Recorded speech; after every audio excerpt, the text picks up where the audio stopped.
Today was the first day of freshman registration at Suzhou University.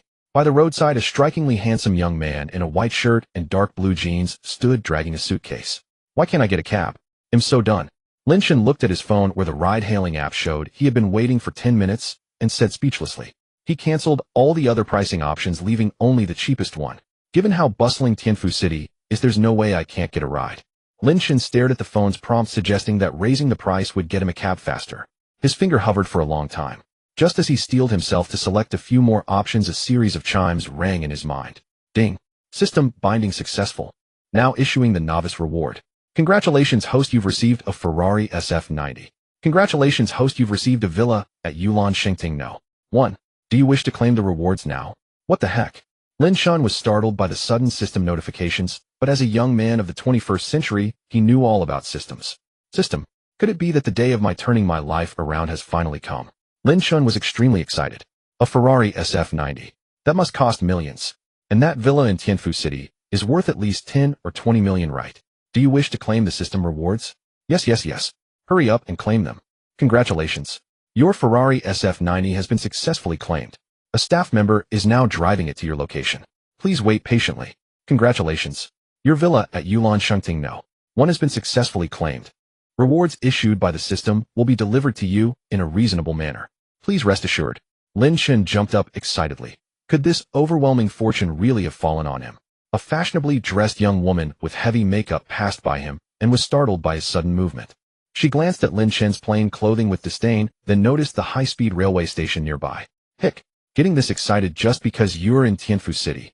Lin Chen looked embarrassed. After all, he really had been too excited just now. Miss, it was indeed my fault. Sorry, who are you calling miss? Do you have no manners? You motherless hick. The woman exploded when she heard herself being called miss. Lin Chen's face instantly darkened. His parents had lost their jobs due to environmental renovation in 2018. To pay for his studies and the mortgage, they had to work at an electronics factory. They toiled every day to cover his tuition and living expenses. They even bought the house for him, saying it would make it easier for him to find a wife in the future. So even though his family was poor, he never envied anyone else. Therefore, family was Lin Chen's bottom line. Can't you keep your mouth clean? Does it stink so bad because you ate some shit this morning and forgot to brush your teeth? A knife cuts a butt. Truly eye-opening. You. A grown man bullying a weak woman like me. Seeing Lin Chen's fierce counterattack, the young woman's eyes rolled. She immediately played the moral card and cried sexism. Since they were near the high-speed rail station, there were many people around. Driven by their love of drama, the surrounding crowd gathered. Seeing so many people, the young woman grew even more arrogant. After insulting me like that, you're not leaving today unless you apologize. Me apologize to you? Why should I apologize to you? Because you have more pockmarks on your face than I have hairs. Lin Chen said contemptuously. You. The young woman was so furious that she couldn't speak. Young man, cursing people is wrong of you. An auntie couldn't stand it anymore. Seeing someone take the lead, the crowd around also began to blame Lin Chen. Lin Chen had been raised by his grandmother, and he had once seen her take on 3 people in the village and come out on top. From then on, Lin Chen had learned how to handle such situations. It was simple, just pick one person and unload on them. And he didn't. You see that she cursed me first. So what? You're a man. Can't you be more tolerant to women? Very well. I was trying to save your face, but since that's how it is, don't blame me for not respecting the traditional virtues of the Chinese nation. I'm not her father, so why should I give in to her? This one sentence left the auntie speechless, and she quickly slipped into the crowd and disappeared in an instant. The onlookers, seeing that even the auntie had lost, quickly scattered. At that moment, a tow truck pulled over. Everyone looked over. Lin Chen focused his eyes. On the truck was a red Ferrari SF90. A red Ferrari SF90. Then several staff members got off the truck. They looked around and soon spotted Lin Chen surrounded by the crowd. They walked over. The young woman's eyes lit up. Could someone among these people have bought that Ferrari SF90? Then the young woman saw the staff members walk straight toward Lin Chen. How could that be? Could it be that this guy bought a Ferrari? The woman dismissed the idea again. That poor hick, how could he afford it? Excuse me, are you Mr. Lin Chen? The man's attitude was very respectful. Yes, I am.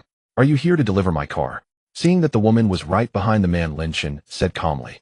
Hearing this, the crowd's gazes toward him instantly changed. Some fervent, some admiring, some envious. Yes, but for safety, could I see your ID card, Mr. Lin? The man said nervously. He did not want to offend someone at this level. If the man got angry, his career might be over.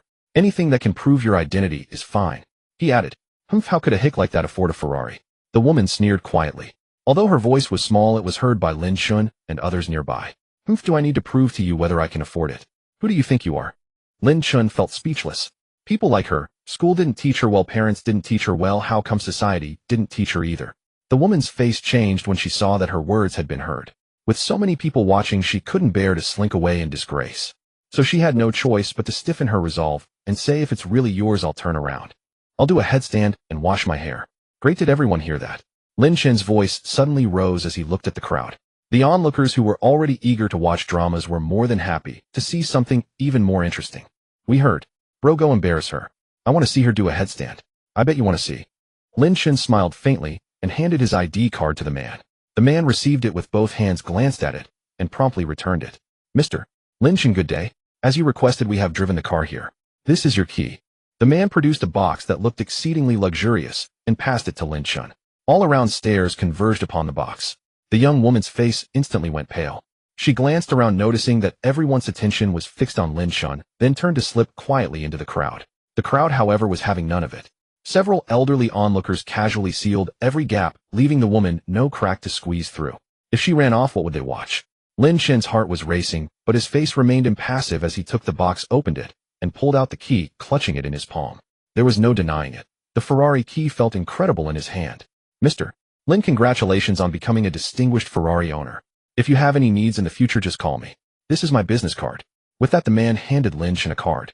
Lin Chen took the card, gave it a brief look, and slipped it into his pocket. Well, Mr. Lin, if there's nothing else, I'll be on my way. Please make yourself at ease. The man nodded, and the crowd naturally parted to let him walk out. The young woman saw the opening and tried to squeeze out, but within seconds the crowd closed ranks once more. Miss, don't you think it's time to fulfill your promise? Lin Chen toyed with the car key, looking at the despairing woman with a mocking smile. Please be magnanimous and let me go. The woman's earlier arrogance was gone as she begged in a lowly manner. I still prefer it when you were acting smug. Don't you all agree? Lin Chen gave her no face at all. Did she think she could decide whatever she wanted? That's right, someone echoed. Hurry up and do a handstand and wash your hair. Want me to buy you some shampoo? They'll go by the water. The crowd burst into laughter. At that moment, several uniformed city inspectors pushed their way in. What's going on? What's going on? Break it up, break it up. The city inspectors barked, and the crowd scattered like startled birds as soon as they saw the uniforms. Lin Chen, the young woman, and the inspectors were the only ones left. What's the story with you two? The older-looking inspector asked. The young woman was naturally too embarrassed to mention her recent humiliation. After Lin Chen recounted what had happened, the inspectors cast contemptuous glances at the woman. Young man, you're truly accomplished for your age, the leading inspector remarked with emotion. He glanced at the Ferrari parked nearby. It had been his dream in his youth. Lin Chen just smiled and said nothing. In truth, the distance between them and the Ferrari was only a single system. Young man, shall we just let this go? After all, this is a public place, and it would be bad for everyone. Fine, I'll take my leave now. Oh, sure. Without even glancing at the young woman, Lin Chen dragged his suitcase toward the Ferrari. All right, you may go as well. The inspector glanced at her and dismissed her. As if granted a pardon, she hung her head and hurried off. Lin Chen walked to the Ferrari, and only then did his face bloom into a brilliant smile. It felt amazing. Being watched by everyone with envy and admiration just now was an incredible feeling. Lin Chen opened the Ferrari's front trunk only to find that his suitcase would not fit at all. What a piece of junk, he muttered, then had to put the suitcase in the passenger seat. With the Ferrari supercar's signature roar, Lin Chen sped off under the envious gazes of the crowd. He followed the navigation to the gate of Suzhou University. Since it was the first day of freshman registration, the road was nearly jammed. As soon as Lin Chen drove in, it produced an immediate effect. Every vehicle around Lin Chen kept a wide berth as if afraid of getting too close. Even the car ahead, spotting a Ferrari supercar behind it, immediately made way without a word. Am I really that terrifying? Lin Chen was baffled. As his car rolled through the gate into the campus, the attention of many students' parents and teachers was involuntarily drawn to it. He stopped at the security gate. Uncle, I'm a freshman. Can I drive in? There's no spot outside. Lin Chen rolled down the window, showing his handsome face. What? A freshman? A freshman registering in a Ferrari SF90. That's got style. Ferrari, the aristocrat of cars. Seriously envious. The students around immediately erupted. Some busybodies even snapped photos of Lin Chen and his car and posted them to the campus forum and group chats. You can go in, but once the registration period is over, you'll have to move the car to the parking lot. And don't forget to move the car to a proper parking space later. Although the security guard had no idea how much the car cost, the awestruck and envious faces around him told him it wasn't cheap, so he kept an exceedingly courteous tone. Lin Chen thanked him and drove the Ferrari into the campus. He picked a spot that wouldn't block anyone, got out, went to the passenger side, and retrieved his suitcase. There were many people on campus, and when they saw a young man with luggage climbing out of a Ferrari, they immediately recognized him as a freshman. Lin Chen was getting tired. Ever since he had taken the wheel of the Ferrari, everyone had been staring at him like a monkey at the zoo. Once the initial excitement faded, he began to feel bored. "Excuse me, classmate, could you help me with something?" Suitcase in hand, Lin Chen was walking toward his dormitory when a voice stopped him. He looked the girl over. She was tall and graceful, with a shapely figure, her long legs wrapped in black stockings. Her features were delicate, her eyes bright as stars, and her long black hair drifted in the breeze. Lin Chen could even catch the faint scent of her shampoo. Jiang Xuewei. Lin Chen was deeply taken aback for a moment. "Tell me first what kind of help you need." Lin Chen would not be swayed by a pretty face. He was now a man with a system. Jiang Xuewei, meanwhile, was also troubled. Her close friend Tang Weiner had wanted to start some kind of Hanfu club, but when recruitment opened for last year's freshmen, the sign-ups couldn't even reach 20. Even with the two of them, there were only 18. A school club required at least 20 members before it could be established, so the school had revoked her club. This year, though, she was determined to revive it. That was why she had begged Jiang Xuewei to help pull in a few freshmen who would directly sign up for the Hanfu Club during club recruitment. They had just come down from the dormitory not long ago. Tang Weiner had gone to the gate, while Jiang Xuewei was recruiting people on campus. "Classmate, are you interested in Hanfu?" Jiang Xuewei blinked, looking at Lin Chen with hopeful eyes. Lin Chen gazed blankly at the beautiful girl before him, an inexplicable flutter stirring in his heart. Ding! Detecting the host's desire, the system is now issuing a task. Phase task: as a qualified host, how can you be without a girlfriend? Now opening task 1: successfully acquire the Chaoxing contact of campus belle, Jiang Xuewei. Task failure, no penalty. Task success, 100 shares of D Hao Grand Hotel. The sudden system notification left Lin Chen momentarily dazed. 100% stake in D Hao Grand Hotel. Lin Chen turned to look at the campus belle, named Jiang Xuewei. Campus belle. No wonder she was so stunning. It all made sense now. "Excuse me, are you listening?" Jiang Xuewei felt a bit deflated. This junior didn't seem very interested. "Senior, the Hanfu Club, right?" "Okay, I'm in." Lin Chen snapped back to reality, a faint smile curling at the corners of his mouth. "If you don't want to, it's fine." "What? You actually agreed?" Jiang Xuewei beamed with joy, two dimples appearing like blooming daisies. "Then junior, how about we add each other on Chaoxing? They'll contact you when the club recruits new members, and you can come sign up." Jiang Xuewei displayed her Chaoxing QR code, signaling Lin Chen to scan it. Was this task really that easy? Lin Chen felt a rush of excitement, planning to add her, and then search for more details. "Xuewei, what are you doing here?"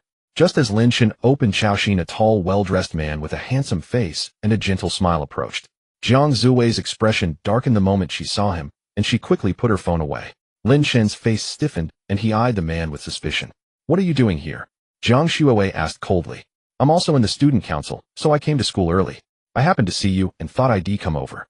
The man then turned to Lin Chen, curiosity flickering in his eyes. "And this is OM." Before Lin Chen could answer, Jiang Xuewei suddenly linked her arm, through a radiant smile on her face. "Yu Yang, let me introduce you. This is my boyfriend." Jiang Xuewei had meant to say his name, but realized she had forgotten to ask. Yu Yang's smile visibly froze at her words. Lin Chen's eyes widened as he looked at Jiang Xuewei. Jiang Xuewei looked at him with pleading eyes. Lin Chen's heart softened. After all, pretending to be the campus belle's boyfriend wasn't such a bad deal. "I am Xuewei's boyfriend. My name is Lin Chen." He extended his hand generously. Yu Yang, however, ignored him, his gaze fixed on Jiang Xuewei. "Xuewei, are you serious?" "What do you mean by serious? My boyfriend is right here. What do you think? And don't call me Xuewei, we're not that close." Jiang Xuewei's tone turned icy as she spoke bluntly. "Fine, very well. You'd rather choose this poor kid than accept me, right? Jiang Xuewei, you'll regret this." Yu Yang looked Lin Chen up and down, his eyes blazing with fury. He spat out the words and turned away. Lin Chen watched Yu Yang's retreating figure, his gaze turning cold. How arrogant. He can't win the girl, and he still mocks me. Ding. System issuing a new task. Make Yu Yang bark like a dog. Task reward 2 shares of Chia Computer Systems Co. Ltd. The system had issued another task. It seemed Yu Yang had to be taught a lesson. There was no way around it. The shares of Chia were too tempting. But why did it have to be making Yu Yang bark like a dog? Was the system's taste so peculiar? Seeing Yu Yang leave, Jiang Xuewei let out a sigh of relief. Then, realizing she was still holding Lin Chen's arm, she blushed and withdrew her hand. "Sorry about that, using you as a shield today. How about this? I'll treat you to a meal another day to make up for it." "Sure, no problem, senior. But before that, shouldn't we add each other on Chaoxing?" Lin Chen was still fixated on his D Hao Grand Hotel. "Oh, right. Jiang Xuewei quickly pulled out her phone again and displayed her Chaoxing QR code. Clear sky after snow, that was a nice name.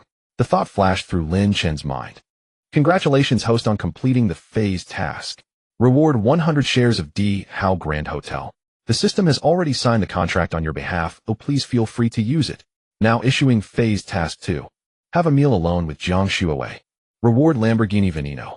Holy crap, holy crap. The reward was a Lamborghini Veneno. This was the car Lin Chen had always dreamed of. In his eyes, it even surpassed many cars worth over 100 million. Simply put, the Veneno's design was just too stunning. He never expected to be directly rewarded with a Lamborghini Veneno worth 70 million yuan. Hey system, this isn't some kind of dating sim system, is it? Lin Chen asked suspiciously in his mind. Ding. This system is just an ordinary task system. Seeing that the system wouldn't admit it, Lin Chen had no choice but to let it go. My name is Jiang Shuawei. You can just call me Senior Jiang from now on. Jiang Shuawei said, blinking her beautiful eyes at Lin Chen. Can I call you Shuawei?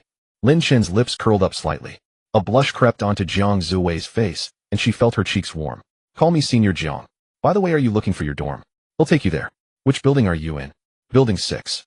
Building 6 is this way. They'll show you. Lin Chen watched Jiang Shuawei walking ahead, urging him to hurry, and a powerful surge of infatuation washed over him. Senior, which department are you in? Computer science. What about you? Same here. What a coincidence. Lin Chen's heart leaped. She was in the same department as him. Indeed it is. Feel free to ask me if you have any questions from now on. Here we are. They'll be off now. Chat with me on Shaoxin if you need anything. Okay, goodbye, Senior Jiang. Remember, you owe me a meal. Got it. Lin Chen watched Jiang Shuawei's graceful figure gradually disappear before entering the dormitory building. He registered with the dormitory and collected his keys and carried his suitcase upstairs. 515. This is it. Lin Chen opened the door and surveyed the dormitory. It was a room for 4 with beds above desks. Not bad. All 4 roommates had already arrived. They were each organizing their belongings. One was tall and thin, wearing glasses, and looked very scholarly. Another was exceptionally handsome, almost rivaling Lin Chen, and his clothes clearly marked him as someone from a wealthy family. The last one seemed quite sturdy, likely a fitness enthusiast, and would probably be the dorm's muscle. Lin Chen had brought very few things because he had already paid for bedding when enrolling, so he only brought some clothes and daily necessities. The others were much the same. Only the handsome guy had brought a mountain of stuff, a desktop computer monitor, keyboard. And the most impressive thing was he even had a gaming chair shipped over. Lin Chen couldn't help but feel envious.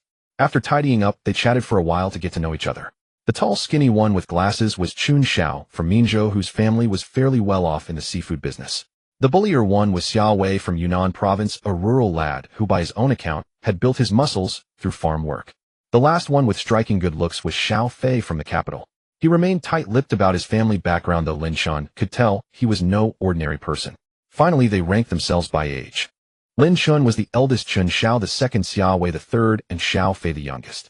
Since it's our first time meeting, how about we grab a proper meal outside? Chun Xiao's stomach was already growling, so he made the suggestion. I'm game, Xiao Fei said casually. He had planned to hit a nightclub in Tianfu City, but decided to stick with his roommates for their first gathering. I have no objections either, Lin Chen added. Only Xiao Wei was left. Their gazes fixed on him, making him feel quite uneasy. Let's go, let's go. You guys pick the place. I wouldn't know where to eat. Lin Chen, you're from Tiandu, you choose. Xiao Wei relented, having no other choice. His family was poor. From their earlier conversation, he gathered that Xiao Fei and Chun Xiao were well off. Since Lin Chen's background seemed similar to his own, he figured the place Lin Chen recommended wouldn't be too expensive. Alright, leave it to me. The system had just rewarded him the Emperor Hotel, so he could dine there for free and inspect the place at the same time. Just then Lin Chen's phone rang. Hello, yes, this is Lin Chen. Alright, I'll bring my friends over for a meal later. They'll let you know when we arrive. It was the general manager of the Emperor Hotel calling. After all, with a new owner, he didn't want to leave a bad impression. Let's go. They left the dorm together. Summer in Tianfu City was truly unbearable. Even past 6 in the evening, with the sun nearly setting, the heat remained oppressive. Without the Ferrari, Lin Chen and Xiao Fei still drew the attention of many female students as they walked across campus. No other reason. They were just too handsome. Lin Chen, however, rather enjoyed the summer. In the scorching heat, people wore fewer clothes. Especially on a university campus, those fair, slender legs were enough to make your head spin. Just before they left the school gates, 2 girls came running towards them.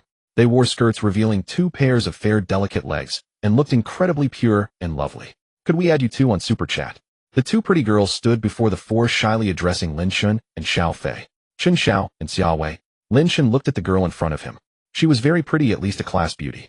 Her face was softly rounded, but not plump, and her white miniskirt revealed a pair of straight, well-proportioned calves. Wait, were the standards at Shuzhou University really this high? Of course, Lin Chen said with a faint smile, pulling up his QR code. Xiaofei did the same. Thanks. The girl's face lit up with a youthful, radiant smile upon seeing the successful friend request. Bye-bye, handsome guys. Having secured their contact info, the two girls left satisfied. Third bro and I are total suckers. Chen Xiao said, staring wistfully at Xiaofei and Lin Chen, who were already browsing the girls' posts. Exactly. What's so great about being handsome? Xiao Wei chimed in indignantly. He lamented being single for 18 years without any action. The thought made him even more depressed. Enough of that. To mend your wounded heart's lunch is on the boss today. Boss, you're generous. Boss, you're awesome. Xiao Wei and Chen Xiao beamed with joy upon hearing Lin Chen was treating. But hey, how are we getting there? Chen Xiao, starving, just wanted to get to the meal as soon as possible. I have a car, but it can only take one person, Lin Chen said hesitantly. He was debating whether driving the Ferrari would be too flashy.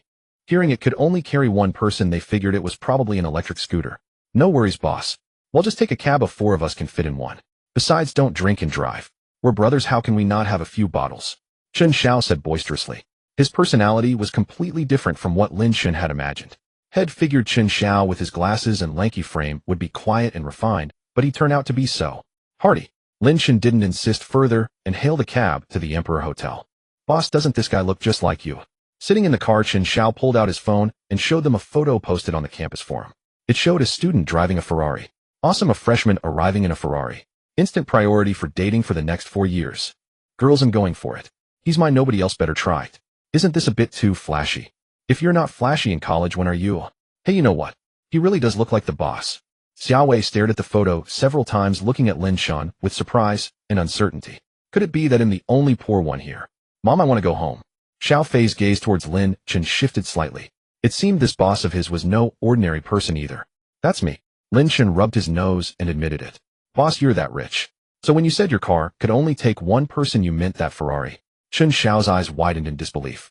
Lin Chen gave a slight nod under the trio's stunned gaze. That's right. Damn, I missed out. I've never even ridden in a Ferrari in my life. I should have gone with you. Chen Xiao was immediately filled with regret. The cab driver in the front seat silently pursed his lips. Driving a Ferrari and still taking a cab. Yeah, right. After more than 10 minutes, the ride-hailing car pulled over. They quickly got out. The Emperor Hotel. The main building was in a European classical style, its tall stone facade adorned with exquisite reliefs and sculptures, each detail exuding a sense of historical weight. Boss, don't tell me you're treating us here. Xiao Wei said, looking at the imposing hotel. Boss, let's just find a small restaurant for a quick bite. No need to go here if this place looks expensive. Chen Xiao added. Even though he knew Lin Chen drove a Ferrari they had just met, and he didn't want to put him out. Xiaofei, however, didn't see the big deal. Back in the capital, he often dined at places like this. Just eat and enjoy yourselves, don't worry about anything else. Lin Chen led his companions to the front desk. Tell Dongfang that Lin Chen is here, he said calmly to the receptionist. Chairman Lin, welcome. Not long ago, Dongfang had informed her that the new boss of the company would be bringing friends to dine, and that his name was Lin Chen. Chairman Lin, General Manager Dong, instructed me to take you directly to the Tianzi No. 1 private room, the receptionist said respectfully as she stepped forward. Lin Chen nodded lightly. Let's go, he said, turning to Chen Xiao and the others. Boss. What did she call you? Chairman Lin. This hotel is yours. Chen Xiao gaped in disbelief. Xiao Wei was also stunned, staring at Lin Chen. A hotel this grand belonged to his roommate. At 18 or 19, others drove Ferraris and became bosses. What had he done? Ignored risks and installed apps. The two were still struggling to accept it. Xiaofei, however, didn't seem as shocked. He was merely growing more curious about Lin Chen's true background. Yes, the entire hotel is under Chairman Lin's ownership, the receptionist explained with a smile. When she had first learned of this news, she herself had been utterly astounded. After all, the Dihao Hotel was one of the finest establishments in all of Tianfu City. To acquire all the shares from the other directors, that was no ordinary wealth, it was godlike. Let's go. Don't just stand there, Chen Xiao. You said you were hungry, didn't you? Lin Chen's lips curled into a faint smile, his heart swelling with satisfaction. The receptionist, quick to catch on, immediately stepped forward to lead the way. Move it. Didn't you see the boss already left? Xiaofei patted the shoulders of the still-dazed Chen Xiao and Xiao Wei. Boss, wait for me. Chen Xiao and Xiao Wei scurried after him. As Lin Chen walked, he took in the hotel's interior layout. The entire hall gave him a sense of luxury, grandeur, utter magnificence. He had never dined in a hotel like this before, but now not only could he treat his roommates to a meal here, but the entire hotel was his. System, thank you. Lin Chen couldn't help but express his gratitude inwardly. You're welcome, host.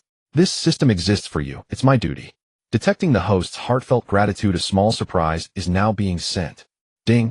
Congratulations, host, you have received 50 million renminbi. The funds have been deposited into your bank account. Your card has been upgraded to the Huaxiao Bank Platinum card. Lin Chen paused mid-step, quickly pulling out his phone. Sure enough, the message had arrived. Your account ending in. Received a transfer of 500 RMB at 1923 on September 7th. What the? System, you're serious? System, will I get a reward every time I thank you from the bottom of my heart? Lin Chen's heart burned with anticipation. This benefit is only available once. Lin Chen felt a flicker of disappointment. Boss, what are you spacing out for? Chen Xiao waved a hand in front of Lin Chen's eyes. Just thinking about something.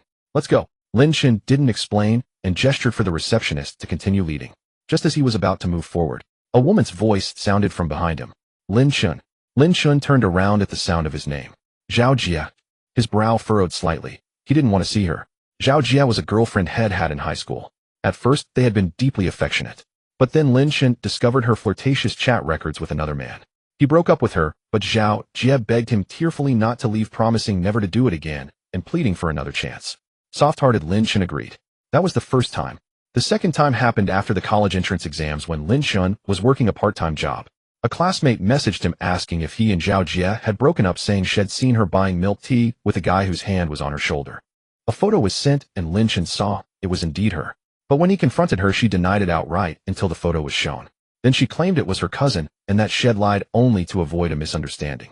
Lin Chen, of course, didn't buy such a lame excuse. He broke up with her, but again she begged piteously. Once more Lin Chen's heart softened and he relented. The final straw came about a month before the start of the semester. He saw in her honor of King's game history that she had been duo queuing with a male player. When he asked Zhao Jia about it, she admitted it outright and broke up with him. She said she had only wanted to be with him because of his good looks, wanting to experience what it was like to have a handsome campus boyfriend. Lin Chen stared at the chat records on his phone, gave a bitter smile, and deleted her from his contacts. What a complete fool. Whenever he later recalled how he had forgiven her multiple times, he felt ashamed of himself, too embarrassed to even tell his close high school friends. It was simply the biggest stain on his past. Lin Chen, it really is you. I never expected to run into you here again. Zhao Jia, her arm linked with a mediocrity-looking man who wore an arrogant expression, approached with a smile. I didn't expect this either. Lin Chen just wanted to leave quickly. He didn't want his roommates to know about this humiliating part of his past. Your friends. The arrogant man glanced at Lin Chen and his companions, then asked Zhao Jia. My ex-boyfriend, remember? I told you about him before, honey. Zhao Jia winked at the man and pressed his arm closer to her chest. Oh, I remember now. The broke loser who had nothing but a handsome face. The man said with a look of sudden realization, shooting Lin Chen a provocative glance. Seeing the tense atmosphere, the receptionist quickly pulled out her phone, stepped aside, and quietly called Dong Fong. General Manager Dong, this is Lu Jing from the front desk. Chairman Lin has arrived, but it seems young Master Li has some conflict with him. The atmosphere is a bit off. It's the son of former shareholder Li Shanyu, yes, right here in the lobby. After finishing the call, Lu Jing breathed a sigh of relief and returned to Lin Chen's side. Who the hell do you think you are? Wearing our boss cast-offs and strutting around like a peacock. Chen Xiao, valuing loyalty above all, immediately fired back when he heard the man insulting his boss. Exactly. Who do you think you are? Xiao Wei, having grown up in the Southwest F4, naturally wasn't about to back down. Even Xiao Fei's gaze turned cold. It's fine. He'll handle this. Lin Chen sighed inwardly. He had originally wanted to avoid any further entanglement with this woman, but since her boyfriend had openly insulted him, he had no choice. The others fell silent, now knowing that the hotel belonged to Lin Chen. Lin Chen, you're still as trashy as ever, and the friends you keep have no class. Zhao Jia's face turned pale with anger at Chen Xiao's words. The man, however, smiled instead of getting angry. Kid, do you know who I am? I can make sure you never leave this hotel. Oh, are you some kind of gangster? Saying something like that in this day and age. Zhao Jia, your boyfriend doesn't have a brain, does he? Lin Chen chuckled at the man's threat. The man clenched his fists tightly, then suddenly noticed Lu Jing. Hey, you're from the front desk, right? Tell them who I am. This is young Master Li Ming, the son of former company shareholder Li Shanyu. The receptionist, seeing Li Ming's gaze upon her, turned pale and could only steel herself to speak. Neither of these two were people she could afford to offend. Why must the clash of titans involve me? I'm just an employee. Lu Jing lamented inwardly. Did you hear that? My father is a shareholder here. Li Ming, failing to notice the word former in the receptionist's words, remained quite smug. Darling, you're amazing. Zhao Jia said with a fawning smile, her fingers tracing circles on the man's chest. The man, stirred by her touch, couldn't resist giving her ample bosom a firm squeeze. The way you two carry on, if there weren't people around, you'd probably be at it already, huh? Ha ha ha. Chen Xiao laughed heartily at their unabashed display. Lu Jing turned her head away, a faint blush coloring her cheeks. You really won't shed tears until you see the coffin. They'll call the general manager of Dihao right now and have you all thrown out. Li Ming was nearly broken by the mockery. Chen Xiao's verbal sparring was indeed formidable. Were all the people in Minzhou this sharp-tongued? Chen Xiao, knowing that Lin Chen was now the sole director of Dihao, was naturally unperturbed by Li Ming's threats. Realizing he was outmatched verbally, Li Ming took out his phone to call Dongfang. Zhao Jie meanwhile watched them with a cold sneer. Boss, is he the son of the hotel's shareholder? Xiaowei leaned in and whispered. Didn't you hear the receptionist say former shareholder? But don't you go blurting it out. I want to have a little more fun with him. A hint of a mocking smile curled at the corner of Lin Chen's mouth. Boss, you really know how to play. Xiaowei said admiringly, giving Lin Chen a thumbs up. Xiao Fei, who had initially thought Li Ming had a formidable background given his arrogance, was now thinking, is that all he's got? Since the boss could handle this, there was no need to trouble Uncle Chen. Xiao Fei's hand, which was clutching his phone in his pocket, relaxed slightly as he quietly watched from the sidelines. Young Masterly, no need to call me. I'm already here. Dongfang had just stepped out of the elevator when he heard Li Ming's arrogant tone. A number of customers had already gathered to watch the commotion. Dongfang, perfect timing. Get these people out of here immediately. They'll have a word with my father about this. Dongfang, however, ignored him, merely glancing at Li Ming before walking past him and the woman to address Lin Chen respectfully. Chairman Lin. I'm Dongfang. Just call me Xiao Dong. Lu Jing usually felt nervous around Dongfang, always cautious about making a mistake. Seeing him now acting so humbly before this young man who seemed even younger than herself filled her with awe. Her gaze towards Lin Chen grew even more respectful, not even daring to harbor any other thoughts. She possessed only a modicum of beauty, and she imagined that someone of his standing must have seen countless beauties far more stunning than herself. They are my friends. I brought them here for a meal. Lin Chen nodded faintly before speaking. Dongfang, wearing a genial smile, nodded at Chen Xiao and the others as a form of greeting. Dongfang, have you lost your mind? How come I never heard my father mention the hotel having such a young shareholder? And Chairman Lin, you don't even know him. Are you deliberately trying to embarrass me? Believe me, I'll make a call right now and have you pack your things and get lost. Li Ming said with a hostile tone. His father Li Shanyu was the second largest shareholder of Dihao Hotel. How could such a significant matter not be mentioned to him? This Li Ming seems to have quite the backing, threatening to kick me out at every turn. Dongfang understood Lin Chen's implication instantly upon hearing his words. Having climbed to the position of general manager of a top-tier hotel in a first-tier city, he possessed not only capability, but also a keen sense of social cues. Young Masterly, Mr. Li Shanyu is no longer a shareholder of the hotel. This gentleman Lin Chen has acquired all the shares from every shareholder. So you have no authority to dismiss me, no right to demand I expel hotel guests, let alone the sole shareholder of our hotel. Furthermore, you have disrupted the normal operations of the hotel. Please, you and the lady with you, kindly leave. Dongfang turned and said sternly to a disbelieving Li Ming. Li Ming's face darkened as he took out his phone to call his father. Zhao Jia also couldn't believe Lin Chen was the sole controlling shareholder of Dihao Hotel. She had dated Lin Chen for nearly 2 years and was intimately familiar with his family background. Don't worry, darling, he can't possibly be a shareholder of Dihao. His parents are just ordinary workers at an electronics factory.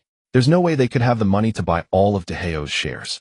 Zhao Jia said to Li Ming with certainty. Seeing her so confident, Li Ming felt a weight lift from his heart. His gaze towards them grew even more contemptuous. Hello? What's up, son? Li Shangyi's cheerful voice came through the phone once the call connected. Dad, what's got you so happy? A big shot came today and bought out all the shares of our shareholders in Dihao for a hefty sum. I was already planning to retire, so I took this opportunity to sell all my shares to this big shot. Hearing his father's words, Li Ming's expression changed drastically. Seeing the mocking smiles on Lin Chen and his group, a sense of dread welled up inside him. Dad, that big shot you mentioned, it's not Lin Chen, is it? Li Ming asked cautiously, silently praying. Please don't let it be him. Seeing Li Ming's face change, Zhao Jia sensed something was wrong and began to feel anxious. How do you know that? Li Shanyu asked, surprised. I think I might have offended him, Li Ming said in a low voice, his tone trembling slightly. Someone capable of acquiring all of Dihao's shares was definitely not someone he could afford to offend, especially someone so young. His backing must be immense. His gaze towards Zhao Jia turned hostile. What? You offended that Lin Chen? Get over there right now and apologize. If you don't get his forgiveness, our whole family is finished. How did I raise such a worthless brat? Li Shanyu finished shouting and hung up the phone. Li Ming stared blankly at the disconnected call in his hand, at a loss for what to do. Despite the air conditioning inside the hotel, fine beads of sweat broke out on Li Ming's forehead. What's the matter, young Master Li? Done with your call? Lin Chen's mocking voice brought Li Ming back to his senses. Honey, what's wrong? Zhao Jie asked, clinging tightly to his arm. Get off me. Li Ming flung his arm, and Zhao Jie, caught off guard, stumbled and fell to the ground. Under Zhao Jie's incredulous gaze, he walked over to Lin Chen. Chairman Lin, I was blind not to recognize your greatness. I was looking down on you. I hope you can forgive me. Li Ming bowed in apology, his attitude utterly servile. Zhao Jie was overwhelmed with regret. If she had known Lin Chen was so wealthy, she would never have broken up with him. Everything she had just done was nothing but a clownish performance in his eyes. Her face burned with shame, as if she had been slapped hard across the cheek. She stood up at a loss for what to do. All she wanted was to flee this place, yet she couldn't bear to give up Li Ming her personal ATM. Lin Chen watched the pathetic Li Ming and found the whole scene utterly dull, a fool toyed with by a woman just as he himself had once been. All right, get lost. Next time I see you, it won't just be an apology. Thank you. I promise I'll never show my face in front of you again. Li Ming, relieved beyond measure, headed for the door with a joyful expression. Honey, wait for me. Zhao Jie hurried after him and clung to his arm. Damn you, you plague. Get off me. Don't bother me again. Scram. Li Ming shook his arm free, shot her a look of disgust, and strode out the door. He was now filled with hatred for this woman. If not for her, he would never have clashed with Lin Chen. He wouldn't have lost face, and now he might even have to face his father's wrath at home. Zhao Jie stared blankly at Li Ming's retreating figure. Boss, are we just letting him go? Chen Xiao was reluctant to let it slide. Oh, Li Ming's earlier arrogance had really rubbed him the wrong way. It's fine, he's just a clown. Lin Chen smiled faintly. Chen, is there still a chance for us? I've always loved you. Can you give our 2 years of feelings another opportunity? Zhao Jie suddenly appeared before Lin Chen, gazing at him with deep affection. Do you think that's possible? 2 years of feelings. The very sight of you now makes me sick. Lin Chen looked at her with disgust, suddenly feeling a twinge of gratitude towards Li Ming. Otherwise, he might still be dating this woman. The thought alone was repulsive. Lin Chen, I know you still love me, right? These are just angry words. It's okay, I can prove my feelings for you with my actions. Can't you understand human language, or are you just shameless? The boss told you to get lost. Chen Xiao and the others couldn't believe this woman's audacity. I have nothing more to say. Get out now, or I'll have security escort you out. Lin Chen said in a flat tone, looking at Zhao Jie. Zhao Jie felt a chill run down her spine at his icy gaze. If you're willing to accept me, just accept my friend request. He'll be going now. Without giving Lin Chen a chance to respond, she turned and click-clacked out of the Emperor Hotel on her high heels. Boss, your ex-girlfriend is something else, huh? Chen Xiao couldn't help but remark after she left. He had never seen such a shameless and bizarre woman. Well, I had poor eyesight back then. Lin Chen said with a wry smile. Let's drop it. How about we go grab a bite? Xiao Fei shot a look at Chen Xiao, and Xiao Wei signaling them to drop the subject. Chairman Lin, let me take you there. Lu Qian, you can head back to work. Okay, President Dong. Lu Qian glanced at Lin Chen once more before reluctantly returning. They arrived at the Tianzi No, one private room where the dishes were already served. Chairman Lin, I won't disturb your dinner with your friends. If you need anything, just press that button and it'll come. Dong Feng pointed to a button on the wall. All right, go ahead and attend to your work. Dong Feng nodded and left the room. Boss, we're really riding on your coattails today. I've never dined in such a luxurious room in my life. Xiao Wei and Chen Xiao took in the opulently decorated room and the array of delicacies on the table. Don't stand on ceremony with me. Dig, and I'm starving. Lin Chen smiled. The four of them ate, drank, and chatted, their bond growing closer with each passing moment. Boss, you're my boss for life. Aye. Xiao Wei's words trailed off as his eyes shut and his head drooped, fast asleep. Ought to be young and able to fall asleep at the drop of a hat. Xiao Wei, true to his Dianzhou roots, had an exceptional tolerance for alcohol, almost single-handedly drinking the other three under the table. Exactly. Boss, I'm sticking with you for life. Please take care of me in the future.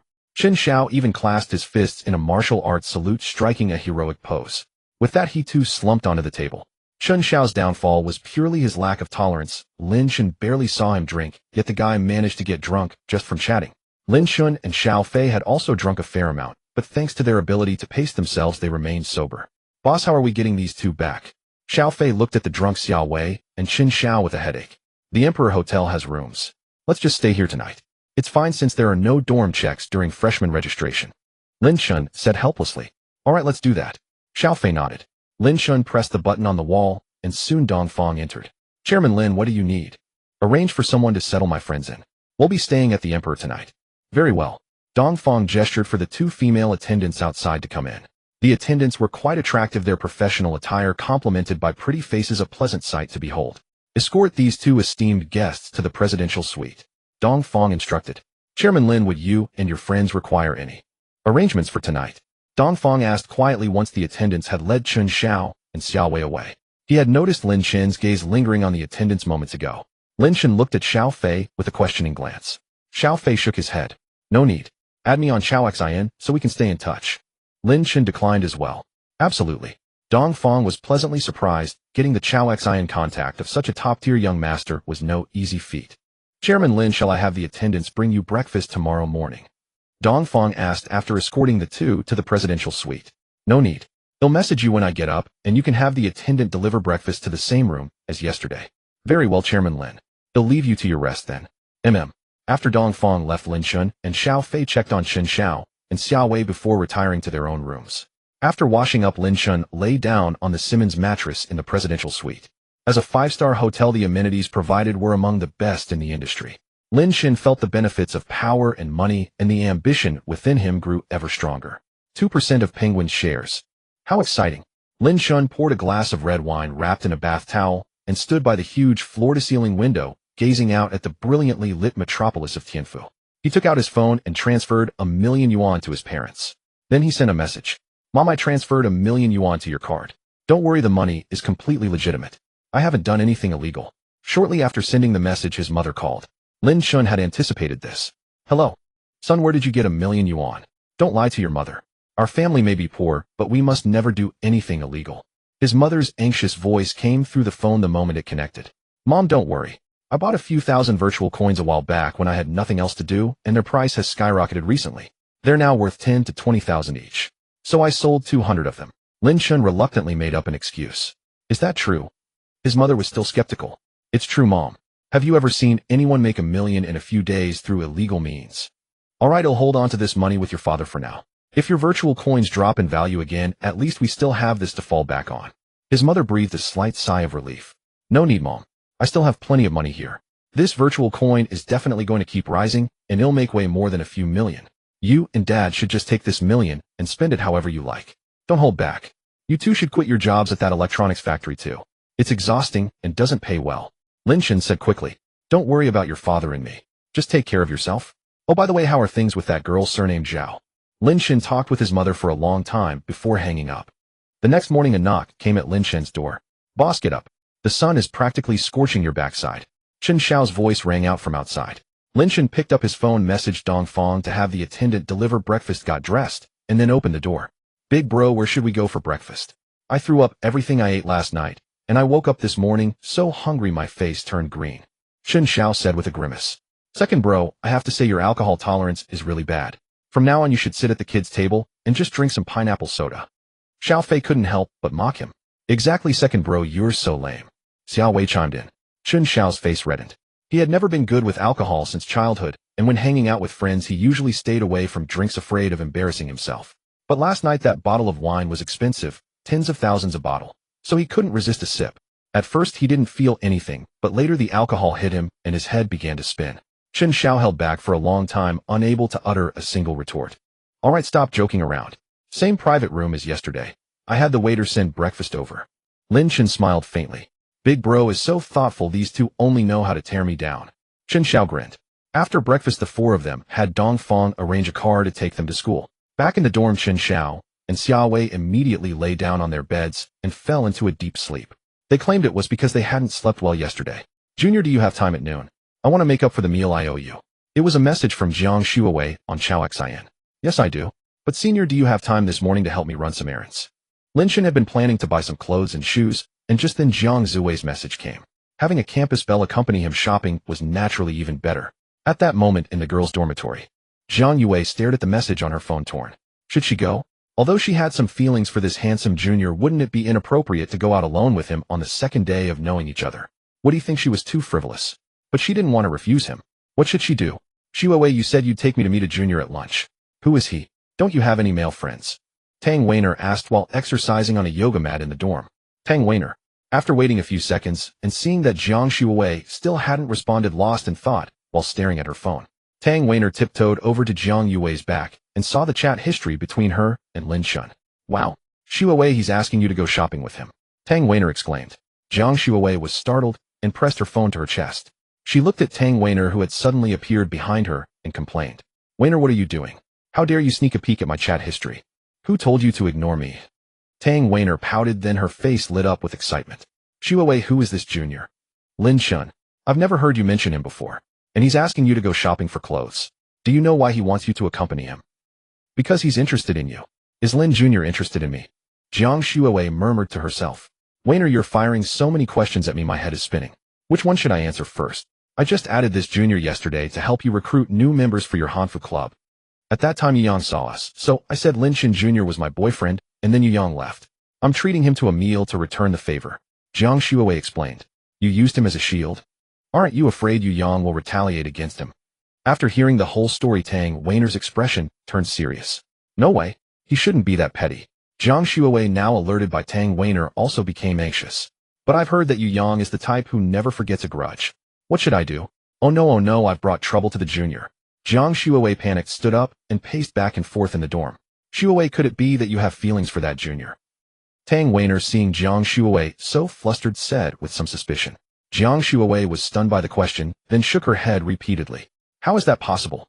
How could I possibly have feelings for a junior I've only known for one day and met once? It's because I've caused trouble for him that I'm so nervous. As Jiang Shuawei spoke, it was more like she was convincing herself than answering Tang Weiner.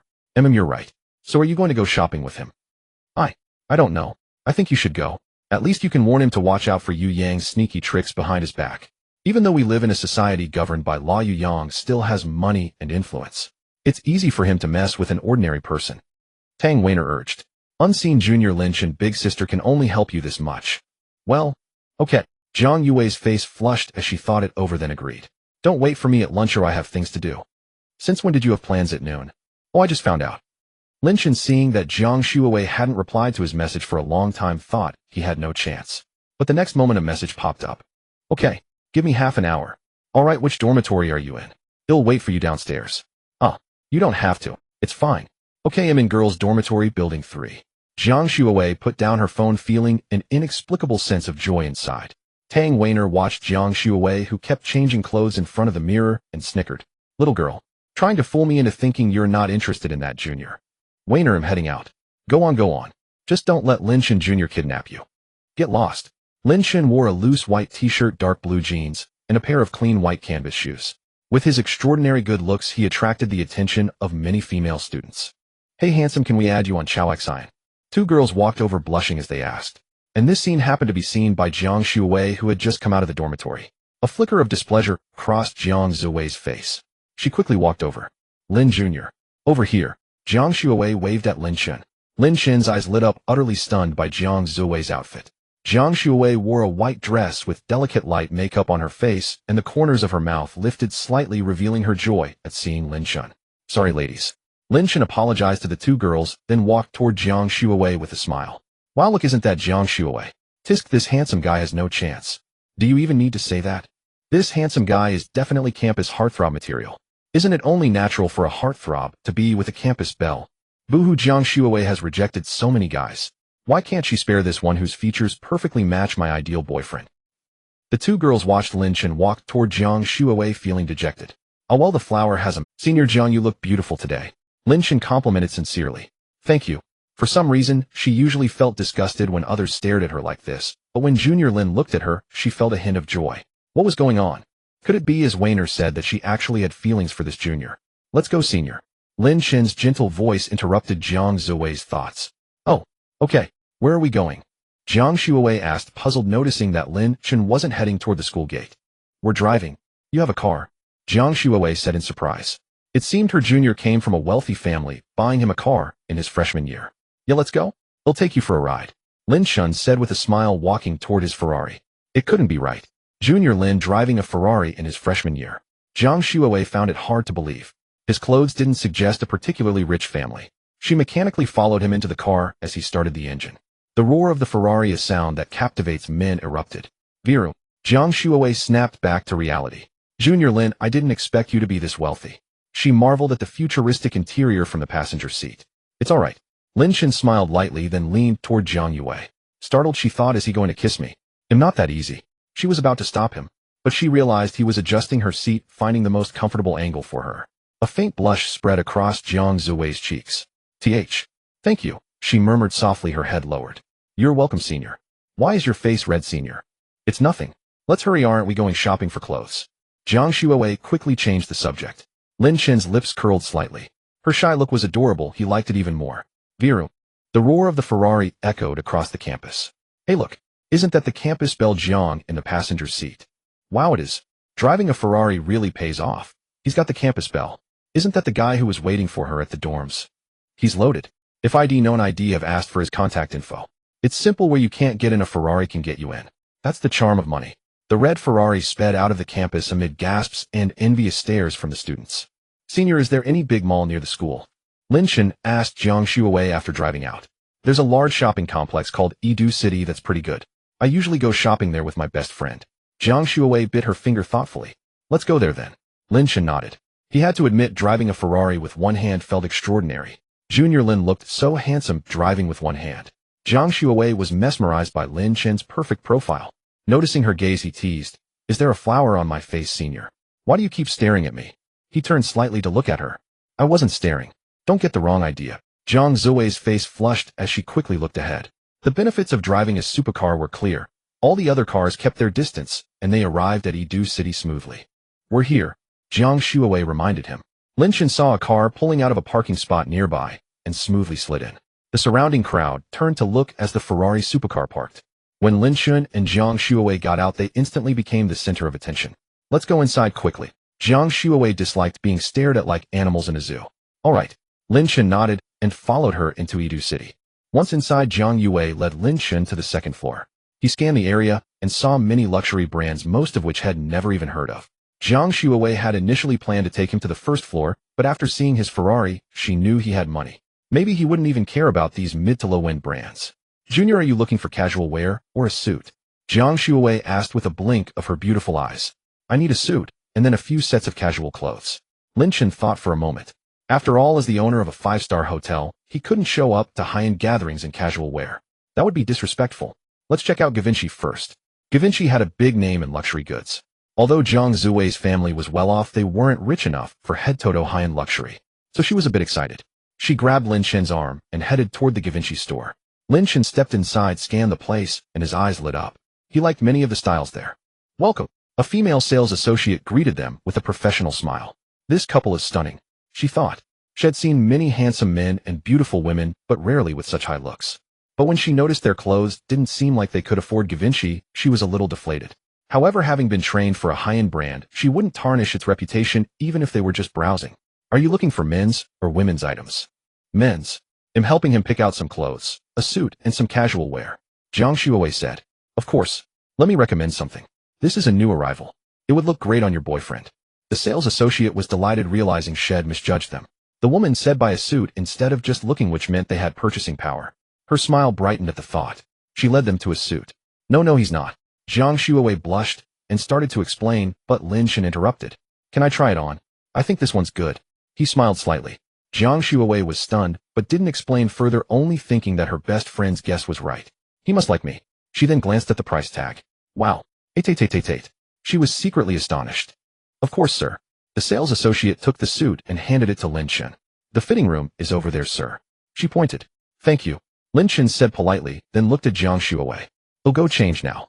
Oh, okay. When Lin Chen emerged in the suit, both Jiang Shuowei and the sales associate were stunned. Lin Chen's impeccably tailored suit hugged his frame perfectly, every detail, exuding unparalleled taste and sophistication. Jiang Shuowei's eyes widened as she saw Lin Chen in his new suit. Her heart raced, and a blush crept across her cheeks. The junior looks incredibly handsome in a suit. Jiang Shuowei's eyes sparkled with admiration. The female shop assistant was also stunned by Lin Chen's transformed aura. She cast a glance of envy at Jiang Shuowei. Your boyfriend looks really handsome in this suit. The shop assistant spared no praise, insisting that she meant every word this time. Lin Chen looked at their astonished expressions and smiled slightly. He walked over to the mirror and examined his reflection. Senior, do I look good? Yes. You look absolutely stunning. Jiang Shuowei exclaimed excitedly. She felt that ever since she met Lin Chen, her aloof campus beauty persona was completely falling apart. I'm just saying, don't damage the suit. Just trying it on is enough. If you break it, you definitely can't afford to pay for it. Just then a young couple walked in from outside. Yu Yang, what are you doing here? Jiang Shuowei frowned, looking at Yu Yang, who had spoken. Does that have anything to do with you campus beauty, Lin? Yu Yang glanced at Jiang Shuowei. Although he no longer harbored feelings for her, he had to admit she was indeed one of the most beautiful women he had ever seen. Darling, who is this? The woman beside him, also quite attractive and dressed in fishnet stockings, clung to his arm and asked affectionately. Jiang Shuowei secretly felt relieved. She was glad she hadn't accepted his pursuit. She had only seen the side of him that he was willing to show her. No one special, just the campus belle of our school. Yu Yang pinched the girl's nose and said with a smile, "Whether I can afford this outfit or not doesn't seem to be any of your business, senior." Lin Chen pulled Jiang Shuowei behind him and spoke calmly, looking at Yu Yang. "Hey, I'm just looking out for you. If you damage this outfit, how long would your parents have to work hard to earn the money to pay for it?" Yu Yang put on a pained expression, which infuriated Jiang Shuowei behind Lin Chen. "When you were chasing me, you acted like a lovesick puppy. What, now that you know I have a boyfriend, you've changed your tune?"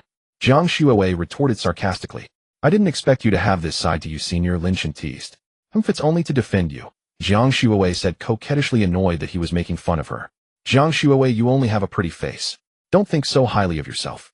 Do you believe I can ruin this little boyfriend of yours?" Instead of getting angry, Yu Yang laughed, taunting Jiang Shuowei. The woman beside him didn't care about Jiang Shuowei's words. If she knew her place, she was merely Yu Yang's plaything. There were always plenty of women willing to take her place. Jiang Shuowei shot a worried glance at Lin Chen and fell silent. She knew Li Ming's family held considerable power, and he had subtly hinted at it while pursuing her. Although she knew Lin Chen's family was also not simple, she didn't want to cause any trouble for him. Lin Chen's expression had remained composed, but his face instantly turned cold at that remark. "Senior, you said I couldn't afford this suit, right? How about we bet on whether I can afford it or not?" Yu Yang hesitated. Although he had seen Lin Chen in plain clothes that day and didn't think he looked wealthy, but this suit was only a few tens of thousands of yuan. If he dared to say that, he probably had just enough money on him. "If you can buy a few more items in this store, spending a total of 500,000, then he'll bet with you." Yu Yang was confident that Lin Chen had at most 100 or 200,000 on him. "Fine, but since it's a bet, there should be a stake, right?" Seeing Lin Chen agree so readily, a sense of foreboding welled up in Yu Yang. But to save face, he had to grit his teeth and agree. "All right, name your stake." "How about this? If I can afford it, you bark 3 times like a dog. Conversely, if I can't afford it, he'll bark 3 times like a dog. What do you think?" Lin Chen said with a smile. Jiang Shuowei knew Lin Chen was wealthy, so she relaxed, ready to enjoy the show. Yu Yang was conflicted. This was a consequence he couldn't afford to face. If he really had to bark like a dog and word got out, how could he show his face at school again? "Baby, maybe we should just forget it," the woman beside Yu Yang said. She was afraid Yu Yang would take his anger out on her if he lost. Hearing the woman's words, Yu Yang instead decided to take the gamble. "Fine, I accept." Yu Yang gritted his teeth. "Senior, you truly has guts. Wait a moment, my girlfriend and I will gather the 500,000. Lin Chen said with a smile, clapping his hands. The shop assistant nearby felt like a windfall had come her way. 500,000. Her commission alone would be 10,000. Soon Jiang Shuowei and Lin Chen picked out several more outfits. The saleswoman quickly calculated the total price. "Sir, that will be 645,000 in total." Lin Chen walked to the side and picked up a handbag.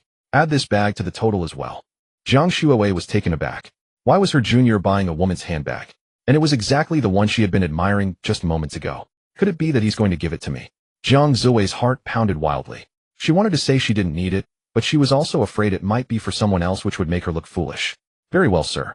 The total comes to 680,000. Seeing Lin Chen's calm demeanor, Yu Yang knew he was doomed. His face turned ashen as he racked his brains for a way out. The woman beside him was looking at Lin Chen with shining eyes. Handsome and rich, if she could latch onto him. The woman's thoughts wandered and she unconsciously squeezed her thighs together. Lin Chen nodded, placing his bank card on the contactless payment terminal. Yu Yang stared intently at the terminal. "Please don't let the payment go through." But the outcome disappointed him. "Very good, sir. Thank you for shopping with us, and please visit again." The saleswoman's face lit up with joy upon seeing the successful payment, and she promptly produced another card. "This is our store's VIP card. You can enjoy a 10% discount here with this card in the future. Thank you." After saying this, Lin Chen turned his gaze towards the despairing Yu Yang. "Senior, it's time to fulfill your promise." Lin Chen reminded him with a smile. Yu Yang forced a smile onto his face and said grudgingly, "Junior Lin, how about this? I'll give you 700,000, and we'll call the whole thing off, okay?" 700,000 was all the money he had. The woman beside him was shocked. "He's just giving away 700,000. He might as well give it to me, at least I could make his nights more enjoyable." Jiang Shuowei looked at Yu Yang with contempt, but also felt a hint of satisfaction. This way it was like buying a bunch of luxury items and still making a profit of 20,000. She had initially felt guilty about making Junior Lin spend nearly 700,000, but now that burden was lifted. "Maybe we should just accept." Jiang Shuowei looked at Lin Chen and asked tentatively, Lin Chen shook his head slightly. Senior, you am not short on money. I'd still rather hear you bark like a dog. Lin Chen looked at Yu Yang with a mocking smile. Yu Yang's smile froze and his face darkened. Are you sure you want to make an enemy of me for life? Yu Yang threatened. Young man, just take the money. It's better for everyone, the woman also advised. Jiang Shuowei remained silent, trusting that Lin Chen had his own judgment. 70,000. How could 70,000 compare to a 2% stake in Penguin? I wouldn't take it even if you offered me $1 billion. No need, senior you. Hurry up and bark. Don't try to back out, you know I recorded it. Lin Chen shook his phone as he spoke. Of course, he hadn't recorded anything. He was just bluffing to keep Yu Yang from going back on his word. If he did renege, the immense fortune within reach would vanish. Yu Yang's face turned pale, then flushed red. After a long hesitation, he let out a few reluctant barks. Lin Chen, just you wait. Yu Yang spat out a threat and stormed off. The woman's face twitched, and after taking a few deep breaths, she hurried after him. A notification sounded in Lin Chen's mind confirming the completion of the task to make Yu Yang bark like a dog, and the reward of a 2% stake in Penguin was credited. Overwhelmed with excitement, Lin Chen scooped Jiang Shuowei up in his arms. This was Penguin, a company with a market value of trillions. It wasn't until he calmed down that he realized what he had just done. He quickly set Jiang Shuowei down. Sorry, senior, I just remembered something great and got carried away. Lin Chen apologized to Jiang Shuowei. Her face was bright red as if it could drip water. It's fine. So what are we doing next? She asked in a low voice, covering her burning cheeks with her hands. How about we go get something to eat? My treat. Lin Chen quickly said. Okay. Welcome to visit again. Back in the car, Lin Chen handed the bag he had just received to Jiang Shuowei. This is for you, senior. Lin Chen said with a smile. This is too expensive, I can't accept it. Jiang Shuowei waved her hands repeatedly. Could this junior be trying to support me? It's fine, just take it. Consider it a thank you for helping me deal with Yu Yang earlier. You were only targeted because of me. Before Jiang Shuowei could finish, she saw Lin Chen's expression turn sour. Then, he'll take it. Jiang Shuowei took the Givenchy bag, her voice weak. That's better. Lin Chen's mood cleared up and a smile returned to his face. How can I ever repay my junior for being so good to me? Jiang Shuowei looked at the bag in her arms, feeling like she was truly being pampered by her handsome junior. The scene of him picking her up earlier flashed in her mind again. It didn't seem so bad. Lin Chen drove off towards the Dihao. As Lin Chen drove his Ferrari, a call came in. He took out his phone and handed it to Jiang Shuowei. Senior, could you answer that for me? Oh, okay. Jiang Shuowei answered, picked up the call, and put it on speakerphone, holding it near Lin Chen's ear. Hello, is this Mr. Lin Chen? Yes, who is this? Hello, Chairman Lin. I am Lu Shu, Secretary of the Board for Tencent. You have just acquired Penguin Computer Systems Co., Ltd., and signed the transfer agreement. You are now officially a shareholder of Penguin. The woman's respectful voice confirmed the news. Oh, okay, got it. Chairman Lin, there will be a shareholder meeting tomorrow morning to announce your official position. Will you be available? I won't be able to make it. Please convey my apologies to the other shareholders. Understood, Chairman Lin. Is this number registered with Chao Xian? Could I add you on it? He'll notify you of any urgent matters. Yes, go ahead and add me. All right, Chairman Lin. I won't disturb you any further. Have a nice day. After the call ended, Lin Chen's face was clearly joyful. The scale of Dihao Hotel was nothing compared to Penguin. Even the entire hotel couldn't match even 1% of Penguin's shares. Lin Chen glanced at Jiang Shuowei. She was still holding the phone frozen in place with only the shock in her eyes showing she was still processing. She stared at Lin Chen speechless. What did she just hear? A shareholder of Penguin. What did that even mean? Penguin was a behemoth with a market value of nearly 3 trillion RMB, the #1 private enterprise in China, and a top 10 international company globally. This junior right in front of her was a shareholder of Penguin. And the most unbelievable part was, he had just started his freshman year. Jiang Zuwei's mind went blank. Senior, what's wrong? Lin Chen looked at her with a knowing smile. Nothing. It's nothing. You're really Loki, Junior. She managed to squeeze out a sentence. I have to make a move. I can't let a top-tier junior like this get away. After all, they both seemed to like each other. Jiang Shuowei made up her mind, and her gaze towards Lin Chen grew softer and softer. We're here. Lin Chen parked the Ferrari in front of the Dihao parking lot. Oh, okay. Jiang Shuowei, still dazed, followed Lin Chen out of the car and inside.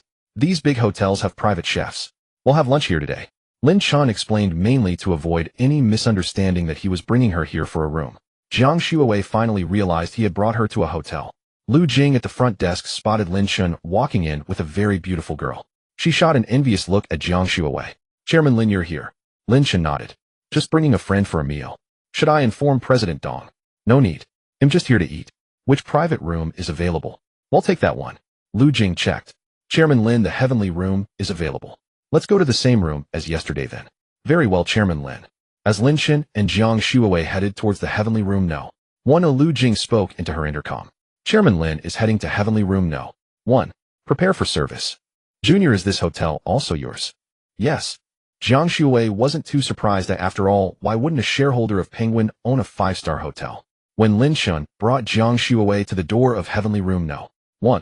Welcome, Chairman Lin. Several waiters bowed and said, no need for such a big show. Just leave one waiter to take our order, the rest of you can leave. Lin Chen said with a helpless look at the staff, suspecting Lu Jing had tipped them off. Jiang Shuawei covered her mouth and giggled. Inside the room, Lin Chen handed her the menu. Order whatever you like. She nodded obediently and took it. But looking at the menu, she felt hesitant. It was too expensive. Seeing prices ranging from hundreds to thousands for a single dish, she felt dizzy. A simple cucumber salad cost several hundred, and a plate of shredded pork with fish flavoring was over 1,000. Seeing her hesitation, Lin Chen smiled slightly and gestured for her to pass him the menu. Lin Chen took the menu, ordered a few signature dishes, added some desserts, and finally selected a bottle of red wine. See if there's anything else you'd like. Lin Chen handed the menu back to Jiang Shuawei with a smile. Jiang Shuawei took it and glanced at his choices. Chaozhou brine lionhead goose, aged 10 years, New Zealand langoustine, paired with bluefin tuna, belly albino sturgeon caviar, steamed humphead wrasse, with aged tangerine peel and ginger. And a bottle of red wine, 2009 Domaine de la Romanée Richburg Grand Cru. A glance at the price. With those dishes, the meal cost over 200,000. A single meal worth a car? Is this what the wealthy life is like? The decadence of capitalism, Jiang Shuawei sighed. That's enough, too much, and we won't finish it. If we don't finish, we can leave it. Who says you have to eat everything? Forget it, just this. Lin Chen had no choice but to hand the menu to the waiter. Very well, Chairman Lin, please wait a moment. The waiter said respectfully, then turned and left. While waiting for the dishes, they chatted about the amusing incident of Yu Yang barking like a dog. After a while, the waiter pushed a cart and served all the dishes. The waiter was perceptive enough to open the red wine and then leave. He did not stay in the private room, which pleased Lin Chen. The main reason was that he still had to complete the system's task, which required him to dine alone with Jiang Shuawei. If a waiter remained in the room, the system might not recognize the completion, causing trouble. I've never eaten anything so expensive before. Jiang Shuawei marveled at the table full of delicacies. Then eat more? We'll come often from now on. Lin Chen poured 2 glasses of red wine, handed one to Jiang Shuawei, and smiled. Jiang Shuawei ate happily, sampling every dish. Finally, she leaned back in her chair and patted her stomach contentedly. How many months, senior sister? Lin Chen wiped his mouth and teased. 2 months, Jiang Shuawei replied, her face flushing but still retorting. And the child's father? Jiang Shuawei fell silent. Senior sister, would you like to go out with me this afternoon? Forget it, I have things to do at school. I'm in the student council, and the school leaders have asked us to go to the meeting room. Jiang Shuawei wanted to spend more time with Lin Chen, but she couldn't get away. Alright, I'll take you out next time. Lin Chen wasn't disappointed. After all, there would be plenty of time. System notification removed. Lin Chen felt a surge of excitement. System notification removed. When watching videos, he often saw supercars, and his favorite was the Lamborghini Veneno. Its futuristic design and blood-pumping exhaust note had instantly captivated Lin Chen. Unfortunately, back then he could only dream, but now it was different. Now it was his. Only 13 units existed in the entire world, and one of them was now parked in his garage. At the thought, Lin Chen could barely contain his excitement. He even overlooked the final stage mission reward of 3% shares in Penguin Computer Systems Co. Ltd. Senior sister, come with me to my place first. I need to change cars. Isn't your Ferrari good enough? Why change? Jiang Shuawei was puzzled. I bought a car earlier and it just arrived at home. I want to go see it, Lin Chen explained. Alright, but don't take too long. I need to be at the office by 2:30. Jiang Shuawei checked the time, 1:00 p.m. An hour and a half should be enough. Okay, you'll change cars, and then head straight to school, Lin Chen nodded. He then stood up and led Jiang Shuawei out of the hotel. Goodbye, Chairman Lin. Lin Chen drove the Ferrari to the entrance of Yulan Shengting. In the owner of Yulan 1, he stopped at the barrier and rolled down the window to tell the security guard. Yulan 1. The guard was startled. He had learned yesterday that a new resident had moved into Yulan 1. People working in top-tier luxury residences, whether cleaners, property management, or security, earned high salaries, but the risks were also great. If they accidentally offended a resident, it would be disastrous. So they usually remembered each resident's face, name, and car. Since Lin Chen was visiting for the first time, the guard didn't recognize him and didn't immediately raise the barrier. Cold sweat broke out on the guard's forehead. Fortunately, the Ferrari made him cautious and his words hadn't offended anyone. He checked Lin Chen's face and confirmed it matched. I'm sorry, Mr. Lin. This is the first time I've seen your car. They'll open it right away. The guard raised the barrier. It's fine. Being responsible is a good thing. Lin Chen smiled and didn't mind. He had come from a humble background himself, and besides it was the guard's job. No need to make things difficult. Lin Chen started the car and drove toward Yulan 1. Junior Lin, is this your home? Jiang Zuwei's mouth slightly opened as she looked at the villa that resembled a small estate. The surroundings aren't bad, right? Lin Chen was also visiting for the first time. Though mentally prepared, he was still excited. This was one of the most prestigious villa districts in Tianfu City. He had been too naive before. He thought the system had randomly given him a villa worth a few million. But after learning more, he discovered that even the cheapest villas in Yulan Xingting cost tens of millions. Let alone Yulan 1, the crown jewel of the villas, worth at least 100 million or two. Lin Chen opened the door with the system-provided password and registered his face and fingerprint. Senior sister, would you like to register too? Me? Why would I register my face at your place? Although Jiang Xuewei refused, the fact that Lin Chen asked her to register her face showed his feelings for her. It was an outright hint. After Lin Chen registered his face, he drove the car into the garage. As the garage door opened, a sports car brimming with technology and power came into view. Junior, this car is so cool. Is this your new ride? It's awesome. It looks just like the best car in those racing game videos. Lamborghini Veneno. Lin Chen stroked the Veneno's hood. It really is cool. That's why I bought it. Jiang Xuewei felt that the number of times she had been stunned in her life hadn't exceeded what she experienced in just one day. This mysterious junior beside her stirred a strong curiosity. Junior, how much did this car cost? It must be expensive, Jiang Xuewei asked curiously. She felt that even the Ferrari wasn't as cool as this car. Not particularly expensive, around 80 to 90 million. But it's very rare, only a dozen or so in the world. It took a lot of effort to get one. Over 100 million. Only a dozen in the world. Impressive, impressive. Jiang Xuewei felt numb. At this point, she wouldn't doubt it, even if Lin Chen said he was an alien. Let's get in, senior sister. We'll take you back to school. Lin Chen suppressed his inner excitement, a gentle smile on his face as he spoke to Jiang Xuewei. Great. A supercar worth nearly 100 million. Perfect timing to experience it. Jiang Xuewei was thrilled at the prospect of riding in such a legendary vehicle. As the scissor doors slowly opened, the interior, predominantly black with bright-colored accents, created a strong visual impact. After Lin Chen and Jiang Xuewei got in and closed the doors, they immediately felt the powerful aura brought by the top-tier supercar. Vroom, vroom, vroom. Lin Chen started the engine, and the roar of the Veneno made their blood boil. After he drove out of the garage doors slowly closed. As Lin Chen approached the exit, the security guard, seeing a supercar approaching, quickly raised the barrier. As the car passed the gate, the guard noticed it was Lin Chen. Wow, no wonder he's the owner of the penthouse. He's switched to another supercar. How much does this one cost? The guard sighed as he watched the Lamborghini Veneno's tail fade into the distance. Holy cow! A Lamborghini Veneno. I actually saw a Lamborghini Veneno at Yulan Shengting. This is a top-tier legendary car, globally limited to only a dozen units. You can't buy it even if you have money. Lin Chen brushed past a Porsche Cayenne. The Porsche owner stared wide-eyed at the supercar. What kind of big shot has moved into Yulan Shengting? On the road, a sleek black supercar sped by with a roaring engine. The sound of its exhaust drew the attention of many people. Wow, Mom, what car is that? So cool. A little boy pointed at the supercar. I've never seen such a beautiful car before. The young woman also looked at the car and exclaimed, when I grow up, I'm going to buy one too. And buy one for Mom too.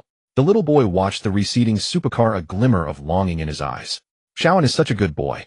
Then Mom will rely on you from now on, okay? The young woman smiled and patted his head. The little boy nodded firmly. This is a Lamborghini Veneno. I can't believe I've seen such a legendary car. A car enthusiast exclaimed excitedly. Senior sister, how do you feel?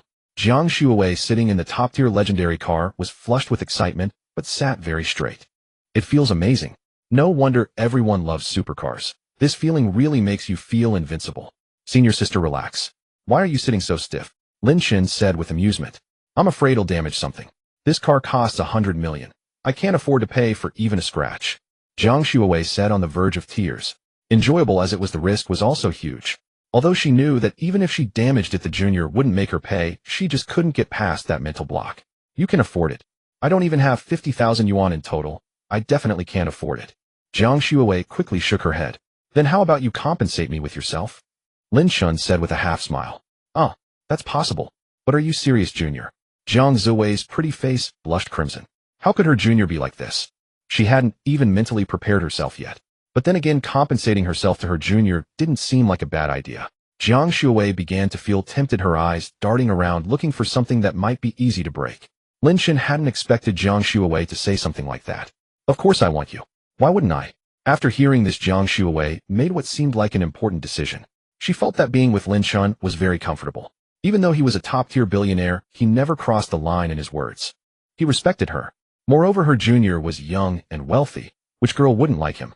Since she had feelings for him, why not pursue him? Should she wait until school started when other girls would notice this young, rich, and handsome junior who looked like a male celebrity, only then to express her feelings and compete with them? With that thought, Jiang Shuawei looked at Lin Chen seriously. Junior, can you give me a chance to pursue you? She had never been in a relationship before. She only remembered that her grandmother had told her when she was young that as a girl, if she liked a boy, she must bravely pursue him. Don't leave any regrets. Even if you're rejected, it's okay, because at least you tried. Lin Chen was startled by Jiang Shuawei's words. He quickly pulled over to the side of the road. Senior sister, are you serious? Lin Chen had originally planned to wait until they had spent more time together, then prepare a proper confession to his senior.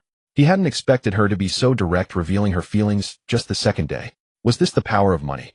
Even Jiang Shuawei, who had been pursued by many wealthy young masters, couldn't resist.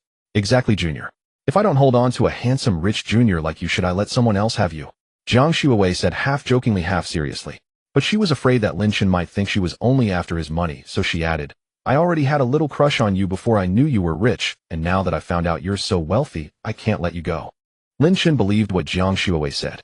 After all, yesterday, he had been dressed very plainly, yet she had still been warm to him. He didn't mind if other women approached him for money, but it would affect their standing in his heart. Senior sister, I like you too, but confessing should be something a guy does. How can I let you do it? Lin Chen said, looking at Jiang Shuawei with tender affection. Upon hearing his words, Jiang Shuawei felt herself enveloped by a wave of immense joy. Senior sister, will you be my girlfriend? Lin Chen held the Ferrari key fob, gazing at Jiang Shuawei with tenderness. Yes, I'm willing to be your girlfriend. Jiang Shuawei covered her mouth, nodding repeatedly, her love almost overflowing from her eyes. But forget about the Ferrari key fob. What? Are you rejecting my confession? This key fob is like a bouquet of flowers. If you don't accept it, you're rejecting me. Well, okay. Thinking of how wealthy Lin Chen was, Jiang Shuawei considered and accepted. She took the Ferrari key fob. That's right, senior sister. Lin Chen smiled. Still calling me senior sister? Jiang Shuawei pouted, pretending to be unhappy. My mistake. It should be Shuawei. Lin Chen said, looking at the pouting, adorable Jiang Shuawei, his eyes drawn to her bright red lips. A surge of impulse rose in his heart. He leaned in toward Jiang Shuawei. Chen, what are you? MH. Jiang Shuawei only felt a wave of warmth pressing against her. Lin Chen's tongue slipped in, parting her teeth and entwined with hers. It was Jiang Shuawei's first time, so she was a bit unskilled, but gradually she began to respond. Lin Chen savored Jiang Shuawei's taste with relish. Strawberry flavor. After several minutes, Jiang Shuawei patted Lin Chen on the back. Only then did he let her go. They looked into each other's eyes. Jiang Shuawei's face flushed, breathing heavily. She felt like she was almost suffocating. Lin Chen stood nose to nose with Jiang Shuawei, their eyes locked, a delicate strand of saliva still connecting them. Jiang Shuawei's face flushed crimson, yet she held his gaze steadfastly. After a few more seconds, Lin Chen could no longer restrain himself. Indeed, when lovers gaze at each other like this, it's inevitable that one of them will break the silence within 10 seconds. Again, Jiang Shuawei pleaded for mercy repeatedly. Chen, how about you take me back to school first? We have plenty of time ahead. Alright, I'll let you off the hook for today. With that, Lin Chen planted another kiss on her lips and gently tapped her nose with his finger. Jiang Shuawei lay limp in the passenger seat, utterly drained of strength. The campus beauty, who had never been in a relationship, was left dizzy and disoriented by Lin Chen's advances. Ding! System mission confessed to the campus beauty completed with overwhelming success. Congratulations, host. Critical hit. You have acquired an 8 stake in Tencent. A wave of excitement surged within Lin Chen. This was possible. 3 had directly become 8. This meant he now held a 10 stake in Tencent. He had instantly become the second largest shareholder, right behind Naspers. Lin Chen now held 10 of the shares, less than Naspers' 29. 3, but more than Ma Teng's 8. 5. He wasn't sure about the specifics. This was just the information he had quickly gathered. He wondered whose shares the system had acquired. System, can I ask whose shares you bought? Ding. Shares acquired from retail investors. Lin Chen suddenly understood. So retail investors held 50 of the shares, and the major shareholders, including Lin Chen, also held 50 combined. Now Lin Chen had become the second largest shareholder, and as an individual holder, his decisions would significantly impact Tencent. Old Ma must be getting anxious. Lin Chen thought to himself. The car quickly arrived at the gates of Suzhou University. Due to freshman registration over the past couple of days, many new students and their parents were gathered at the school gate, making the area quite congested. But as Lin Chen's car approached the entrance, the surrounding crowd instinctively made way for them. Whoa, what car is that? Never seen anything like it. It's so cool. Looks like something Batman would drive. Isn't that a Lamborghini Veneno? They only made a dozen or so worldwide. Could it be a replica? Someone muttered in disbelief. Impossible, any enthusiast can spot a fake Veneno. This is the real deal. Even if it's not one of the 3 hardtop versions, how can it be here at Suzhou University? A student driving a Lamborghini Gallardo murmured, staring at the Veneno idling behind him, waiting to enter. He was a Lamborghini supercar enthusiast, having loved them since childhood. His name was Wang Shijia, the grandson of Wang Junlin, chairman of the Suzhou Longzhou Group. To buy this Gallardo worth over 4 million yuan, he had studied desperately in his senior year of high school. Only after getting into Suzhou University did his grandfather buy it for him. This scene was frantically photographed by students and posted on the campus forum. A meeting of Lamborghini supercars. Shocking. The legendary 2013 Geneva top supercar appears at Suzhou University. Top-tier tycoon arrives at Suzhou University. Instantly, the forum exploded with over 99 new messages. Many students rushed out of their dorms just to catch a glimpse of this top-tier supercar. In the presence of the Lamborghini Veneno, all other Lamborghinis had to take a back seat. Well, except for the Sesto Elemento. Hey, are you going in or not? Don't block the people behind you. Wang Shijia was still staring at the Veneno behind him, oblivious that it was his turn to move. Oh right, sorry. Wang Shijia snapped back to reality, pressed the accelerator, and roared into the campus. Oh, that car ahead isn't bad either, a Gallardo. Seems like there are quite a few wealthy students here, Lin Chen remarked with interest. Jiang Shuawei examined the car in front and asked curiously, what car is that? How much does it cost? It's a Lamborghini Gallardo, around 4 million yuan. Lin Chen stated casually. 4 million? Then how much was your Ferrari? It's not my Ferrari, it's yours. 7 million plus. Lin Chen corrected her with a smile. 7 million? You just gave me a car worth 7 million. Don't you feel a pang of regret? Jiang Shuawei exclaimed in astonishment. Lin Chen started the car and drove into the campus, following the car ahead, wearing a nonchalant expression. Why would I regret giving something to my woman? Besides, I'm not short on cash. Jiang Shuawei looked at the calm Lin Chen, and recalling that he was a shareholder in Tencent, fell silent. Lin Chen found a parking spot which happened to be right next to the Gallardo. As Lin Chen and Jiang Shuawei got out, the excited Wang Shijia rushed over from his car. Bro, is this your car? It's amazing. Wang Shijia said, his eyes constantly darting to the Veneno beside them. Your car is pretty cool too. Lin Chen replied with a faint smile. My car can't compare to yours, bro. Yours is worth dozens of mine. I've loved Lamborghini supercars since I was a kid, and today I finally get to see a real Veneno, not a replica. Lin Chen watched the excited, rambling Wang Shijia with a slight headache. He still needed to take Jiang Shuawei to her meeting.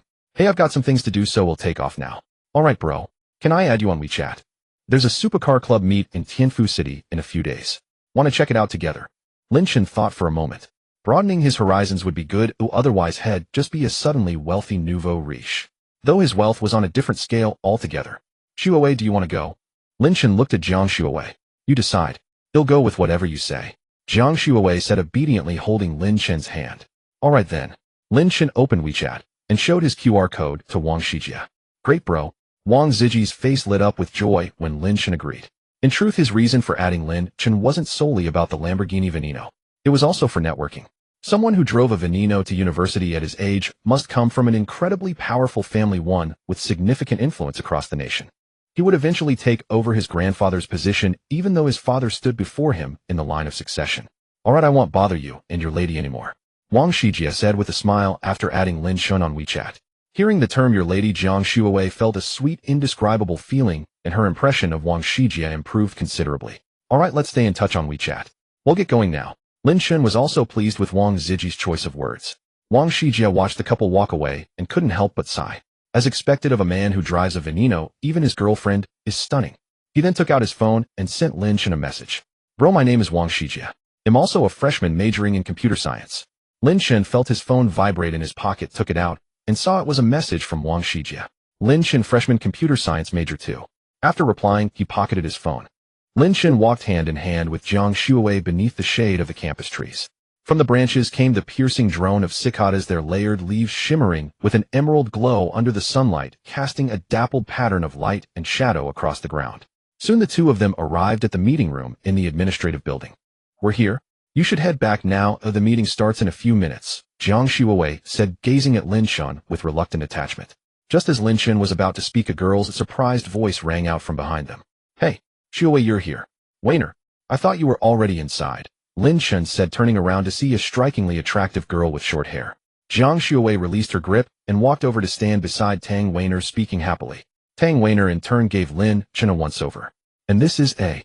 Hello, I'm Zuwei's boyfriend, Lin Chen said with a smile. Huh, Zuwei's boyfriend. Tang Weiner was taken aback by the statement. Though she considered herself quite beautiful, she knew she paled in comparison to her best friend.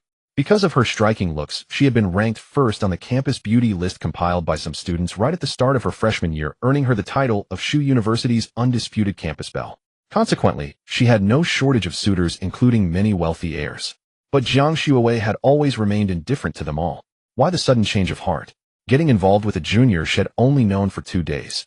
She shot Jiang Shuowei a look that said, "You owe me an explanation later," before smiling and saying, "Hello, I'm Tang Weiner, Zuwei's best friend." Just then a few teachers walked over, chatting amongst themselves. "The teachers are here. The meeting's about to start. Chen, you should head back first," Jiang Shuowei said, then pulled Tang Weiner into the meeting room. Lin Chen shook his head in resignation and walked back down the administrative building. After retrieving all the purchased items from the car, he realized he had forgotten to bring the bag he bought for Jiang Shuowei. He decided to leave it in the car for now. As soon as he reached the dormitory, before even stepping inside, he heard Xiaowei yelling, "Chen Xiao, are you a pig? You used your ultimate right as Dong Huang sucked you in. I threw my combo, and he just happened to suck you in. How's that my fault?" Chen Xiao retorted. "Chen Xiao, come help me guard the jungle," came Xiao Fei's voice. Lin Chen opened the door and tossed his clothes onto the bed. "Boss, you're back. Want to play some Honor of Kings? Now you guys go ahead. I'll sit this one out," Lin Chen said with a shake of his head. He wasn't gifted at games, he'd land and die instantly in PUBG, and consistently rack up negative KD ratios in Honor of Kings. The three didn't press him further. Before long, Lin Chen's phone rang. If he guessed right, it should be Lu Shu. His suspicion was confirmed. "Chairman Lin, sorry to bother you. Since you didn't accept my friend request, I decided to call you instead." Lu Shu's apologetic voice came through. The 3 gaming roommates quieted down upon hearing Lin Chen on the phone. "It's fine. Is there something you need?" Lin Chen asked, feigning ignorance. "Chairman Lin, as you've acquired another 8 of Tencent's shares, your total stake is now 10. You are now Tencent's second largest shareholder. Since you didn't approve my friend request, I'm calling to remind you that I've sent a meeting link to your WeChat. I'll approve it right away," Lu Shu explained. "All right, I'll approve it immediately," Lin Chen replied. After hanging up, Lu Shu sat in her office massaging her temples. This Chairman Lin sounded quite young on the phone, yet had managed to acquire 10 of Tencent shares in just 1 day, becoming its second largest shareholder.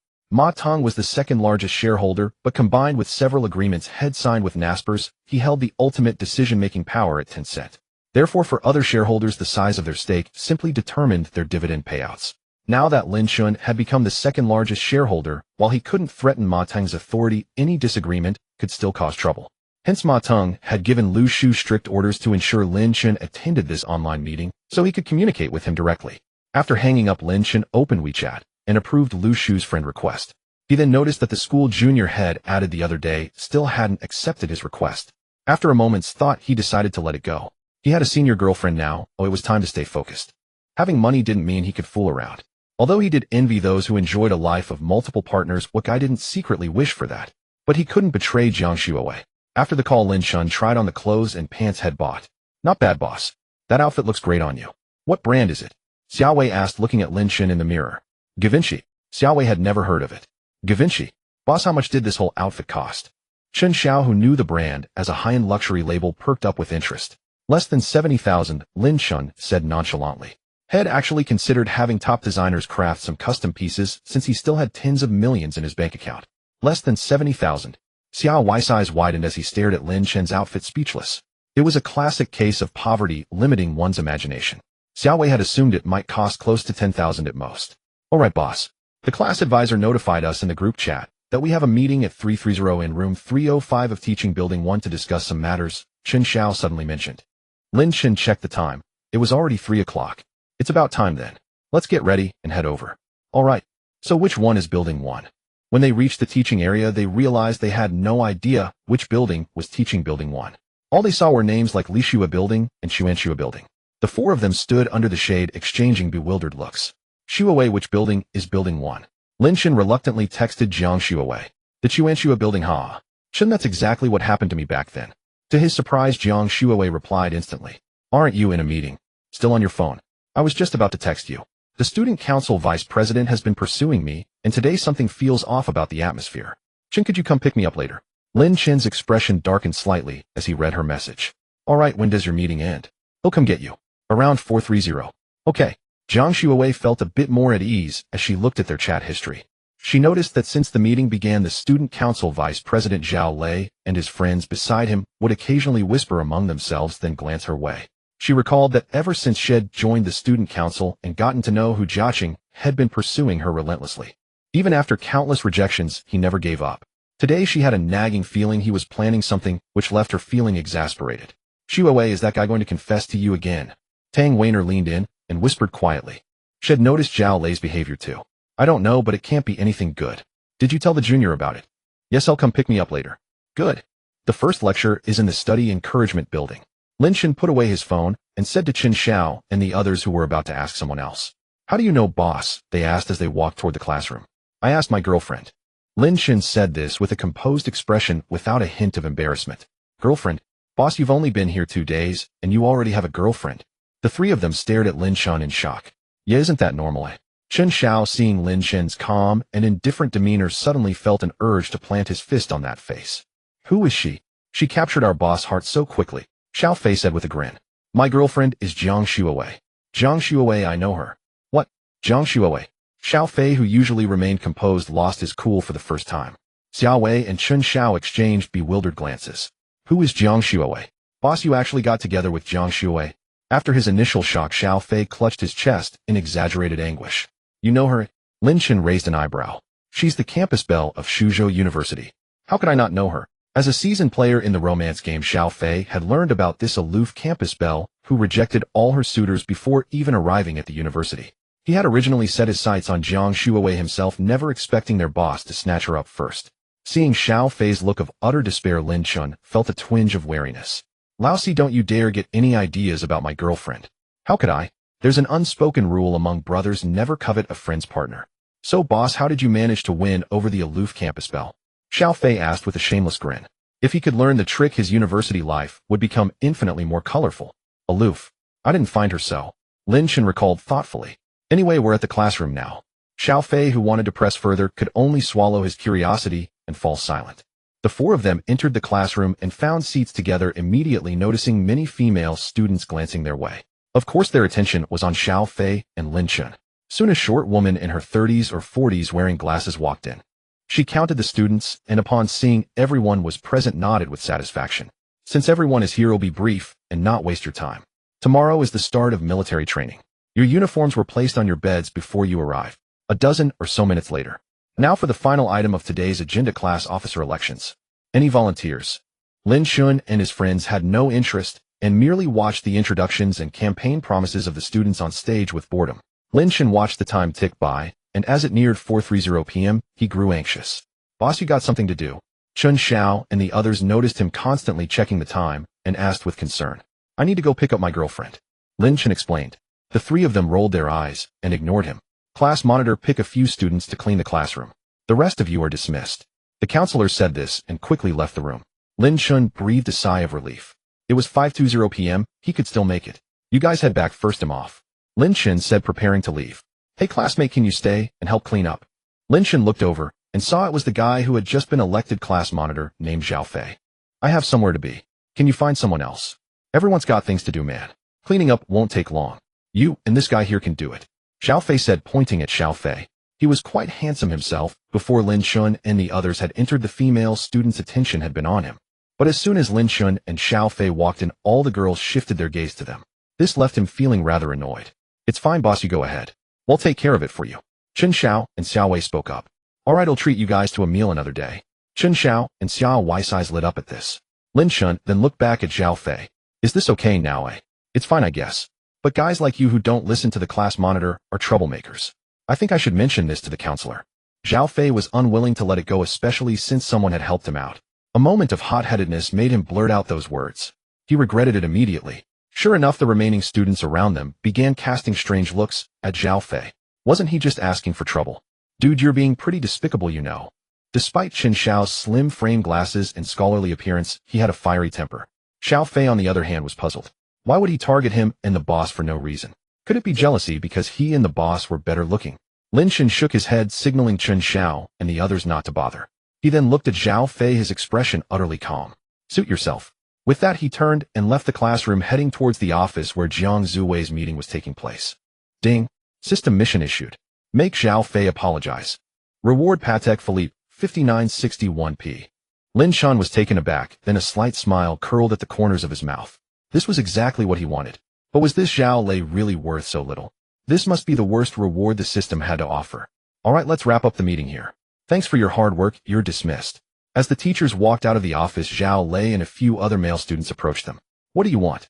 Tang Weiner shielded Jiang Shuawei behind her, eyeing the group warily. I just wanted to have a few words with Shuawei. Zhao Lei forced a stiff smile at the defensive pair. If it's about the student union, then go ahead.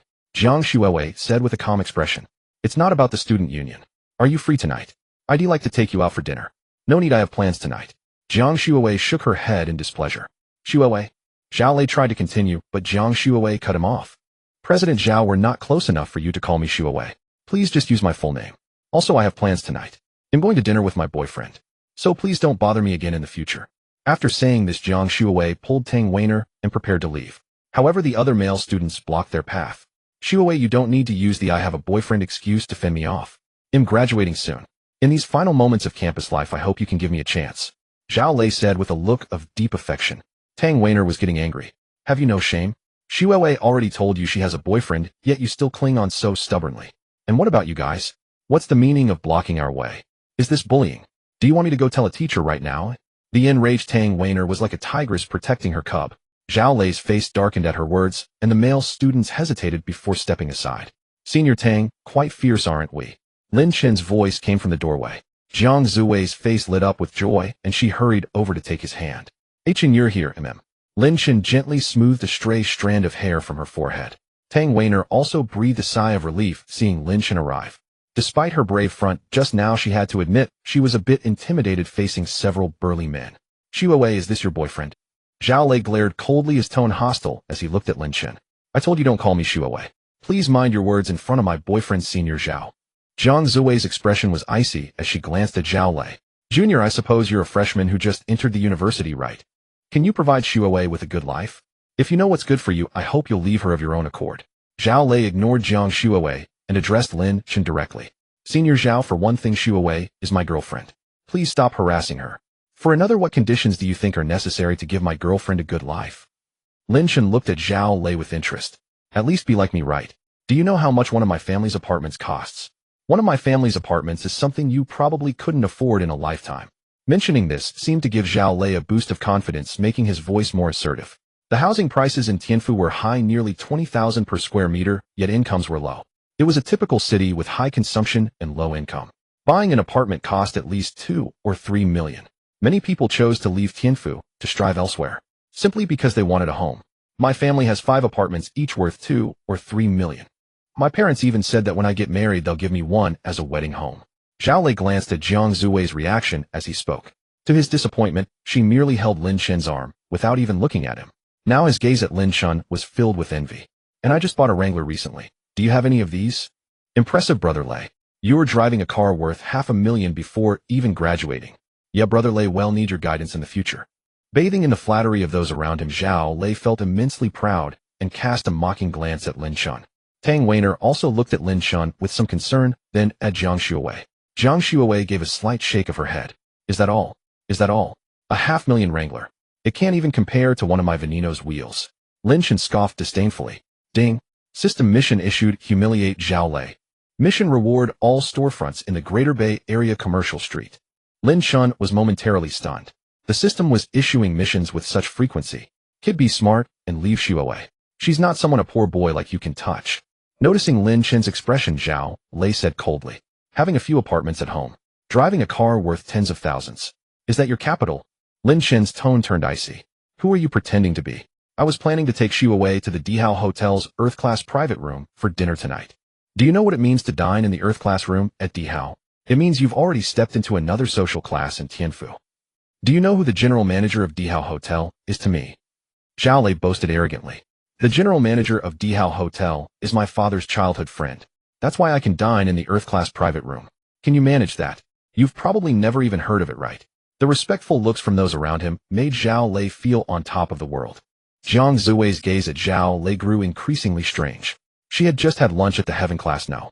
One private room in Dihao today, and Lin Chen was the secret boss of the hotel.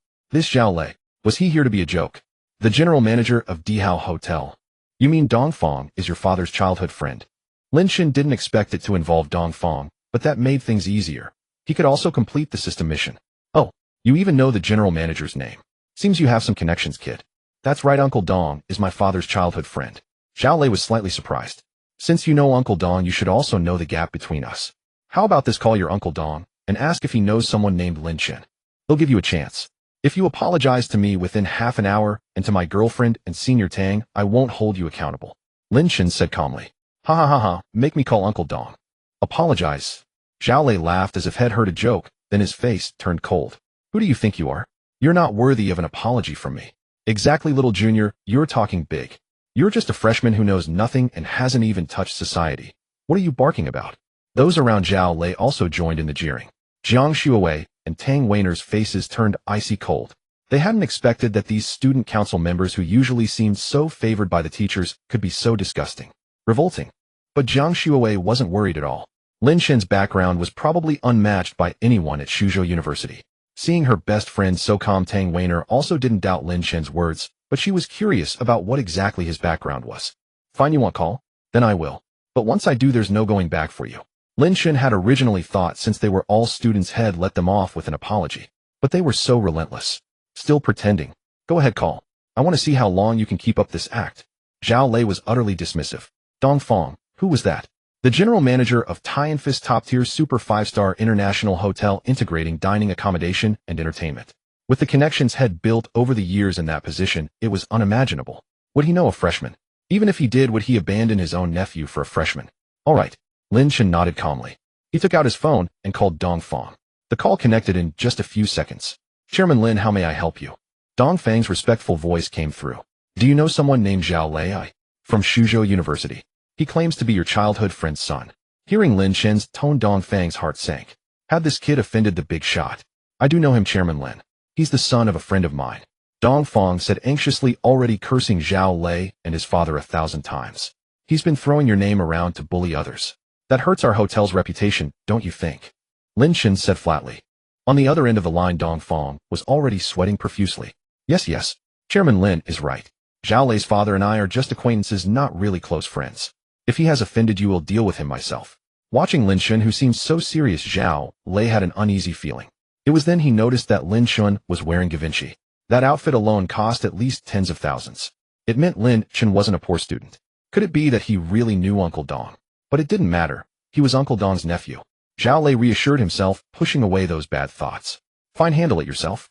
This kid doesn't believe I know you. He thinks I'm just a poor student. Lin Chen's lips curled slightly. Yes, Chairman Lin. They'll call him right away. Lin Chen hung up and looked at Zhao Lei with a mocking smile. That's it. Over already. Seeing that nothing happened after the call, Zhao Lei became more convinced that Lin Chen was bluffing. Not so fast, Lin Chen said with a smile, but before he finished, Zhao Lei's phone rang. Look, someone's calling you. Zhao Lei's face suddenly darkened as he looked at the phone screen, showing the caller ID Uncle Dong. Had he really messed with someone he shouldn't have?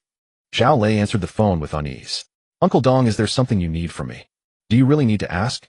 Stop using my name to stir up trouble from now on. Don't call me Uncle Dong anymore, and don't contact me again. Dongfang's voice crackled with fury. What? Why Uncle Dong? Is it because of Lin Chen? Zhao Lei asked in a panic. Their family ran a small company with decent business, largely thanks to the deals Dongfang had brought in. If his actions caused Dongfang to withdraw his support, he'd face his father's wrath when he got home. Why? Do you know who Lin Chen is? Who? Zhao Lei asked instinctively. He's the owner of our Imperial Hotel. And its only owner. Dongfang hung up immediately after speaking. The news struck Zhao Lei like a bolt from the blue. Trembling, he pocketed his phone and looked at Lin Chen, who wore a smile, feeling utterly dejected. Bro, why didn't you tell us you had such a powerful background? Lei, what's going on? Is this guy faking it? One of his companions asked, oblivious to Zhao Lei's pale face still sneering at Lin Chen. Zhao Lei ignored him and walked straight up to Lin Chen. Brother Lin, please forgive me. I was a fool. Zhao Lei bowed his head, humbly begging for forgiveness. He knew that someone as young as Lin Chen, who owned the Imperial Hotel, was not someone a small fry like him could afford to offend. Even if his only title was the owner of the Imperial Hotel, that alone was enough to ruin him and his entire family.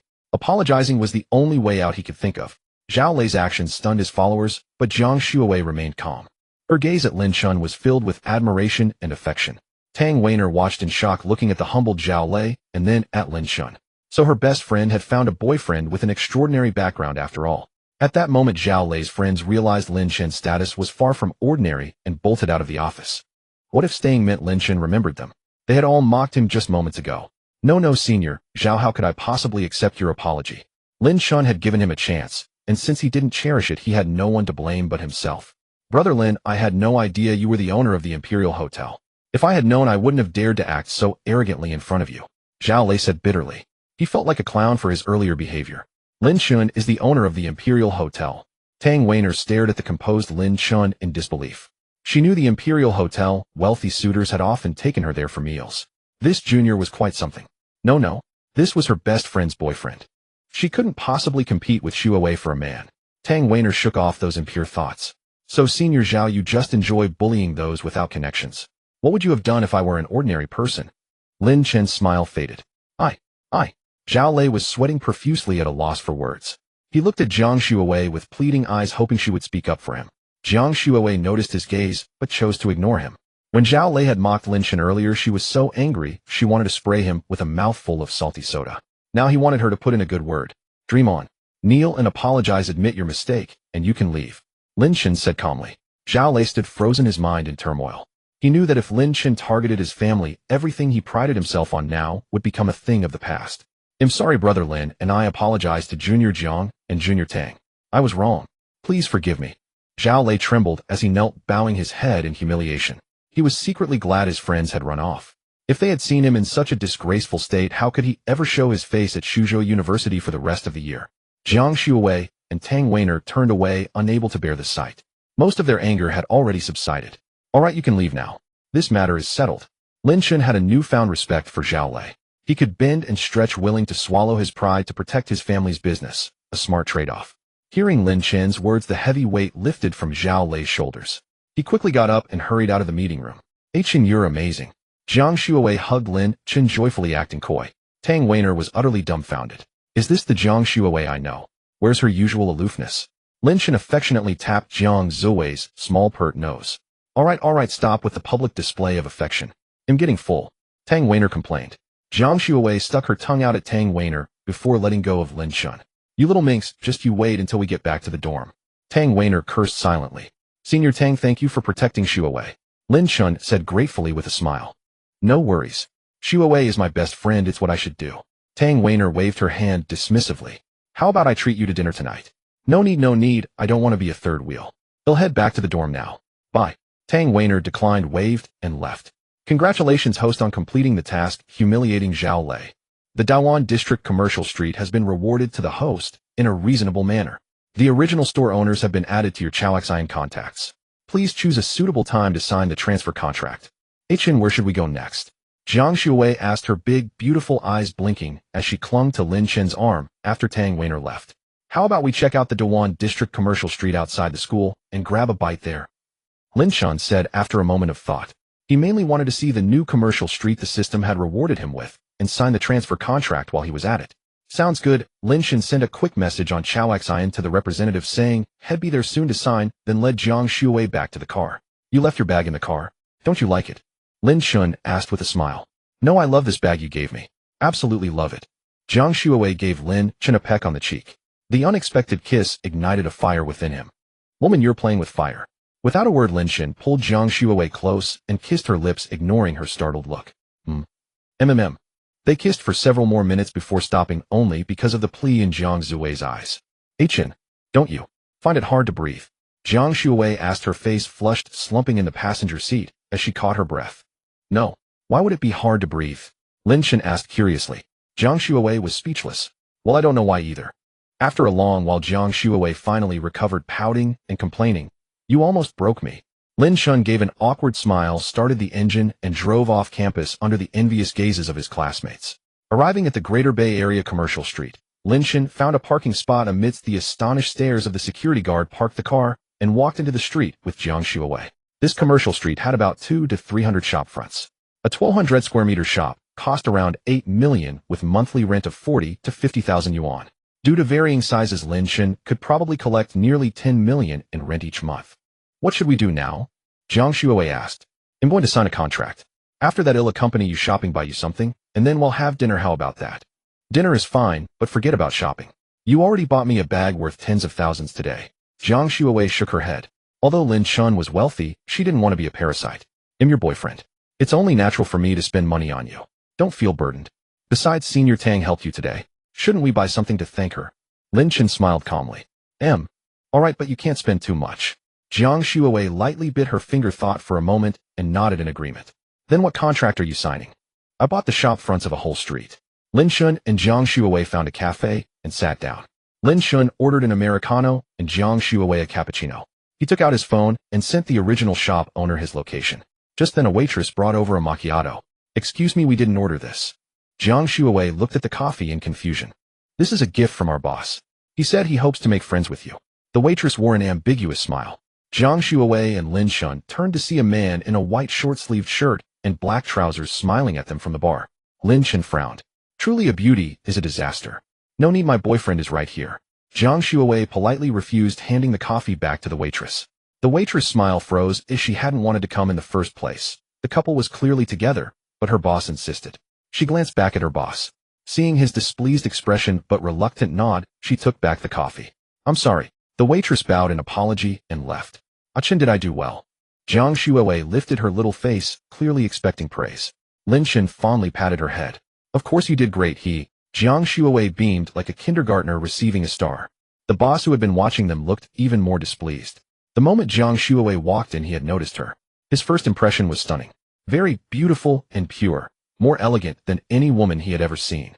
He couldn't help but be smitten. Even if she had a boyfriend, he was willing to try. With a good hoe, any wall can be undermined. Miss, can I have your contact info? After much deliberation, the boss decided to be shameless. Jiang Shuowei looked up in surprise at the boss. Hadn't the waitress made it clear? I have a boyfriend, so no thanks, she said coldly. Lin Chen was also speechless. Miss, you must be a college student nearby, right? In this society, being handsome is useless. What matters is ability. I'm 26 and I own a 1,200 square meter cafe on this street. Monthly revenue is about 1,500, net profit around 708,000. Miss, add me on WeChat. I'm sure you'll make a better choice. The boss finished with a provocative glance at Lin Chen. He was confident that once the girl heard he earned 7,000 a month, she would agree to add him.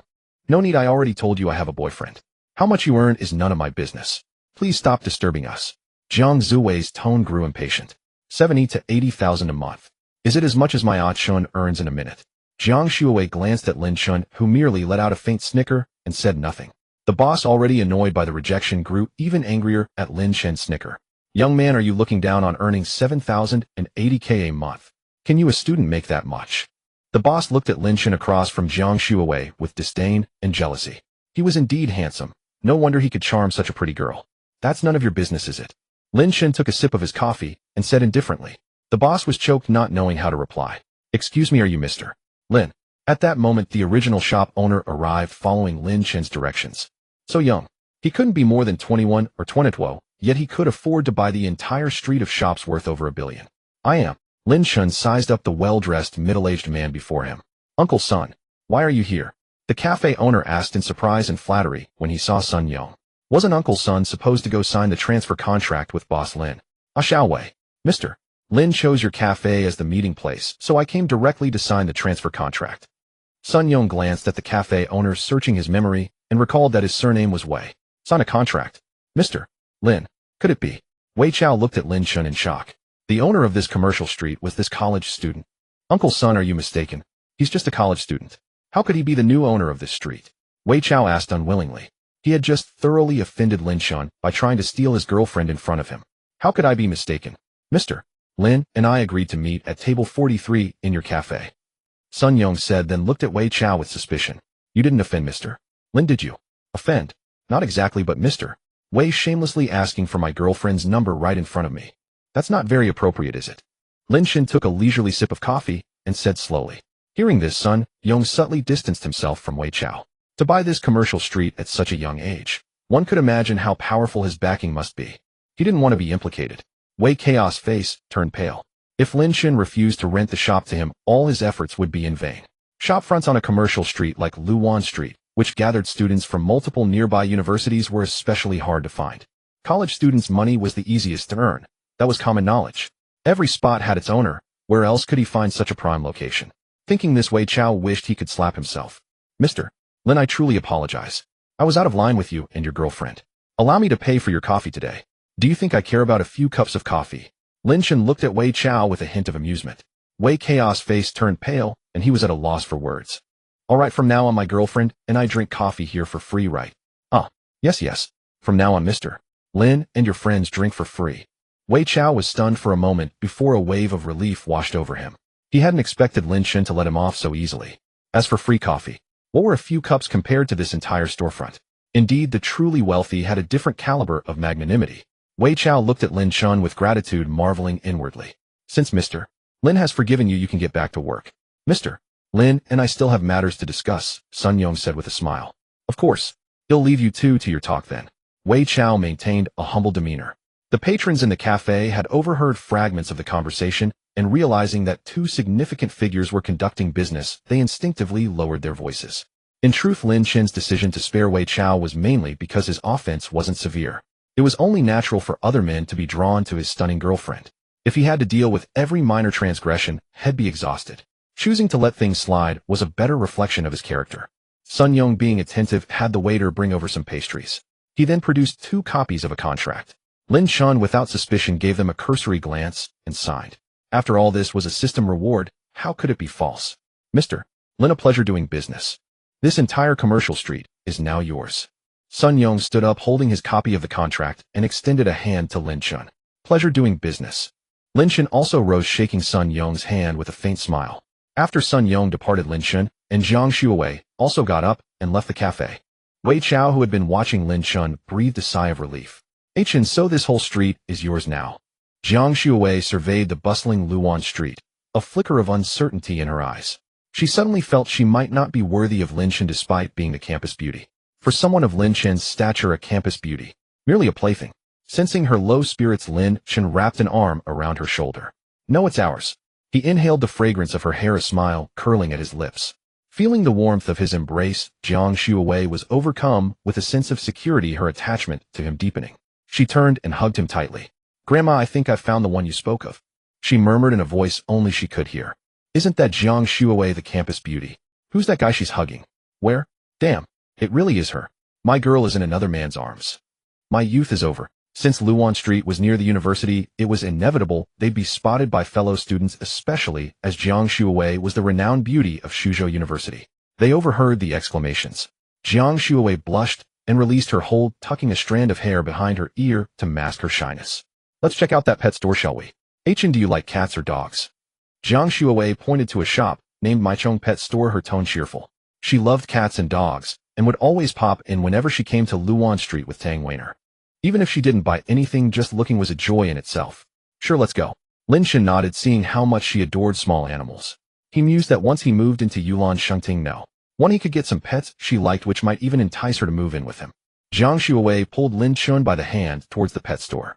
The students who had spotted them once they were out of sight took out their phones and snapped a photo to post on the campus forum. Shocking. Zhang Xuewei, who rejected countless suitors, is seen with. Within seconds of posting, the topic skyrocketed to the top of the forum. Looking at that profile, and back, it really is Zhang Xuewei. My love life is over before it even began. Same here, one. That guy looks familiar. Wait, I remember. He's the junior who drove a Ferrari SF90 on the first day of enrollment. I thought the campus beauty was above rich guys. That guy is so handsome. I'm in love. Hey, keep it in your pants. The students who posted it were stunned by the post's explosive popularity. Truly the campus beauty of Suzhou University. What a following. Meanwhile, Zhao Fei, having just finished a task for his counselor, was idly browsing the campus forum. Doesn't this face look like that really handsome guy from our class? Zhao Fei stared at the photo in the post, a knot forming in his stomach. Hanging out with the campus beauty, driving a Ferrari SF90 to school as a freshman. Zhao Fei's face gradually turned pale.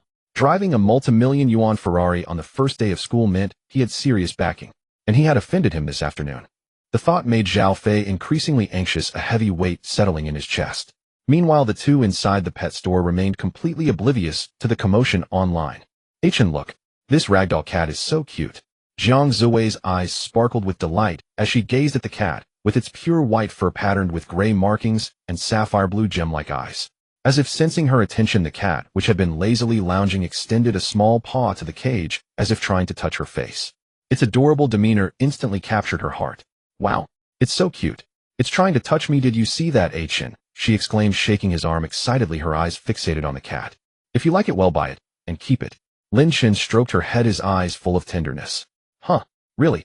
But isn't it troublesome to keep a cat on campus? Jiang Shuowei was tempted, but hesitated. That's a minor issue, we'll handle it. Besides, this little cat will be ours, a nice memento. Jiang Zuwei's gaze towards the ragdoll softened even more. Owner, well, take this ragdoll cat.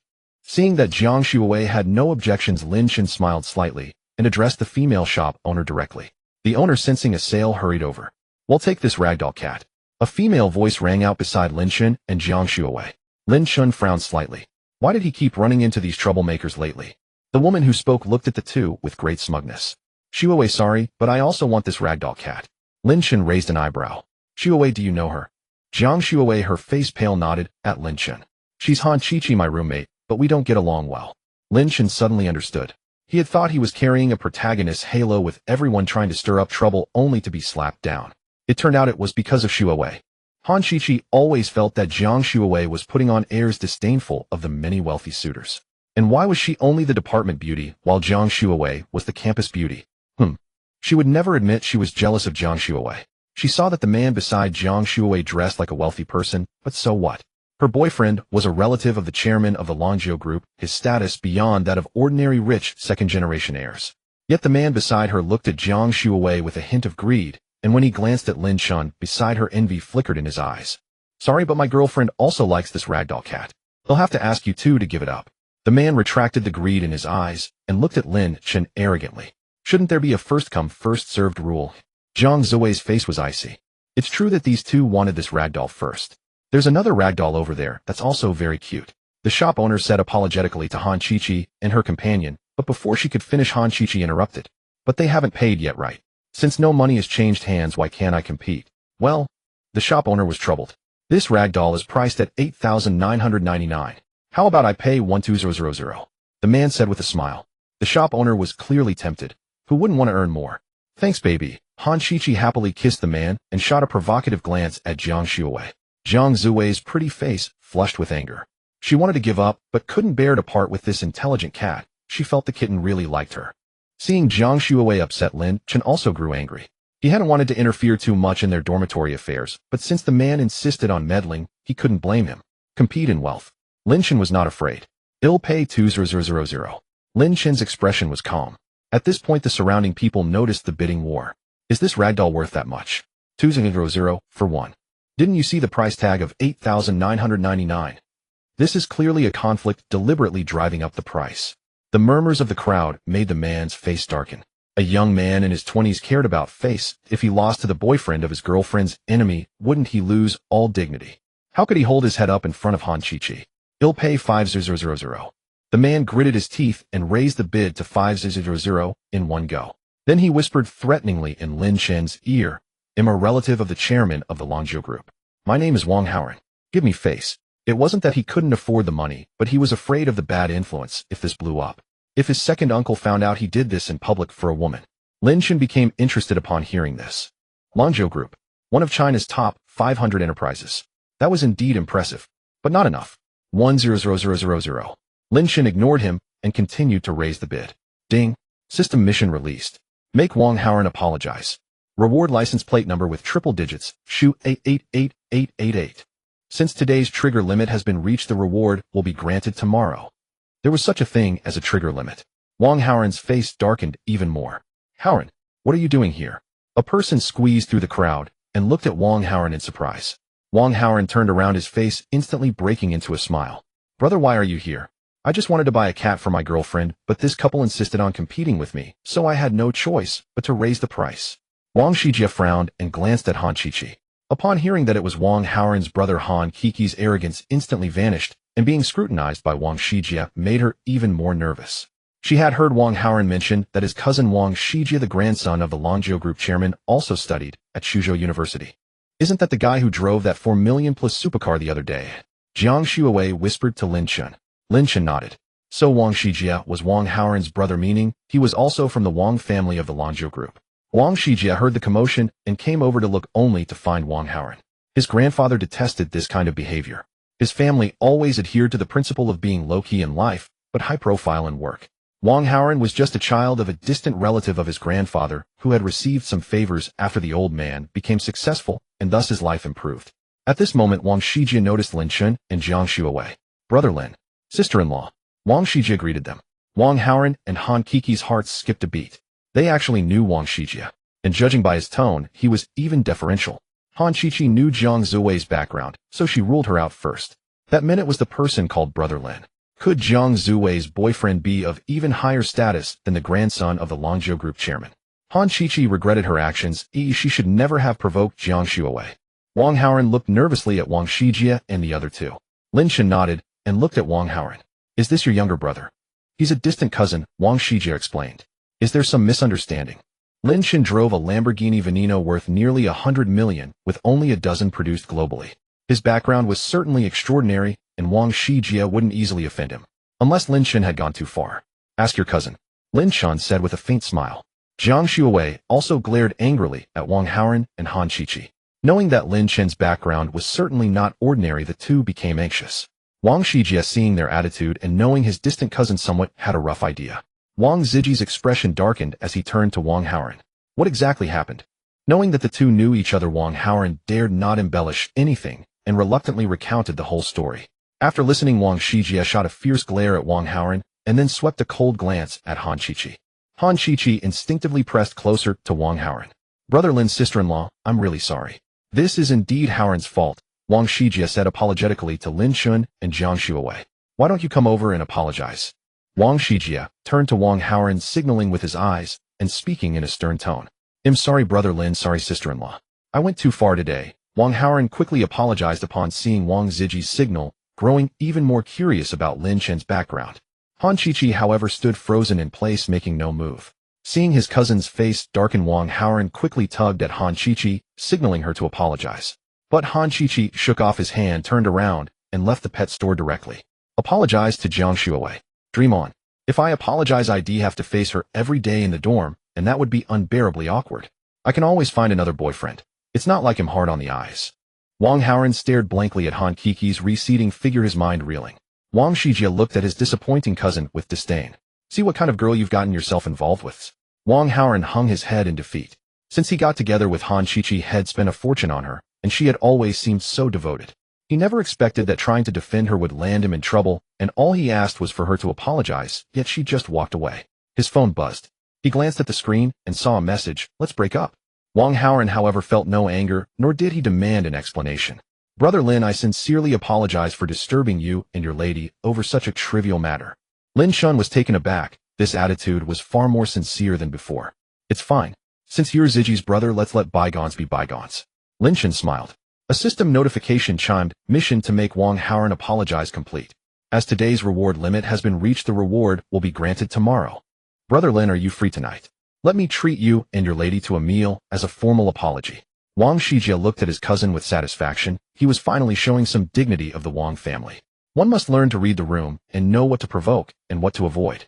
I'm free, but it depends on my girlfriend. Lin Chen looked at Jiang Shuowei tenderly. A warmth spread through her heart. Sure, no problem. Jiang Shuowei knew the Wang brothers were not ordinary people, and having a good relationship with them would surely benefit her boyfriend. In this world, what matters most? Connections. Then thank you, Brother Lin and sister-in-law, for gracing us with your presence. Wang Haoran was overjoyed that they agreed. From his cousin's attitude, he could tell Lin Chen had an extraordinary background, and befriending him would be nothing but beneficial. Cousin, are you coming too? Of course. I want to chat more with Brother Lin. What, you don't want me there? Wang Shijie scolded playfully. No, how could I? Wang Haoran shrank back nervously. Brother Lin, did you drive?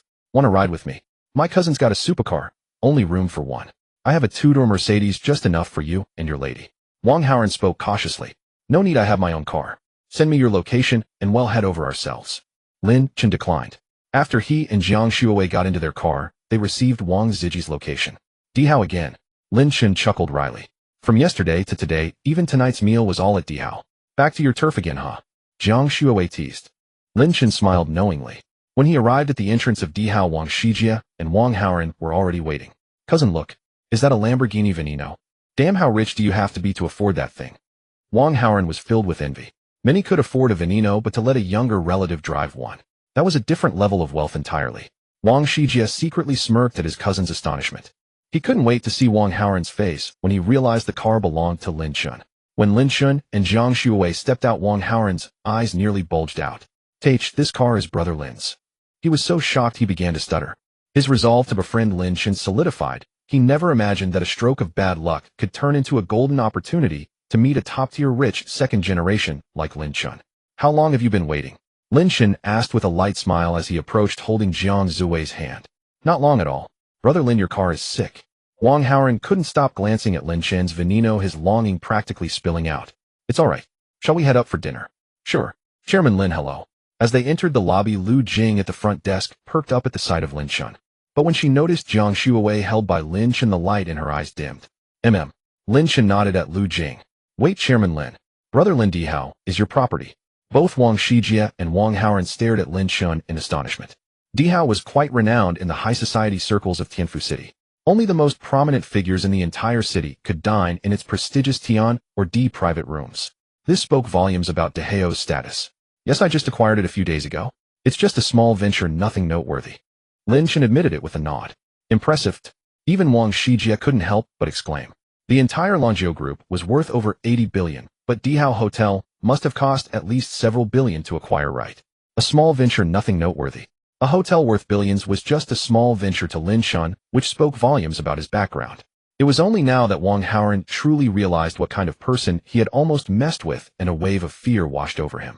Lin Chen felt like he was practically living at Dihao lately, having been coming here non-stop for the past 2 days. Thanks to Wang Shijie, Wang Haoren managed to book the Tian 5 private room. Chairman Lin, would you like me to move you and your guests to the Tian 1 room? No need, Tian 5 is fine. Oh, and inform Dongfang that the Tian 1 room will no longer be open to the public. Yes, Chairman Lin. As they headed for the elevator, Lu Jing watched Jiang Zuwei's retreating figure and sighed inwardly. Perhaps only a woman of such beauty could match Chairman Lin. After ordering, they chatted. Wang Shijie, are you and Wang Haoren both from the Longzhou group? Brother Lin, just call us Shijie and Haoren, and sister-in-law can too. Yes, my grandfather is Wang Shilin. Wang Zijie's face beamed with pride as he said this. He had always idolized his grandfather. Anyone who could establish a group worth 80 to 90 billion was clearly incredibly capable. Jiang Shuwei suppressed her shock, keeping her expression calm. She couldn't act like she was easily impressed. She couldn't embarrass Chen. She felt that the first 20 years of her life had been wasted. Only by touching the true upper echelons of society did she realize how small her world had been. So you're the young master of the Longzhou group. Lin Chen teased, though he was also considering the benefits of such a connection. Even with his system, he couldn't do everything alone, right? Brother Lin, you flatter me. Wang Shijie waved his hand dismissively. By the way, Brother Lin, what does your family do? Driving a Veneno must mean you're not simple, right? Wang Shijie asked curiously. Jiang Shuwei and Wang Haoren perked up their ears as well. My parents are just ordinary workers, there's nothing much to say. Lin Chen said flatly. The others didn't believe him, assuming he just didn't want to talk about it, and so they didn't press further. As for myself, I just have some modest assets. A street of shops, a hotel, and some shares in Tencent. Shares in Penguin Corp. The Wang brothers exclaimed in unison. Brother Lin, you mean that Penguin Company ranked in the top 20 of the Fortune Global 500? Wang Haoren was utterly stunned. Penguin's scale was colossal, ranking 17th globally, a true behemoth. Even if Lin Chen held a mere fraction of a percent of Penguin shares, it would be an extraordinary feat. Which other Penguin could there be? Lin Chen chuckled at Wang Haoren. Brother Lin, I haven't heard of any new shareholders joining Penguin recently. Wang Shijie was puzzled. He knew all of Penguin's shareholders, and Lin Chen was certainly not among them. You'll find out in a few days. Lin Chen offered a cool, nonchalant explanation just as the waiter brought in their dishes.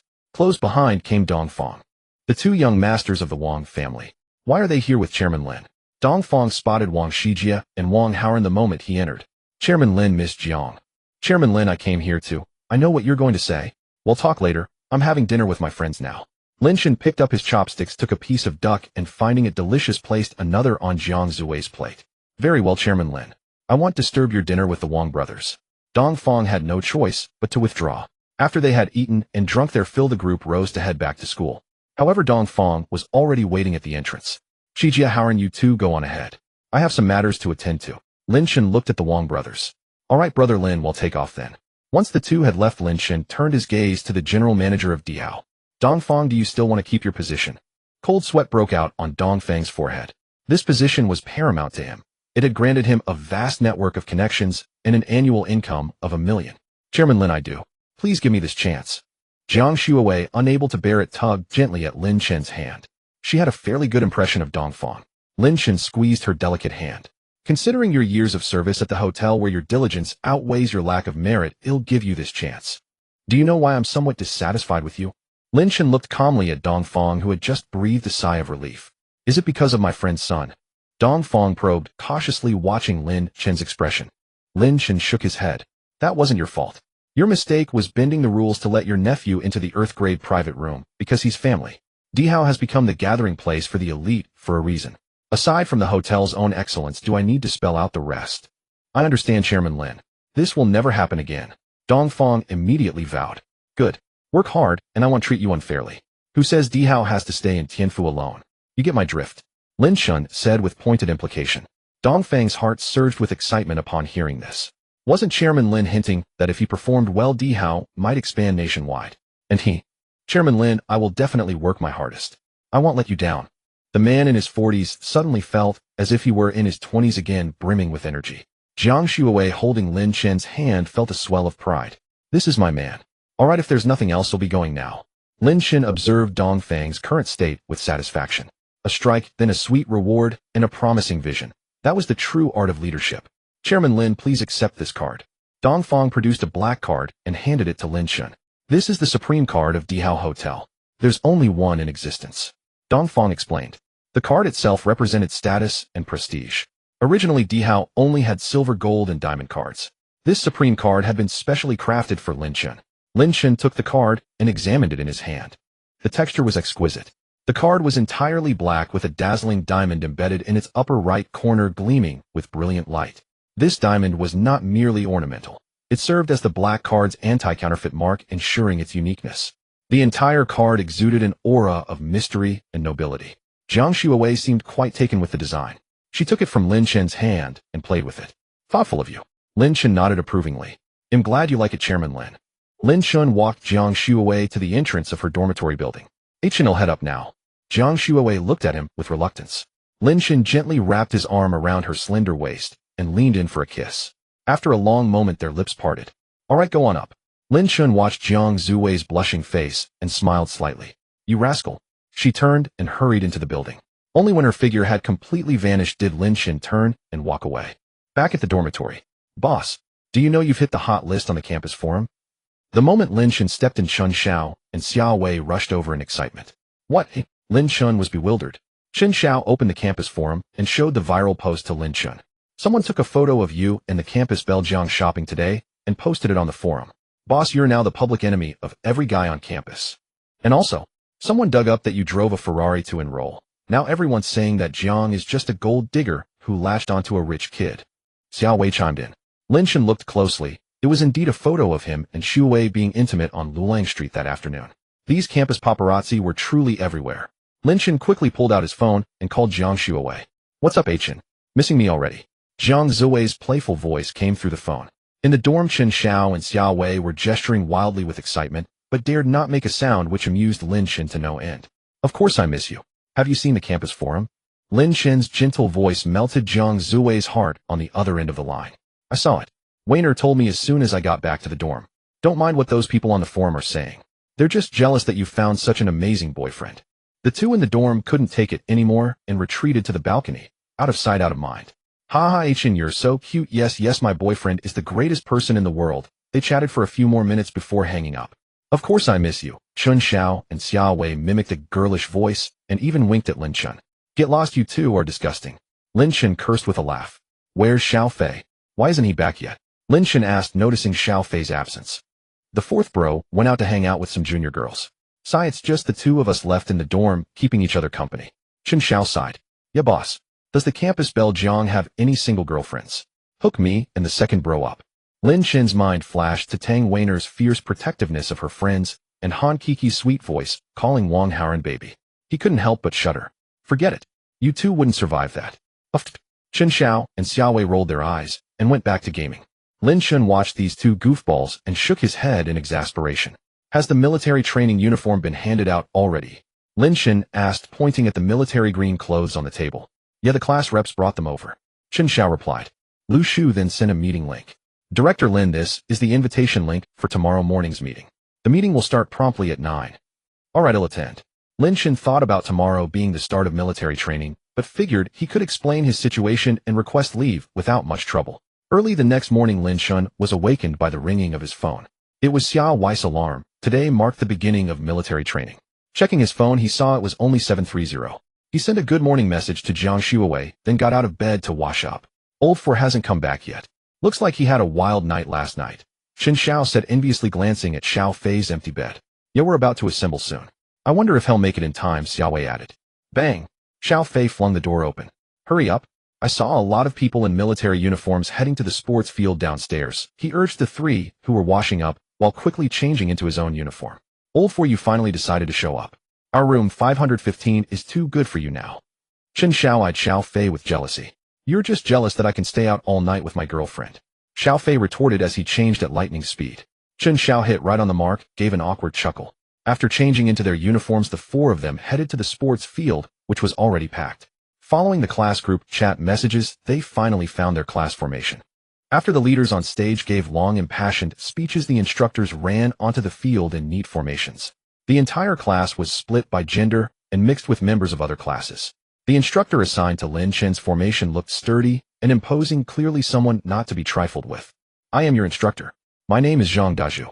For the next 7 days, you're all under my command. Zhang Dazhu looked sternly at the students while inspecting their attire. You? Step out. Zhang Dazhu pointed at a student. The student stepped forward nervously. Why did you come to military training in slippers?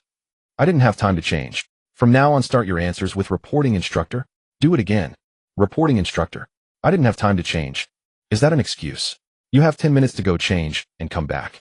Run 2 laps as punishment. Why should I run 3 laps? The boy protested. Because I'm your instructor. If you don't like it, you can go talk to the counselor.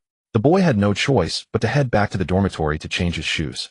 After that display of making an example, the formation noticeably quieted down, everyone standing at attention. Now we practice standing at attention. Let's start with an hour to see what you're made of. Zhang Dazhu then walked over to sit under a tree in the shade watching them. Over 40 minutes later. Boss, I think I'm dying. Chen Xiao, who was naturally frail, wobbled unsteadily after standing for more than 40 minutes. Hang in there, it should be almost over. Lin Chen, sweating profusely under the sun, wasn't in great shape, either feeling less fit than he was in middle school. Back then he could run 1,000 meters in 3 minutes and 20 seconds now. Ding. System mission issued. Stand at attention for 1 hour. Reward robust physique. Ding. Yesterday's reward has been delivered. The license plate, Shu 888888 has been replaced on the Lamborghini Veneno. Lin Chen was thrilled. The system was truly a blessing. Another 10+ minutes passed. Sit down and rest where you are. The words were like heavenly music to their ears, and everyone collapsed to the ground. Ding. Mission stand at attention for 1 hour completed. System reward has been issued. A notification sounded in Lin Chen's mind, followed by a warm current that began to transform his body. The sensation, so pleasant, he almost let out a moan.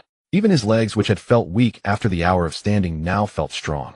Boss, can we go buy water now?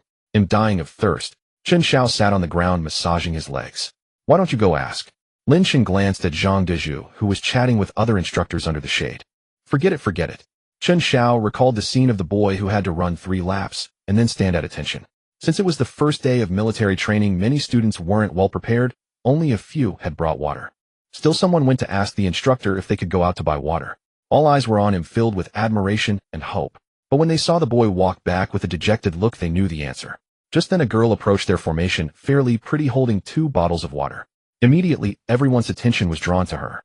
It was obvious she was there to deliver water. Over here. Bing bing. Zhao Fei stood up happily and called out to the girl. Seeing Zhao Fei, the girl walked straight over to him. Needless to say, this was Zhao Fei's girlfriend. After Zhao Fei took the water, the girl said a few words to him and left. She was a student at a nearby vocational college, and her military training wasn't due to start for a few days. Zhao Fei had deliberately arranged for her to come today, just to show off. At that moment, Zhao Fei felt immensely satisfied, seeing the envy and jealousy in his classmates' eyes.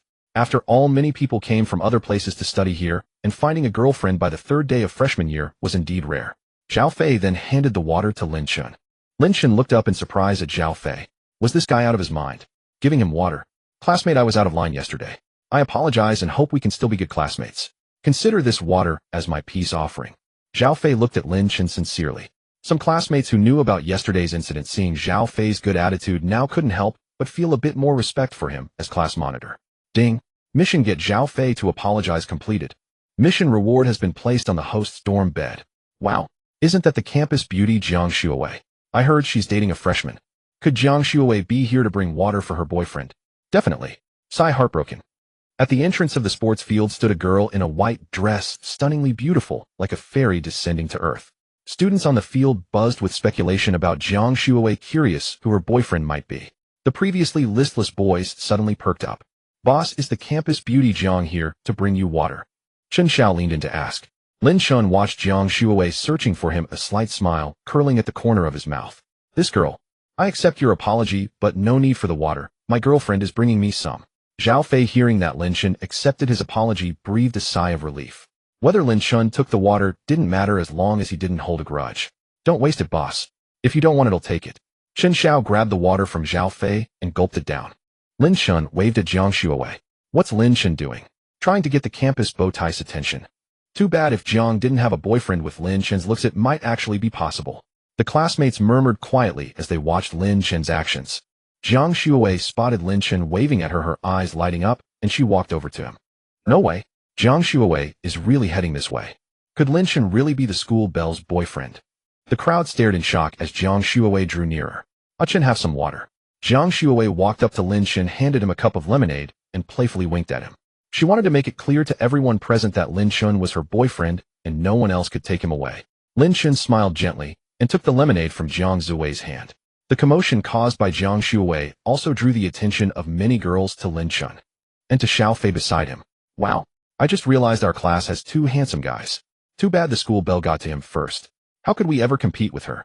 Well, there's still the other one. The girls' eyes sparkled as they gazed at Lin Chen and Zhao Fei. Noticing the gazes from the girls' formation, Jiang Xuewei protectively took Lin Chen's hand. Lin Chen, seeing her little gesture, smiled softly and held her hand even tighter. The people in Lin Chen's formation were utterly dumbfounded. Compared to Jiang Xuewei, Zhao Fei's girlfriend was utterly outclassed.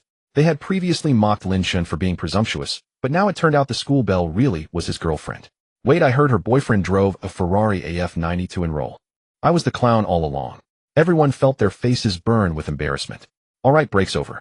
Get up and continue training. Zhang Dezhu cast an admiring glance at Jiang Xuewei before shouting at the students sitting on the sun-scorched ground. Can't we rest a few more minutes? My feet are killing me.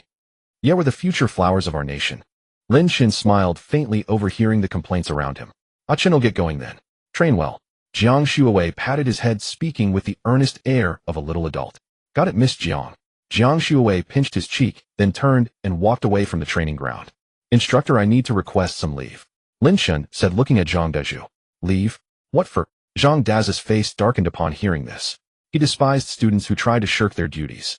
The company is holding a shareholders meeting and requires my online participation. As he spoke, Lin Chen showed Zhang Dazhu his chat history with Lu Shu. A shareholders meeting. Isn't he just a rich kid? A freshman is already a company shareholder. Doesn't that sound a bit fake? I think so too. Isn't this just a made-up excuse to skip training? It shouldn't be that far-fetched. After all, he did drive a Ferrari to enroll. The students buzzed with discussion, their envy over the school belle delivering him water, finding an outlet. Lin Chen paid no heed to their words. But Chen Xiao and his two companions were displeased. Just because you can't do something doesn't mean others can't. Our boss is the owner of Emperor Hotel. If you don't know, don't talk nonsense. Owner of Emperor Hotel. I might believe his dad is but him. Besides, who owns Emperor Hotel? I know that. I'm a regular there. A male student sneered. His name was Lin Tianyo from another class. His father often took him to Emperor Hotel, and he knew all its shareholders. His father, Lin Xiangdong, was also on good terms with Li Shangyu of Emperor Hotel. The owner of Emperor Hotel being him. Ridiculous. Hearing Lin Tianya's confident tone, the others began to look at the trio with suspicion, believing they were boasting. Indeed, Emperor Hotel is a high-end establishment frequented by Tianfist elite worth billions. Could its owner really be a freshman? Another person chimed in, agreeing with Lin Tianyu. The crowd became even more convinced that the trio was full of hot air. Lin Tianyu grew even more smug. Chen Xiao and Xiao Wei were about to retort, but Zhao Fei held them back. Do you think they believe you if you explained? Better to just watch how the boss handles it. The two backed down, though they shot cold glares at Lin Tianyu. Zhang Dezhu looked over the chat history between Lin Chen and Lu Shu. Who is she? She's the secretary of the board of directors at our company. Lin Chen explained. Zhang Daju was utterly confused. Secretary of the board. What does that even do? What's your company called? Penguin Computer Systems Co. Ltd. The moment Lin Chen said this, the entire training ground fell silent. Xiao Fei and the others stared wide-eyed at the calm-looking Lin Chen. The boss is a shareholder of Penguin. He's got to be lying, right? Xiao Wei was uncertain. He probably isn't. Do you think the boss is dumb enough to lie like that in front of so many people? Chen Xiao, despite finding it hard to believe, chose to trust Lin Chen. Xiao Fei remained silent. He knew Lin Chen had an extraordinary background, but he never expected him to be a shareholder of Penguin. But when did Penguin get a new shareholder? Xiao Fei was puzzled. Ha ha ha. He says he's a shareholder of Penguin. Then I guess I'm Pony Ma himself. Im Qin Shi Huang. Send me money. Does he have any idea how big Penguin is? Does he think driving a Ferrari SF90 makes him a shareholder? Tisky looks decent, but he's such a braggart. Lin Chen ignored these clowns, his gaze fixed anxiously on Zhang Daju. It was already 9:56. The shareholders' meeting was set to begin at 10.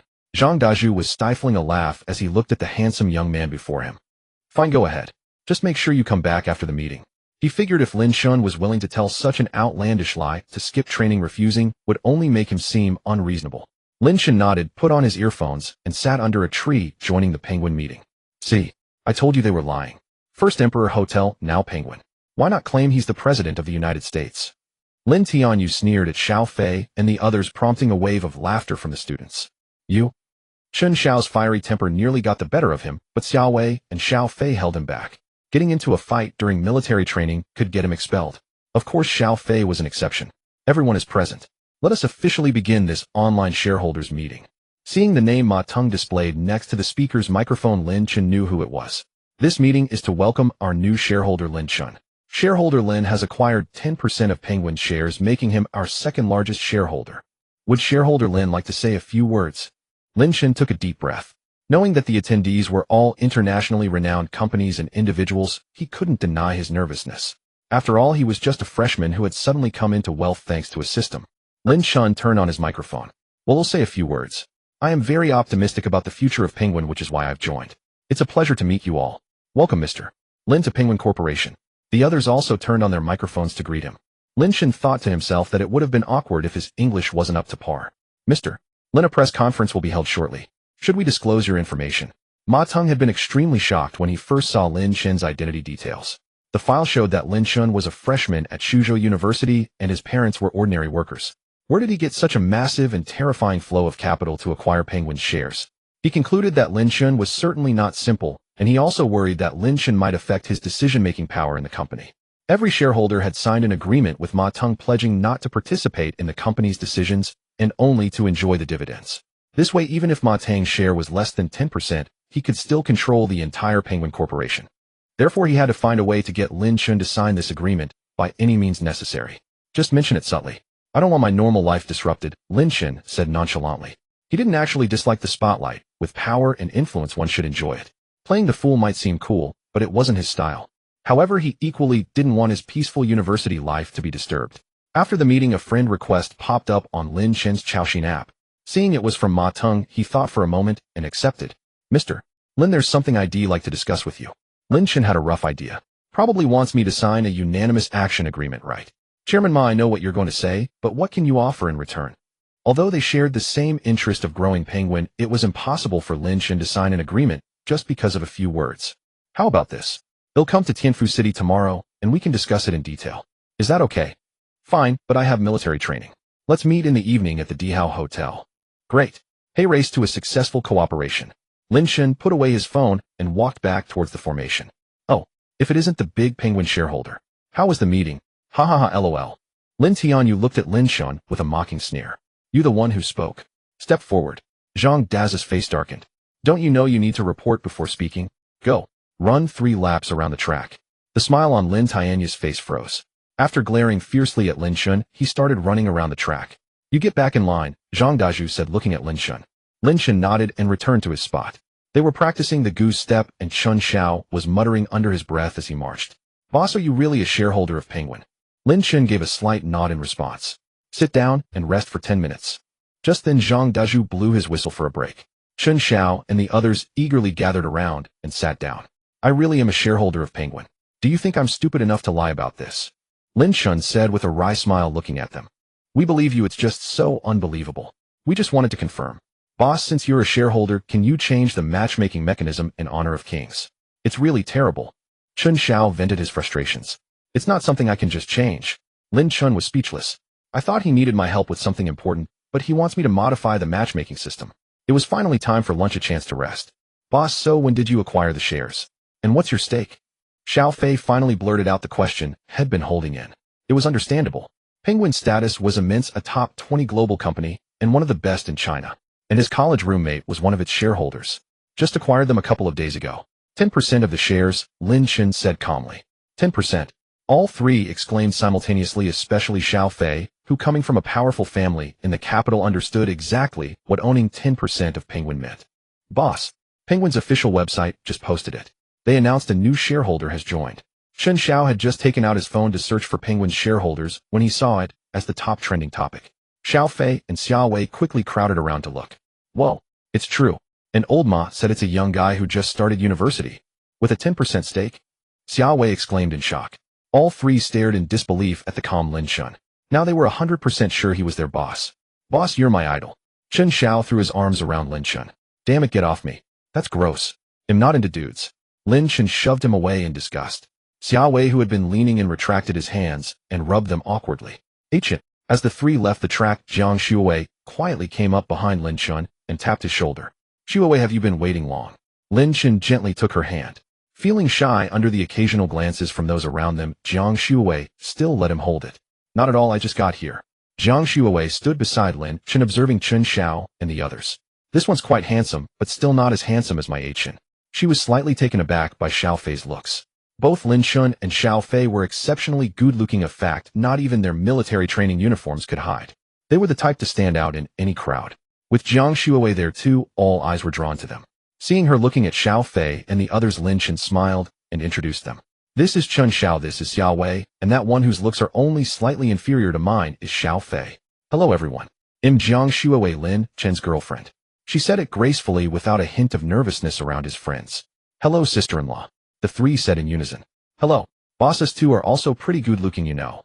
Chen Xiao adjusted his glasses, a smug look on his face. Yeah, sure, Lin Chen replied dismissively. Boss, go have lunch with the campus belle. Don't worry about us three, Xiao Fei said, giving Jiang Shuowei a brief glance after speaking. He might be a player, but he wouldn't covet his brother's woman, even if he'd once had thoughts about Jiang Shuowei. Unlike some bastards. Right. Boss, we're heading off. You go keep your girl company. Bye. Chen Xiao winked at Lin Chen, then dragged Xiao Wei and Xiao Fei towards the cafeteria. Your roommates are pretty funny. But why do they call you boss? Jiang Shuowei giggled, then looked at Lin Chen curiously. Because I'm older than them. That's a bit arbitrary. The two walked and chatted, making their classmates envious. Man, if I could have the campus belle as my girlfriend, I'd even give up driving luxury cars and living in mansions. You? Go take a nap. You'll have all that in your dreams. It had been 3 days since school started and Lin Chen had yet to have a single meal on campus. Chen, that braised chicken place is amazing. Let me take you there. Jiang Shuowei pointed excitedly at a window with a long line snaking in front of it. All right. Lin Chen smiled and nodded. Good thing we managed to snag the last few servings. Jiang Shuowei and Lin Chen found seats and sat down with their trays. Jiang Shuowei spoke with a hint of lingering relief. Freshman orientation week, it's to be expected. Lin Chen said gently. Let me take this call. Just as the two were chatting and eating merrily, Jiang Shuowei's phone rang. Lin Chen nodded. Hello, Mom. What's up? I'm having lunch right now. Jiang Shuowei answered the phone in a sweet voice. What? Okay, I'll be right back. After hanging up, Jiang Shuowei's expression turned grim. What's going on? Lin Chen set down his chopsticks and looked at her. Something came up at home, I need to head back. I'm leaving now. Make sure you train hard this afternoon. Jiang Shuowei said as she stood up and picked up her tray. Need any help? No, it's just a minor thing. All right, be careful on your way. I will. Lin Chen watched her retreating figure and didn't think much of it. As he ate, Lin Chen pondered whether he should hire a personal secretary. After all, his company's affairs were becoming too much for him to manage alone with his half-baked skills. Having made up his mind, he pulled out his phone and sent a message to Lu Shu. Secretary Lu, do you know any good personal secretaries? I'm looking to hire one. After sending the message, Lin Chen stood up, returned his tray, and headed back to the dormitory. Meanwhile, Lu Shu, who was busy, heard the notification, saw it was from Lin Chen, and immediately took it seriously. Looking for a personal secretary. Why would he ask me? Normally someone with his backing could get a top-tier one assigned to him, right? Lu Shu mused privately upon reading his message. But this was good. Her nephew had just parted ways with his previous employer, and his abilities should be impressive enough to catch the eye of this shareholder Lin. Moreover, establishing a connection with Lin Chen would be immensely beneficial for both her and her nephew. May I ask what requirements Director Lin has for a personal secretary? No specific requirements, just exceptional competence. We can discuss compensation. I have a nephew who is highly capable and renowned as a top-tier secretary in the industry. Would you like to know more? Sure, send over his profile. Lu Shu thought to herself, it's done. She was very confident in her nephew's abilities. She then sent over her nephew's credentials. Back in the dormitory, Lin Chen lay on his bed while Chen Xiao and the others were already asleep. Thanks to the system's reward, he was still full of energy. Lu Hai graduated from the finance department of Shangjing University of Finance and Economics. Former personal secretary to the chairman of Jiangbei Sunshine Group. Lin Chen was quite satisfied with this resume. He looked up Jiangbei Sunshine Group on his phone. It was a Fortune 500 company in the country, albeit ranked lower. Still, it proved that this Lu Hai's abilities were likely outstanding. Alright, he's the one. Very well, Director Lin. He'll have him contact you right away. Lu Shu was a bit excited and promptly called her nephew. Do you know about the new shareholder who just invested in the Penguin Company? Lu Shu cut straight to the point. Yes, Annie. What's up? Lu Hai was puzzled by the question, but then a thought struck him. Could it be? He asked me to recommend a personal secretary, so I sent him your profile. What did Director Lin say? Lu Hai asked, feeling a bit anxious. This was an invaluable opportunity for him. Even if he eventually parted ways with Lin Chen, having this on his resume would secure his future. Director Lin is quite satisfied. I've sent his number to you on Chaoxin. Go at him, Lu Shu said with a smile. Thanks, Andy. He'll do that right now. Lu Hai was instantly thrilled, his voice brimming with excitement. He had been on the verge of accepting an offer from a municipal company, but now thanks to his aunt's connections, he had just taken a massive leap forward. This Director Lin's background is no ordinary matter. When you work for him, you must be extremely careful, extremely careful. As the saying goes, serving a lord is like living with a tiger. Lu Shu couldn't help but remind him. Don't worry, Andy. You know my abilities. Lu Hai said confidently. Alright, get back to your business. He'll hang up now. Sure thing, Andy. He'll visit you when I have time. Lu Hai put down the phone, took a moment to calm his racing heart, and began researching Lin Chen's background and the Penguin Company situation. Meanwhile, Lin Chen had started the afternoon's military training. Boss, how have you changed so much? How is your stamina so good now? Chen Xiao, panting heavily after completing the warm-up exercises Zhang Dezhu had assigned, looked at Lin Chen, who had barely broken a sweat, with confusion. Eat more kidney tonic pills, Lin Chen said flatly. What? The single sentence left Chen Xiao, Xiaowei, and Xiao Fei utterly bewildered. Lin Chen noticed that the one named Lin Tianyu was giving him a strange look. Lin Tianyu felt a sense of unease, a deep, unsettling anxiety. Lin Chen had just claimed to be a shareholder of Penguin, and then at noon Penguin officially announced they had a new young shareholder who had just entered university. Could there really be such a coincidence in this world? During the break, Lin Tianyu couldn't contain himself any longer and approached Lin Chen. What proof do you have that you're a shareholder of Penguin? The four of them were chatting, and the question caught them off guard. Why should I prove it to you? Lin Chen looked at Lin Tianyu and said indifferently. Hearing this, Lin Tianyu became even more convinced that Lin Chen had gotten wind of the news early and was just trying to ride on Penguin's coattails. Afraid he'll expose your lie, aren't you? Lin Tianyu sneered. Other classmates gathered around to watch the commotion. Lin Tianyu, are you insane? Does our boss need to prove to you whether he's a Penguin shareholder? What, trying to suck up to our boss? Ha ha ha. A wave of laughter erupted around them.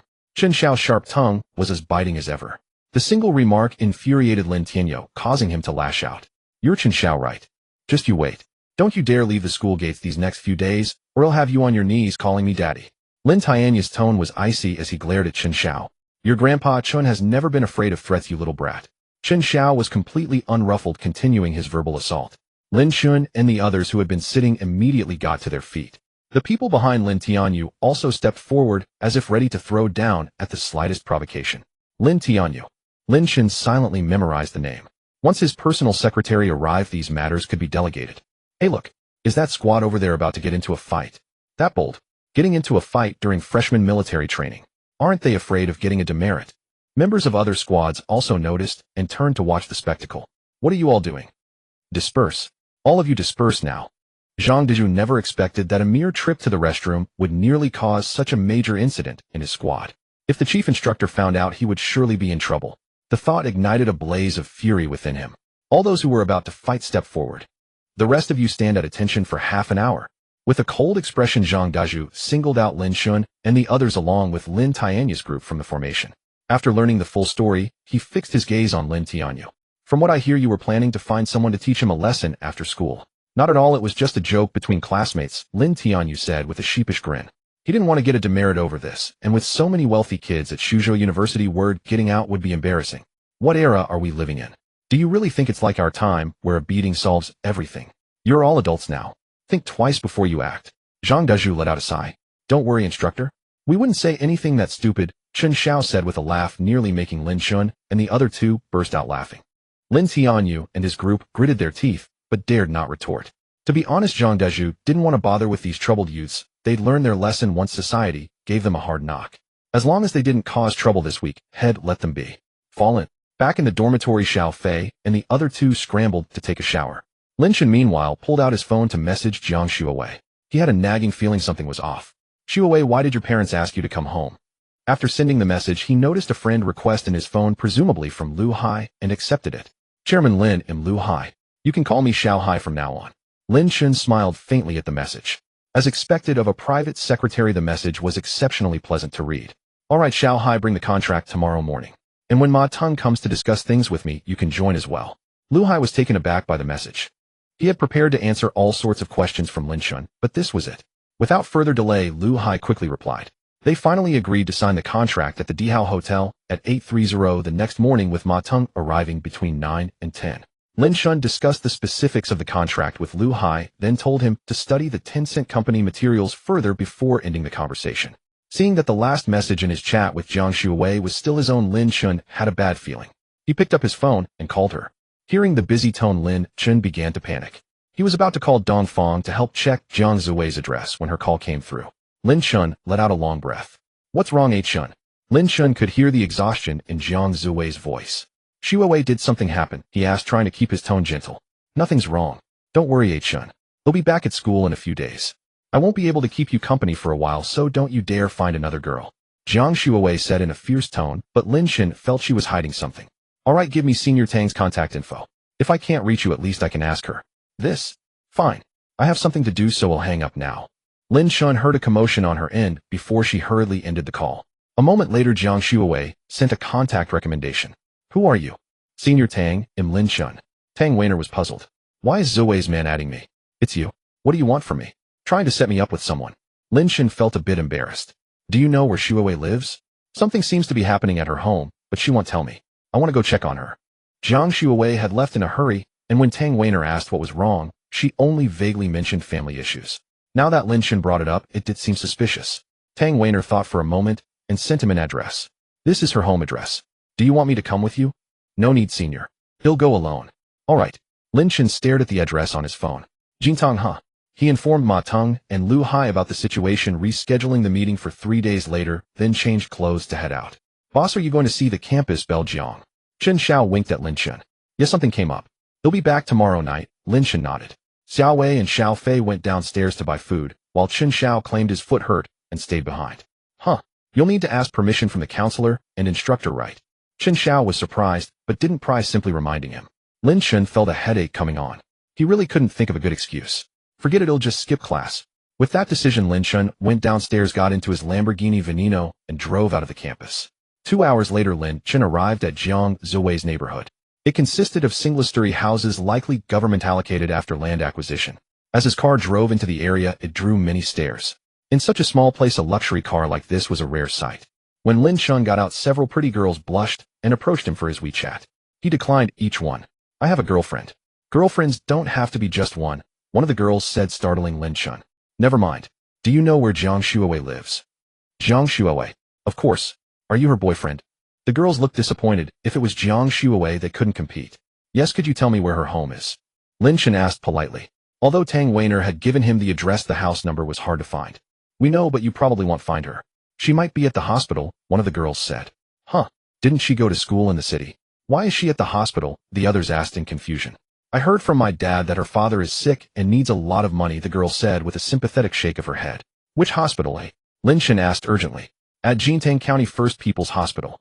Lin Chen thanked her, got back in his car, and drove toward the hospital using the navigation system. It's good to be pretty. She has such a rich boyfriend. That car must cost at least a few million, right? The girl who had told Lin Chen the situation sighed as she watched the Veneno drive away. Yeah, with her boyfriend around, at least she won't have to worry about her dad's medical bills. Lin Chen rushed to Jintang County First People's Hospital, following the GPS navigation with urgency. Shuawei, I'm coming to find you. After parking the car, Lin Chen sent a message to Jiang Shuawei. Huh, how do you know where I am? Senior Tang told me. I'm already at the hospital entrance. Come down and pick me up. Okay, he'll be right there. After sending the message, Lin Chen waited at the hospital's main entrance. Before long, Jiang Shuawei walked out. The moment she saw Lin Chen, her eyes turned red. She rushed over and threw herself into his arms. Lin Chen gently patted Jiang Shuawei's head, his heart aching for her. Why didn't you tell me about something this serious? Jiang Shuawei looked up, her nose twitching with suppressed sobs. I didn't want to bother you. You still have military training. Oh right, aren't you supposed to be at military training tomorrow? It's fine, I asked for leave. To ease her worries, Lin Chen told a small lie. Come on, take me to see your father's condition. He quickly changed the subject. The two of them drew many glances from passers-by, who had their interaction not been so intimate someone might have even approached to ask for their contact information. My dad is still in the ICU receiving blood transfusions. My mom called me today. It turned out that Jiang Haitao, Jiang Shuawei's father, was a construction contractor with only a dozen or so workers under him. Today a problem arose at the construction site. Jiang Haitao rushed there without even eating breakfast. He worked straight through until noon. Due to the scorching heat, he had a few popsicles to cool down. Shortly after, he began vomiting blood, coughing it up continuously. The workers were terrified and immediately called 120, as well as Jiang Shuawei's mother Jiang Min. When Jiang Min and a group of relatives anxiously arrived at the ICU, they saw Jiang Haitao covered in blood, unconscious. Jiang Min's legs gave way and she collapsed to the floor, tears streaming uncontrollably. She then called Jiang Shuawei. Jiang Shuawei's grandparents were too old and frail, so Jiang Min didn't dare tell them. So how is uncle doing now? Lin Chen's heart tightened. Although he knew little about medicine, the sheer amount of blood meant the situation was dire. Jiang Shuawei's voice choked with sobs, her red-rimmed eyes making Lin Chen's heart ache. The doctor said they can't find the source of the bleeding and the hospital's blood bank is running low. They're in a meeting now to decide whether to risk surgery. She couldn't continue clinging to Lin Chen as tears flowed endlessly. Lin Chen, what am I supposed to do if my dad doesn't make it? Lin Chen kept patting her back reassuringly. Don't worry, Shuawei. Uncle will be fine. We have to trust the doctors. Jiang Shuawei took a while to compose herself. She had been holding back her tears, trying to appear strong. Her mother was completely beside herself with grief, and Jiang Shuawei knew she had to be her mother's pillar of strength. It was only with Lin Chen by her side that she finally let her emotions out. She wiped the tears from her face, not wanting her mother to know she had been crying. Come on, let me take you to see my mom. Jiang Shuawei forced a smile at Lin Chen. He took her hand. Okay. At that moment, Jiang Min was standing outside the ICU, staring through the glass at Jiang Haitao, who was continuously vomiting blood while being kept alive by transfusions. Her tears had nearly run dry. Jiang Haitao had always doted on his wife and children, handling everything himself. Now that her pillar of support was gone, Jiang Min felt as if the sky had collapsed. Mom, this is my boyfriend. He came as soon as he heard about Dad. Jiang Shuawei placed her hand on her mother's shoulder, introducing him with a forced smile. Jiang Min looked at Lin Chen upon hearing this. Hello, Auntie. I'm Lin Chen. Uncle will be fine. Lin Chen gave her a respectful bow. Jiang Min merely nodded at him before turning her gaze back to Jiang Haitao in the ICU. Just then a few doctors in white coats approached. Jiang Shuawei and Jiang Min hurried over to them, and Lin Chen followed. Doctor, how is he? Is my husband going to be okay?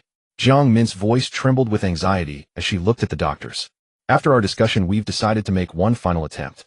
However, we cannot guarantee success. You as family members need to be prepared for that possibility. Jiang Min felt as if all the strength had been drained from her body. She staggered, nearly falling, but was steadied by Jiang Shuawei and Lin Chen. Doctor, please, you have to save my dad. Jiang Shuawei pleaded, her voice choked with tears. We will do everything in our power. The lead doctor nodded. We'll need you to sign this form before we can proceed with the surgery. The doctor then handed them a piece of paper. Surgical informed consent form. The three of them glanced at it and understood what it was.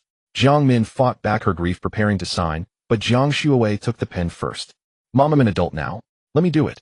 Jiang Shuawei said with red-rimmed eyes. All right. The lead doctor took the signed form and instructed the nurses and other doctors beside him. Prepare for surgery. They immediately sprang into action. Director Zhou, we have a problem. There's only one operating room available, but the patient with kidney stones is insisting on immediate surgery. A nurse hurried over, speaking urgently. Only one operating room is free. The lead doctor's face darkened upon hearing this. Jiang Haitao's condition was critical. Every second was a fight against death. How long until the other operating rooms are free? Director, Zhou asked in a low voice. The soonest will be about 20 minutes. Then tell that kidney stone patient he'll have to wait 20 minutes. He'll go talk to him. You take this patient to the operating room now. Director Zhou made the decision immediately. Every doctor knows how to prioritize. Delaying a kidney stone surgery by a few minutes wouldn't significantly impact the outcome. Thank you, Director Zhou. Thank you. Jiang Min's eyes welled up with tears of gratitude, and she nearly knelt down right there. Jiang Shuowei was about to do the same. Director Zhou quickly helped them both up. It's my duty. Mr. Jiang's surgery can't be delayed any further. Please wait outside. After Director Zhou finished speaking, the medical team was ready and wheeled the bed towards the operating room. The three of them quickly followed. I don't care. I'm having my surgery first. I make hundreds of thousands every minute. Can you afford to delay my business? As they exited the ICU, they heard a man shouting arrogantly. Lin Chen saw a middle-aged man in a hospital gown pointing and yelling at a young nurse. At that moment, the man also noticed them. You can't leave. I'm having my surgery first. The middle-aged man rushed over and blocked the hospital bed, preventing them from heading to the operating room. Several doctors and nurses could only stop helplessly. I booked this surgery last week. Why should someone else cut in line ahead of me? Don't you know the meaning of first come, first served? The man snarled at the doctors like a cat, with its fur standing on end. As he spoke, he cast a contemptuous glance at Lin Chen and the others. Suddenly his gaze fell upon Jiang Shuowei, and his eyes widened in fascination. Feeling his unguarded stare, Jiang Shuowei shot him a disgusted look before hiding behind Lin Chen. The man looked at Lin Chen with a mix of disdain and envy. Mr. Chow, we've explained the situation thoroughly. This patient's condition is critical, and we hope you can understand. Director Lin stepped forward, offering an apologetic expression to the man surnamed Chow. I can't understand. Is my time not valuable? Chow Jinlong was the owner of a major local construction materials company, having profited handsomely from Jintang's rapid development in recent years. A real estate firm was now looking to procure materials, and he had a meeting lined up in a few days to discuss the deal. This was a massive contract he couldn't afford to lose. The sooner he secured it, the better before rival companies swooped in. Director Lin, the patient is bleeding again. The doctors scrambled to change the blood bags and administer a transfusion. Brother, please, I beg you, let my husband have the surgery first. He's fading fast.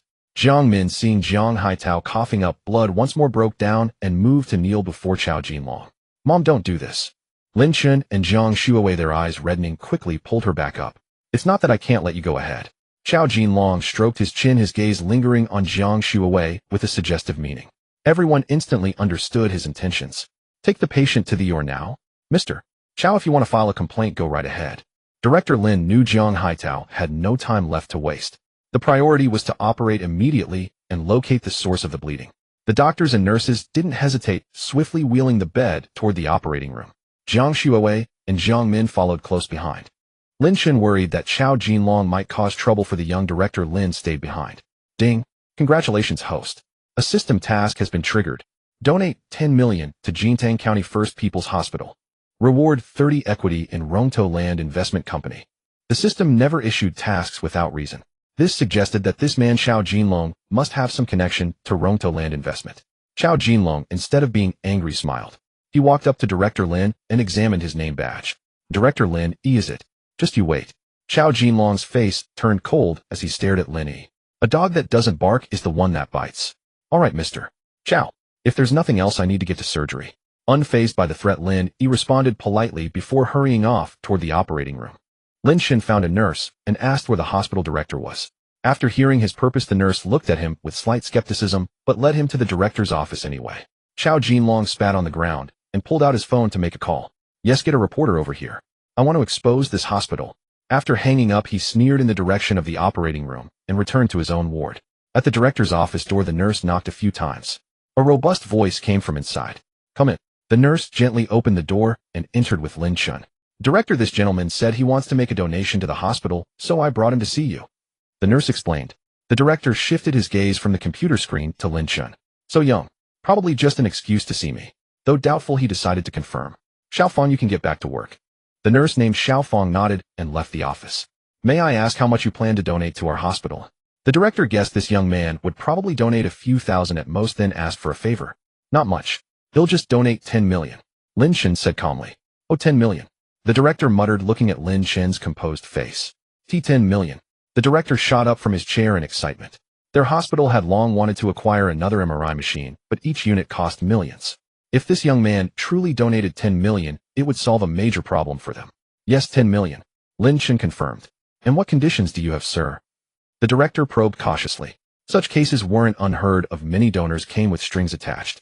They called it a donation, but it was essentially a transaction. I have no conditions. Lin Chen shook his head. The director grew even more suspicious, thinking the young man was just toying with him. He handed Lin Chen a letter of intent to fill out. Lin Chen filled it out quickly and transferred 10 million to the hospital's finance account as directed. It wasn't until the finance department called the director about a sudden 10 million deposit that he finally believed it. Thank you so much. On behalf of Jintang County First People's Hospital, I express our deepest gratitude to you, Mr. Lin. System task: donate 10 million to Jintang County First People's Hospital complete. System reward has been issued. The director bowed deeply to Lin Chen in gratitude. Lin Chen couldn't accept such a bow from a respected and esteemed hospital director, so he quickly stepped aside. It's nothing, director. Consider it a small token of support for our hospital. If there's nothing else, I'll take my leave. My girlfriend's father is in surgery, and I need to be with her. Lin Chen helped the director up and spoke. Oh, may I ask the patient's name? The director asked eagerly as he was just thinking of how to repay Lin Chen. His name is Jiang Haitao. We were just discussing this patient in a meeting. His condition is quite severe. How about this? They'll accompany you there. All right. The director then led Lin Chen toward the operating room. Along the way, doctors and nurses curiously eyed the young man beside the director. Who is that guy? To have the director escort him, and so young at that. Probably someone with high social standing. A few nurses whispered among themselves. When Lin Chen and the director reached the operating room doors, they saw Jiang Xuewei and Jiang Min sitting there with Jiang Min's head resting on Jiang Xuewei's shoulder. The two held their hands together in prayer, silently wishing for a smooth operation. Prayers in a hospital are more sincere than those in a church. Auntie Xuewei. Lin Chen walked over and called out. They looked up at him, concern flickering in Jiang Xuewei's eyes. Let me introduce you. This is the director of the hospital. Lin Chen gave Jiang Xuewei an apologetic smile, then introduced the director. Jiang Min and Jiang Xuewei both fixed their gaze on the director. Hello, please rest assured. The surgeon in charge, Director Lin, is one of the most skilled doctors in our hospital. This surgery will definitely be a complete success. The director looked at Jiang Min and Jiang Xuewei with a reassuring smile. That's good, that's good. Jiang Min murmured to herself, feeling a bit more at ease. Jiang Xuewei cast a grateful glance at Lin Chen and the director. She knew that the director's return must have been due to Lin Chen. Director, may I ask why you came? Jiang Min inquired. Oh, I heard that, Mr. Lin's girlfriend's father was undergoing surgery, so I came to check on things, the director replied with a genial smile. Meanwhile, inside the operating room, the situation was extremely tense. Director Lin, we can't find the bleeding point. The first assistant was drenched in sweat. The camera view was a sea of red. Even after rinsing, another wave of crimson flooded in, making it impossible to locate. Open the abdomen. Director Lin gritted his teeth. The moment the stomach was incised, blood pressure plummeted. Blood pressure is now in the 50s. It's a bit low. Rapid volume expansion. Speed up the transfusion. As a last resort, another doctor had to use compression to accelerate the blood transfusion. A few minutes later, Jiang Haitao's blood pressure finally stabilized. Over 10 minutes later. Found it. Director Lin exclaimed with a hint of excitement. At last, an ulcer about 1 centimeter in diameter was discovered in the duodenal bulb. 2 hours later, the 3 glowing red characters indicating surgery in progress above the operating room door dimmed. The surgery is over. The 3 of them immediately stood up, waiting anxiously by the door for news. The director had already returned to handle other matters. After all, as the head of such a large hospital, he had many responsibilities. Before long, the door opened. Director Lin walked out looking exhausted and removed his mask. The surgery was a success. He's no longer in danger. In a few days, he should be transferred to a regular ward, Director Lin said with a smile. He savored the feeling of saving a life, the sensation that even death itself had no power over him, which he found utterly captivating. Hearing this, the 3 of them breathed a sigh of relief. Jiang Min pulled Jiang Xuewei along as they repeatedly thanked Director Lin. Because the surgery was so major, Jiang Haitao would need to stay in the intensive care unit for a few more days for observation before being transferred to a regular ward. But the ICU only allowed family visits at designated times. The 3 of them peered through the glass for a while before preparing to leave. Due to the situation, Jiang Min and Jiang Xuewei had skipped lunch. Jiang Xuewei hadn't even finished her lunch. Now it was time for dinner. Mom, let's go eat first. I'm starving. With the heavy burden lifted from her heart, Jiang Xuewei's tone became noticeably lighter. These past few hours had been agonizing for her, fearing that her father might not be saved. It was only then that Jiang Min had the time and mood to size up Lin Chen. After all, she had never heard of her daughter being in a relationship before. At this moment, she felt as if her precious cabbage had been rooted up by a pig. Lin Chen was handsome and well-mannered, and the director's earlier attitude indicated that Lin Chen was no ordinary person. She began to feel somewhat satisfied with Lin Chen, but a son-in-law could not be judged solely by appearance and background. Character mattered too. She still needed to assess him. Jiang Min couldn't help but think to herself, why is this mother-in-law staring at me like that? Lin Chen felt a flutter of unease under Jiang Min's gaze. Even though his status was now extraordinary, the innate pressure a mother-in-law wielded instantly made him feel suffocated. You're Xiao Lin, right? You haven't had dinner yet, have you? How about coming to Andy's place for a meal? Jiang Min invited. Sure, thank you, Andy. Lin Chen felt a bit flustered now that Jiang Min had returned to her normal self. Mom, then Chen and I will go buy groceries. Tonight Chen and I will cook for you. Jiang Xuewei had learned from chatting with Lin Chen on his phone that he could cook, and he had said his culinary skills were quite good. She made this suggestion to give Lin Chen a chance to shine. Alright, then tonight you'll get to taste Xiao Lin's cooking. Mom will head home. First you make sure to take good care of Xiao Lin. Jiang Min nodded with a smile and instructed. Got it, Mom, but anyhow will you get back? Should I give you a ride? Lin Chen quickly asked. My mom drove here. Besides, your 2 cars are both supercars. How could you take 3 people back? Jiang Xuewei shot Lin Chen a look. Lin Chen scratched his head awkwardly. She had a point. Jiang Min, however, seized on the key point. Supercars. 2 of them. That indeed indicated a very good family background capable of providing Xuewei with a comfortable material life. What remained to be assessed was his character.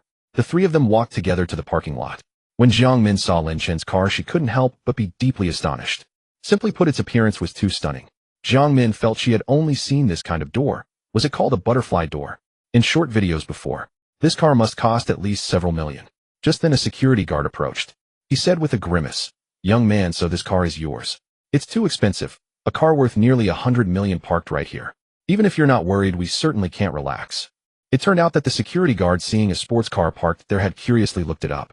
The search results showed it was worth nearly 100 million. Only a dozen or so existed globally. He was startled. If someone scratched it, and the culprit wasn't found, wouldn't he, as the security guard, be held responsible? Helpless, he had to stand guard by the car like a bodyguard. Thanks for your hard work, brother. Lin Chen smiled apologetically, took a pack of Huazi cigarettes from the car, and handed it to the security guard. He had bought the cigarettes at a supermarket before coming, not knowing whether Jiang Haitao smoked. But just in case, he had bought several packs. The security guard's face immediately lit up with a smile. No problem, no problem. He'll get back to work now. Xiao Lin, how much did this car cost? Jiang Min swallowed hard and asked uncertainly. Lin Chen felt a bit helpless. He should have just bought an ordinary Mercedes worth a few $100,000. Having to say in front of Jiang Xuewei's mother that the car originally sold for over 90 million and was now worth over 100 million felt incredibly showy. He tentatively glanced at Jiang Xuewei. Seeing her nod, Lin Chen finally spoke. Andy, this car. It's probably worth over 100 million now. What? Over 100 million. Jiang Min was dumbfounded, mentally counting the number of zeros. 1 0, 2 zeros, 3 zeros, 4 zeros. She felt dizzy from being bombarded by countless zeros. That's good, that's good. Jiang Min forced a smile. She now felt that it was her daughter who was the pig. Meanwhile, at the First People's Hospital of Jintang County, the director sat at his desk, rubbing his temples in distress. Before him stood Director Lin. The public opinion online is currently very unfavorable to our hospital. They're all saying we let people jump the queue through connections. Director, in the emergency department, surgery isn't strictly first come first served. It depends on the severity of each case. I believe I did nothing wrong, Lin said with a dissatisfied tone. That Xiao Jinlong specifically brought in media to smear our hospital. We could just clarify the situation. Easier said than done. On the internet, whoever reports first has the upper hand. Do you think they'll believe our side? They'll just think we're making excuses. The director sighed. Forget it, I'll have someone try to settle this privately with Xiao Jinlong. We can't let the controversy escalate further. Since he's already transferred, and you have no more surgeries, you can clock out early. The director waved his hand, signaling Lin to leave the office. Lin clenched his fists tightly, but could only walk out. A few young doctors and nurses were waiting at the door. Seeing Lin, they immediately asked, Brother Lin, how did it go? That Xiao Jinlong is despicable. That uncle's condition was critical, and he still made a fuss. The director said he'd try to negotiate a settlement, maybe pay some compensation to resolve it privately. Lin said, feeling a deep sense of frustration. Meanwhile, Lin Chen and Jiang Xuewei arrived at a vegetable market in a Lamborghini Veneno. The market was an open-air one, not in the best condition and crowded with people. It took Lin Chen a while to find a parking spot. This area is a bit remote. The large supermarkets are only in the county center, Jiang Xuewei said apologetically. She felt that since Lin Chen was so wealthy, he might be uncomfortable with such a humble place. It's fine, I used to be a poor guy too. I'm not as picky as you think, Lin Chen said playfully, tapping her nose. Let's go. Jiang Shuawei took his hand and skipped toward the market. Over 20 minutes later they returned to the car carrying several bags of groceries and chatting happily. Pork, chicken, fish, garlic sprouts, green chili peppers. Jiang Shuawei counted on her fingers. Anything else we need? That should be about it. Are you trying to work your man to death? Lin Chen said with a wry smile, looking at the heavy bags. Tisk. Jiang Shuawei blushed at his words. Just then Lin Chen's phone rang. He saw it was the director of the First People's Hospital. Who is it? Jiang Shuawei curiously leaned in. The hospital director. Then answer it quickly. Hearing it was the hospital director, Jiang Shuawei grew nervous, fearing it might be news about her father. Lin Chen nodded. Hello, Mr. Lin. I hope I'm not disturbing you, the director said cautiously. No, not at all. Director, please go ahead. Well, it's about that Chao Jinlong who stopped Director Lin's surgery today. He's brought in media to exaggerate and smear our hospital, claiming we let people jump the queue for surgery. The matter has spread quickly online. Our superiors have ordered us to handle the public opinion properly. So I wanted to ask if you could help, perhaps use your connections to resolve this. Lin Chen's expression darkened as he listened. He hadn't expected Chao Jinlong to be so troublesome and petty. How can he be like this? Jiang Shuawei, hearing the speakerphone, puffed her cheeks in anger. Aiken, if you can help, please do, since it happened because of my dad's surgery, she said tentatively. Lin Chen gave her a reassuring look. Director, will try, but I can't guarantee anything. He'll give you an answer by noon tomorrow, he said after a moment's thought. He wasn't sure if the system had granted him the 30 stake in Rongtou land specifically because of Chao Jinlong. Lin Chen had looked into Rongtou land. It was a top-tier real estate company in Tianfu City, or even the entire Suzhou province. Great. Thank you, Mr. Lin, whether you can help or not. After a few more exchanges, the director hung up and collapsed into his chair. Running a hospital was truly difficult. He missed the days when he was just a department head with taller people to take the fall when things went wrong. Meanwhile, after hanging up, Lin Chen said, let's not rush this. We'll head home and cook first. We'll deal with it after dinner. He stroked Jiang Shuawei's smooth hand to comfort her. She nodded, trusting her man's abilities. Then Lin Chen started the engine and drove off, leaving a trail of envious gazes. Mom, we're back. Jiang Shuawei called out happily as she opened the door. Lin Chen followed her inside. The house was lavishly furnished. Jiang Shuawei's family wasn't poor, as her father Jiang Haitao earned around 8 or 900,000 a year from contracting construction sites, though it was exhausting work. Jiang Min had changed her clothes and was walking out of the room while on the phone. Jiang Shuawei stayed quiet, seeing her mother on a call. What? You're already at the airport? Your dad's fine now. How did you find out? Jiang Min said, then hung up. Shuawei, your brother just boarded the plane. I'll be back tomorrow morning, Jiang Min said with a hint of relief. My brother. I thought we agreed not to tell him. Jiang Shuawei complained. I didn't tell him it was your uncle. He was afraid something might happen to your dad, and your brother wouldn't get to see him in time. Jiang Min's eyes reddened as she spoke. It's okay, Mom. Dad's fine now. We should be happy. Jiang Shuawei held back tears and went to embrace her mother softly. Right, your dad is fine now. Jiang Min forced a smile and then looked at Lin Chen. Xiaolin, we've really put you out this time, coming all this way. It's no trouble, Andy. Shuawei is my girlfriend. It's the least I could do, Lin Chen quickly replied. Mom, you know. Jiang Shuawei then told Jiang Min about how Chao Jinlong was using the media to smear the hospital. Her main intention was to let her mother know what Lin Chen had done, hoping it would improve her impression of him. Lin Chen understood her motive and felt touched. After listening, Jiang Min's face showed a hint of anger. That Chao Jinlong is truly a conceited troublemaker. Xiaolin, if you have the ability, please help the hospital, since this all happened because of old Jiang. Consider it a favor I'm asking of you. Auntie, you're too kind. It'll definitely help, Lin Chen said with conviction. If necessary, he could even use his connections with Penguin to deal with this. This was the first favor his future mother-in-law had asked of him, and he had to make it count. Good. Jiang Min's gaze towards Lin Chen grew increasingly satisfied. He was wealthy, handsome, and treated Shuawei well. By the way, Annie, I also bought some supplements. As he spoke, Lin Chen took out the nutritional gifts and several cartons of premium cigarettes he had purchased before arriving in Jintang. I wasn't sure if Uncle smokes or not, Lin Chen said with a smile. Oh, this child, you shouldn't have brought anything, just a visit. Though Jiang Min's tone held a hint of playful reproach, she was deeply pleased inside. Jiang Shuawei was also overjoyed. Even though they had only been dating for a few days, she had already set her heart on Lin Chen. Having pleased Jiang Min, Lin Chen had naturally passed the test. His father-in-law's and brother-in-law's opinions didn't matter. This effectively meant he was already the Jiang family's prospective son-in-law. It's fine, Andy. They'll go start cooking then. Chen will help you, Jiang Shuawei said happily, dragging Lin Chen towards the kitchen. Watching the young couple's intimate display, Jiang Min could only shake her head helplessly. She had always worried that Jiang Shuawei might not be interested in men at all, having shown no interest in boys her entire life. Unexpectedly, her daughter had suddenly brought home a boyfriend without any warning. Chen, I can tell my mom really likes you. Jiang Shuai looked at Lin Chen, her bright eyes curving into crescents like crescent moons. Lin Chen gently ruffled Jiang Zuwei's hair. Of course your boyfriend is charming to everyone, he boasted, tilting his chin up proudly. Conceited. Jiang Shuai giggled, playfully slapping his arm. After the teasing, it was time to get down to business. Lin Chen rolled up his sleeves and began to cook, while Jiang Shuai assisted on the side. However, she had scarcely ever stepped foot in a kitchen. She nearly reduced the chives to a pulpy mess while washing them, and almost peeled off her own flesh along with the potato skin. This alarmed Lin Chen so much that he promptly banished her from the kitchen. Jiang Shuai stuck out her tongue and made a funny face at Lin Chen from outside the kitchen doorway. Alone in the kitchen, Lin Chen took a deep breath and began to showcase his culinary prowess. Over an hour later, the three of them sat at the dining table. Wow, Chen, you're amazing. It looks so appetizing. Don't you think so, Mom? Jiang Zuwei's mouth watered just looking at the feast. It's indeed impressive. Lin, you must cook quite often at home, right? Jiang Min said, beaming at Lin Chen. She felt her daughter had struck gold. Men who could cook were a rarity these days. In the past, Jiang Shuai had often tried to help in the kitchen, but was invariably kicked out by her frowning father and mother. The girl could practically blow up the kitchen if left in there for a few dozen minutes.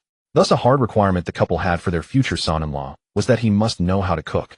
They couldn't have their daughter ordering takeout every day, could they?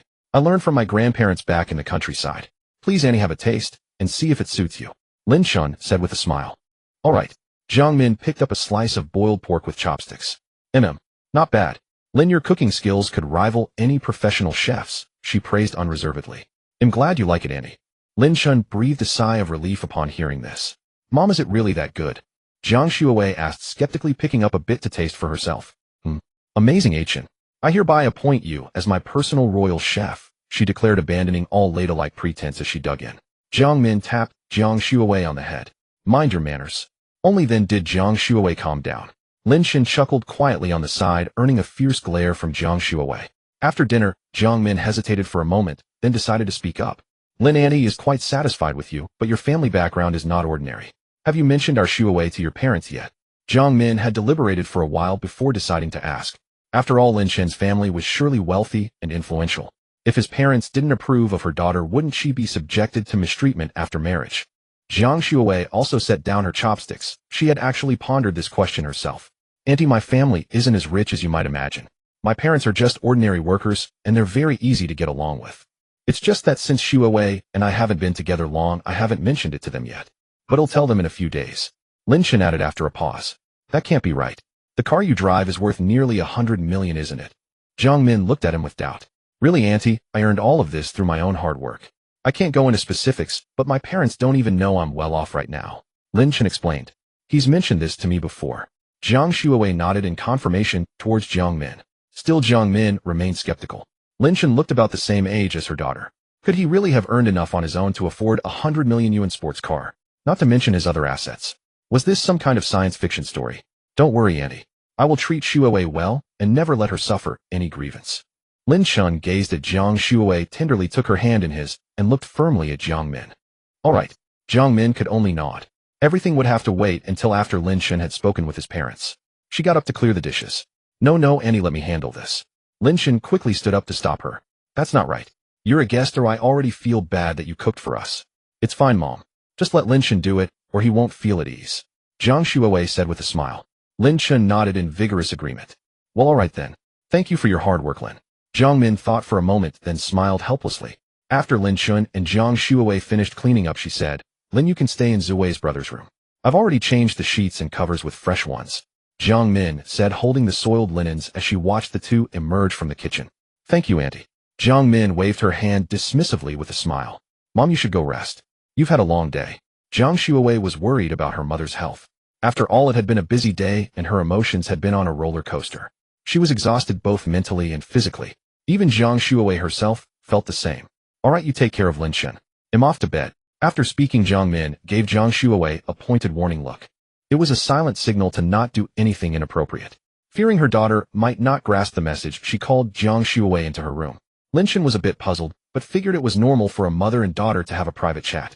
He sat down on the sofa and took out his phone. Boss, what's the situation over there? What happened? Need any help? Let us know if anything comes up. It was messages from Chun Xiao and the other two.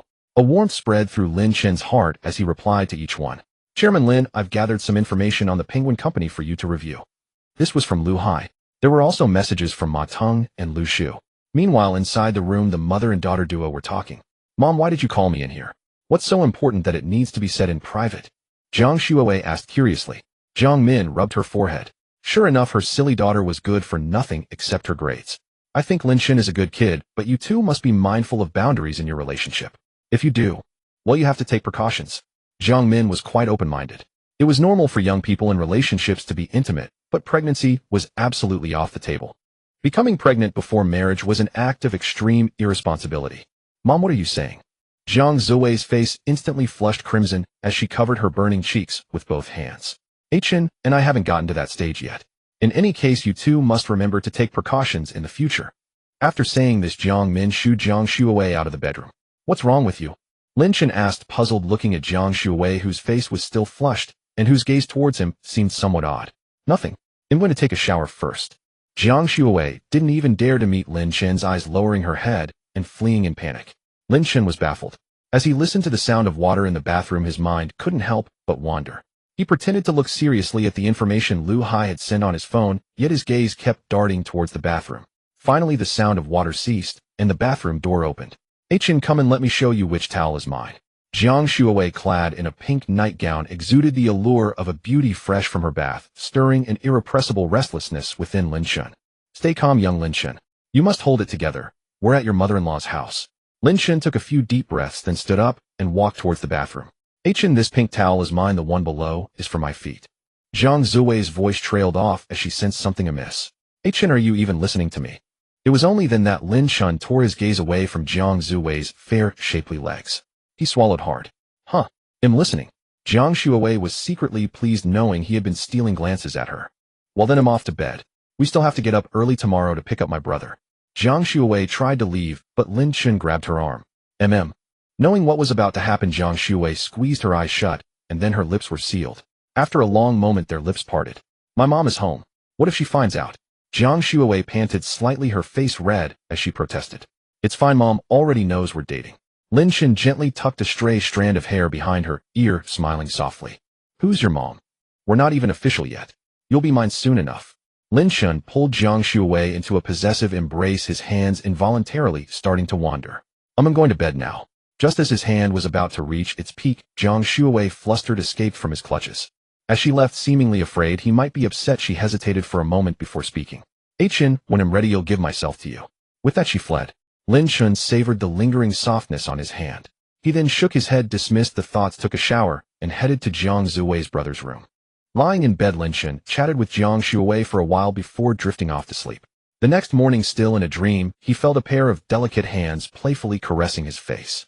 Opening his eyes, he found himself gazing at Jiang Zuwei's exquisite features. At some point, Jiang Shuowei had snuck into the room. You're awake. Startled, Jiang Shuowei instinctively distanced herself from him. Lin Chen nodded slightly. Then hurry up and get up to wash up. After breakfast, we're going to pick up my brother.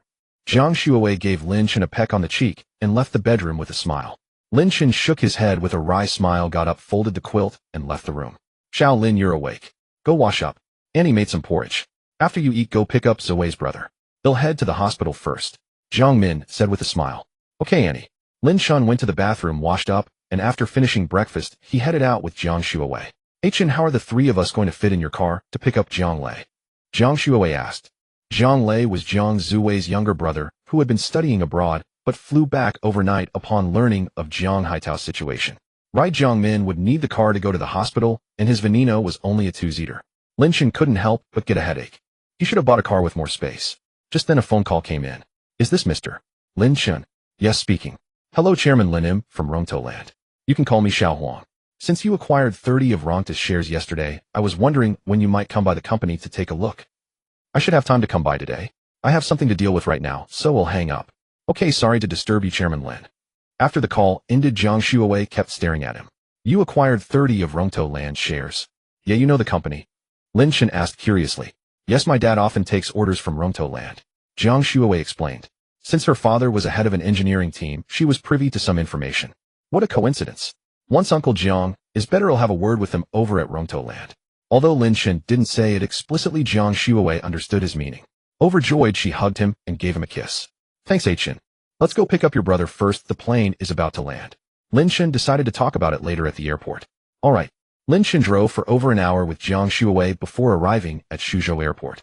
Being one of the busiest airports in the country, it was surrounded by luxury cars. Lin Chen spotted numerous Maseratis, Porsches, and Lamborghinis.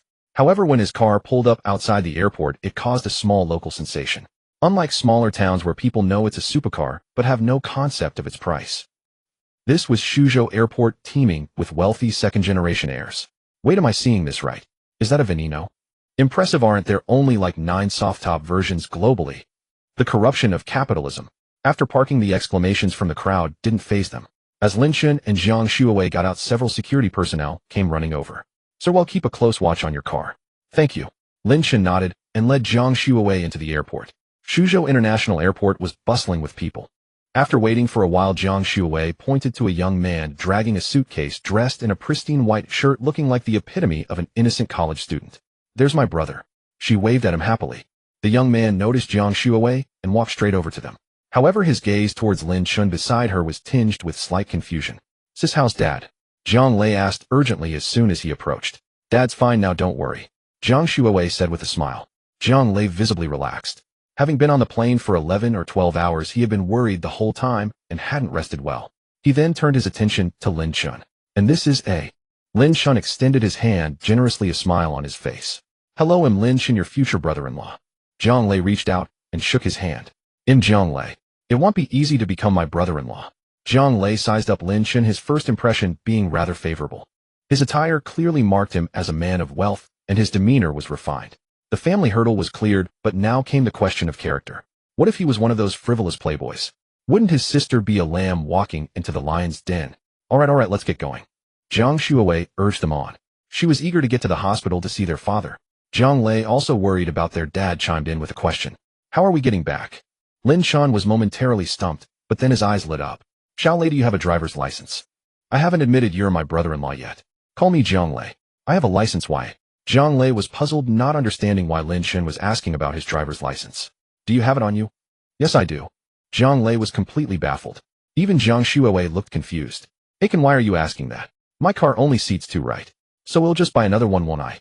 Consider it a gift for my future brother-in-law. Lin Chen said with a smile. Jiang Lei was stunned into silence.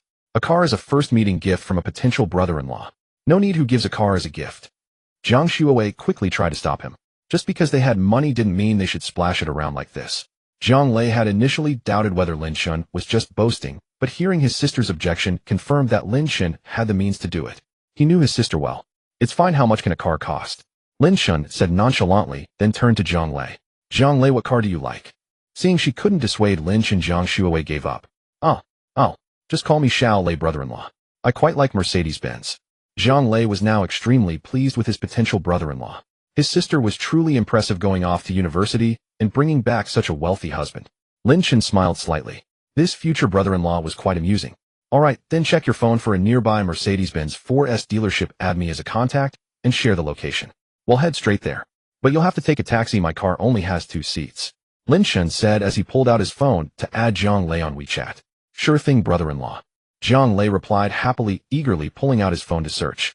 In a short while he found a relatively close Mercedes-Benz 4S dealership and shared its location with Lin Chen. Lin Chen looked at the address on his phone and nodded in satisfaction. Then the 3 of them walked out of Suzhou Airport together. Outside the airport, Lin Chen glanced at the orderly line of taxis and turned to Jiang Lei. Xiao Lei, take a taxi there first. Your sister and I will get the car from the parking lot. Jiang Lei readily agreed, replying excitedly, sure thing, brother-in-law. An irrepressible smile spread across Jiang Lei's face. His first car in life. Seeing Jiang Lei so happy, Lin Chen couldn't help but smile. Jiang Shuawei silently followed Lin Chen towards the parking lot. In the parking lot, a security guard was specifically assigned to watch over Lin Chen's car, ensuring no one accidentally scratched it. Lin Chen handed the security guard a pack of premium cigarettes as a token of thanks. The guard accepted them with profuse gratitude. Subsequently, Lin Chen and Jiang Shuawei got into the car and drove towards the Mercedes-Benz 4S dealership, where they had agreed to meet Jiang Lei. Young man, are you here to buy a car? Jiang Lei was sitting in the taxi, and the driver, a friendly man, struck up a conversation. Yes. Jiang Lei nodded with a smile. I envy you. You look young, probably still in university, right? Driving a Mercedes at such a young age. Might make finding love a bit difficult, though. The driver looked at Jiang Lei and couldn't help but sigh. Jiang Lei just smiled faintly at the driver's words and didn't respond. They soon arrived at the agreed-upon Mercedes-Benz 4S dealership. After paying the fare, Jiang Lei waited by the roadside for Jiang Shuowei and Lin Chen. Before long, a Lamborghini Veneno drove up. Holy shit, a Lamborghini. This must be worth tens of millions, Jiang Lei exclaimed. While he was still marveling, the car pulled up right in front of him. Jiang Lei peered inside. Seated within were none other than Lin Chen and Jiang Shuowei. He couldn't resist stepping forward to stroke the supercar, his eyes filled with envy. The last shred of doubt in his mind vanished completely. If someone can afford a tens of millions supercar, what's the big deal about buying his brother-in-law a Mercedes? Was there a problem? No problem. Lin Chen drove into the 4S dealership and parked.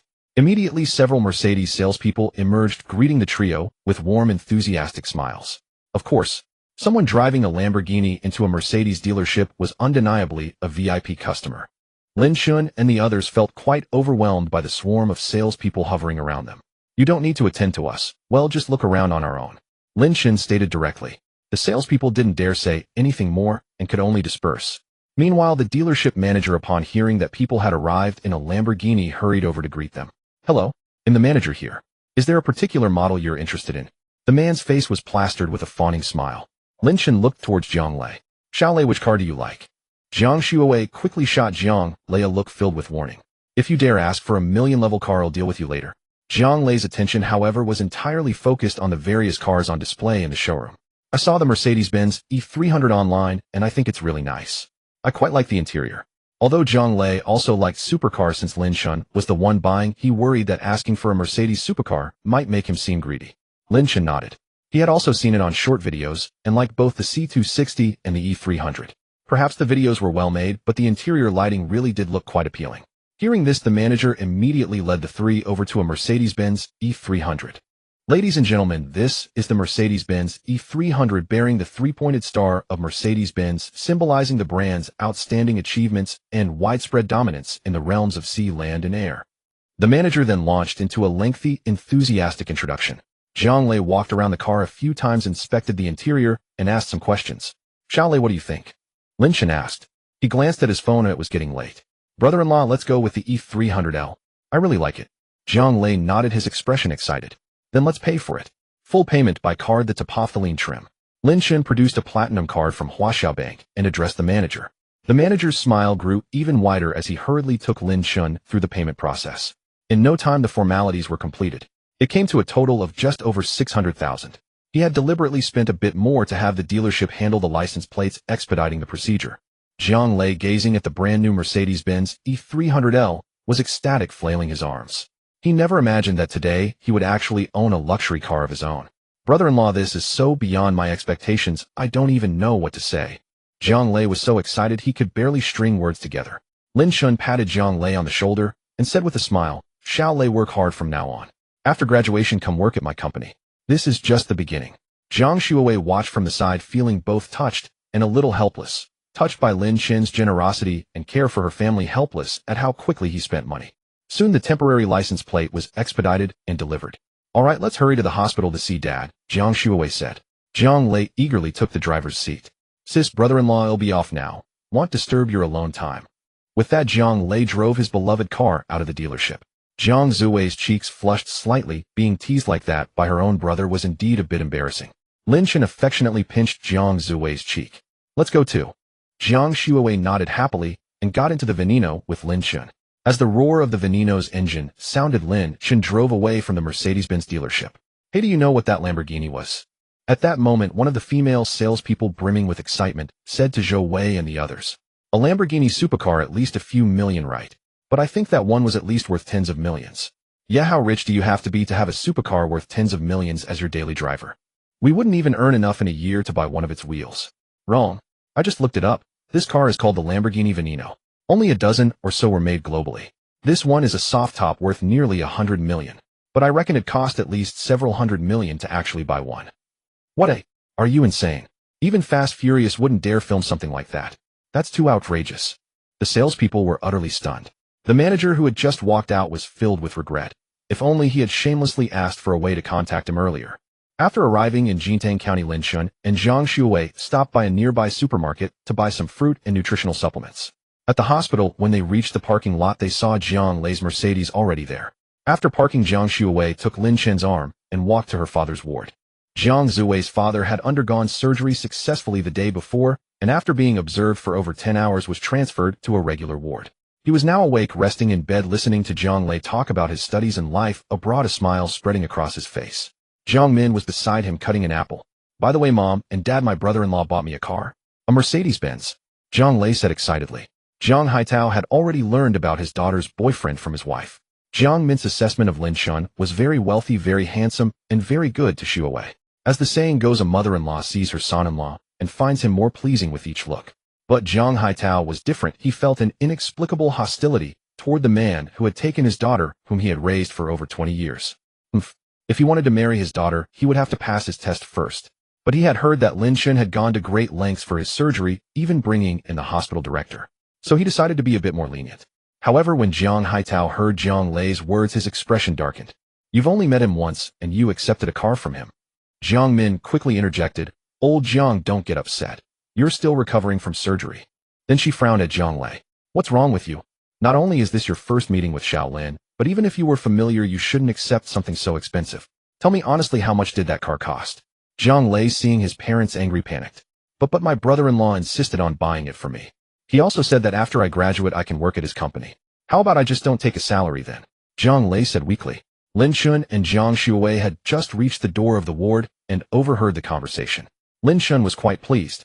At least they weren't ungrateful people. When he used to read novels, he always frowned at the scenes where the female lead's family sucked the protagonist dry. And Jiang Lei's character was quite decent. At least he wouldn't abuse his brother-in-law's reputation to cause trouble. Lin Chen and Jiang Shuwei pushed the door open. Oh, Shaolin is here. Why did you buy so much again? Didn't you already bring some yesterday? Jiang Min quickly put on a smile and stepped forward to take the items from Lin Chen's hands. Yesterday was yesterday, today is today, Lin Chen said with a smile. Meanwhile, Jiang Haitao studied Lin Chen carefully. He had to admit, this young man gave a very good impression. Jiang Haitao was quite satisfied. Hello, uncle. I'm Lin Chen, Zui's boyfriend. Lin Chen, no longer the imposing figure he was outside, stood obediently by the hospital bed and spoke to Jiang Haitao. Young man, you're very handsome. Come sit. Jiang Haitao smiled and pointed to the stool beside him. Lin Chen quickly walked over and sat down. Dad, have you forgotten your daughter? Jiang Shuwei crouched by the bed, playfully acting spoiled with Jiang Haitao. Oh, my fault, my fault. How could I ever forget my precious daughter? Jiang Haitao beamed with joy. A daughter's daddy. Jiang Lei curled his lips. When I came back, you weren't like this. The father and daughter chatted for a while before remembering Lin Chen. Dad, how's the son-in-law I found for you? Not bad, right? Jiang Shuwei said with a smile. Hearing this, Lin Chen unconsciously straightened his posture. Not bad, not bad. Jiang Haitao nodded perfunctorily. By the way, Shaolin, why did you buy Jiang Lei a car? That's really too expensive. We should pay you back. Jiang Min asked at this point. Their family could be considered middle class, earning about 8 or 900,000 a year, so coming up with 600,000 was not difficult. It's fine, uncle and aunt. Shaolin is Zui's brother, so he's my brother too. What's wrong with buying my brother a car? Besides, this amount of money is nothing to me. Lin Chen quickly said. Jiang Min and Jiang Haitao fell silent. They had to admit that Lin Chen's words were very clever. If they refused, wouldn't that imply Jiang Lei wasn't his brother? The subtext would be that he wouldn't end up with their daughter. Jiang Haitao and Jiang Min had no choice but to drop the matter. Mr. Lin, I heard you were here, so I came over right away. The director suddenly appeared at the doorway, looking into the room with a smile on his face. Director, why are you here? Come in. Please have a seat. Jiang Min quickly stood up and brought a stool over. No, I mainly came to check on the patient's condition, and I also have a matter to discuss with Mr. Lin. The director waved his hand hastily. Lin Chen understood. Saying he came to check on the patient was just a pretext. In truth, he was here to ask for his help. The director examined Jiang Haitao's condition, made a few inconsequential remarks, and then turned his gaze to Lin Chen. Mr. Lin, do you have a moment? Could we talk in my office for a bit? The director looked at Lin Chen with an expectant expression. Lin Chen nodded calmly. Uncle Andy, since the director has something to discuss with me, I'll head over first. Lin Chen said with a smile. All right, Shaolin, you go ahead. Important matters come first. Jiang Min quickly chimed in. Jiang Haitao also waved his hand, signaling Lin Chen to attend to his business. Lin Chen glanced at Jiang Shuwei once more before following the director out of the ward. As soon as they left, Jiang Haitao couldn't help but ask, what does the director want with Shaolin? Jiang Min sighed, and then recounted the whole affair to Jiang Haitao and Jiang Lei. How can such a thing happen? That Xiao fellow is utterly shameless. He even dares to play the victim and twist the facts to slander the hospital. Jiang Lei's anger flared up upon hearing this. Being young and hot-blooded, he wished he could find this Chao Jinlong and give him a good beating. Jiang Haitao's face was also clouded with gloom and lingering fear. If not for that Dr. Lin, perhaps he wouldn't have made it in time for rescue. Meanwhile, Lin Chen had already followed the director to his office. Where's Dr. Lin? I didn't see him when I came in today. Lin Chen looked at the director, a hint of inquiry in his eyes. Well, Mr. Lin, as you know, the public opinion online is just too overwhelming. We had no choice but to temporarily suspend Dr. Lin from his duties. The director seemed embarrassed to say it, his words faltering. Lin Chen's expression darkened. Lin Yi was after all his father-in-law's savior. In this matter, Lin Yi had done nothing wrong, yet he was suspended because of it. With this thought, a trace of contempt crept into Lin Chen's eyes as he looked at the director. This director is useless. His first impression yesterday was decent, but this is a complete letdown. Wait for me to make a phone call first. Lin Chen's tone was utterly flat. Of course, Mr. Lin. Lin Chen took out his phone and called the number from the other day. Hello, this is Lin Chen. Chairman Lin, hello. This is Xiao Huang. Will you be coming over? A young woman's respectful voice came from the other end. Not right now. Do we have any business dealings with a building materials boss named Chao Jinlong? Chairman Lin, please hold on. Let me check. The sound of typing on a keyboard immediately came through. Yes, Chairman Lin. It's a local building materials company in Jintang County called Jinlong Building Materials. Is that the person you mean? Lin Chen thought to himself, so that's it. I can even figure out some patterns of this system. Yes, that's him. Do I have the authority to terminate our business dealings with him? Of course, Chairman Lin. Jinlong Building Materials is just a small company. It doesn't bring significant business to us. Then contact him directly. Tell him that I said this. If he wants to continue cooperating, then he should know that I am the son-in-law of the patient from the county hospital. Understood, Chairman Lin. He'll arrange it right away. Click. Now we wait. That Chao Jinlong will come to apologize soon. If there's nothing else, I'll head back to the ward. With that, Lin Chen walked towards the door. Oh, and have Linny come back to work. He left this final remark and walked straight out of the office. The director, hearing that the matter was essentially resolved, felt a wave of relief. He then cheerfully called Dr. Lin. Lin, you can come back to work now. After yesterday's incident, Chao Jinlong had transferred to another hospital. He had just undergone surgery last night and was currently in the postoperative recovery phase. Chao Jinlong watched the comment sections of short videos, all of which were bombarding the First People's Hospital of Jintang County, and a smug smile curled at the corner of his mouth. A mere little doctor thinks he can compete with me. Watch me ruin him. Boss is truly brilliant. The lackeys sitting beside Chao Jinlong chimed in with flattery. Their praise quickly went to his head. It's just a pity about that woman. I haven't even had a chance to enjoy someone of that quality. Chao Jinlong swallowed hard as he spoke. His hatred for Lin Yi, who had thwarted his plans, grew even stronger. Just then the phone by his bedside rang. Chao Jinlong snapped out of his fantasies and answered the call. Is this Chao Jinlong, the owner of Jinlong Building Materials? Yes, speaking. Who is this? I am Huang Wei, the general manager of Rongtou Jidi.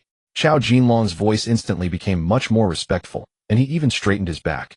Hello, General Huang. Is this about our cooperation? It is about that matter, but I'm calling to inform you that this cooperation is off. Chao Jinlong immediately panicked. Why, General Huang? How can you just cancel it like that? Weren't we supposed to discuss it in a few days? I'm afraid that won't be possible now. Let me ask you, Boss Chao, have you offended someone at the county hospital? Huang Wei's voice struck Chao Jinlong like a bolt of lightning, leaving him frozen in place. Offended someone at the county hospital? That patient who needed surgery? No, that doesn't seem right. That woman was about to kneel and beg. She didn't look like she had any significant connections. The hospital director? That doesn't fit either. How could a county hospital director have the connections to reach the general manager of Rongtou Jidi? And from Huang Wei's tone, the person behind this was even someone she couldn't afford to offend. It seems I might have offended someone. Chao Jinlong couldn't recall who exactly he had offended, so he could only grit his teeth and answer. If it weren't for the fact that this deal was crucial to him, and that Rongtou Jidi held such a high standing in the construction industry throughout Tianfu City, even the entire Suzhou province, he would have just given up. That's right. If you want to continue cooperating, go find the patient you offended that day. Chao Jinlong was stunned when he heard it was related to that patient. He then asked cautiously, General Huang, may I ask who that person is? Huang Wei, on the other end of the line, was silent for a moment. The new major shareholder of Rongtou Jidi. She hung up immediately after saying this. Chao Jinlong's face turned ashen. He had offended the big boss of Rongtou Jidi. He wished he could slap himself twice. It could be said that with just a few words from that person, Chao Jinlong could only wait quietly for his company to go bankrupt. The lackeys, noticing Chao Jinlong's grim expression, quickly asked with concern, Are you all right, boss? Should I call a doctor? Call your grandmother. Get me discharged immediately, then take me to the county people's hospital. Chao Jinlong cursed. The lackeys were baffled by the scolding, but immediately followed his orders. Within minutes of them leaving, several doctors hurried in. Mr. Chow, you just had surgery last night. You can't be discharged yet, one of the doctors advised. I must leave today, Chow Jinlong retorted rudely. Despite the doctor's repeated pleas, they were met with a torrent of abuse from him. Left with no choice, they had Chow Jinlong sign a liability waiver and processed his discharge. Soon the lackeys were rushing him to Jintang County First People's Hospital. At the entrance, some doctors and nurses looked at him with surprise, then turned away in disgust. Chow Jinlong felt a pang of embarrassment. Fortunately, the lackeys quickly found the director's office location, and they wheeled him there. Monkey knock. Chow Jinlong gestured towards the office door.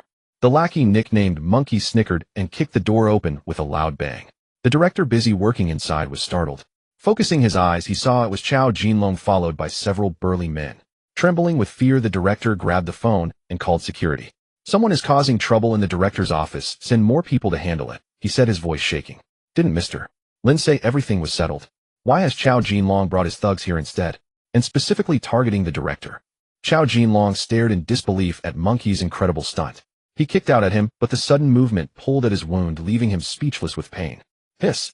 Monkey was bewildered by the kick, but seeing his boss doubled over, he thought he hadn't done well enough.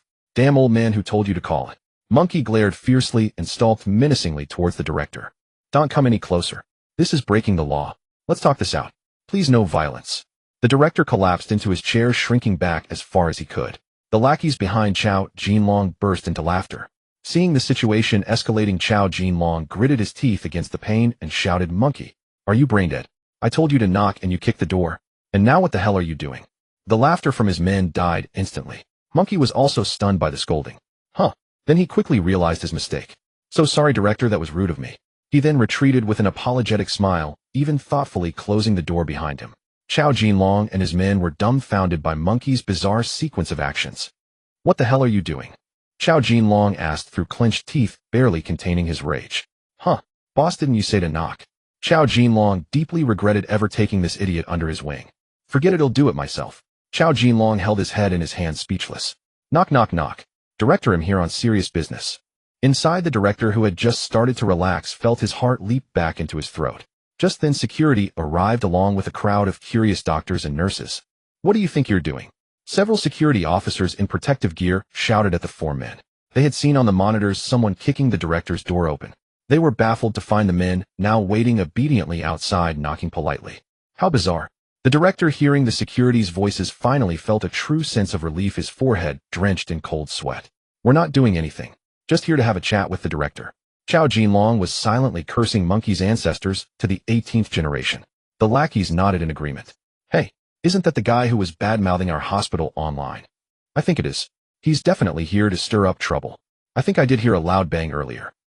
Hearing the chatter from the doctors and nurses, the security guards' expressions turned wary. Meanwhile, the director had composed himself and came out. Mr. Chow, you know this constitutes picking quarrels and provoking trouble. You could be arrested. The director, standing next to the armed security, shouted angrily. I'm truly sorry, director. I came here with no ill intentions. I want to resolve the online backlash. But my brother here isn't too bright and offended you. I apologize on his behalf. Having said that, Chow Jinlong lowered his head in his wheelchair. Seeing their boss apologize, the lackeys quickly bowed too. We're sorry. Those around were surprised by their attitude. Could they genuinely be here to resolve the public opinion issue? After a moment's hesitation, the director decided that resolving the hospital's PR crisis was the priority. Fine, but only you come in. Your friends can wait at the hospital entrance. He thought safety was paramount. You heard the director. Go wait downstairs. Chow Jinlong snapped at his men. But boss, are you sure you're okay after just having surgery? Monkey scratched his head, pointing at Chow Jinlong's abdomen. They'll have hospital staff escort them to the entrance, the director quickly added. See, now get going. Chow Jinlong urged them impatiently, feeling like a caged animal with everyone staring. At that thought, Chow Jinlong's teeth ached with frustration. Damn Monkey. The lackeys had no choice but to leave the hospital and wait downstairs with security guards watching their every move.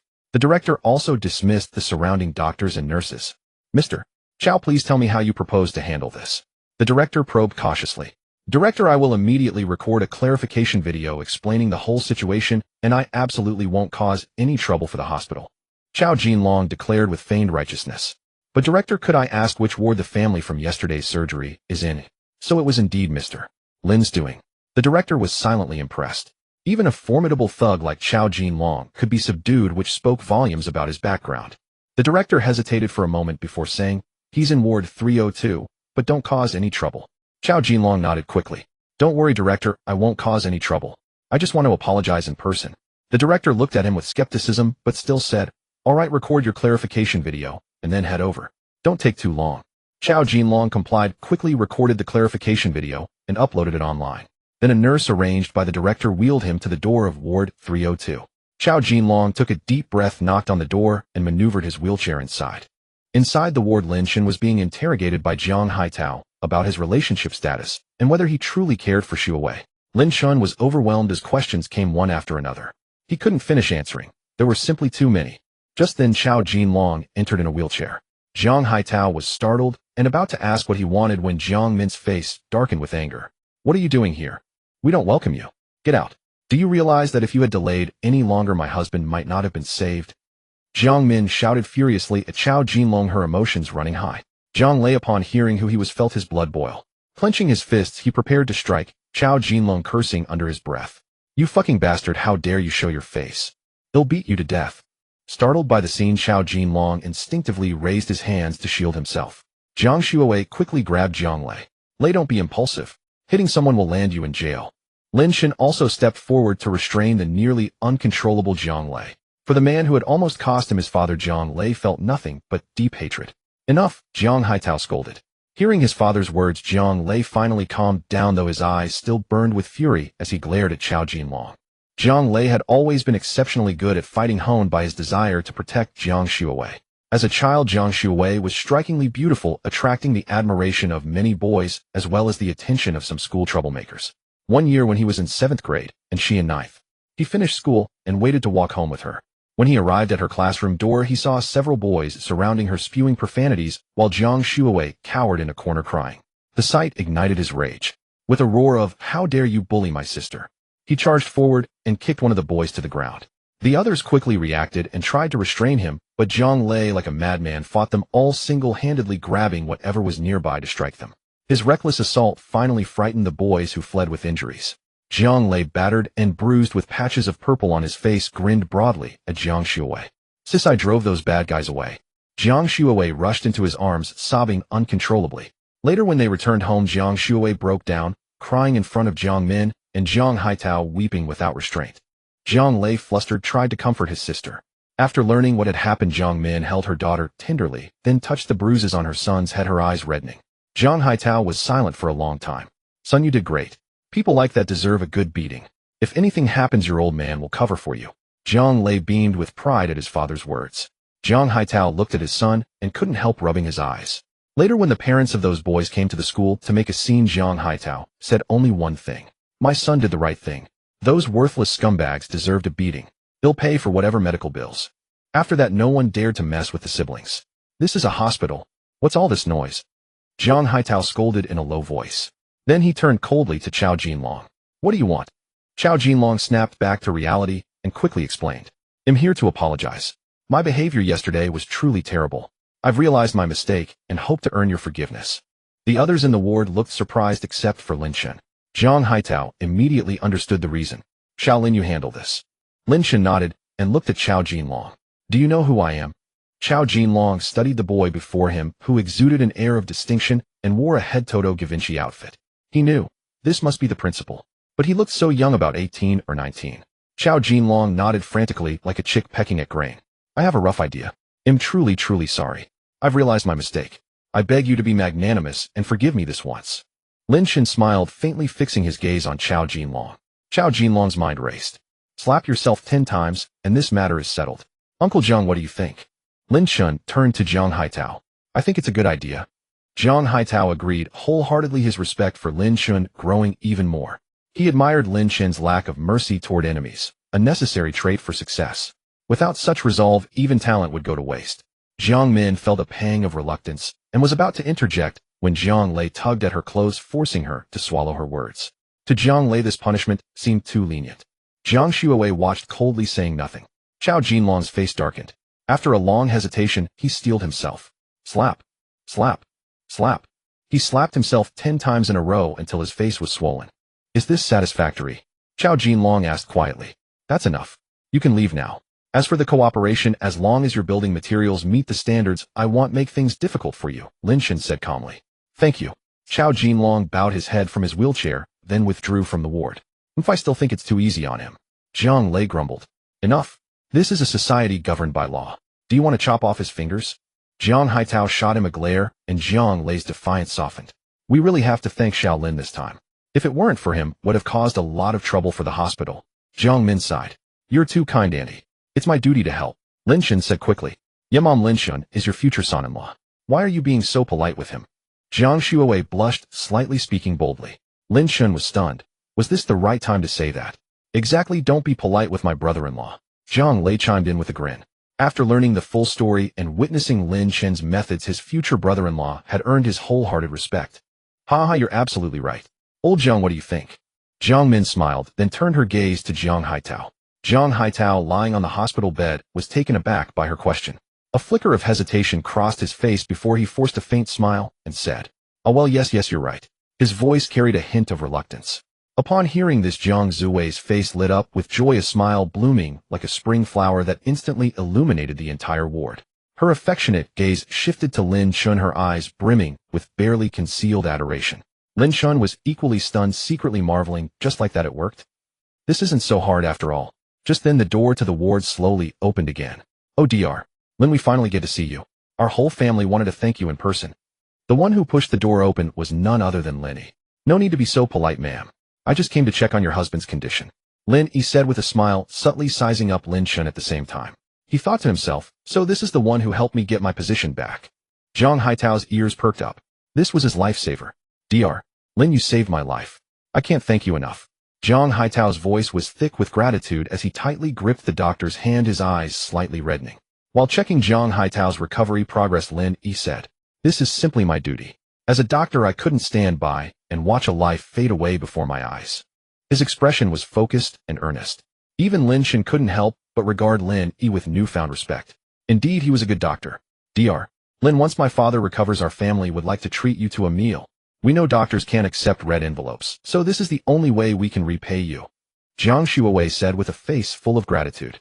A meal is also not permissible, but I truly appreciate your kindness. The best reward for a doctor is a thank you and seeing the patient leave the hospital healthy. Dr. Lin said with a smile, a warmth like a spring breeze that made everyone feel incredibly at ease. The family could only give up their invitation with regret, but their gazes towards Lin Yi were filled with admiration. In their eyes, Lin Yi was not just a highly skilled doctor, but a paragon of medical ethics. At that moment, Lin Chen's phone suddenly rang, shattering the peaceful atmosphere in the room. Lin Chen picked up his phone and saw it was Chen Xiao calling. Damn, I completely forgot about the school situation.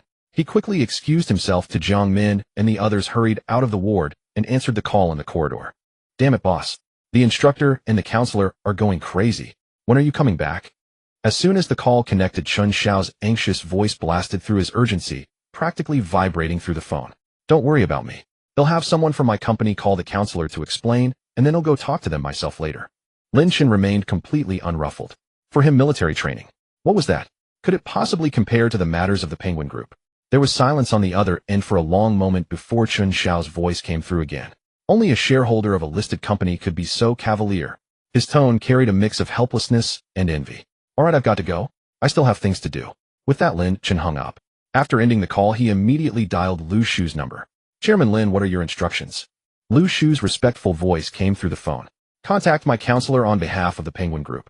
Tell them I need 2 days off due to an urgent company matter and will return for training the day after tomorrow.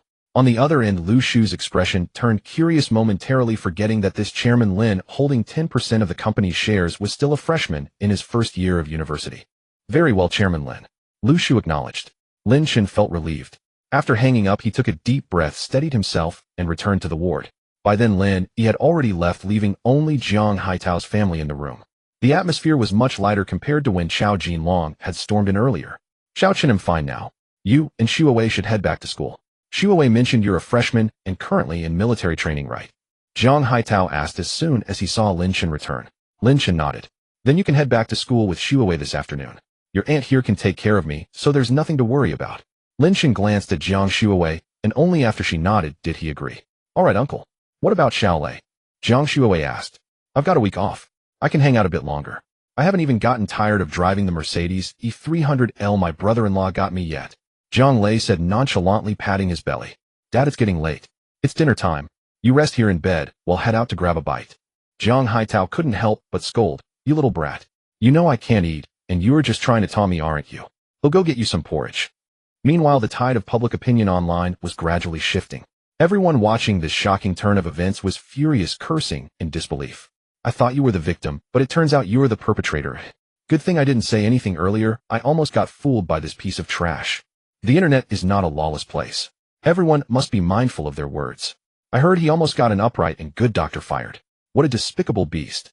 Online, a torrent of criticism and abuse flooded every corner, all directed at Xiao Jinlong. Voices of accusation and condemnation filled every corner of the internet. Meanwhile, Xiao Jinlong was being driven back to the private hospital by his lackeys. Throughout the ride, his face was a mask of terrifying gloom, his swollen cheek looking even more sinister under the dim interior lights of the car. Boss, are you sure you're okay? Your face is all swollen. Did someone beat you up? Let me go get revenge. Monkey, noticing the swelling on Xiao Jinlong's face, asked with concern. I fell and hurt myself walking. If you can't say something useful, then shut up. From now on, if you say one more word, you're out of this car. Xiao Jinlong, already seething with rage, finally exploded. His roar echoed through the vehicle, startling Monkey. Seeing Xiao Jinlong's fury, Monkey immediately shut his mouth, not daring to utter a single word. The car fell into a dead silence. Bored Monkey started scrolling through videos on his phone. But soon he couldn't help himself. Boss, people online are calling you a beast. If I ever get my hands on the mill. On the roadside, a black Mercedes commercial van slowly pulled up. The door opened, a burly man was kicked out, and the van drove off again.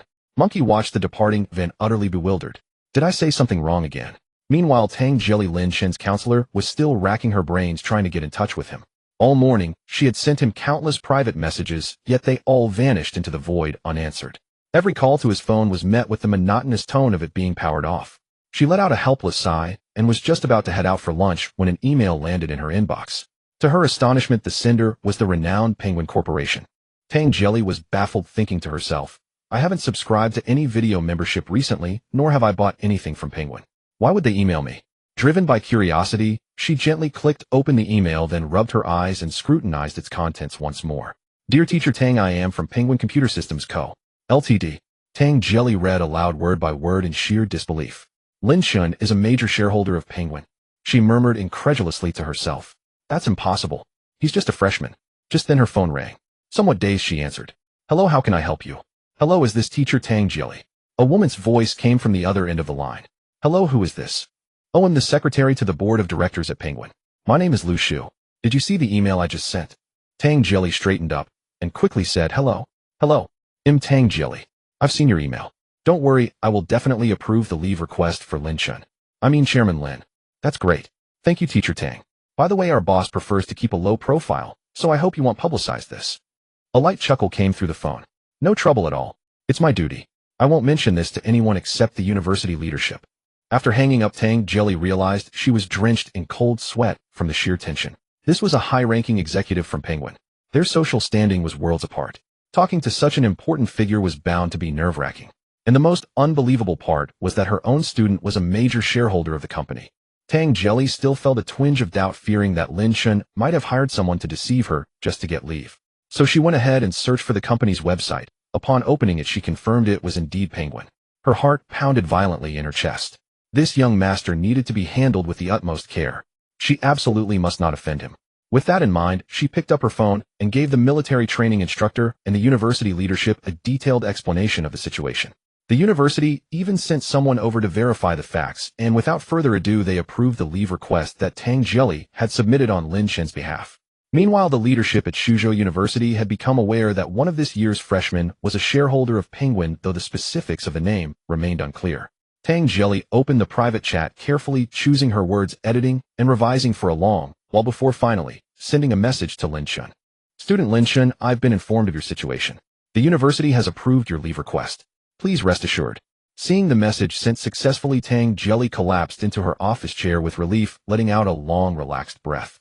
This was more mentally taxing than writing a thesis. Lin Chen felt his phone vibrate. He took it out and saw the message from Tang Jelly, a faint smile playing on his lips. It seemed Lu Shu had taken care of things. Okay, thank you for your help, Teacher Tang. No trouble at all, it's my duty. After grabbing a casual lunch near the hospital, Lin Chen and his group parted ways with Jiang Min and the others. With the plan to visit Rongtou land in mind, he left with Jiang Shuawei. The two of them got into the Veneno.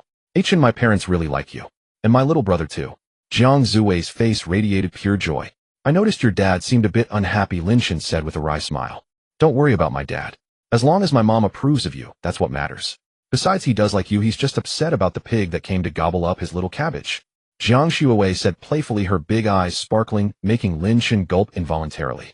"Is that so? Then I'd better have a proper taste of this little cabbage." He leaned in and kissed her soft, warm lips. This time was different. After a brief moment of adjustment, Jiang Shuawei responded by wrapping her arms around Lin Chen's head, passionately kissing him back. Lin Chen was momentarily stunned, then stopped holding back, thoroughly enjoying Jiang Zuwei's initiative. They kissed, lost in each other, their breaths growing increasingly ragged. After a long while, they reluctantly pulled apart, lips slightly swollen, their eyes filled with deep affection and longing. "Shuawei." Lin Chen called her name softly, his voice slightly hoarse. Jiang Zuwei's cheeks flushed crimson, and she shyly lowered her head, yet a supremely happy smile graced her lips. "Chen." They exchanged a smile, their love and affection palpable in the air. "Chen, how did you get leave from military training?" Jiang Shuawei suddenly asked out of curiosity. "I had Penguin help me request leave from the teacher, saying there was an urgent company matter that required my personal attention," Lin Chen explained as he started the Veneno and slowly drove off. "That excuse is unbeatable. Who would dare deny you leave?" Jiang Shuawei laughed out loud. Lin Chen turned on the navigation, searched for the location of Rongtou land, and headed towards their destination with Jiang Shuawei. After driving for nearly an hour, they finally arrived at the entrance of Rongtou land. After parking the car in a nearby lot, they got out and walked towards the Rongtou land building, drawing amazed stares from passers-by. Lin Chen and Jiang Shuawei entered the building together and approached the front desk. "I'm here to see Huang Wei." The young woman at the front desk, dressed in professional attire and in her 20s, initially had her eyes light up at the sight of Lin Chen. But upon seeing Jiang Shuawei beside him, she couldn't hide her disappointment. "Are you looking for our President Huang?" "Do you have an appointment?" the receptionist asked politely. "An appointment? I suppose you could say I have one," Lin Chen replied after a moment's thought. "May I have your name, sir?" "My name is Lin Chen." The receptionist checked the computer, but could not find any appointment information. "I'm sorry, sir." She was about to say that no appointment was found when her eyes widened in sudden shock. "Are you Chairman Lin Chen?" the young woman asked hesitantly. "If there's no other shareholder named Lin Chen in the company, then I suppose that would be me." Lin Chen smiled faintly, his expression radiating calm composure and quiet confidence. "My apologies, Chairman Lin. I didn't recognize you at first. President Huang is already waiting in her office. Please allow me to escort you."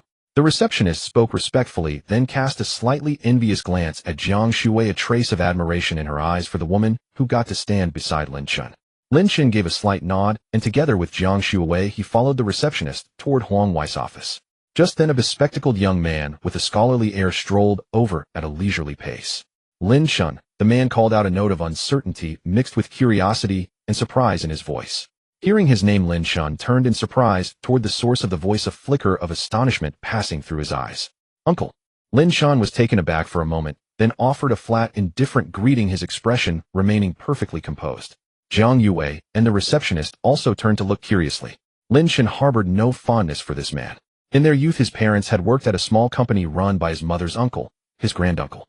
Calling it a company was generous. It was really just a cramped workshop of fewer than 10 people producing spring components. They stayed for over a decade, watching the staff dwindle until only his parents remained. Then, due to the 2018 environmental renovations, the workshop went under. And that granduncle merely told his parents to find new jobs without another word on the matter. The scrap materials and machinery from the workshop fetched 1 to 2 million, yet not a cent was offered to his parents as severance. His father was furious and only refrained from suing because the man was his wife's uncle. From that day on, the two families never spoke again. The young man's name was Yuan Lu. Seeing that it truly was Lin Chen, he approached with a hint of curiosity. "Yuan Lu is actually Chairman Lin's uncle. Looks like he's about to get a promotion." The receptionist thought, eyeing Yuan Lu with a touch of envy. "Lin Chen, what are you doing here?" "I'm here to see Huang Wei," Lin Chen stated flatly, his tone utterly unruffled. "You want to see President Huang? What business could a student like you possibly have with her? Listen to your uncle. This isn't the place for you." Yuan Lu spoke with a feigned air of concern, yet a faint undercurrent of contempt laced his words. Jiang Shuawei frowned. She had initially been ready to offer a greeting upon hearing Lin Chen call him uncle, but now it was clear the relationship was far from warm. Even the receptionist shot Yuan Lu a surprised look, taken aback by his attitude. "No need for you to worry about that, uncle. You should get back to your own business. Lin Chen didn't lose his temper. His tone was remarkably calm, though a barely perceptible tension seemed to lurk beneath the placid surface. Yuan Lu's face fell slightly irritated by the response. He then turned his gaze to the receptionist, dropping all pretense. You're really going to take him to see President Huang just because he says he has business with her? How gullible can you be? He's just a kid fresh out of high school. If he upsets President Huang, you'll be the one getting the scolding. Yuan Lu's voice rose, laced with clear accusation. The receptionist was about to speak when Lin Chen cut her off. Uncle, I don't recall asking for your input on my affairs. Lin Chen's expression darkened, a chill flashing in his eyes. A cold so sharp it seemed to freeze the very air around them. It was the Yuan family who owed the Lin family a debt, and yet here was Yuan Lu, a blood relative, going out of his way to stir up trouble. Yuan Lu let out a derisive snort. What serious business could a kid like you possibly have? Stop causing trouble here. His tone dripped with disdain. This gentleman is our new major shareholder at Rongtou Land, Chairman Lin Chen. The receptionist reminded Yuan Lu. The sneer on Yuan Lu's face grew even more pronounced. See, I told you, you've been duped. Do you honestly believe a kid who just started his freshman year could be a major shareholder of this company? Besides, I know his family situation better than anyone. His parents are just a couple of nobodies working at an electronics factory. His voice was shrill and grating, each word striking at Lin Chen like a sharpened blade. Lin Chen's face grew grim. His hands clenched into tight fists, knuckles whitening from the strain. Veins bulged on his forehead, and his eyes blazed with fury. The one thing he could never tolerate was anyone speaking ill of his parents. Ding. Congratulations, host. A system task has been triggered. Get the detestable relative Yuan Lu kicked out. Reward 500 million renminbi. Lin Chen took a deep breath, struggling to compose himself, then said coldly, Yuan Lu, you think you know me so well. You think I can't have you fired with a single word today, eh? Yuan Lu remained unimpressed, his mockery unabated. Huh. Still putting on a show even now. By this point, their argument had drawn a crowd of onlookers. Sensing the situation was spiraling, the receptionist rushed back to the front desk and made a frantic call. President Huang, Chairman Lin is here, but there's a problem. Could you come down to the first floor right away? Her voice was urgent and tense, and as soon as she hung up, she hurried back, anxious to prevent any further trouble. Everyone listen to this. He claims to be the major shareholder of Rongtou Land. Do you believe it? Ha ha. Yuan Lu pointed at Lin Chen, laughing loudly. The sound echoed through the cavernous lobby, grating and harsh. A wave of derisive laughter rippled through the onlookers.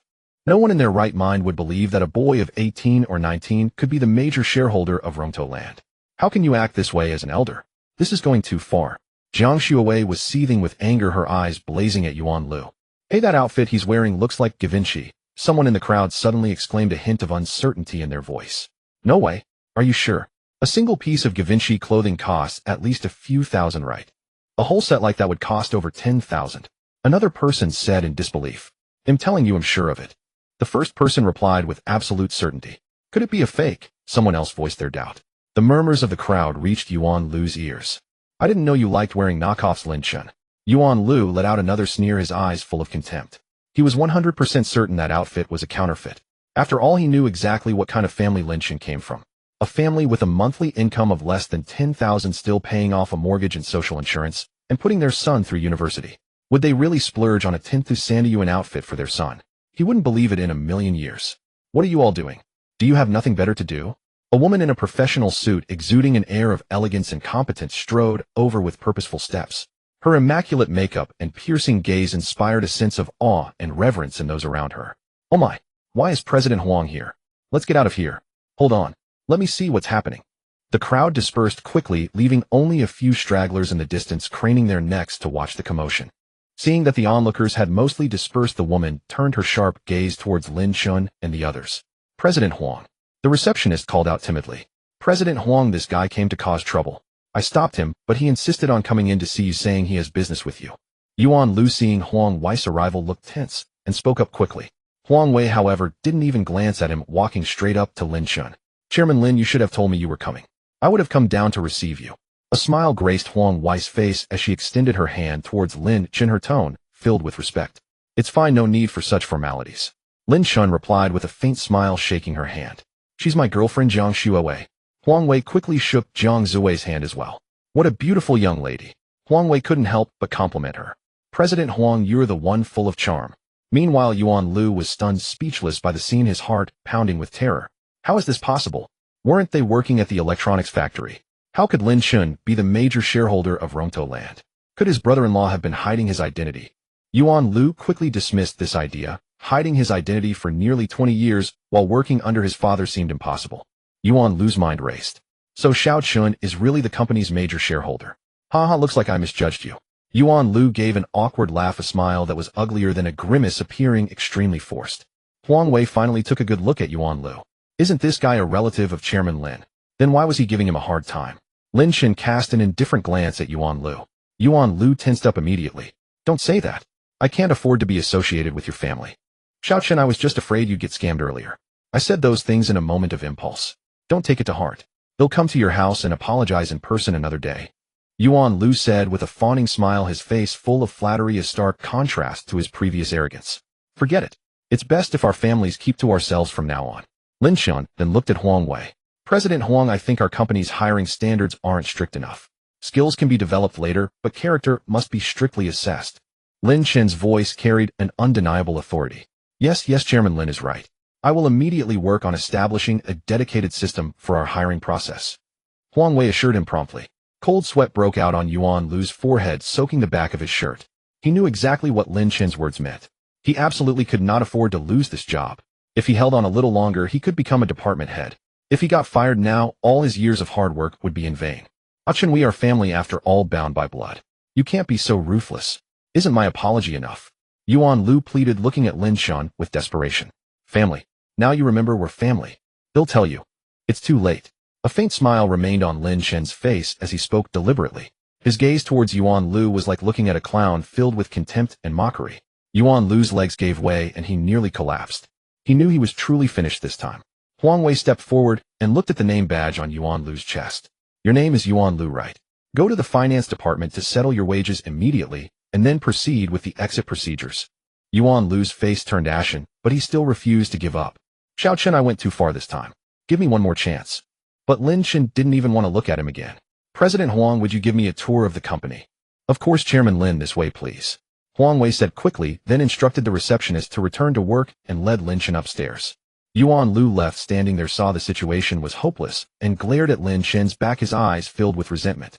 Subsequently, Lin Chen and Zhang Yue toured Rongtou Land under Huang Wei's guidance, who also briefed them on the company's current status and future plans. Ding. Task getting the malicious relative Yuan Lu kicked out completed. Ding. 500 million renminbi has been deposited into the host's Huaxia Bank Platinum card. Ding. Bonus reward 1 billion Douyin diamonds. Credited to the host's Douyin account. It seemed Yuan Lu's exit procedures were done. But what was this 1 billion Douyin diamonds all about? System, can you exchange this for 100 million renminbi? Lin Chen called out to the system in his mind. Ding. I'm sorry, host, this reward is a complimentary gift. Lin Chen thought about it. It was a freebie anyway, why not take it? Besides, would a man with a system like him be short of a mere 100 million? Lin Chen saw that it was getting late, so he prepared to take his leave with Jiang Shuawei. President Huang, let's call it a day. I can see that Rongtou Land is thriving under your management. You flatter me, Chairman Lin. This is all the result of the hard work of all Rongtou Land employees. Chairman Lin, let me see you out. Jiang Shuawei was already sleepy, yawning continuously. Hearing that they were about to leave, she perked up instantly. Who is he? So young, and President Huang treats him with such importance. Don't you know? That guy is our new major shareholder at Rongtou. Are you serious? He doesn't look that old, does he? Well, what can you do? Some are born in Rome, others are born to be beasts of burden. Lin Chen smiled slightly, overhearing the employees' murmurs. Just a few days ago, he was even worse off than them. Then, under Huang Wei's watchful gaze, Lin Chen and Jiang Shuawei got into a sports car and sped off. Which wealthy family is Chairman Lin from? Huang Wei murmured to herself as she watched the car disappear. Meanwhile, Yuan Lu, on his way home, was filled with resentment. All those years of hard work completely wasted. He only got a few months severance pay. It was all because of Lin Chen. Lin Chen, I'm going to ruin your reputation. Yuan Lu thought viciously. Without further hesitation, he took out his phone and made a call. Hello, Mom, Dad. Shuawei, what would you like for dinner? Lin Chen asked, softly glancing at Jiang Shuawei in the passenger seat. Oh, I almost forgot to tell you. Today is Weiner's birthday. She's booked a private room at the splendid restaurant near the school. Will you come with me? Jiang Shuawei looked at Lin Chen with hopeful eyes. Lin Chen hesitated. Isn't senior sister Weiner's birthday dinner going to be all girls? Would it be awkward if I showed up? Not at all. Several classmates will be there, and Weiner specifically asked for you to come. Lin Chen was somewhat surprised. Why would Tang Weiner specifically ask for me? All right, he said after a moment's thought, nodding in agreement. Chen, I want a sundae. Jiang Zui's eyes lit up as she spotted a little girl on the roadside happily enjoying a strawberry sundae. That Mishua shop, right there. Jiang Shuawei pointed excitedly at the store nearby. Lin Chen followed her gaze, and indeed saw a Mishua outlet. Spotting an empty parking space by the curb, he pulled in directly. As they stepped out of the car, many passers-by turned to stare. A prince and princess driving a Lamborghini to go shopping. That car is absolutely stunning. Both of them are so good-looking. Do rich people all have looks like that? Damn, look at that license plate. It's insane. Shu A888888. Hearing the murmurs around him, Lin Chen remained composed, his calm and unhurried demeanor making him stand out even more. Only Jiang Shuawei curiously walked around to the back of the car to check the plate. She then looked at Lin Chen in surprise. "Hey Chen, when did you change the license plate? And it's a jackpot plate. That must have cost a fortune. Just changed it a few days ago. It was only a few tens of millions, not too expensive." Lin Chen said, indulgently ruffling Jiang Zui's hair. "A few tens of millions, and that's not expensive? You really are the major shareholder of Penguin." Jiang Shuawei, still in shock, playfully stuck out her tongue at Lin Chen, looking utterly adorable. Arm in arm, they walked to the front of the Mishua shop. "Hey Chen, what do you want?" "They'll have whatever you're having." Jiang Shuawei thought for a moment. "Hello, could I get 2 large strawberry sundaes?" "Sure, that'll be 12 yuan total." "Scan the code here," the clerk said with a smile. Jiang Shuawei opened her green chat app and scanned the payment code. After a few minutes, the sundaes were ready. As she savored her sundae, a contented smile spread across her face. Just then, a fashionably dressed woman, one hand holding a phone and the other a milk tea, hurried over without noticing Lin Chen and Jiang Shuawei in her path. The woman's high heels clicked against the ground in a rapid, chaotic rhythm, as if the only thing that existed for her was the voice on the other end of the line. With a sudden splash, she collided with Jiang Shuawei, sending the milk tea in her hand flying, splattering directly onto Jiang Zui's clothes. The liquid quickly spread across Jiang Zui's outfit, leaving a dark, ugly stain with milk tea even dripping from her hair. "Aunt!" Jiang Shuawei cried out in surprise, nearly dropping her sundae. Her eyes were filled with shock and anger, her cheerful mood shattered in an instant. Lin Chen quickly pulled out a tissue and gently wiped the milk tea from Jiang Zui's hair, his movements tender and his eyes full of concern. "Can't you watch where you're going? Why are you so slow?" Neither Lin Chen nor Jiang Shuawei expected the woman to have the audacity to say such a thing. Her tone was dripping with impatience and blame, as if everything was their fault. Jiang Zui's face flushed with rage, too angry to even wipe the milk tea off her clothes. "You're the one who wasn't looking, and now you're blaming us," Jiang Shuawei said furiously. "Just apologize, and we'll let this go," Lin Chen said, looking at the woman while continuing to wipe the milk tea off Jiang Shuawei. His voice was low and firm, barely containing his anger. "Apologize? It's just a cheap piece of clothing. It's not like I can't afford to pay for it." The woman scoffed, pulling out her phone. Her face was full of contempt and disdain. "So how much was this?" "A few hundred. Let's just settle this quickly. I'm in a hurry." Lin Chen shook his head. "It's not just the clothes. You also need to pay for her bag." He gestured towards the handbag Jiang Shuawei was holding, one he had bought her from the Givenchy boutique. Only then did Jiang Shuawei realize her bag had also been drenched in milk tea. "Oh, my bag." She quickly tried to wipe the liquid off with her sleeve. This bag was the first gift Lin Chen had ever given her, and it held great sentimental value. "Trying to extort more money, are you? Clothes plus bag. 1,000 yuan should be more than enough." The woman let out a derisive snort. Lin Chen looked at her as if she were an idiot. "This bag is from Givenchy. It cost 2,000 yuan, and I just bought it a few days ago. You can pay 2,000. The woman's eyes widened in shock at the price. "What? 20,000? Do you take me for a fool? 2 broke people who can only afford Mishua are carrying a bag worth over 20,000. Are you trying to scam me?" Her words immediately drew the ire of the onlookers. "What's wrong with being poor? Did I spend your money?" A young man couldn't help but shout. "Exactly. I can't even enjoy my Mishua without being called poor," a young woman with a child chimed in. "See, I never become a person like that, you understand?" The little girl nodded firmly. "Mommy, what kind of person is she?" "She's a waste, sweetie." The woman smiled, patting her daughter's head. The little girl nodded again, not quite understanding, but trusting her mother's words. "This woman is utterly classless."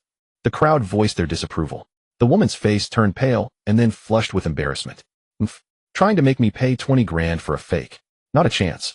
Lin Chen wasn't angry, he just smiled with a hint of mockery. "Not willing to pay? Fine then, well, just call the police." Lin Chen said, pulling out his phone. "Fine. Whoever doesn't call is a coward. Let's see how well your little scam holds up at the police station." The woman was slightly flustered at the mention of the police, but she steadied herself and continued to bluster. Jiang Shuawei remained silent, trusting her boyfriend to handle the situation.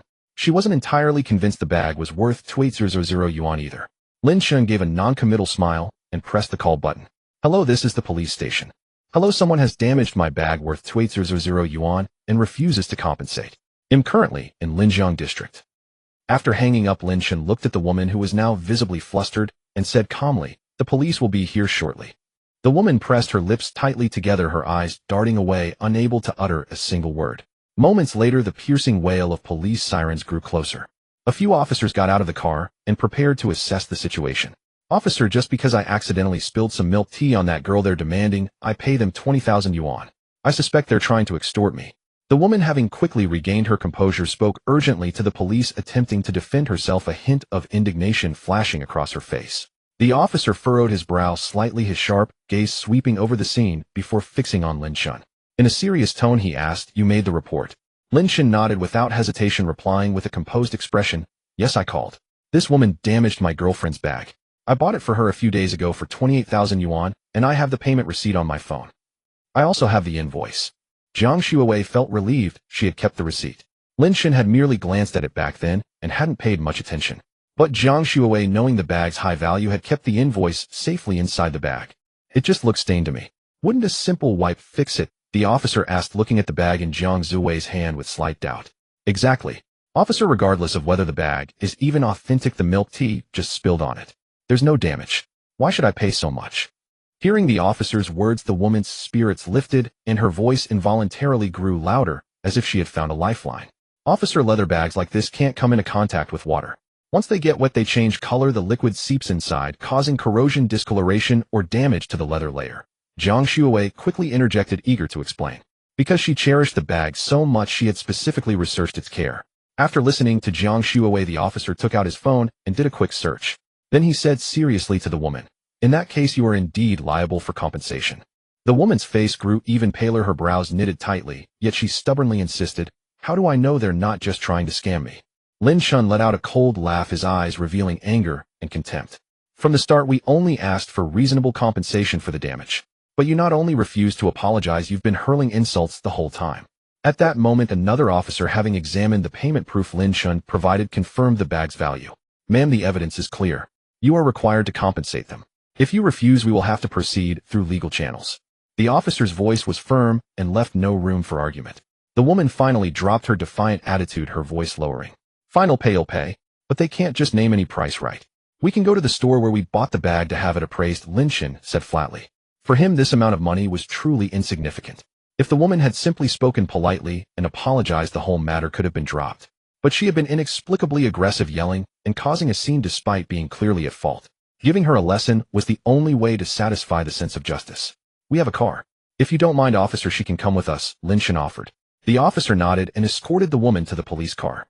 Lin Chen and Jiang Shuawei walked over to the Veneno and got in. No wonder they can afford a bag worth tens of thousands. Look at that car and the license plate. TSK, TSK, TSK. The rich really are different. They're so loaded, why make a fuss over such a small amount?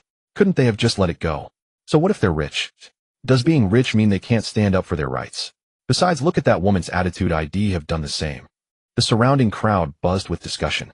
Inside the police car, the woman, seeing the supercar Lin Chen and Jiang Shuawei drove, was filled with regret. If only she had apologized properly earlier. What a disaster. Driving a supercar to buy from a budget store, a wolf in sheep's clothing indeed. Soon they arrived at the mall. At the Givenchy store, the previous sales assistant immediately became overly enthusiastic upon seeing Lin Chen and Jiang Shuawei. These two were big spenders. But as she was about to greet them, she noticed the police officers following behind and grew nervous. Had something gone wrong, and they were coming to demand compensation? Can you assess the damage on this bag? It was purchased here, Lin Chen said without preamble, taking the bag from Jiang Shuawei and placing it on the counter. The bag's contents had already been carefully put away by Jiang Shuawei in the car. The assistant sighed in relief, then carefully took the bag, inspecting it thoroughly before speaking. Sir, madam, the milk tea has indeed caused irreversible damage to this bag. Furthermore, this is a limited edition. We no longer have this exact model in stock. Hearing this, the woman's face turned ashen. The officer looked at her and stated, ma'am, the facts are now perfectly clear. Biting her lip, the woman nodded in resignation and took out her phone to make the transfer. After Jiang Shuawei received the compensation, Lin Chen said, see, it would have been over with a simple apology. But you had to be rude. The woman lowered her head, murmuring, I'm sorry, I was wrong. All traces of her earlier arrogance were gone, replaced by fear just from seeing the license plate. With the matter resolved, the officers left. The woman also slunk away in disgrace. Seeing an opportunity, the sales assistant spoke up with a bright smile. Would you two like to look at some of our other bags? We just got some new styles in yesterday. Jiang Shuwei was about to decline, but Lin Chen had already spoken. Oh, let's take a look. The assistant's smile widened. These are the latest arrivals from yesterday. This one would look perfect on your girlfriend. Lin Chen glanced at the bags the assistant pointed to, but they didn't appeal to him. However, Jiang Shuwei's opinion was what mattered most. Shuwei, what do you think? Jiang Shuwei immediately shook her head. I don't really like them. The assistant grew a bit anxious. We have other styles in the store. I'm sure we'll find the perfect one for you. No thank you, Jiang Shuwei said, quickly pulling Lin Chen out of the Givenchy store. It's getting late. Can we buy the bag another day? Wayner's birthday is more important. Lin Chen, however, shook his head. It's only just past 5. Dinner won't be until at least 6, right? If you don't like the Givenchy bag, we can go look at other stores. Seeing that Jiang Shuwei was about to say something else, Lin Chen said directly, You're my girlfriend now. If people found out I couldn't even afford to buy you a decent bag, what would they think of me? Yeah. Jiang Shuwei was momentarily speechless, then could only nod in reluctant agreement. All right, she said softly, a hint of compromise in her voice. Lin Chen gently tousled her hair. I know you don't want me spending so much money, but isn't the point of earning money to spend it? As long as you're happy, spend any amount. Jiang Shuwei's eyes reddened slightly. She looked up at him with deep affection, her voice trembling as she said, Chen, meeting you is the greatest fortune of my life. It's not that I don't want you to spend money, I just hope our relationship isn't measured by material things. But what you just said truly moves me. With that, she hugged him tightly, resting her head against his chest. I won't refuse your gestures anymore. I believe we can create beautiful memories together, not just through expensive gifts. Moved by her sincerity, warmth filled Lin Chen's heart. He held her tighter and whispered, They'll always treat you well. Trust me. Just as their lips were about to meet, an elderly man walked past them. Wow, young people these days. They suddenly remembered they were still in the mall. You're so bad. Jiang Shuwei's face flushed as she pulled away from his embrace. Lin Chen smiled, taking her hand. Come on, let's go get you that bag.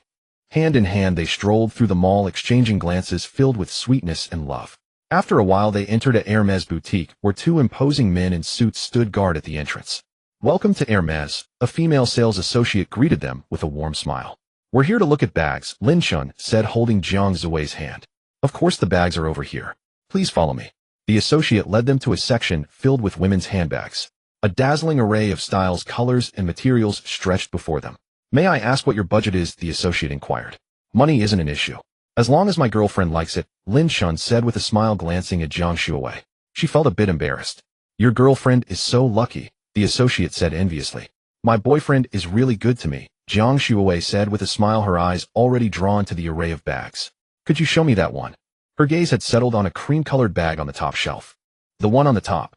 Yes, Jiang Shuwei nodded. This is one of our popular Birkin models. The standard version is around 9,000, but this one is ostrich leather, priced at about 2,000. You'll need to put on gloves. Please wait a moment. The associate retrieved a pair of white cotton gloves from a lower cabinet and put them on before carefully taking down the bag. Jiang Shuwei hesitated upon hearing the price, but remembering Lin Chen's words, she decided this was the one. She genuinely loved it. Trying it on, her eyes shone with undeniable admiration. The bag complemented her elegance perfectly, as if made just for her. Well, take this one.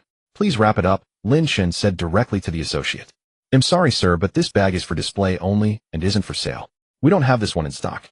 However, we do have the crocodile leather version in stock, which is priced at 459,000. If you'd like the ostrich leather one, it would take a few days to order. The associate explained with an apologetic expression. Is the crocodile leather one the same in style and color, just different material? Lin Chen asked indifferently. A few $100,000 was nothing to him. He had 1 billion diamonds on Douyin. Jiang Shuwei didn't say she didn't want it. After all, she was Lin Chen's girlfriend, and carrying it would only add to his prestige. Yeah, that's right. Yes, sir, the associate replied, her face brightening. Then bring out the crocodile leather one. If my girlfriend likes it, I'll buy it. Lin Chen said calmly. Yes, sir. Soon the associate returned, carefully carrying a box.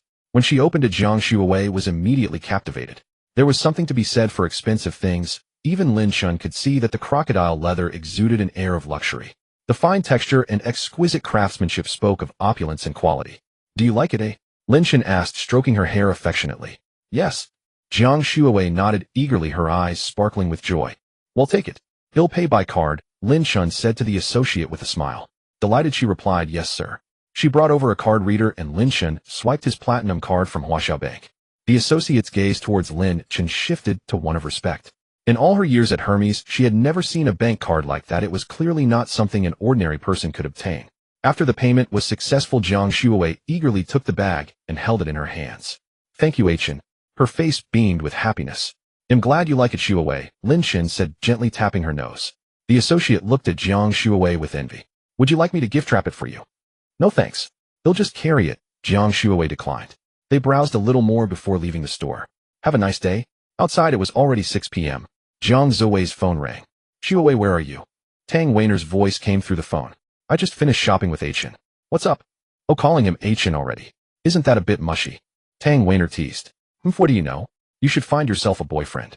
Jiang Shuowei retorted. Anyway, we're leaving campus now. You should head over too. They'll send you the private room number.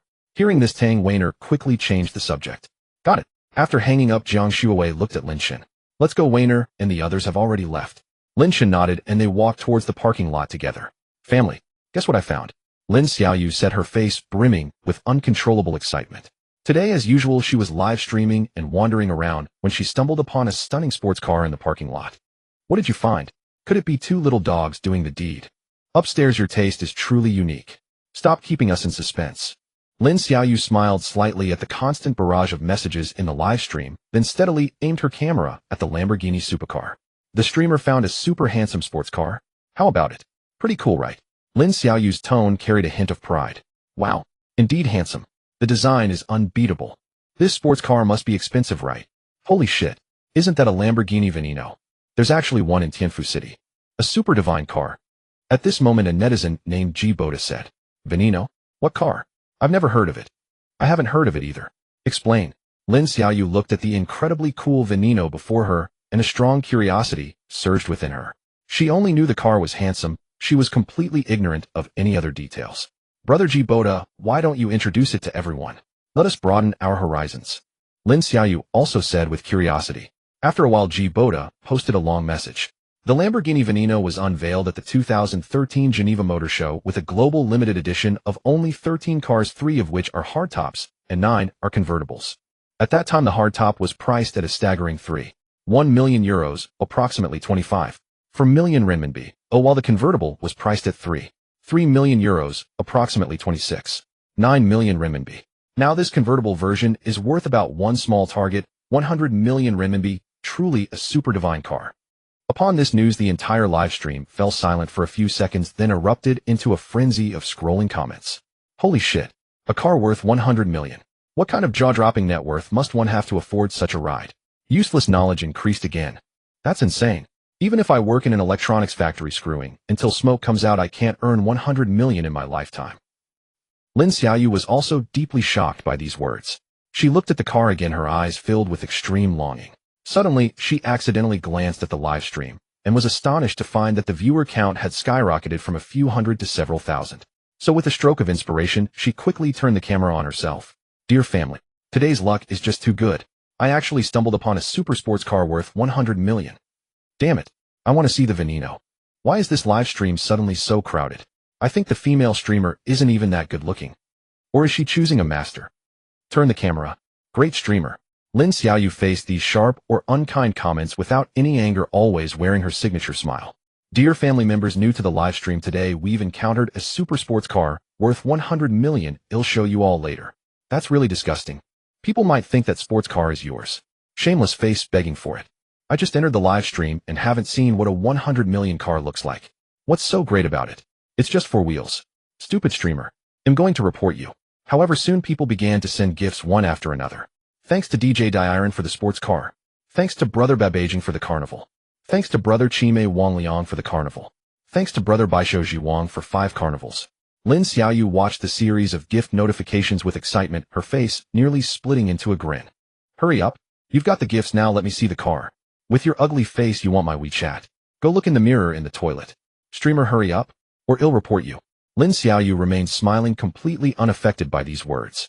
Since all the dear family members in the live stream want to see, I want dampen your spirits. Lin Xiaoyu said as she aimed the camera at the Lamborghini Veneno again. Too handsome, bro. Is this one small target worthy of the name Veneno? It's truly rare to even see such a divine car. Lin Xiaoyu looked at the Veneno, unable to suppress her impulse, and couldn't help stepping forward to gently touch it. Streamer, don't touch. If your nails scratch it, you'll be in trouble. Such people are just handsy. If you dare to sit on it, it'll immediately send you 10 carnivals. Streamer, did you see? Our brother Baishou Zhuang has spoken. It depends on whether you dare to earn this money. Lin Xiaoyu looked at the message from Baishou Zhuang in the live stream and began to feel tempted. After all, this guy had just sent 4 carnivals, so he seemed wealthy and reliable. 10 carnivals. That was a full 30,000 RMB. Lin Xiaoyu hesitated. This car was worth 100 million. If she sat on it and damaged it, she would probably be unable to pay even if she went bankrupt. Streamer, what are you hesitating about? Like this, if you dare, I'll send you 20. Baishou Zhuang spoke again. Generous boss. Do you need a son? I want to support you in your old age. 20 carnivals. That was a full 60,000. This time Lin Xiaoyu only hesitated for a moment before making a decision. Lin Xiaoyu took a deep breath, gritted her teeth, and slowly walked to the Lamborghini Veneno, then carefully sat on the car's hood. Then Lin Xiaoyu aimed the camera at herself and switched angles several times to prove that she was indeed sitting on the Veneno. The live stream instantly exploded with comments scrolling wildly. Awesome. Streamer, you're so brave. 666, it doing this for 60,000. If you damage it, you'll be bankrupt and can't afford it. I feel like this Veneno has been defiled. But soon carnivals began to be sent continuously in the live stream. Baishou Zhuang was not ambiguous. He kept his word, and 20 carnivals were credited directly. Thanks to Big Boss Baishou Zhuang for the 20 carnivals. Thank you. Lin Xiaoyu excitedly watched the full-screen gift effects on her phone, her face blossoming into a smile. Miss, please get off. This car is mine. Lin Xiaoyu was startled and immediately jumped off the hood. It was Lin Chen and Zhang Shuawei who had arrived. Wow, here comes the drama. Both of them are so good-looking. No wonder they're together. Did you notice? That guy is wearing Givenchy from head to toe. It's normal for someone driving a Lamborghini to wear Givenchy, right? I think it's quite low-key. Look at the bag in that girl's hand. That's an Hermes bag worth over 400,000. Wow, that girl is carrying a Mercedes on her arm. Lin Xiaoyu had no mood to pay attention to the live stream messages anymore. Her face had turned pale. If only she had been decisive, taken the ride, and then left immediately after the gifts were sent. Then she wouldn't have been caught red-handed. Sorry, I borrowed your car to take a photo. Lin Xiaoyu apologized directly and frankly. In such a situation, if she didn't apologize, they could make her life miserable if they were upset. Lin Chen didn't say anything, just walked over and looked at the car. Do you see the scratch? Lin Chen was speechless. What kind of people were these? Lin Xiaoyu's heart skipped a beat. She hurried over and looked, and sure enough, there was a scratch on the hood, not too deep, but immediately noticeable. Wow, this is a big mess. Now it's good for the sake of 60,000. No, not even 60,000. The platform takes a cut. Just for a few thousand, they'll have to pay at least 100,000. Upstairs, be bold. A Bugatti worth over 10 million RMB abroad had a scratch that cost over 3 million RMB. Although the scratch is small, it's still hundreds of thousands, right? Damn, that's like sitting on a house. This female streamer is doomed. The comments exploded. The live stream's viewer count broke through 100,000 plus. Lin Xiaoyu's face turned deathly pale. With a sobbing tone, she said, I just sat down, I didn't bring any metal objects. Zhang Shuawei walked behind Lin Xiaoyu and looked. You're wearing jeans with metal buttons on the back. Zhang Shuawei didn't pity this woman. When others drove on the road and encountered them, they would keep as far away as possible, fearing an accident. But she actually sat on the hood, which was pure stupidity. Lin Xiaoyu touched her backside and indeed felt the metal button. I'm sorry. Really sorry. I didn't mean it. Lin Xiaoyu couldn't hold it in anymore, her eyes red as she kept bowing and apologizing to Zhang Shuawei and Lin Chen. If you do something wrong, you have to face the consequences. This wasn't an accident, you did it on purpose. You'd better think about how to compensate. Lin Chen had no intention of letting her off. If she didn't learn a lesson, she wouldn't understand the seriousness of the matter. How much would it cost? Lin Xiaoyu asked them with red eyes, her hand gripping her phone holder tightly. I estimate around 300,000 to 400,000. Lin Chen thought for a moment and quoted a relatively low number. Lin Xiaoyu felt the world spinning, her head dizzy. A moment later, as if grasping at a lifeline, she cried out into the camera, King of Beasts, I know you're still watching my live stream. If it weren't for you, I would never have done this. You have to pay the compensation. Lin Chen and Zhang Shuawei then noticed that the woman was live streaming. Clearly someone in the stream had tipped her to sit on the hood. She deserved it. King of Beasts, haha, the big shot is being asked to pay. If someone tells you to do something, you do it. If they told you to eat shit, would you do it? Now that something happened, you're looking for a scapegoat. In this situation, he's not legally liable. Why should he pay for you? Fun. Lin Xiaoyu looked at the live stream messages and instantly broke down. If it didn't happen to you, you'd say that. While Lin Xiaoyu was arguing with the viewers, Lin Chen finally grew impatient. They still had to rush to Tang Weiner's birthday banquet. Miss, if you don't want to pay, we'll have to call the police. Lin Xiaoyu didn't know what to do, so she directly closed the live stream. It was impossible to evade payment, especially since she had been live streaming like a police body camera. Bro, pretty lady, you're so rich, can you let me off? I really don't have the money to pay, please. Lin Xiaoyu wailed, kneeling and kowtowing to Lin Chen and Zhang Xuewei. Even Zhang Xuewei felt a bit sorry for her. But Lin Chen was very displeased. So you caused me hundreds of thousands in damages, and because I'm rich you apologize, and that's it. I have to stupidly bear the loss myself. It wasn't an accident, you did it on purpose. How about this, you pay 300,000, and we're even. Lin Chen thought for a moment. Seeing that the woman was sincerely apologizing, he decided to reduce the amount. Lin Xiaoyu continued kowtowing and apologizing. Lin Chen's face darkened. Without further words, he took out his phone and called the police. Hello, is this the police station? Lin Xiaoyu heard him calling the police and panicked even more. This tactic wasn't working. So she sat on the ground and waited for the police. Since it was a parking lot, there were few people. Some people who came to park or retrieve their cars didn't dare to stay long. The police soon arrived, understood the situation, confirmed the facts, and took Lin Xiaoyu away. Because they didn't dare to tow the car, Lin Chen had to drive it to the police station. At the station, the police found the replay of Lin Xiaoyu's live stream. After watching the replay, all the police officers Lin Chen and Zhang Xuewei were silent. They didn't know what to say. Then Lin Chen paid someone to come and assess the damage to the car. The conclusion, it could not be fully repaired and the damage was estimated at around 500,000. Alright, just pay me 300,000. Lin Chen was already very impatient. He didn't want to waste time, so he directly called Lu Hai. Lu Hai, something happened here. Help me handle it. Lin Chen briefly explained the situation. Okay, Chairman Lin, will take care of it. After hanging up, Lin Chen cooperated with the statement and then left the police station with Zhang Xuewei. Zhang Xuewei checked the time. After the delay, it was already past 7. Just then Tang Weiner called. Xuewei, why haven't you and Lin Chen arrived yet? We just ran into a small hiccup, but we're on our way now.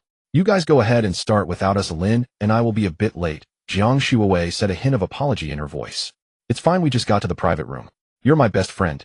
How could I possibly start eating before you get here? Hurry up. The voice on the other end was urgent, hanging up before Zhang Xuewei could even respond. Lin Chen and Zhang Xuewei then drove straight to the mall to pick up a birthday gift for Tang Weiner. Over 40 minutes later, Lin Chen and Zhang Xuewei stepped out of the car and walked into the splendid restaurant, heading towards the private room address Tang Weiner had sent. As they reached the door, Lin Chen gently pushed it open. The lively chatter inside instantly fell silent, and every gaze in the room converged on them like a spotlight. Oh, you're finally here. Tang Weiner quickly rose and rushed over, enthusiastically grabbing Zhang Xuewei's hand. We've been waiting for you to start the feast. Sorry everyone. We got held up by something, Zhang Xuewei said with an apologetic smile to the group in the room. This is my boyfriend Lin Chen. Zhang Xuewei introduced him to everyone. Hello, Lin Chen greeted them with a polite smile. All eyes in the room were firmly fixed on him. Everyone responded with smiles, and Tang Weiner hurriedly guided them to their seats. Come, don't just stand there, have a seat, Tang Weiner said with a beaming smile. After Lin Chen and Zhang Xuewei sat down, she addressed the room. Today's my birthday, and I'm truly overjoyed to have so many good friends gathered here.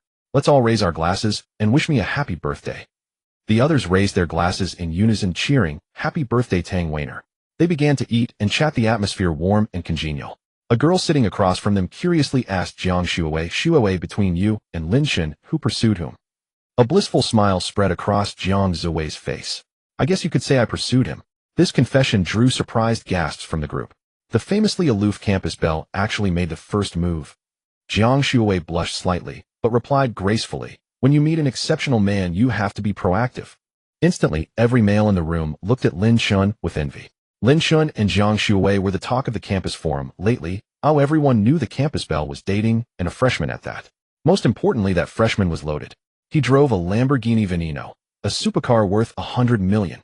The women envied Zhang Xuewei for landing a handsome and wealthy boyfriend, while the men envied Lin Chen for winning over the campus belle right after enrollment. Soon a crisp knock sounded from the door. A male student quickly got up to answer it. That must be my cake. Time for cake, Tang Weiner exclaimed with a smile. As he opened the door, a waiter carefully wheeled in an exquisite birthday cake. Tang Weiner's eyes sparkled with delight at the sight. Wow, this cake is gorgeous. The lights were turned off, and everyone sang a warm rendition of the birthday song. Tang Weiner closed her eyes and blew out the candles amidst their voices. Who? The group erupted in excited applause and cheers that filled the room. Weiner, hey, race my gift for you. Hope you like it. And this is mine. Tang Weiner accepted them all with a smile. One by one, everyone presented their gifts, leaving only Lin Chen and Zhang Xuewei. Luckily, they had gone back to the mall after leaving the police station to buy Tang Weiner a gift, otherwise it would have been incredibly awkward. Zhang Xuewei handed Tang Weiner a beautifully wrapped box of cosmetics. Weiner, I spent ages picking out this set for you. If you don't like it, he'll be very upset, she said playfully. Tang Weiner took the gift and immediately hugged Jiang Shuawei in excitement. Shuawei, you're the best. How did you know I wanted the set? It's so expensive I couldn't bear to buy it myself. It cost thousands. Tang Weiner's voice was filled with gratitude and surprise. Jiang Shuawei had paid for the cosmetics herself, not using Lin Chen's money. She playfully pushed Tang Weiner away. As if I don't know you. Lin Chen then produced his gift. Senior Tang, I also want to thank you for your help. This watch is both a token of my gratitude and a birthday gift for you, he said, his eyes sincere. The watch Lin Chen gave Tang Weiner was also worth a few thousand yuan. He had initially planned to buy one costing tens of thousands, but Jiang Shuawei advised against it, saying Tang Weiner wouldn't accept such an expensive gift. Considering her point, Lin Chen settled on a women's watch worth around 2,000 yuan. Tang Weiner hesitated, unsure whether to accept it, and looked to Jiang Shuawei for guidance. Only after seeing her nod did she accept it, a joyful smile blooming on her face. Thank you, Junior Lin Chen. Don't worry for this gift alone, I'll make sure to keep an eye on Shuawei for you. Jiang Shuawei rolled her eyes at Tang Weiner. As the meal continued, several guys came over to chat and drink with Lin Chen, but he had to politely decline since he was driving. Brother Lin, what does your family do? You drive a Ferrari, one of them, emboldened by alcohol, asked. The others turned their attention to him.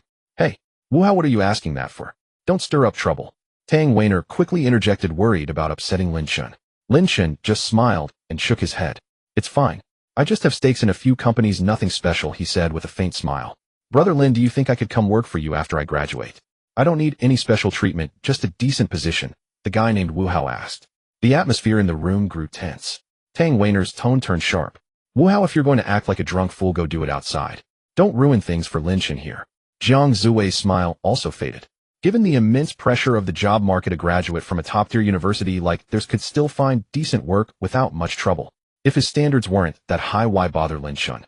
As for his claim of not wanting special treatment, that was just a load of nonsense. Someone who could make such a request after only meeting him once or twice would undoubtedly try to exploit their connection to Lin Chen if they ever got into his company. Wuhao, perhaps realizing his earlier words were inappropriate, hastily apologized to Lin Chen. Sorry, Brother Lin, I've had a bit to drink and my mind is fuzzy, I let my tongue run wild. Please don't take it to heart. It's fine, Lin Chen replied casually.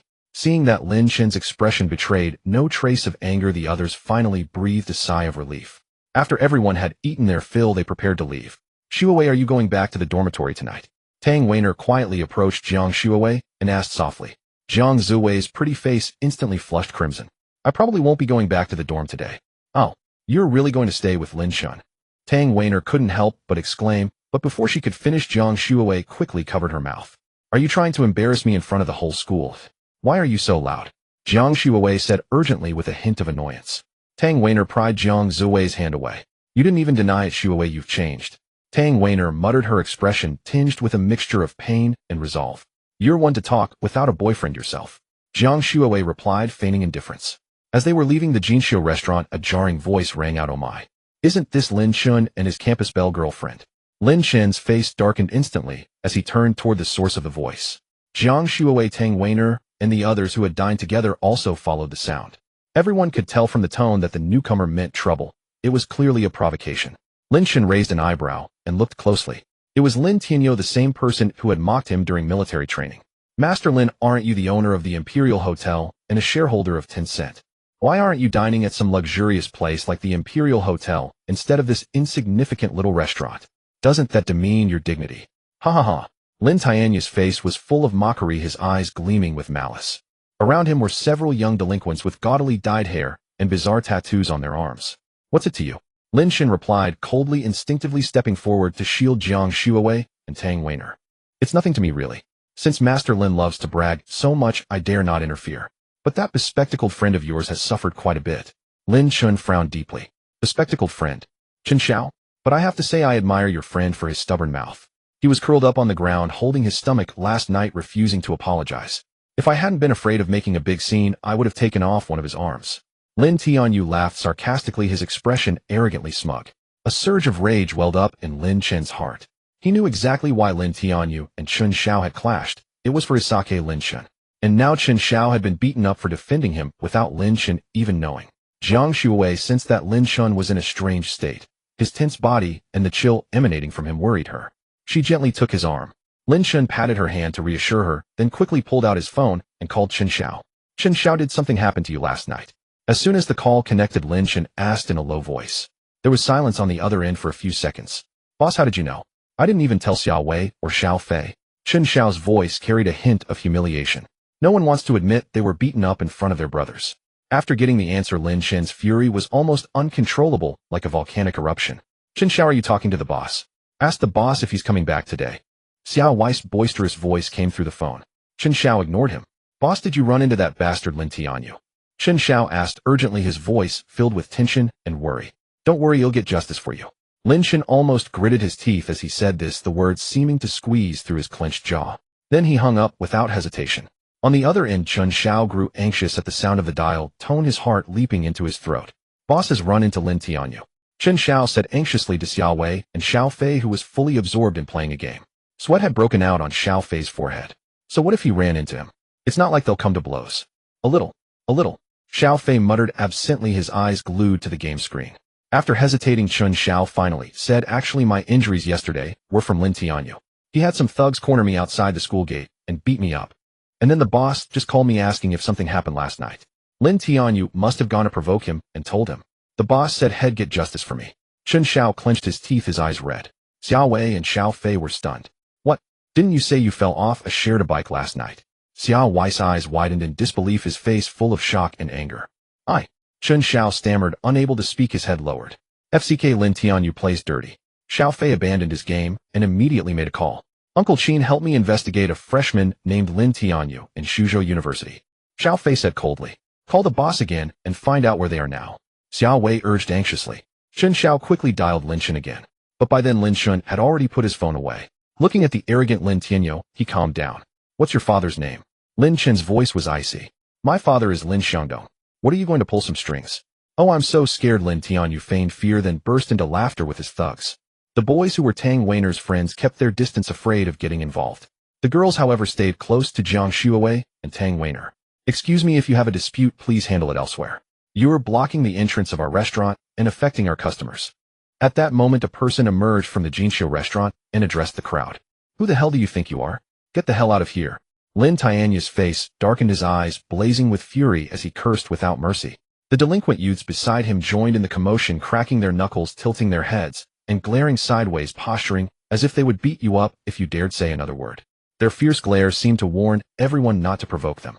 The man who had stepped forward began to falter, his legs trembling uncontrollably, his face turning pale. He retreated back into the restaurant, deciding not to get involved. Lin Chen couldn't be bothered to waste more words on Lin Tianyu. Frowning deeply, he pulled out his phone to call Dongfang, only to notice Chen Xiao was calling him repeatedly. Lin Chen chose to answer. Boss, where are you? Chen Xiao's anxious voice came through the moment the call connected, filled with worry and urgency. I'm at Jinxiu restaurant, Lin Chen replied briefly. Boss, we're on our way. Chen Xiao said hurriedly before hanging up. Boss is at Jinxiu restaurant. Chen Xiao said as he opened his phone's navigation, fine beads of sweat forming on his forehead. Then stop standing around, let's move. I know where it is. Xiao Fei dashed out of the dormitory like an arrow released from a bow. Xiao Wei and Chen Xiao quickly followed, the three of them sprinting at full speed. After hanging up, Lin Chen immediately called Dongfang. Oh, Master Lin's looking for connections to deal with me. Lin Tianyu wore that infuriating expression, the corners of his mouth curled up in disdain and provocation. Chen, don't fight. Why don't we call the police? They'll definitely arrest the ones who hurt your brother. Jiang Shuowei said with concern, her eyes filled with anxiety as she tightly gripped Lin Chen's sleeve. Don't worry, I won't fight, Lin Chen said softly, gently touching Jiang Zuwei's cute nose. President Lin, what instructions do you have? Dongfang's tone on the other end of the line was extremely respectful, laced with caution. Do you know a man named Lin Xiangdong? Lin Chen's voice was low and deep, struggling to suppress the anger within him. Lin Xiangdong. I know him. He's the boss of Tianfu City's Haojia Network Technology Company. Because he knows Li Shangyu, he often dines at Dihao.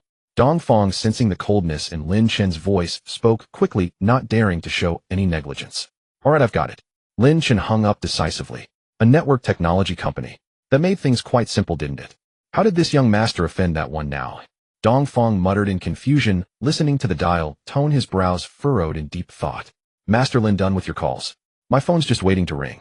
Lin Tianyu sneered as Lin Chen hung up, his arrogance growing even more rampant. Lin Chen ignored him and dialed Lu Shu instead. Shuowei, is he really up to it? This guy's so cocky, he must have some serious backing. Tang Weiner whispered to Jiang Shuowei with a hint of worry, her eyes reflecting unease and doubt. Just relax. Lin Chen isn't as simple as you think, Jiang Shuawei said with utmost confidence. Seeing Jiang Shuawei so assured, Tang Weiner and the others felt considerably more at ease. Lu Shu raised the situation. Lin Chen explained the matter to Lu Shu, then continued, "You should know what I want to do." His tone was calm, but carried an unyielding resolve. "I understand, President Lin." After hanging up, Lin Chen stared coldly at Lin Tianyu. "Hope you can still smile later." His gaze pierced Lin Tianyu like a sharp sword. Lin Tianyu felt a sudden, inexplicable panic, a faint unease rising within him, but he forced himself to remain composed. "You're full of shit. Think driving a Ferrari makes you untouchable?" Lin Tianyu cursed loudly. Jiang Shuawei, Tang Weiner, and the other girls frowned in unison. Such an uncouth man was utterly repulsive. "Campus beauty Jiang and you other lovely ladies, why stick with this loser? Come on, let me buy you all a drink." Noticing the disgust on their faces, Lin Tianyu became even more interested, his lecherous gaze roaming over the girls. "Who do you think you are? Worthy of buying us a drink?" Tang Weiner wasn't one to tolerate such behavior, hands on her hips, glaring angrily. "I like women with a fiery temper like yours. It's quite enticing." Lin Tianyu laughed, instead of getting angry, a smile that was utterly sickening. "A toad lusting after a swan's flesh." Tang Weiner spat her face, full of contempt. "Seems like Lin Xiangdong hasn't taught you any manners. Talking and acting like some street punk." Lin Chen mocked Lin Tianyu, his eyes filled with disdain. "You're asking for a beating." Lin Tianyu's face instantly darkened, veins bulging on his forehead. "Watch your mouth, kid." The thugs around him also started shouting, waving their fists, the tension escalating. Lin Tianyu, however, held up his hand to stop the thugs. "Too many prying eyes here. We'll deal with him later." His expression was sinister as he stared intently at Lin Chen. If not for the crowd around them, he would have lunged at him right then and there. "Master Lin, you better watch your back outside the school gates. We're off to grab a bite, no time to play house with you lot." Lin Tianyu's smile returned, and he turned to walk into Jinxiu restaurant. "Lin Tianyu, where do you think you're going?" A voice suddenly cut through the air. Lin Tianyu turned to look, and his smile widened. Well, if it isn't Chen Xiao. "Looking fit, are we? Guess I went a bit easy on you yesterday, huh? You seem to have plenty of energy for military training today." Seeing Chen Xiao and the others rush over, the chill on Lin Chen's face thawed slightly. "Lin Tianyu, you ambush my brother when I'm not around." Xiao Fei clenched his fists tightly upon hearing Lin Tianyu's words. This was the angriest he'd been since arriving in Tianfu City. "What could you do even if you were here? I'd still beat him up." Lin Tianyu looked at Xiao Fei with a hint of jealousy. This guy and that Lin Chen were both annoyingly handsome. "Very well." Xiao Fei smiled. In all his years, no one had ever dared speak to him like that. "Is that guy Lin Chen's roommate?" Tang Weiner asked Jiang Shuawei, her curiosity piqued. "Yeah, he's Lin Chen's good buddy. Why you interested?" Jiang Shuawei, seeing Tang Weiner's curious look, knew exactly what was going on. Once a woman starts getting curious about a man, she's not far from falling in love. "Nonsense." Tang Weiner shot Jiang Shuawei a harsh glare, her eyes filled with reproach. The crowd around them was growing larger, all gathered to watch the commotion. Just then Lin Tianyu's phone rang abruptly. "Answer it. See if it's your dad calling." Xiao Fei raised an eyebrow, looking even more eager than Lin Tianyu. Hearing this, Lin Tianyu felt a sudden, inexplicable pang of anxiety, as if a giant hand was tightly gripping his heart. "None of your business." Lin Tianyu retorted with a hint of irritation, then pulled out his phone. It was indeed Lin Xiangdong. "Dad, is something up?" His tone instantly turned meek. "Who the hell have you pissed off? People keep calling me to warn me to keep my son in check. And they're all big shots." Lin Xiangdong's profanities burst forth like a string of firecrackers. Lin Tianyu suddenly felt unsteady, his legs weakening as if they might give out at any moment. "Who did I provoke, Dad?" He glanced at Xiao Fei and Lin Chen, then spoke cautiously into the phone, his voice trembling slightly. "Old Master Qin just called me telling me to keep you in line and not mess with the wrong people. Then some 10-cent bigwig called me too. Tell me, who the hell have you offended?" Sweat poured down Lin Tianyu's forehead in large beads. He stared at Lin Chen as if he were a monster. Could he really be a shareholder of 10-cent? How is that possible? He's only a freshman. "Who is Old Master Qin? Our family business is huge. Oh, why do we need to bow to others? And so what if 10-cent is massive? Can they really bring our family down in this day and age?" There was a moment of silence on the other end, which only made Lin Tianyu's heart pound harder. "You're a hopeless idiot. Are you the President of the United States? Acting like you're invincible. I should have just. Anyway, go apologize to whoever you've offended and beg for forgiveness. Otherwise, you're on your own financially from now on." He hung up abruptly. Lin Tianyu listened to the dial tone, utterly stunned and speechless. "So how did it go, Lin Tianyu? All done with your call? What did your dad say?" Xiao Fei mocked, looking at the frozen Lin Tianyu with a gloating expression. "Figured out what you need to do, eh?" Lin Chen added nonchalantly, his expression calm, as if he had expected all this. Lin Tianyu snapped back to reality, looked at Lin Chen, and Xiao Fei hesitated for a moment, and then his face turned fierce. Don't think you can scare me into submission by threatening my dad. I'm telling you there's no way I'm apologizing. With that, Lin Tianyu turned and walked away, ignoring his thug friends. Some people just won't learn until it's too late. Xiao Fei murmured as he watched Lin Tianyu's retreating figure. How boring. I thought there'd be a fight. Alright, let's disperse. It's good that it didn't escalate. Time to eat. The crowd, seeing there was no more drama, drifted away. The trio then turned to talk with Lin Chen. Boss, you didn't even call me with all these beauties around. Xiao Fei said in a low voice as he walked over. You wouldn't know how to handle it, Lin Chen replied with a smile and a hint of teasing. What are you two whispering about? Jiang Shuowei asked curiously, her gaze shifting between them. Nothing. Sister-in-law, since this matter is settled, and there are so many of us, how about we go grab a drink? Xiao Fei said with an eager smile. I'm in. Me too. Xiao Wei and Chun Xiao chimed in quickly. No joke. Even ignoring the two campus beauties, Tang Weiner and Jiang Shuowei, the three girls with them were definitely attractive too. Tang Weiner glanced at Xiao Fei and said, sure, I'm fine with that. Seeing Tang Weiner agree, Jiang Shuowei could only say, it'll go if Chen goes. Everyone then turned their gaze to Lin Chen. Lin Chen said helplessly, I drove here. So what? Just get a designated driver. Xiao Fei urged, winking at Lin Chen. Don't ruin this for me. Do you think any designated driver would dare to drive my car? It's just a Ferrari, why wouldn't they? Xiao Fei said dismissively. He had several Ferraris and Lamborghinis back in his garage in Beijing. Come with me, Lin Chen said, leading Xiao Fei to the parking lot. Xiao Wei, Chen Xiao, and the girls followed out of curiosity. Do you think a driver would dare to drive this? Lin Chen asked, pointing to his Veneno. Holy crap. Are you serious, boss? Is that a Lamborghini Veneno? Xiao Fei asked in disbelief. Bingo. Lin Chen nodded with a smile. Upon hearing this, Xiao Fei immediately began circling the Veneno, inspecting it from every angle. Boss, what kind of car is the Veneno? How much does it cost? It looks so cool. Chen Xiao asked, eyeing the sports car curiously. About 100 million yuan, a Lamborghini hypercar, Lin Chen said casually. How much? This car costs 100 million. Chen Xiao was shocked, Xiao Wei was shocked, and so were Tang Weiner and the other three girls. Boss, you're not joking, are you? Xiao Wei swallowed hard and asked again. Why would I lie to you about something worth 100 million? Lin Chen said, looking completely nonchalant. Damn, I gotta touch it. Chen Xiao rushed over immediately. I'm coming too. Xiao Wei followed excitedly. Shuowei, what exactly does Lin Chen do for a living? Wasn't his car a Ferrari SF90? How did it turn into a Lamborghini Veneno? Tang Weiner asked Jiang Shuowei, looking at Lin Chen in astonishment. He was driving the Ferrari because this car hadn't arrived yet. Once it was delivered, he gave the Ferrari to me, Jiang Shuowei said with a smug giggle. What? He just gave you a car worth 7 or 8 million? Tang Weiner's eyes widened in shock. Jiang Shuowei smiled and nodded. No wonder you're so smitten. Lin Chen is loaded. What are you talking about? I love him for who he is. Jiang Shuowei shot Tang Weiner a displeased look. Alright, my bad. Tang Weiner quickly apologized, realizing her words might have been misconstrued. After a while, the three lively guys came back. Boss, there's a scratch on the front of your car. It's ruining the look. Xiao Fei said with a look of deep regret. It's nothing. Lin Chen said with a faint smile. I don't care about that, we're going for drinks today.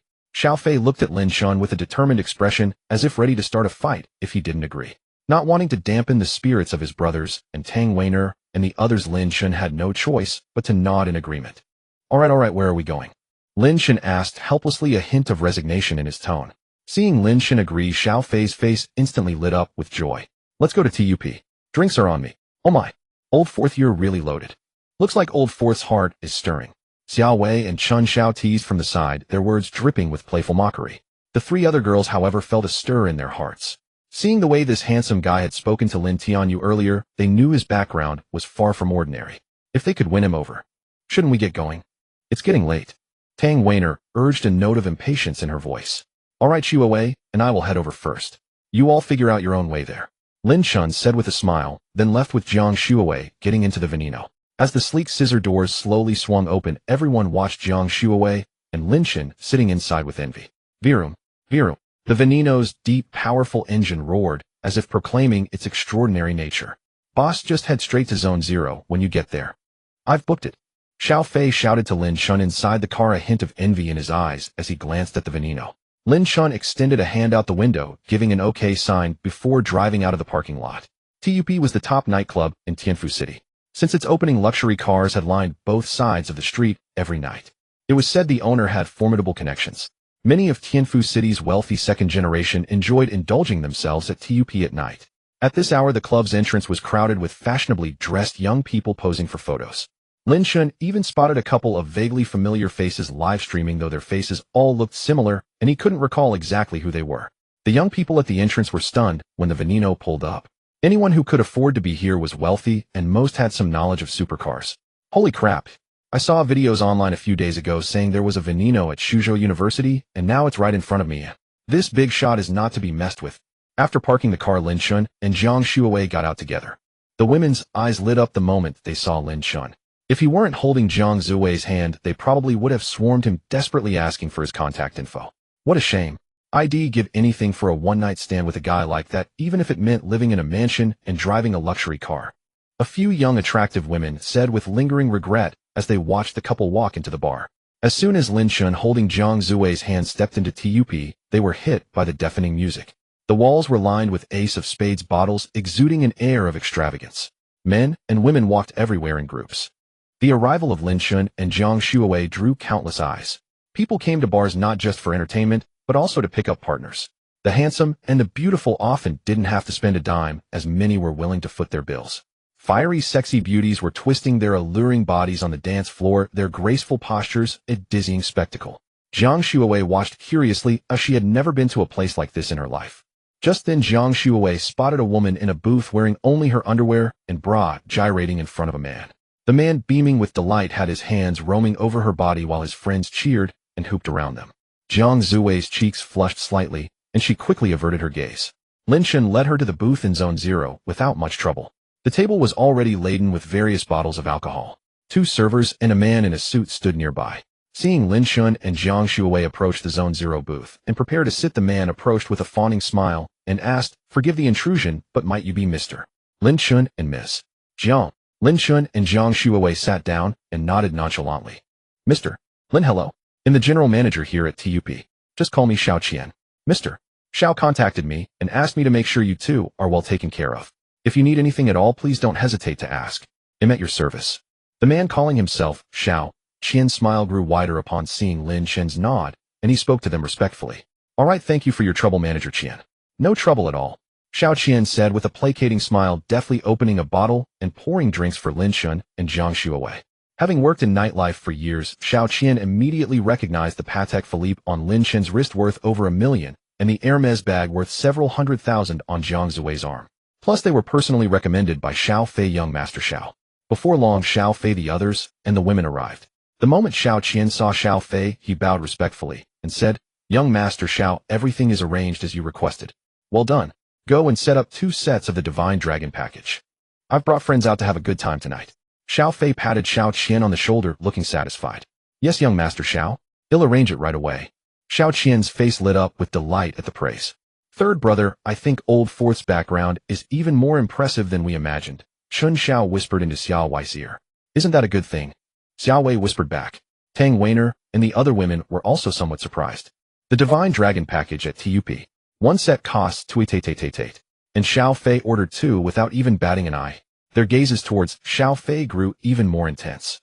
"Xuewei, what's the deal with Lin Chen's roommate? He just casually ordered 2 Divine Dragon sets. That's over 500,000 in total." Tang Weiner whispered to Zhang Xuewei. "What a? Over 500,000. Zhang Xuewei was also taken aback. "Young Master Xiao is so generous." The 3 girls chimed in with fawning praise. "It's nothing, as long as everyone has a good time," Xiao Fei said dismissively. Soon a line of bunny girls set the drinks on the table. The table was instantly filled with 12 bottles of Ace of Spades. A big thank you to young Master Xiao in Zone 0 for the 2 Divine Dragon sets. "We wish young Master Xiao and his friends a fantastic time here at TUP," the DJ announced gratefully. "Who?" The whole venue erupted in cheers and countless eyes turned towards the group in the Zone 0 booth. Soon some of the bolder girls began to approach the booth in Zone 0. A girl in a short black skirt sauntered over, swaying her hips seductively with a flirtatious look in her eyes. "Hey there, handsome folks, mind if we join you?" As she spoke, her gaze lingered on Xiao Fei and Lin Chen. Zhang Xuewei noticed the woman's stare and quickly linked her arm through Lin Chen's. The alluring woman gave a faint smile, then turned her attention to Xiao Fei. "Sorry, miss, but we're all friends here," Xiao Fei said to the woman with a hint of regret. Had he not unexpectedly run into Tang Weiner, he might have been open to something with her. The woman ultimately left with a disappointed look. Afterward, a few more girls came over to strike up conversations, but they were all politely turned down by the group. Xiao Fei picked up a glass of wine and glanced toward Tang Weiner. Just as he was about to find an opportunity to talk to her, the other three women began their assault on him. One of them cooed, "Young Master Xiao, that outfit of yours is simply dashing." As she spoke, she tried to edge closer to Xiao Fei. Another girl, not to be outdone, raised a glass to him with a sultry look. "Young Master Xiao, hey, raise a toast to you. Let's be friends." The third was bolder still, placing her hand directly on his shoulder and purring, "Young Master Xiao, you'll have to look after us girls tonight." Xiao Fei's mind was only on Tang Weiner, so he merely responded to the three girls' advances with polite courtesy, "Thank you, ladies." Tang Weiner and Zhang Xuewei watched in astonishment. These girls were on fairly good terms with Tang Weiner in class, and they never expected to see this side of them. For some reason, Tang Weiner felt a strange sense of irritation watching the three girls swarm around Xiao Fei. Chen Xiao glared enviously at Xiao Fei surrounded by the trio.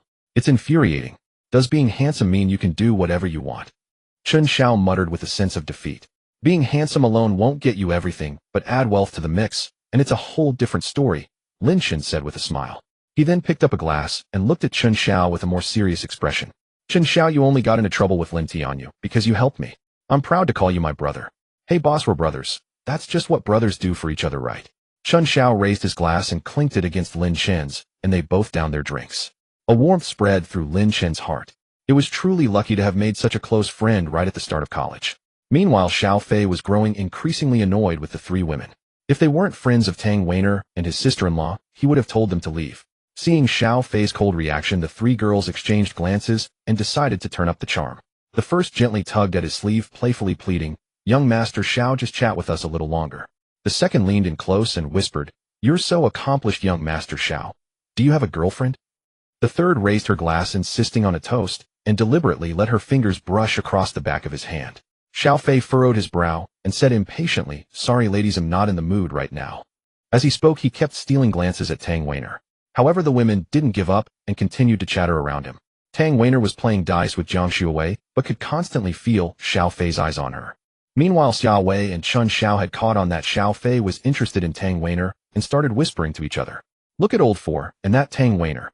They're clearly into each other, yet they're both holding back," Xiao Wei said with a chuckle and a shake of his head. Chen Xiao grinned in agreement.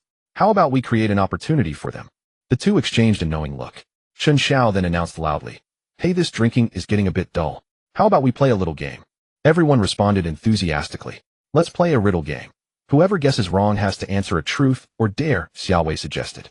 In the first round, Tang Weiner guessed wrong. "Haha, Tang Weiner, truth or dare?"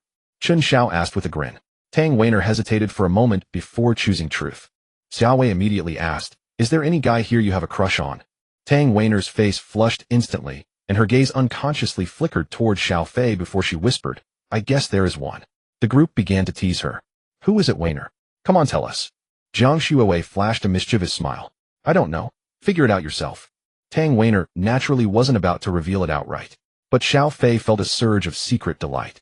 The three girls, however, had sour expressions. They had clearly sensed Xiao Fei's impatience while trying to make conversation, and had also noticed him sneaking glances at Tang Weiner's reactions. Although Tang Weiner was their friend, when faced with such an outstanding man who would want to let the opportunity slip by, but by now it seemed they were out of luck. A few more rounds went by, and Xiao Fei unfortunately got one wrong. "Xiao Fei, how about you answer the same question we asked Senior Tang?" Lin Chen said deliberately. Xiao Fei shot him a grateful look. "Good brother. Of course there is." As he spoke, Xiao Fei glanced over to gauge Tang Weiner's reaction. Seeing her fidget with her hair in slight discomfort, his heart leapt with joy. He couldn't quite explain why, but he had felt a strong attraction to her from the very first moment. After all, he was the young master of the imperial capital. He had seen countless women in his life, yet this was the first time one had stirred such feelings in him. Just as everyone was having a great time, the three girls, finding no success in winning over Xiao Fei, grew bored. One of them said, "Oh dear, we actually have some things to take care of, so we'll be off now. Weiner, Xuewei, you two enjoy yourselves." "Leaving already? Why not stay a bit longer?" Tang Weiner said, hiding her inner delight behind a composed facade. No, we really must go." With that, the three women rose and left. Xiao Fei felt a noticeable lift in his spirits once they were gone. The three girls had been sitting between him and Tang Weiner, and with them out of the way, he promptly moved to sit right beside her. The atmosphere at the booth didn't grow cold with their departure. Instead, it became even livelier with the growing, unspoken tension between Xiao Fei and Tang Weiner. Summoning his courage, Xiao Fei poured Tang Weiner a glass of wine and said, "Beautiful Tang, hey, race to a toast." Tang Weiner accepted the glass with a smile and gently clinked it against his. At that moment the music softened and the lights dimmed to a warmer hue. Lin Chen and Jiang Shuawei exchanged a glance and rose in unison saying, "We're going to hit the dance floor for a bit. You two take your time." Xiao Wei and Chen Xiao chimed in as well. "I need to hit the restroom." In the blink of an eye, only Xiao Fei and Tang Weiner remained at the booth. They sat in silence, neither daring to speak first. Yet an indescribable emotion permeated the air. Xiao Fei gazed at Tang Weiner, feeling unexpectedly nervous. His eyes were locked onto her face, the delicate features, the faint blush on her cheeks. Every detail stirred his heart. Xiao Fei wanted to find a topic to talk with Tang Weiner, but his mind went blank. Tang Weiner was equally restless.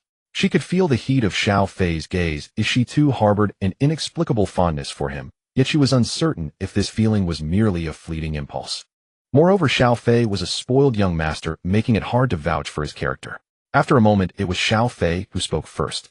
"Miss Tang, you mentioned earlier that you had a liking for one of the boys present. May I ask who it is?"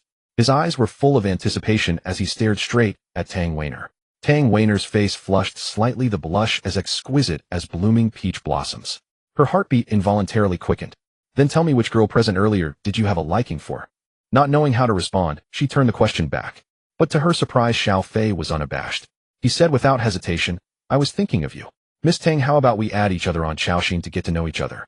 After saying this, he looked at Tang Weiner, nervously afraid she might refuse. Even the palms of his hands were slightly sweaty. At this moment, Tang Weiner felt her face burning hot. She touched her cheek with her hand, then took out her phone and opened the Chaoxin QR code. "Here, go ahead and add me. But don't call me Miss Tang anymore. It sounds weird. Since I'm older than you, just call me Sister Weiner." Tang Weiner's voice was very soft, completely different from her usual carefree demeanor. Xiao Fei rejoiced inwardly, quickly took out his phone and added her as a friend, afraid that Tang Weiner might suddenly change her mind. "Got it, Sister Weiner. I've sent the request. Please accept it." Seeing the notification on his phone that the friend request had been accepted, Xiao Fei couldn't help but grin. "By the way, you still haven't answered my question." "I won't tell you. Guess it yourself." Tang Weiner smiled gently, her smile like a spring breeze, making Xiao Fei's heart flutter. Xiao Fei was also puzzled. He had seen many girls more beautiful than Tang Weiner, so why was he so defenseless against her? Just then a well-dressed young man with a glass of wine and a beaming smile walked over. "Young Master Xiao, may I have the honor of knowing you? My name is Dong Hao, son of Dong Fong, the general manager of Dihao Hotel."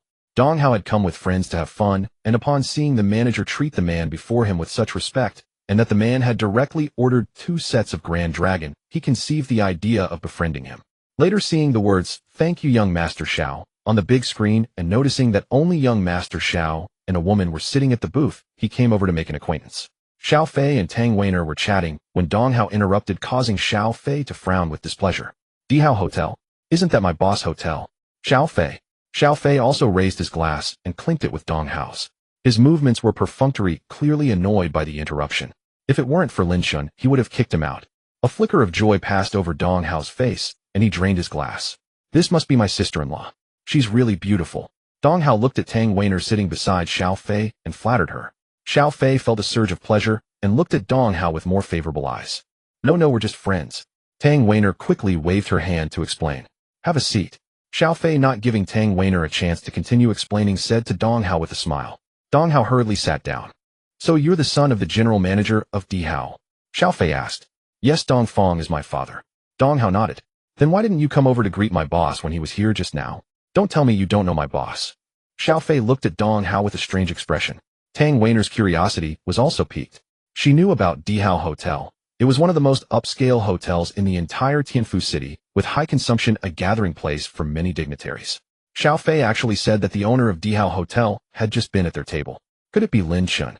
Dong Hao was a bit dumbfounded at this moment. "Young Master Xiao, may I ask who your boss is?" Dong Hao asked tentatively.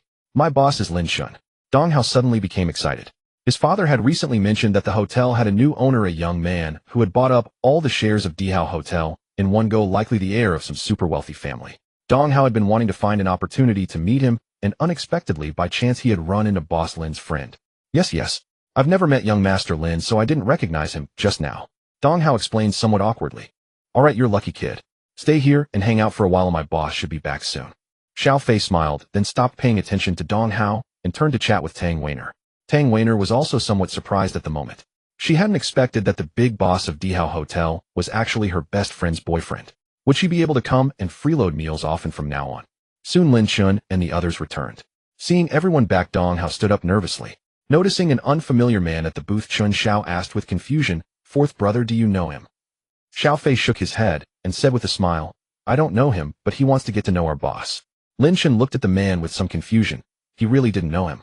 "Hello everyone, my name is Dong Hao, son of the general manager of Dihao Hotel." Dong Hao's attitude was somewhat humble. "Oh, you're Dong Feng's son?" Lin Chen asked with interest. Dong Hao instantly realized who Lin Chen was and quickly bowed to him. "Hello young Master Lin. I am Dong Feng's son." Dong Hao's attitude was extremely respectful, not daring to show any disrespect. Lin Chen looked at the man before him and felt a touch of admiration. As expected of Dong Feng's son, he knew how to read the situation. Both father and son were talented. Lin Chen nodded. "Since you're Dong Feng's son, have a seat." "Thank you, young Master Lin." Dong Hao said humbly, then sat down. "Ding. System has issued a mission. Recruit Dong Hao to work for you. Reward 100 shares of Longhu Game Co. Ltd. The system had issued another mission. Lin Chen couldn't help but take a few more looks at Dong Hao. For the system to specifically issue a mission, he must be extraordinary. "Dong Hao, what do you do?" "Mr. Lin, I'm in the game development industry now." Dong Hao quickly replied, just as he suspected. "Would you like to work with me?" Lin Chen asked directly. Upon hearing this, Jiang Shuowei, Xiao Fei, and the others glanced at Lin Chen with some surprise. Dong Hao was also taken aback, never expecting Lin Chen to recruit him so soon after meeting. Was he really that talented? Dong Hao felt a bit troubled. He only wanted to make games. His reason for getting to know Xiao Fei was also for the sake of games, hoping to build a good relationship with this wealthy second-generation heir so that he could invest in his game project. Seeing Dong Hao's troubled expression, Lin Chen asked again, "Dong, how do you know Longhu Games?" "Mr. Lin, I know Longhu Games. It's a major domestic game company that has produced many blockbuster games. Games like Heroes Return and Bubble Battle are all from their studio." Dong Hao's eyes lit up when talking about games. Lin Chen admired people like him, those who could assess the situation and had ability. Perhaps that was why the system had specifically issued a task for him. "If you work with me, they'll let you join Longhu Games and lead a project of your own choice," Lin Chen said, seriously looking at Dong Hao. Dong Hao was stunned. Could it be that Longhu Games belonged to this young master? Dong Hao became ecstatic, his body even trembling. He wanted to create a AAA game themed around the myths of the Great Xia, but others saw it as a pipe dream. As a result, he had approached many companies, but none were willing to take him on. Even Dong Feng didn't support his game development. Forced into a corner, he had to consider starting his own small company, taking things step by step. That was why he sought investments from the wealthy second generation. But now Lin Chen claimed he could directly join Longhu Games and lead a project of his own. Wasn't this like a dream? "Mr. Lin, are you serious? Can you really let me lead a project at Longhu Games?" Dong Hao stood up excitedly. He wasn't doubting Lin Chen, who a young master of this level wouldn't bother deceiving someone like him. Lin Chen smiled and nodded. "Great. Mr. Lin, I Dong Hao will follow you from now on." Dong Hao nodded without hesitation upon seeing this. "Ding.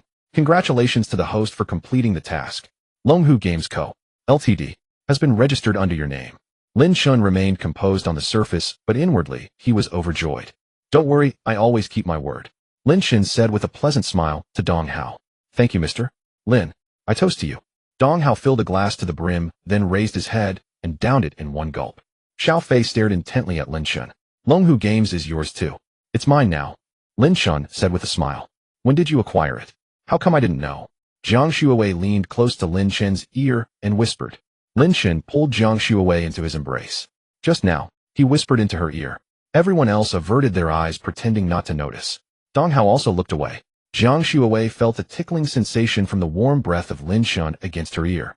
"What are you doing, you rascal? There are so many people here." Jiang Zuwei's face flushed red as she broke free from Lin Chen's arms.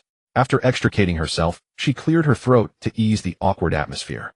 The others also withdrew their gazes and resumed their previous conversations as if nothing had happened. "Bro, you really amaze me. Longhu Games is a big name in the industry, and it turns out it's also your property," Xiao Fei remarked with emotion. Now known facts, a shareholder of Tencent, the big boss of Emperor Hotel, and now also the big boss of Longhu Games. And he drives a Lamborghini Veneno.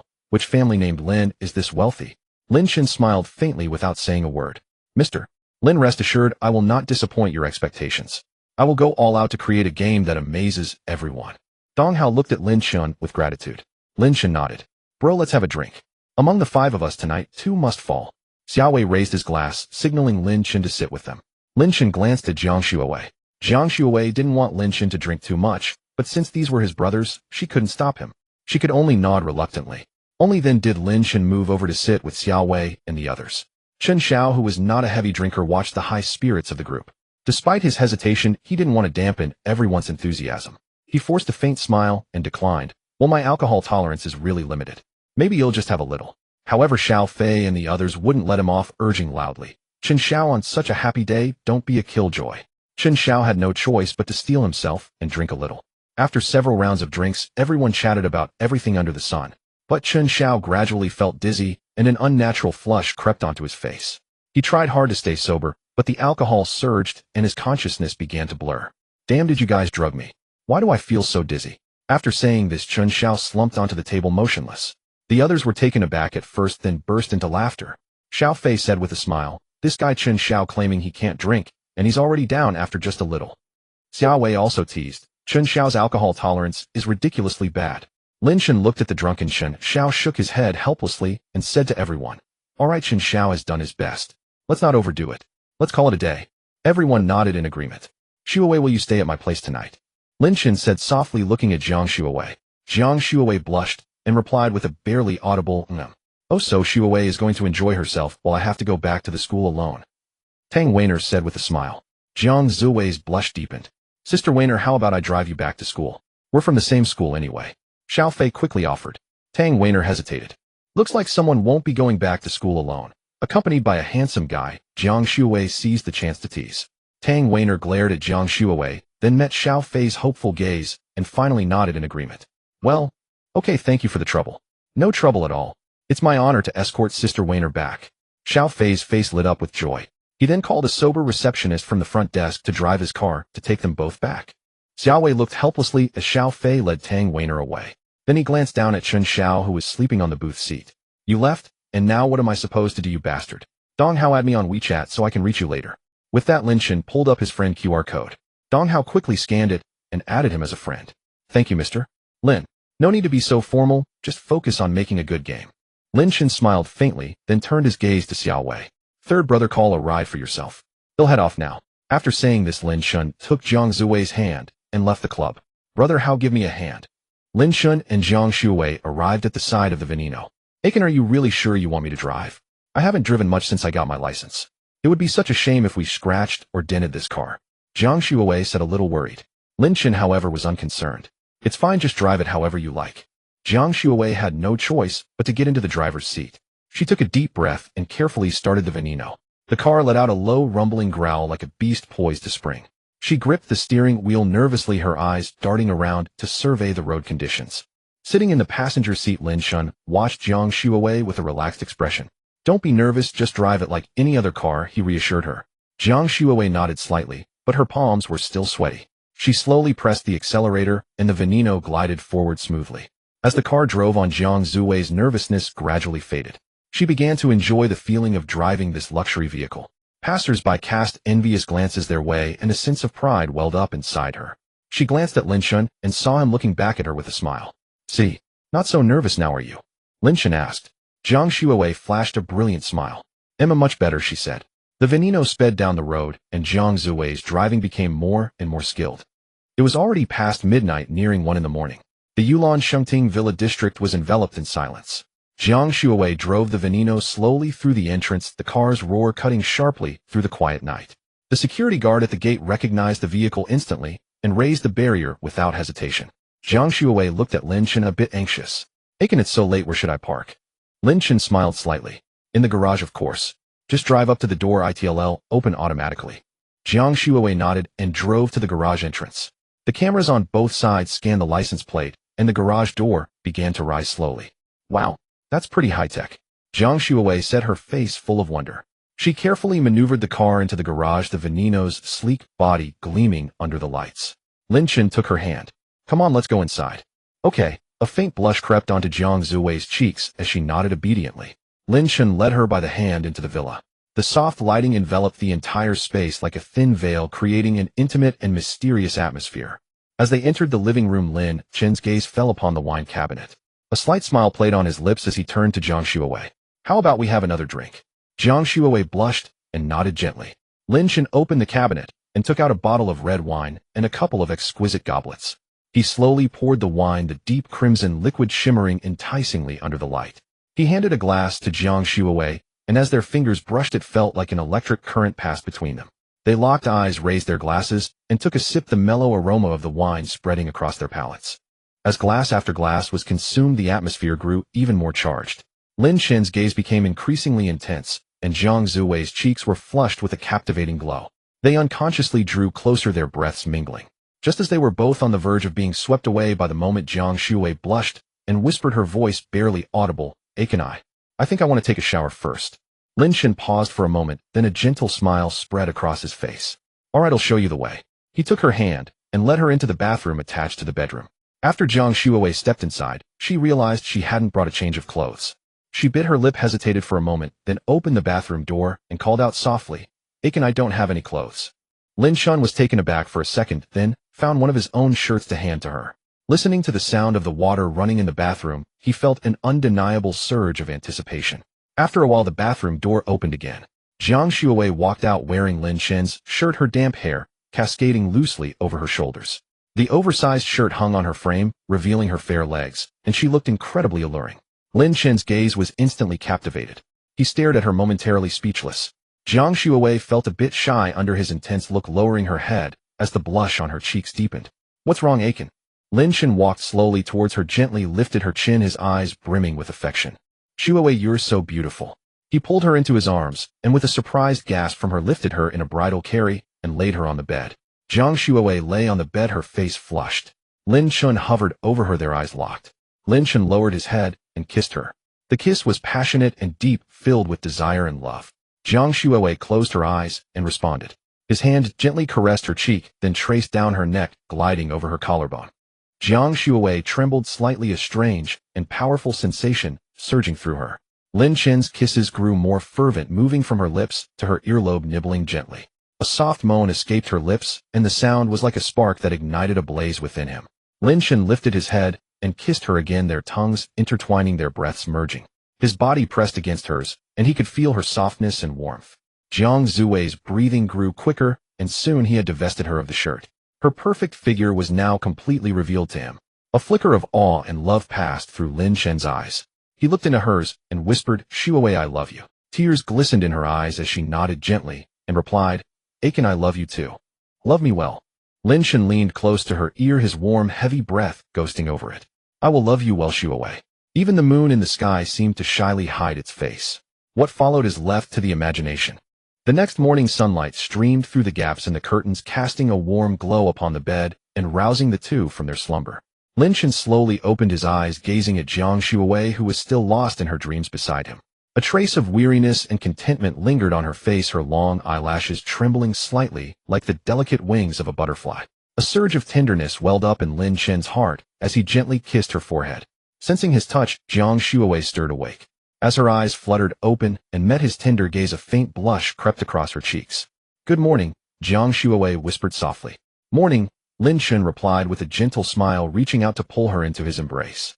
She rested her head against his chest, listening to the steady, powerful rhythm of his heartbeat, a profound sense of security washing over her.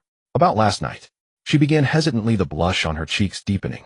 Knowing what she wanted to say, Lin Chen gently stroked her hair and said, "Last night was wonderful, and we'll be this happy forever from now on." Jiang Shuowei nodded, her eyes shimmering with the light of pure joy. They lingered in each other's arms for a while before finally preparing to get up. Jiang Shuowei winced slightly. "What's wrong, Shuowei?" Lin Chen asked, his voice laced with concern. Her face flushed crimson as she bit her lip and whispered, "It hurts a bit." Lin Chen immediately understood, his heart filled with guilt and deep sympathy. He pulled Jiang Shuowei tightly into his arms, his voice soft and full of remorse. "I'm so sorry, darling, for putting you through this. You should lie down and rest. Let me go out and get you something to eat." Jiang Shuowei quickly shook her head in refusal. "No need, Ah-chun. I still have to get back to school for class. We can just grab something to eat together outside." Lin Chen frowned, a hint of worry in his voice. "But aren't you still in pain?" Jiang Shuowei smiled gently. "It's fine, I'll feel better after a moment." Unable to persuade her otherwise, Lin Chen reluctantly agreed. Jiang Shuowei leaned back against the headboard, taking a moment to recover. After a short, while feeling somewhat better, she decided to get up and head out. Watching her struggle to rise, Lin Chen's heart ached for her. He quickly moved to support her, saying, "Shuowei, you really don't need to rush off to school. Why not take the day off and rest? Jiang Shuowei shook her head firmly.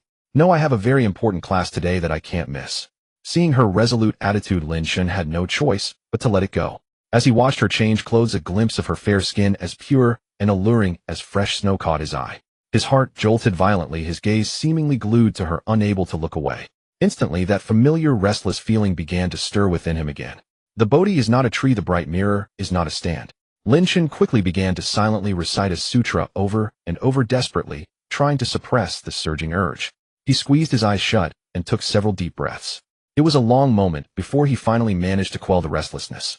Once they were ready, Lin Chen drove his luxury car out of the Yulan Holy Court, with Jiang Shuowei by his side. His original plan was to take her to the luxurious Emperor Hotel for breakfast. But Jiang Shuowei worried they would be late, so they settled for grabbing some soy milk youtiao and baozi from a roadside stall. The passers-by were stunned by the sight. Seeing someone driving a supercar while buying breakfast from a street vendor was indeed a rare spectacle. Curious gazes fell upon them, and some people even pulled out their phones to take pictures. Just then Lin Chen's phone suddenly rang. As he was focused on driving, he couldn't answer it himself. "Shuowei, can you get that for me?" he said softly. Jiang Shuowei obediently retrieved the phone from his pants pocket. As she did so, she playfully gave his sensitive area a little squeeze. The sudden unexpected action caused Lin Chen's body to stiffen, and he nearly lost his grip on the steering wheel.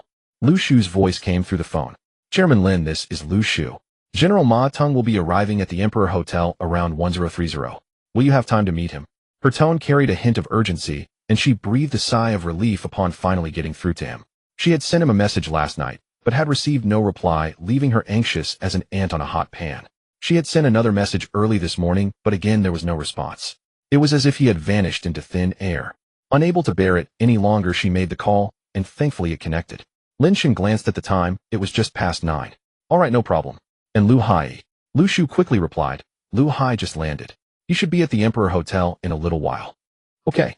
I was busy last night and didn't check my phone. They'll get in touch with him later." Lin Chen said casually. "Very well, Chairman Lin. I won't disturb you any further." Lin Chen grunted in acknowledgement, and then had Jiang Shuowei hang up the phone. "Wow. Achin old Ma is coming to see you in person." Jiang Shuowei looked at him with admiration, her eyes sparkling with excitement. That was old Ma. There probably wasn't a person in all of Daxiao who hadn't heard of Xiao Ma and old Ma. Their reputations were thunderous. They were legendary figures in the business world. "Yes, he wants me to sign an acting in concert agreement," Lin Chen nodded. "What's that?" Jiang Shuowei asked curiously, her eyes full of a thirst for knowledge. "It means that no matter how many shares you hold, once you sign, all decision-making power in the company goes to Ma Teng. I would just be entitled to dividends." Lin Chen thought for a moment, simplifying the concept for her. "Huh. Then why would anyone sign that?"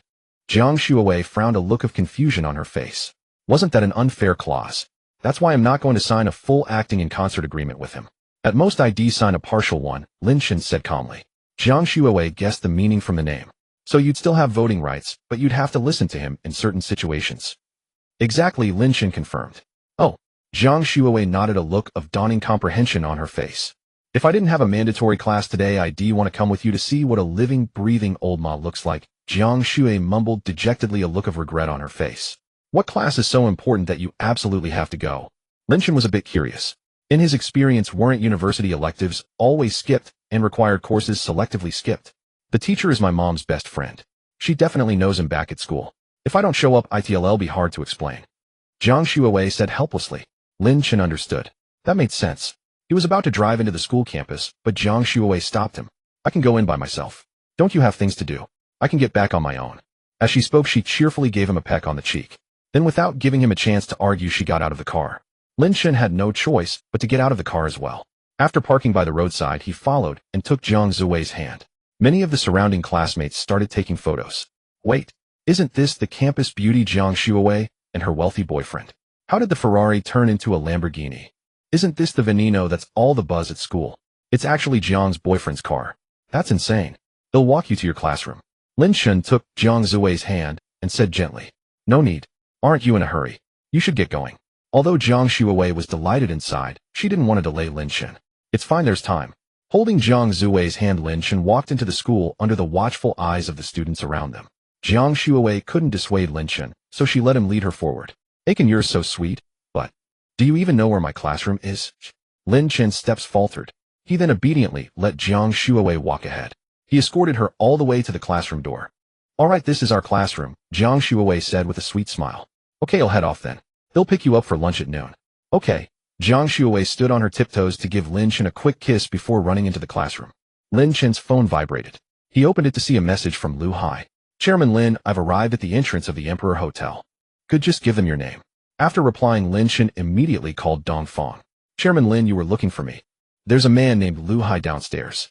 Have someone bring him to the Emperor Hotel conference room. Lin Chen spoke into the phone while hurrying off campus. Yes, Chairman Lin.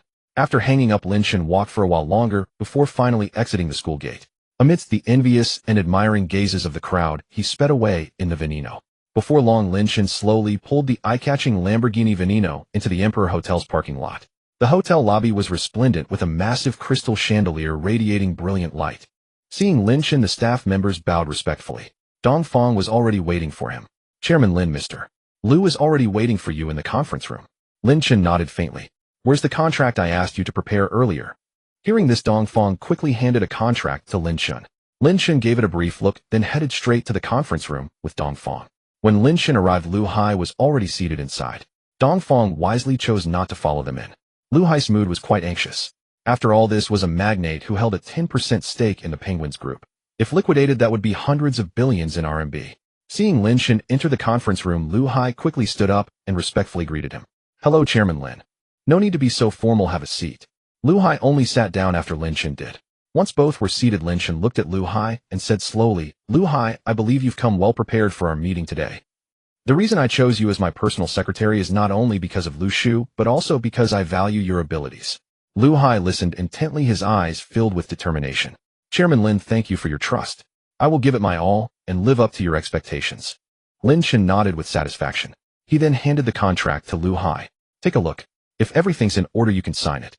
Lu Hai took the contract and read it carefully. The terms were clear and the benefits were generous, fully reflecting Lin Chen's regard for him. After reading the contract, Lu Hai looked up at Lin Chen and said, Chairman Lin, I have no doubts about the contract. I'm deeply honored to become your personal secretary. I will work diligently and contribute all my strength to your business endeavors. Lin Chen smiled and nodded, saying, Good, then let's sign. After the contract was signed, Lin Chen stood up and extended his hand to Lu Hai. Welcome to my team, Secretary Liu. Lu Hai firmly shook Lin Chen's hand, his eyes full of gratitude. Thank you, Chairman Lin, for this opportunity. I will work hard. Not long after, Ma Ting also arrived at the Emperor Hotel. Lin Chen even went downstairs personally to receive him. Straightening his suit, Lin Chen walked towards the hotel lobby with steady steps. There was a hint of nervousness in his heart.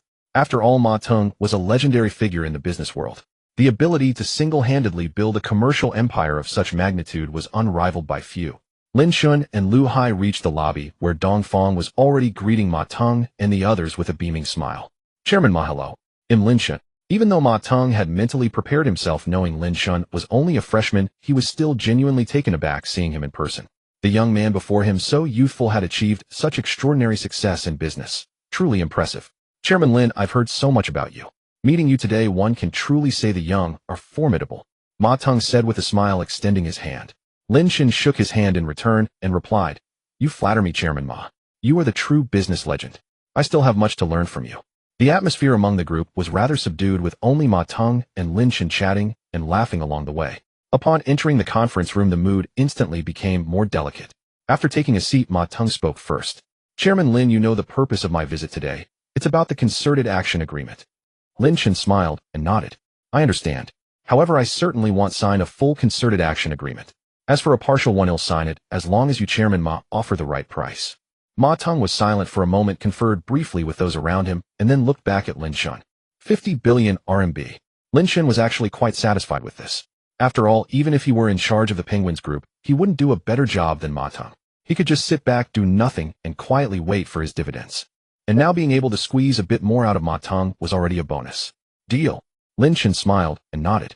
After much discussion and negotiation, both parties finally reached a consensus on the terms of the partial concerted action agreement. After signing the contract, Ma Ting looked at Lin Chen with a hint of admiration in his eyes. Chairman Lin, you are truly a rare business partner. I am confident our cooperation will lead to tremendous success. Lin Chen smiled in response. Chairman Ma, I also look forward to our partnership bringing greater development opportunities for both sides. It's getting late. How about we have lunch here at the Emperor Hotel? Let's leave it at that for today. I still need to visit the headquarters in Tianfu City later. Ma Ting declined with a smile. What a pity. Lin Chen felt a bit regretful. He had wanted to keep Ma Teng for a meal, and Jiang Shuawei had also expressed interest in meeting him, but it seemed that wouldn't be possible now. Perhaps another time, Chairman Lin. Then let's toast to a successful partnership. To our cooperation. Lin Chen shook hands with Ma Teng, and then saw him off from the Imperial Hotel. Chairman Lin, I can't believe you're also a major shareholder of the Penguin Company. After Ma Teng left, Dong Feng said excitedly to Lin Chen. It was only then that he finally believed what Lin Chen had told him before. The Imperial Hotel might indeed have a future beyond Tianfu City. Lin Chen just gave a faint smile. They'll be coming back for dinner with my girlfriend later. Very well, Chairman Lin. Dong Feng quickly agreed. After leaving, Lin Chen headed straight for Suzhou University.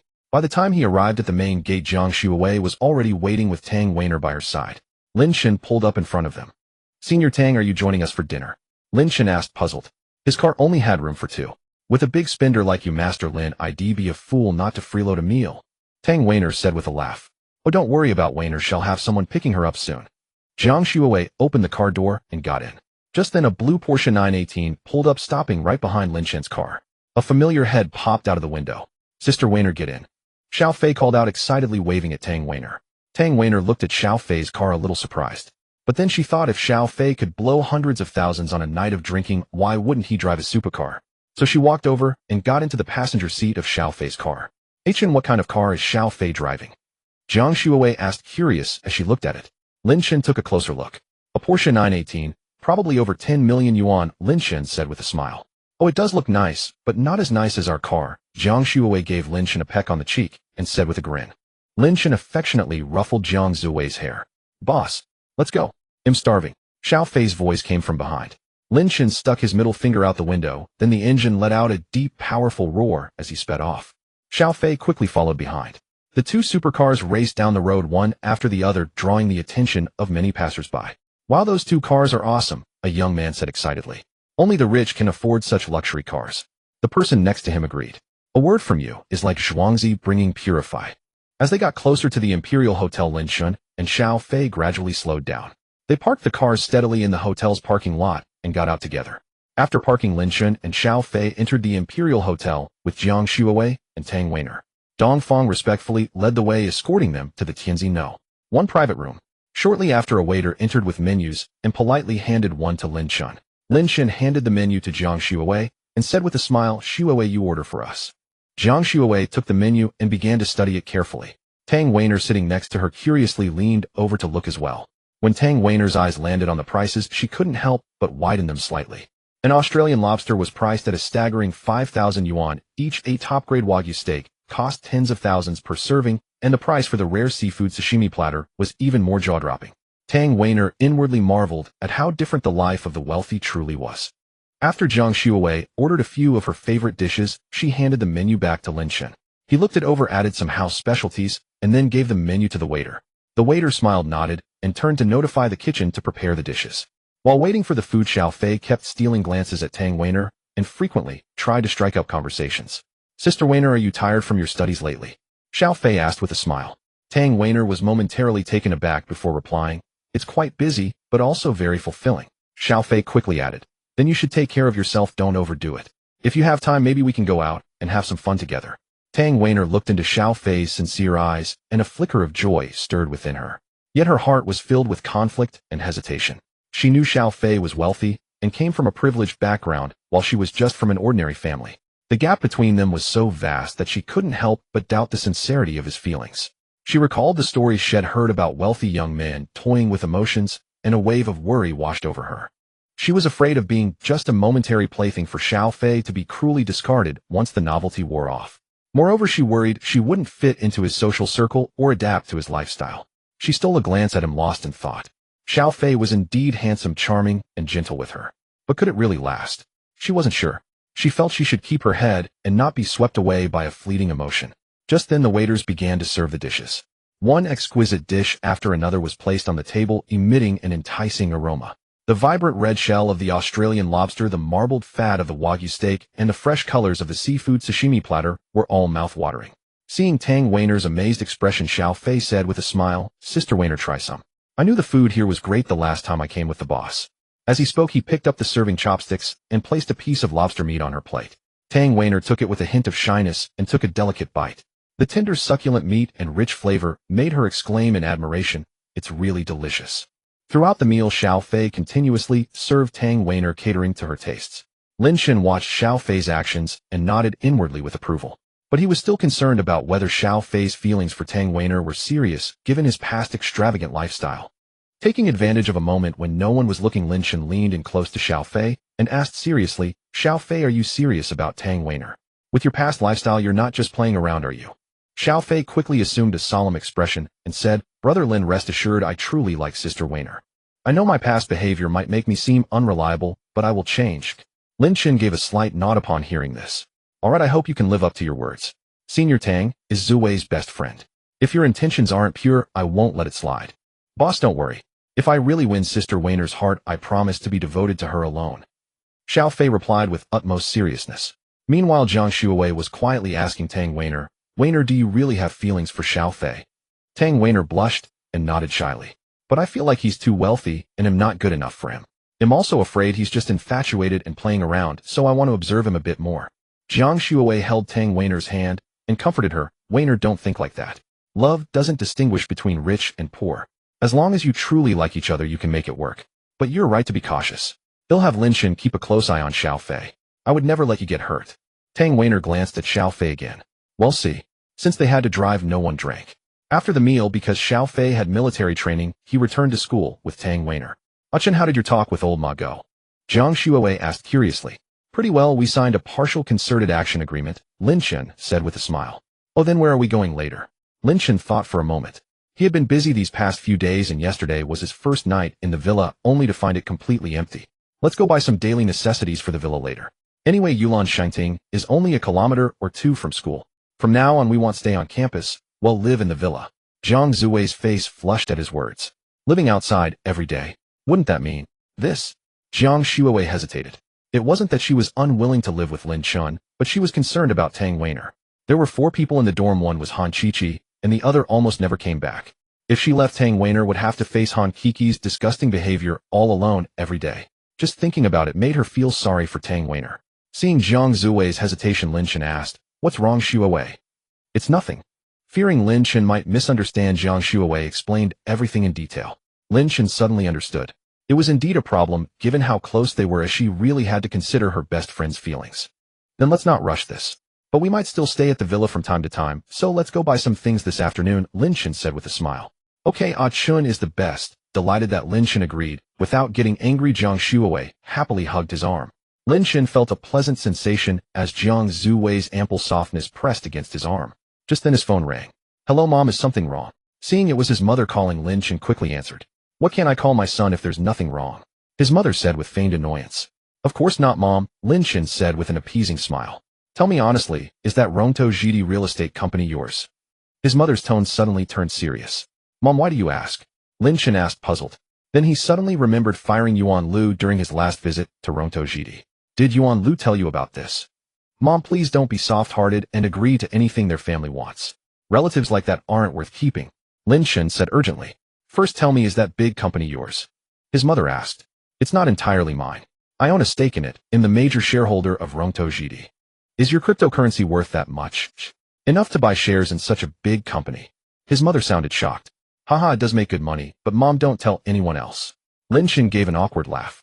"Okay," his mother replied with a meaningful tone. "Mom, so how did you find out?" Lin Chen knew it was most likely Yuan Lu. "Chen, tell me honestly, did you fire your uncle, eh?" Lin Chen was silent for a moment. "Yes, I fired him. Sai's family. Let that matter pass.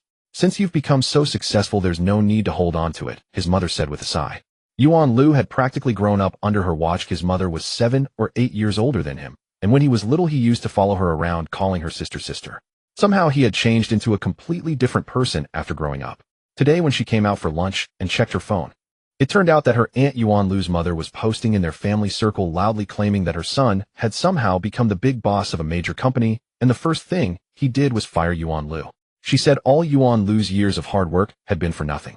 The relatives didn't believe it, since everyone knew the current situation of Lin Chen's family. Lin Chen's uncle was furious. "Forget about whether it's true or not. Even if it is, I think Xiao Chun did nothing wrong. Have you all forgotten how you treated my sister's family back then?" And so the matter grew bigger and bigger. It didn't stop until Yuan Lu's mother posted a photo in the group. A picture of Huang Wei walking into the elevator with Lin Chen and Jiang Xuewei. Finally, the relatives believed what Yuan Lu's mother had said.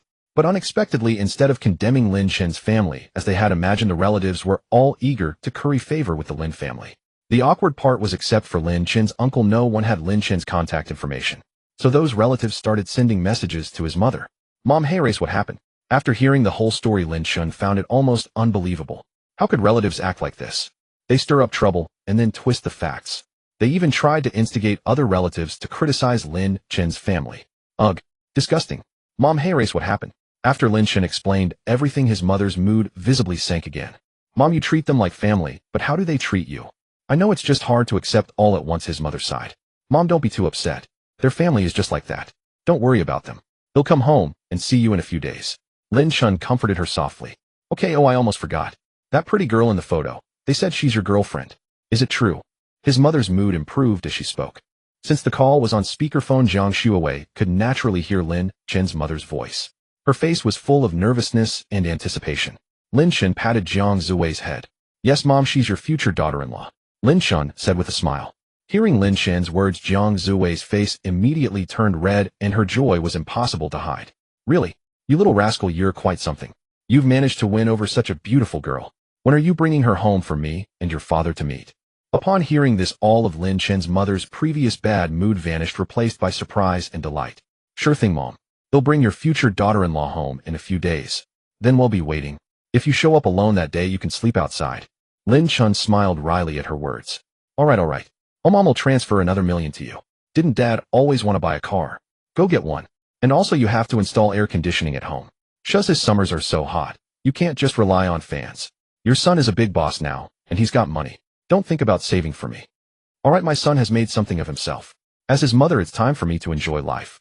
I really don't want to work anymore. I've been working in Uezhou since I was 16, and now I can finally take a break. Lin Chen's eyes unconsciously reddened as he listened to his mother's words. A torrent of thoughts surged through his mind, wondering what he could have done to change his fate and his parents' destiny without the system. Jiang Xuewei sensed Lin Chen's emotional shift, gently comforting him as she softly held his arm. Mom, you and Dad don't need to work anymore. You can take some time to travel. Lin Chen talked with his mother for a while longer before hanging up. It's okay, Chen. Jiang Xuewei immediately threw herself into Lin Chen's arms as soon as he ended the call. Her hands kept patting his back, instantly dispelling the shadows in Lin Chen's heart. It's fine, Xuewei. I'm better now. Lin Chen pinched Jiang Xuewei's soft, fair cheek and smiled. His smile was as radiant as sunshine, exuding boundless warmth. Come on, let's go buy daily necessities. Lin Chen proposed. Chen, I think we forgot something. Jiang Xuewei's expression suddenly turned serious. What is it? Seeing her so earnest, Lin Chen couldn't help but feel curious. Didn't we want to buy that ragdoll cat last time? But we forgot. I wonder if my poor little ragdoll is still there. Jiang Xuewei looked at Lin Chen with a pitiful expression, her eyes full of hope and longing. Lin Chen paused, quickly recalling the scene from last time. All right. Wang Shijie and his brother had interrupted back then, and we didn't buy it. How about we go get that cat first? Lin Chen asked. Okay. Jiang Xuewei's eyes immediately crinkled with joy, her smile like a blooming flower, beautiful and touching. Soon Lin Chen drove Jiang Xuewei back to Luan Street. The street was still bustling with people. Lin Chen took Jiang Xuewei's hand and walked straight to Maichong Pet Store. After that incident, the shop owner had discovered that Lin Chen was the new owner of this street and couldn't help but break out in a cold sweat. Recalling his attitude of holding out for a better price back then, his heart was filled with regret. If Lin Chen had been a bit more particular given his status, he could have kicked him out without a word. And the cat that had been the subject of the dispute hadn't been sold, but the owner dared not sell it. Even though several customers had shown interest in buying the cat, he refused them all, claiming the cat was a client's pet boarding there. Now, seeing Lin Chen walk into his store with his girlfriend, the owner's heart pounded with anxiety. He steeled himself and approached Lin Chen. Hello, Mr. Lin. I'm the tenant of this shop. You can call me Shaoli. Lin Chen looked at him with surprise. You know me? His tone was filled with confusion. Yes, Wei Chao sent out your photo and told us all to be careful not to offend you. The shop owner was completely honest, forgetting that Wei Chao had also sent another message. Don't say I sent it. Lin Chen suddenly understood and didn't mind much. Knowing what he looked like could avoid many unnecessary troubles. Jiang Xuewei's eyes scanned the store and soon found the ragdoll cat they had seen before. Chen, I see it. She excitedly pulled Lin Chen toward it. The ragdoll, whether it was fate or something else, stood up in its cage and reached its paw toward Jiang Xuewei from afar, as if waving. Wow, this little princess is so adorable. Jiang Shuwei stood in front of the ragdoll, her eyes brimming with uncontrollable joy. How do you know it's a princess? Lin Chen looked curiously at the cat in the cage, full of doubt. Could you really tell if it's male or female just by looking at it? Jiang Shuwei gave Lin Chen a look as if he were an idiot, then pointed to the sign on the cage. Lin Chen looked closely and saw it indeed said Little Princess. Bossly, you'll take this ragdoll. Card payment. Lin Chen said to the pet store owner, standing beside him. No need, no need. This ragdoll is a gift from me to Boss Lin. Free of charge. The owner quickly waved his hand, a flattering smile on his face. A price is a price. How can I not pay? The pet store owner had no choice but to accept Lin Chen's money. Trying to curry favor. Not a chance. After the owner gave the little ragdoll deworming and a bath, Jiang Shuwei couldn't wait to hold it in her arms. Then Lin Chen carried bags of cat food and followed Jiang Shuwei, who was cuddling the little ragdoll, in delight back to the car. Shuwei, you don't have classes this afternoon, right? No, we can go by daily necessities now, Jiang Shuwei said with a smile as she played with the little cat. Lin Chen nodded, then started the engine and drove toward the mall. As soon as he got out of the car, his phone rang. Hello, is this Mr. Lin Chen? The voice on the other end sounded like a middle-aged man in his 40s or 50s. Lin Chen. Who is this? Mr. Lin, hello? Lin Xiangdong from Haojia Network Technology. The man's tone was clearly ingratiating. Lin Chen's voice instantly turned cold. Oh, Lin Tianya's father. Jiang Shuwei saw Lin Chen's face darken and knew something was wrong, so she stopped. Yes, Mr. Lin. I'm terribly sorry. My worthless son offended you. I apologize on his behalf. I've severely punished that brat. Do you have time this evening? I'd like to invite you to a simple meal and bring him to apologize in person. Lin Chen said mockingly. Oh, I dare not accept an apology from the young master of Haojia Technology. That's too scary. I'm afraid that one day, as soon as I step out of the school gate, young Master Lin will have his men beat me up. Mr. Lin, please give me this chance. I will definitely bring that brat to apologize properly to you and your friend. Lin Xiangdong said urgently upon hearing Lin Chen's words. A chance? Do you think you deserve a chance from me? Lin Chen hung up directly and blocked the number. Thinking an apology could settle this. Dream on. Chen Xiaobai got beaten for nothing. If apologies worked, what would be the point of the police? Lin Chen had made up his mind. Unless Haojia Technology went bankrupt, his surname wasn't Lin. On the other end of the line, Lin Xiangdong was livid, his face turning pale with rage. He hurled his phone to the ground, smashing it into pieces. When I was making my way in the world, this brat wasn't even born yet. How dare he give me attitude? Lin Xiangdong cursed in fury. Glancing at Lin Tianyu kneeling before him, his anger surged anew and he delivered a swift kick. I spent my money to send you to university, and this is how you repay me, by stirring up trouble. Offending old Master Qin wasn't enough, you had to offend a major shareholder of the Penguin Company. Don't you know our company is in the internet business? Old Master Qin was the pillar of the Qin family, whose influence spanned nearly every industry in Tianfu City. Lin Tianyu was knocked to the ground, but he quickly scrambled back up and resumed his kneeling position, his head bowed, his eyes seething with hatred. Why are you hitting the child? He's already admitted his mistake. What more do you want?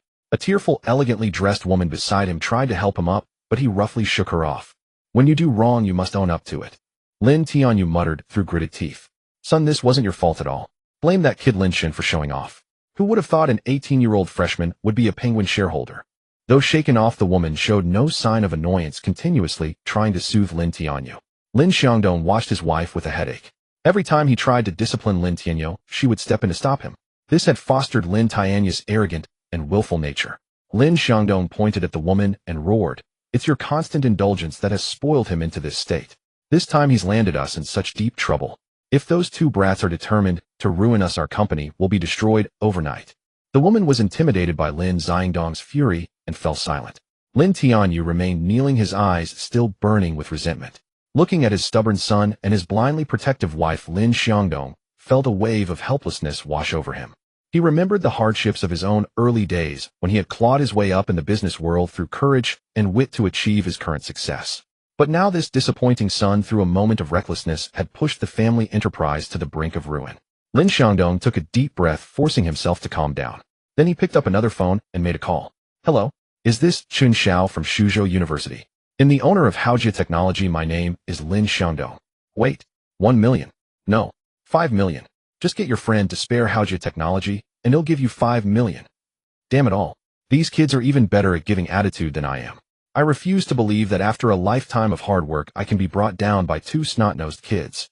Lin Xiangdong's temper flared as he cursed. On the other end, after hanging up, Lin Chen felt immensely satisfied. He looked at the now blocked number, feeling no pity whatsoever. He had no sympathy for Lin Tianyu and his family. A company boss who doesn't know his own son's character. If you won't discipline him, then Lin Chen will do it for you. Chen, we can't let that family off lightly. Jiang Shuawei said, her tone equally indignant. She had witnessed Lin Tianyu's ugly demeanor that day. A cold smile curled at the corner of Lin Chen's mouth. Don't worry, Shuawei, God-Tier Technology doesn't have many days left. Chen, you're amazing.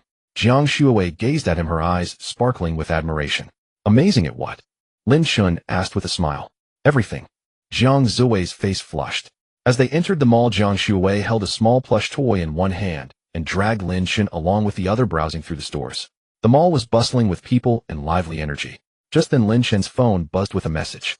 It was from Lu Shu. Chairman Lin, the Penguin Company has begun pressuring several of God-Tier Technology's partners. Many of them have already terminated their cooperation under the strain. Should we continue? A slight smile played on Lin Chen's lips as he sent a reply without hesitation. Strike at the root. Chen, come look at this cat tree, I think it's really nice. Jiang Shuawei pointed to an exquisitely designed cat tree in the distance. For the rest of the afternoon, they browsed through the mall, picking out almost exclusively the most expensive items.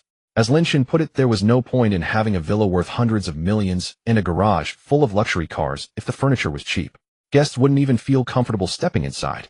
The two of them nearly replaced everything in the villa. The previous items had been left by the former owner. While they were still functional, Lin Chen found them unsettling. The furniture and belongings carried the lingering aura of a stranger, making him uncomfortable. He wanted a fresh start, a home that belonged to him and Jiang Shuawei. Seeing the sheer volume of their purchases, Lin Chen called Lu Hai to handle the logistics. After signing the contract, Lu Hai had rented an apartment in Tianfu City and stayed to manage Lin Chen's business and personal affairs. Upon receiving the call, Lu Hai sprang into action. He quickly arranged for several large trucks to rush to the mall. Soon the trucks arrived and began transporting the items. Lin Chen and Jiang Shuawei had selected one load after another to Yulon Xingting. The trucks were clean, their cargo bays spacious, and the drivers handled the goods with great care, fearful of damaging anything. Lin Chen was quite satisfied with the efficiency, and the pristine condition of the trucks was a pleasing sight. When the convoy of large trucks arrived at the gates of Yulon Xingting, the sight startled the security guard. The trucks lined up in a formidable row. If Lin Chen hadn't come out to greet them and handed over a pack of premium cigarettes, the guard probably wouldn't have dared to let them in. Lin Chen smiled and explained the situation to the guard, who then confidently opened the gate. After much more bustling about, they finally cleared out the previous occupants' belongings and arranged everything that Lin Chen and Jiang Shuawei had picked out that afternoon. Workers moved busily through the rooms, following Lin Chen and Jiang Shuawei's directions to place each item perfectly. Although the couple didn't lift a finger themselves, merely directing where things should go. A sense of fatigue still crept in. They looked at their completely transformed home, a feeling of accomplishment washing over them. I'm exhausted. Jiang Shuawei collapsed onto the sofa, the plush toy beside her already fast asleep. Her face showed weariness, but her eyes sparkled with happiness. Chen, I'm hungry, I want hot pot. Jiang Shuawei stood up, looking at Lin Chen with eager anticipation. Sure, I haven't had hot pot in a while either. Lin Chen looked at Jiang Shuawei's expectant eyes, a warm smile spreading across his face as he nodded in agreement. Yay, I love Chen the most. Jiang Shuawei cheered, bouncing excitedly on the sofa. Then she looked at the little ragdoll cat beside her, which had been woken up, and a troubled expression appeared on her face.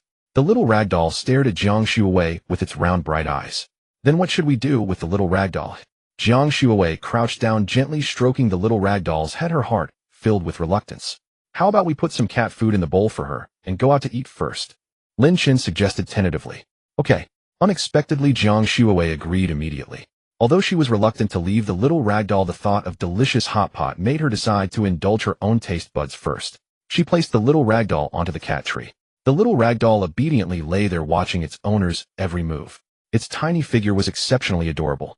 Jiang Shuawei added some cat food to the bowl, then gently patted the little ragdoll's head and said, "Little princess, you stay home obediently, okay? We'll be back soon." The little ragdoll seemed to understand her words and let out a soft meow. Jiang Shuawei stood up, hopping and skipping out of the villa with Lin Chen. The little ragdoll watched its owner's departing backs, full of confusion. This time, instead of driving the dazzling Veneno, they chose to take the Ferrari SF90. Chen, this time you have to follow my arrangements. Jiang Shuawei was now sitting in the driver's seat, her face beaming with undisguised joy. No problem, Shuawei, haven't you been here for over 3 years? You must know which hot pot restaurant has the best flavor, right? Lin Chen smiled at Jiang Shuawei. Of course. I know a hot pot place on Luan Street that's super delicious. Although the decor is very ordinary, the taste is really amazing.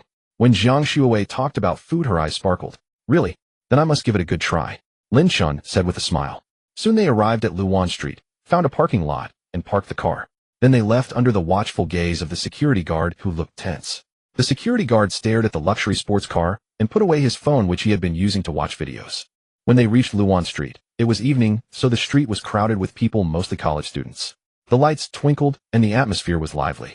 Both Lin Chen and Zhang Xuewei were exceptionally good-looking, and their arrival drew an incredibly high rate of turning heads. Wow, this couple is way too good-looking. Which school are they from? Probably not from our Jiaodong University, another guy asked curiously. Boo-hoo. Why are all these handsome guys already taken? A girl said in a plaintive tone, watching Lin Chen and Zhang Xuewei's intimate display, her heart filled with envy and jealousy. Many people around them cast stares, but Lin Chen and Zhang Xuewei paid no attention.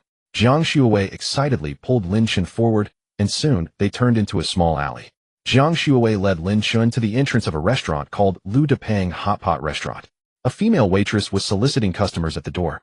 As soon as she saw the two approaching, a smile spread across her face. Please come in. The restaurant was already buzzing with noise. The small space was almost fully occupied. Zhang Xuewei found a seat in a corner and sat down with Lin Chen. Would you like a spicy pot or a half-and-half pot? The waitress asked. Zhang Xuewei glanced at Lin Chen and flashed a mischievous grin. Let's go with the spicy pot. Medium spiciness. Zhang Xuewei said, without hesitation, her eyes full of anticipation. Okay. The waitress turned and left to prepare the hot pot ingredients. Chen, don't be fooled by how small this place is. The taste is really amazing. Zhang Xuewei said excitedly. Before long, the waitress came over with a steaming hot pot and various ingredients. The bright red broth was bubbling, exuding a rich aroma. Zhang Xuewei eagerly picked up a plate of beef and fatty beef and put them into the pot. Chen, hurry up and try this beef. It's super tender. Zhang Xuewei picked up a piece of cooked beef and brought it to Lin Chen's lips. Lin Chen opened his mouth and took a small bite. The tender texture and spicy flavor made his eyes light up. It's really quite good. Lin Chen praised with a smile. Zhang Xuewei, as if the praise were for her, was so happy that her eyes curved into crescents. I told you this place is great. Zhang Xuewei said proudly. The two were eating with great enjoyment when the waitress suddenly placed a large plate of tripe and beef on their table. Zhang Xuewei was puzzled. Sister, did you make a mistake? We didn't order these two items. Lin Chen also looked up at the waitress. No, there's no mistake, you two. These dishes are a gift from our boss, the waitress explained. Then a tall, thin man walked over from the side. Mr. Lin, I never expected you to grace my humble establishment with your presence. These two dishes are a small token of my appreciation. Please don't refuse. The tall, thin man said to Lin Chen with a fawning smile. The waitress was momentarily stunned by the boss' attitude, but then she realized that these two young people must have an extraordinary background. She set down the dishes and left. Lin Chen merely glanced at the two dishes indifferently. Thoughtful of you. The man was indeed very pleased to hear that. Then I won't disturb Mr. Lin and his girlfriend while they eat. The man said, then seeing Lin Chen nod, he prepared to leave. But just then a gruff male voice sounded from the next table. Boss, didn't you say the beef was sold out? Then what did you give this table? Is it pork? The hot pot owner quickly said, sorry sir, the beef is indeed out of stock. This is the last bit, and these two reserved it long ago. Then how about I give you a plate of tripe, sir? Fuck your mother's bastard. Do you think I care about your tripe? Do you think I'm deaf? Those two young lovers didn't even order beef, and you gave it to them anyway. Are you trying to fool your dad? The man was probably drunk, as his temper was clearly flaring. The hot pot owner's face immediately turned sour. Zhang Xuewei, however, was very understanding of the hot pot owner's situation. It's never easy being in business. Boss, just give this plate of beef to that table. We're pretty much done anyway. Zhang Xuewei said to the hot pot owner. The hot pot owner hesitated and looked at Lin Chen. It's fine. Just give it to them, Lin Chen said calmly. Thank you, Boss Lin. Thank you, Boss Lin. The hot pot owner was overjoyed. He had been in a very difficult position, afraid that the rude customers might offend Lin Chen and bring trouble to him, and also worried that the man would escalate the situation and harm his business. Look how sensible she is. Thanks, little beauty. How about I buy you a drink later? They'll make sure you're well taken care of. The man leered at Zhang Xuewei with a filthy gaze. As soon as those words left his mouth, the hot pot restaurant owner's face turned ashen in an instant. He quickly glanced at Lin Chen and Zhang Yue. Sure enough, their expressions darkened instantly. Lin Chen's eyes turned icy cold, and an invisible pressure radiated from him. Zhang Zuwei's brows knitted sharply as she glared furiously at the man. Zhang Zuwei's kind gesture had not earned her any gratitude. Instead, the burly man leered at her with a lascivious look and spoke lewdly. Look how sensible she is. Thanks, little beauty. How about I buy you a drink later? Watch your mouth. Zhang Xuewei snapped. The man, unperturbed, grew even more arrogant. What's the matter, little beauty? I'm complimenting you. Don't be ungrateful. Lin Chen's gaze was glacial, his voice low as he said, "Apologize." The man burst into laughter as if he had heard the funniest joke in the world. "Apologize? Who the hell do you think you are to demand an apology from me? You'd better apologize. These two are not people you can afford to mess with." The hot pot restaurant owner chimed in, trying to mediate. But the man, feeling his pride wounded by the owner's words, retorted, "I'd like to see why I can't mess with this little brat." Without warning, he suddenly swung his fist and charged at Lin Chen. His fist whistled through the air, seemingly about to smash into Lin Chen's face. If this had been the old Lin Chen, he might have been hit. But fortunately, the system had granted him a powerful physique, making his physical condition incomparable to what it once was. Lin Chen sidestepped slightly, effortlessly evading the fierce punch. The man, having missed his target, stumbled forward a few steps due to the force of his own swing.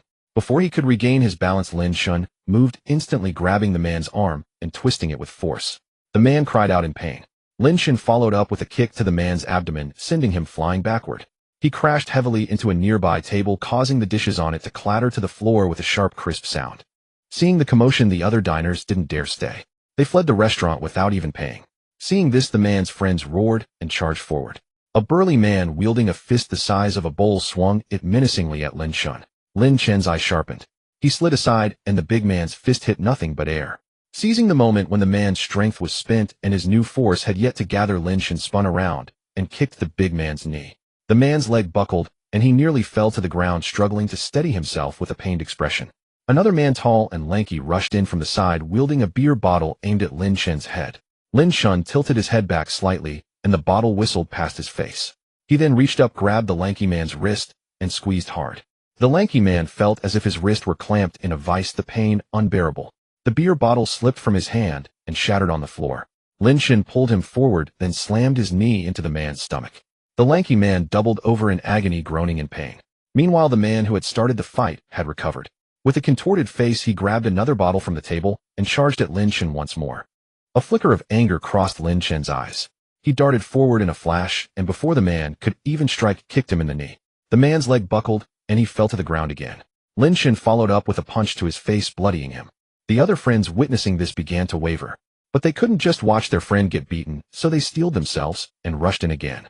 A stout man charged forward, swinging his fists. Lin Chen nimbly dodged the blows, grabbed his arm, and flung him onto a nearby table. The table shattered under the impact, and the stout man lay on the ground, groaning in pain. Jiang Shuowei watched nervously from the side, worried that Lin Chen might get hurt and furious at the men's behavior. She clenched her fists, ready to jump in and help at any moment. Lin Chen fought with increasing ferocity. His movements were clean and precise, each strike filled with power. His gaze was resolute and cold, like an invincible war god. Under his relentless assault, the men gradually lost the ability to fight back. One of them, seeing the situation turn sour, turned to flee. Lin Chen wasn't about to let him escape. He dashed forward, grabbed the man by the back of his collar, and yanked him back. Then he threw a punch at his back, sending him sprawling to the floor. By now, the hot pot restaurant owner was pale with fear. He hadn't expected things to escalate to this point. He wanted to intervene but dared not approach, so he could only watch anxiously from the sidelines. Lin Chen looked down at the men lying on the floor and said coldly, "Say one more disrespectful word, and it won't end this simply." Though the men were resentful, they knew they were no match for Lin Chen, so they stayed on the ground, not daring to utter a sound. Lin Chen turned and walked back to Jiang Shuowei, gently caressing her cheek. "It's all right, Shuowei." Jiang Shuowei grabbed him, checking him over left and right. Only after confirming he was unharmed did she breathe a sigh of relief. "Boss, bring the card machine. He'll cover the damages to your restaurant today." The owner tremblingly brought over the card machine. "Is 100,000 enough?" The owner nodded repeatedly. "Enough, enough." After paying, Lin Chen took Jiang Shuowei's hand. "Shuowei, shall we go?" "Okay." Jiang Shuowei nodded, her eyes filled with admiration and love. But at that moment, the man who had started the initial altercation suddenly stood up, grabbed a beer bottle, and hurled it at Lin Chen's head. "Mr. Lin, watch out!" the hot pot restaurant owner shouted in alarm. Since Jiang Shuowei was being led by Lin Chen, she was naturally walking behind him. When she heard the owner's warning, she instinctively pressed her body against Lin Chen's back. A loud bang echoed as the bottle shattered against Jiang Shuowei's head, glass shards scattering like snowflakes. Jiang Shuowei's body swayed slightly, then she collapsed limply. The moment Lin Chen heard the owner's warning, he had started to turn towards Jiang Shuowei. He witnessed the scene unfold before his eyes, and it felt as if his heart had stopped beating. "Shuowei." Lin Chen's hands trembled as he slowly and carefully embraced Jiang Shuowei. Blood gushed from Jiang Shuowei's head, the crimson liquid like a burst dam instantly staining her cheeks and silken hair. Jiang Zui's eyes were tightly shut, her face as pale as paper. What are you waiting for? Call 120, call 120 now. Lin Chen shouted at the manager, his eyes red. The hot pot restaurant owner collapsed to the ground in fright, his eyes wide with terror and confusion.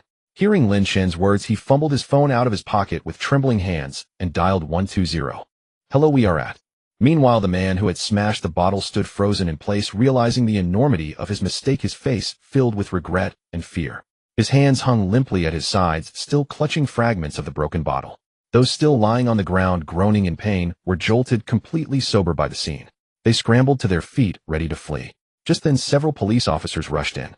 All of you get down on the ground with your hands on your heads. No one is allowed to run. The leading officer barked. Those who had been about to flee had no choice but to crouch down with their hands on their heads, their faces full of panic and unease. The leading officer looked at Jiang Shuwei, who lay unconscious on the ground with blood on her head, and at Lin Chen, who was holding her. He then asked, Has 120 been called? Yes, it's been called. The hot pot restaurant owner stepped forward trembling and said, And you are? The leading officer frowned. Officer, and the owner of this hot pot restaurant. The situation is like this. The owner then recounted the whole incident in detail. After listening to the owner's account, the police officer's expression grew even more serious.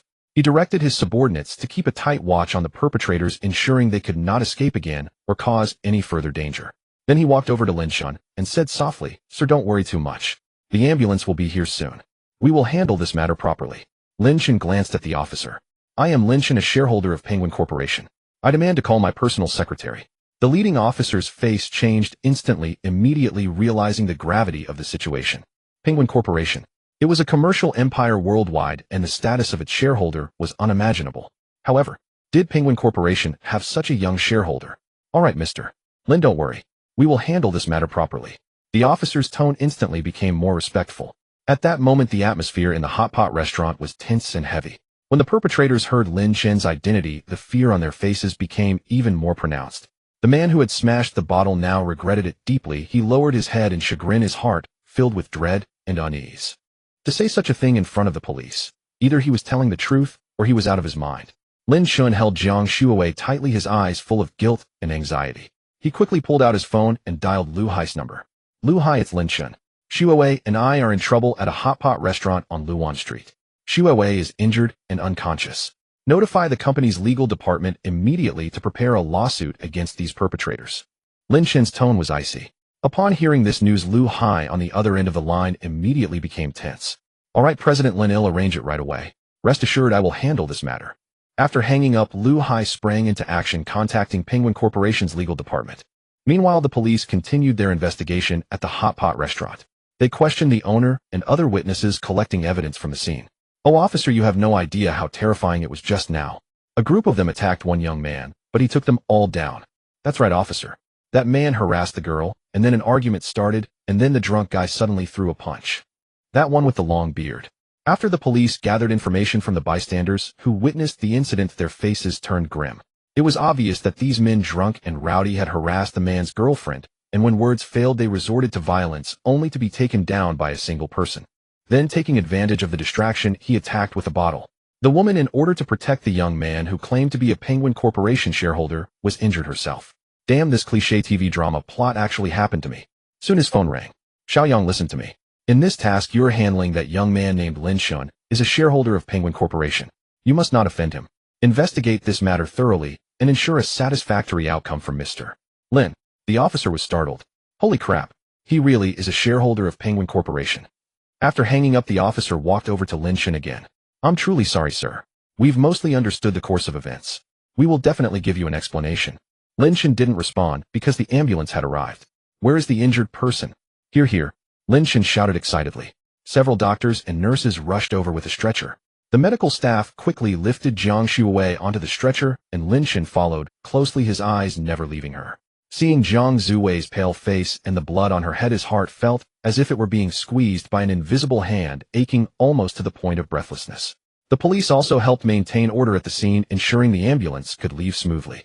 After the ambulance left, the police officer looked at the drunks in the hot pot restaurant, his face livid. Take them away. The ambulance sped off with a sharp siren. Lin Chen sat inside, tightly holding Jiang Zui's hand. The doctor briefly examined Jiang Zui's wound. How did this happen? It's so serious. The doctor looked at the injury on Jiang Zui's head, frowning, and asked the guilt-ridden Lin Chen. My girlfriend was hit on the head with a bottle while trying to save me. Lin Chen said painfully, his eyes red. The doctor sighed and said nothing more, simply dressing Jiang Zuwei's wound. Soon they arrived at the hospital. After the doctor treated the wound, Jiang Shuowei woke up. Whoa, Achin, my head hurts so much. Jiang Shuowei woke up to see Lin Chen beside her. Feeling the pain in her head and the bandage wrapped around it, she couldn't help but burst into tears. Lin Chen held her hand tightly, his eyes reddening. Shuowei, don't be afraid. I'm here. You're safe now. The doctor just treated your wound, and you'll be fine soon. Lin Chen gently stroked Jiang Zuwei's cheek, wiping away the tears at the corner of her eyes. Lin Chen comforted her for a long while before Jiang Zuwei's emotions finally calmed down. He then took her through a series of examinations which revealed no major issues, only that she needed proper rest. After lulling Jiang Shuowei, who was lying on the hospital bed, to sleep, Lin Chen leaned against the bed and drifted off beside her. Early the next morning, Jiang Shuowei woke up and looked at Lin Chen leaning against the bed, her eyes filled with concern. Lin Chen happened to wake up as well, and seeing her gaze upon him, asked with care, "How are you feeling? Did you sleep well last night?" "I slept soundly, but you must be so uncomfortable sleeping like that," Jiang Shuowei said with worry. "I'm fine," Lin Chen replied, shaking his head. Just then a doctor walked in to examine Jiang Zuwei's wound. "This kind of injury doesn't really require hospitalization. You can recover at home. Just be careful and take proper care of it," the doctor said with a smile. "Really? Achun, then let's go home. I'm not used to staying in the hospital anyway." Jiang Zuwei's eyes lit up as she looked at Lin Chen with anticipation. Lin Chen hesitated for a moment, then turned to the doctor. "What do we need to be careful about at home?" "Just keep the wound dry and remember to change the dressing every day." Lin Chen nodded. "Then please help us check out." An hour later, Jiang Shuowei sat in Lin Chen's car with a pile of medicine, bandages, and other medical supplies. "Achin, those people from yesterday must be severely punished. I kindly gave them my beef, and in return I got a bottle smashed over my head. Luckily, I didn't need stitches, or else what would I have done?" Jiang Shuowei said with a mix of indignation and lingering fear. "Don't worry, Shuowei. Not one of those bastards will get away. Especially the one who hurt you." Lin Chen's voice was ice cold. Jiang Shuowei nodded slightly, although fear still lingered in her heart. She felt even more trust in Lin Chen. "Achin, I believe you. I just never thought something like this would happen while eating hot pot." Lin Chen sighed, his heart full of guilt. "It's all my fault for not protecting you well enough. If I had been more careful, you wouldn't have gotten hurt." Jiang Shuowei quickly shook her head. "Achin, this isn't your fault. Those people were drunk and acting recklessly. No one could have predicted it." After returning home, Lin Chen carefully helped Jiang Shuowei onto the sofa and then began to organize the medicine and bandages brought back from the hospital. "Shuowei, rest for a while. I'll get you a glass of water," Lin Chen said gently. Watching Lin Chen's busy figure, a wave of warmth surged through Jiang Zuwei's heart. "Achin, it's so good to have you." "That's my line." Lin Chen handed Jiang Shuowei a glass of warm water, his heart heavy with guilt as he looked at the gauze on her head. Meanwhile, Lu Hai was actively coordinating with the police and the legal team. He was still at the police station. "Officer Yang, our company takes this incident very seriously. We hope the police can get to the bottom of this as soon as possible and bring those perpetrators to justice," Lu Hai said solemnly. Officer Yang nodded. "Mr. Lu, we are already intensifying our investigation. The behavior of these perpetrators is extremely egregious, and we will handle it seriously. The case has already been classified. The group will be detained for 10 days for picking quarrels and provoking trouble, while the one who injured Miss Jiang faces charges of intentional assault. The final outcome will depend on the court's decision." Lin Chen also requested several more days off from school planning to take care of Jiang Shuowei full-time. Jiang Shuowei also took 7 days off. Since Jiang Min's best friend was Jiang Zuwei's teacher, the incident naturally reached Jiang Min's family. "Oh, Mom, I'm fine. I just ran into some troublemakers while having hot pot with Achun and got a little hurt." "It's not serious," Jiang Shuowei was explaining over the phone to Jiang Min. Lin Chen looked nervous. Jiang Shuowei had been injured because of him, yet he had come out unscathed. Lin Chen organized his thoughts before taking the phone from Jiang Shuowei. "Hello, Auntie, this is Lin Chen. Xiao Chun, tell Auntie the truth. How serious is Zuwei's injury? Shuowei has always kept the bad news from us.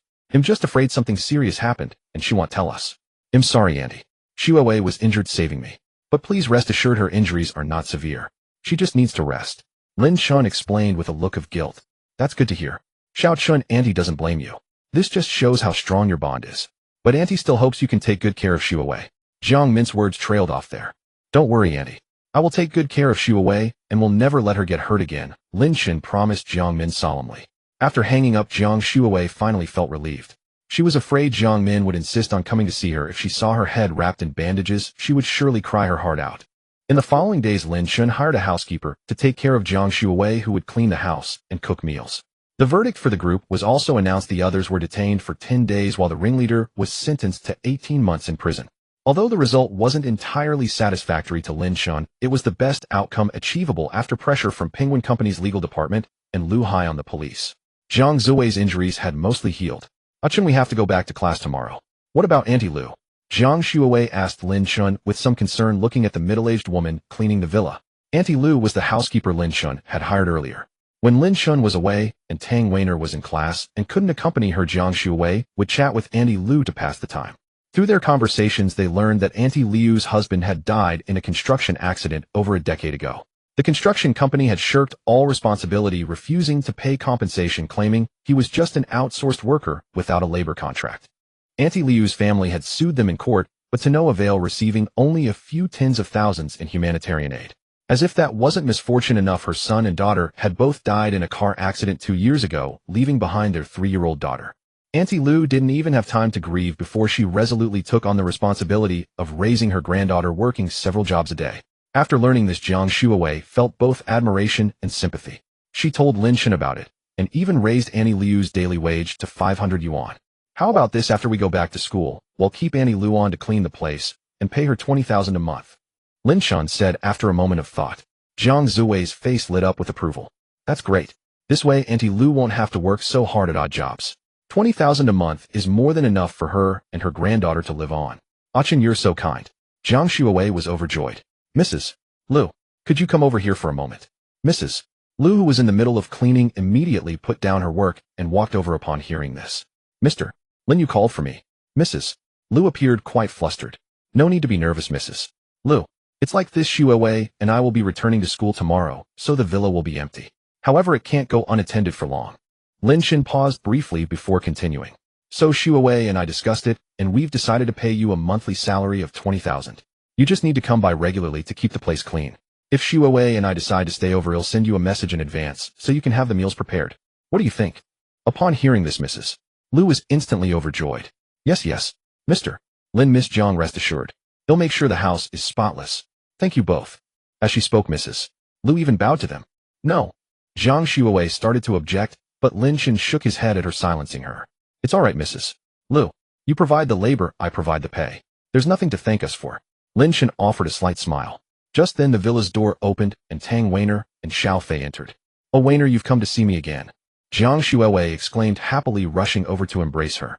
Cut it out with the sappiness. Tang Weiner said with a look of disdain, pushing Zhang Shuowei away. Shuowei, you've recovered remarkably fast. It's only been a week and you're almost fully healed. Tang Weiner noted the wound on Zhang Zui's forehead had nearly vanished and felt a sense of relief. Boss, you've got it easy. Military training is over and classes have been in session for days, yet you haven't even shown up at school. Xiao Fei remarked enviously. If his family weren't so strict, he'd have loved to do the same. Lin Chen frowned slightly. What are you talking about? Xiao Fei grinned sheepishly. Boss, I'm just envious. Look at you staying by Sister Zui's side every step of the way while she's injured. What a truly enviable love story. Zhang Shuowei said with a laugh. Xiao Fei, stop with the sweet talk. If you're envious, why don't you just win Tang Weiner over already? Tang Weiner's cheeks flushed slightly, but she didn't refute it. Xiao Fei immediately started grumbling. I wish I could, Sister Shuowei, but Sister Weiner never gives me a chance. I've asked her out several times, but she always refuses. If I hadn't said we were coming to see you guys today, she probably wouldn't have agreed to come with me. Zhang Shuowei and Lin Chen exchanged a glance, their eyes sparkling with amusement. Tang Weiner's gaze shifted away, looking somewhat evasive. Lin Chen shook his head helplessly. Mrs. Lu, please prepare some extra dishes for tonight's dinner. Lin Chen said to Mrs. Lu, who was standing nearby. Certainly. Mrs. Lu nodded with a smile. Thank you for your hard work, Mrs. Lu. Tang Weiner quickly added. It's no trouble at all, it's my duty. A wave of warmth washed over Mrs. Lu, and she turned to head into the kitchen. At that moment, Lin Chen's phone suddenly rang. He picked it up and saw it was a call from Wang Shijia. Brother Lin, long time no see. What have you been up to lately? Lin Chen smiled slightly. What makes you think to call me now? My girlfriend got injured, so I've been at home with her. Sister-in-law is hurt. Is it serious? She's almost fully recovered now. Anyway, get to the point. Wang Shijia chuckled on the other end of the line. Brother Lin, remember the Tianfu City Supercar Club meet I told you about before? It's starting tomorrow. I called specifically to ask if you have time. Wang Shijia explained. Lin Chen then recalled that there was indeed such a thing. Didn't you say it was in a few days? It's been over 10 days. I thought it was already over. The meet was postponed due to some special circumstances. It's only now been confirmed for tomorrow. Brother Lin, are you coming or not? It's a rare opportunity. Wang Shijia asked expectantly over the phone. Lin Chen glanced at Jiang Shuowei hesitating. Seeing his dilemma, Jiang Shuowei smiled and said, he'll come with you. I've been cooped up in the house for so long and getting restless. Lin Chen nodded, then spoke into the phone. All right, no problem. Contact me then. Great, Brother Lin. See you tomorrow then. Wang Shijia hung up excitedly. As Lin Chen put away his phone, Xiao Fei seemed to become restless. Looking at Lin Chen, he said, Boss, I was planning on going to that supercar meet too. Actually, one of the reasons I came today was to ask you to come with me, but it turns out you already knew about it. Lin Chen chuckled. I wasn't too sure myself, but from what Wang Shijia says, it should be pretty good. Who's Wang Shijia? Xiao Fei asked, puzzled. Oh, he's a friend I made when school started. He's the grandson of Wang Junlin, the chairman of the Suzhou Longjiu Group. Lin Chen explained. Wow, he's got quite the background. The Longjiu Group is a massive company. Xiao Fei was quite surprised. You're going to the car meet too, right? We'll go together, and he'll introduce you. Lin Chen said with a faint smile. Wainer, why don't you come along too? It'll be nice to have you there with me.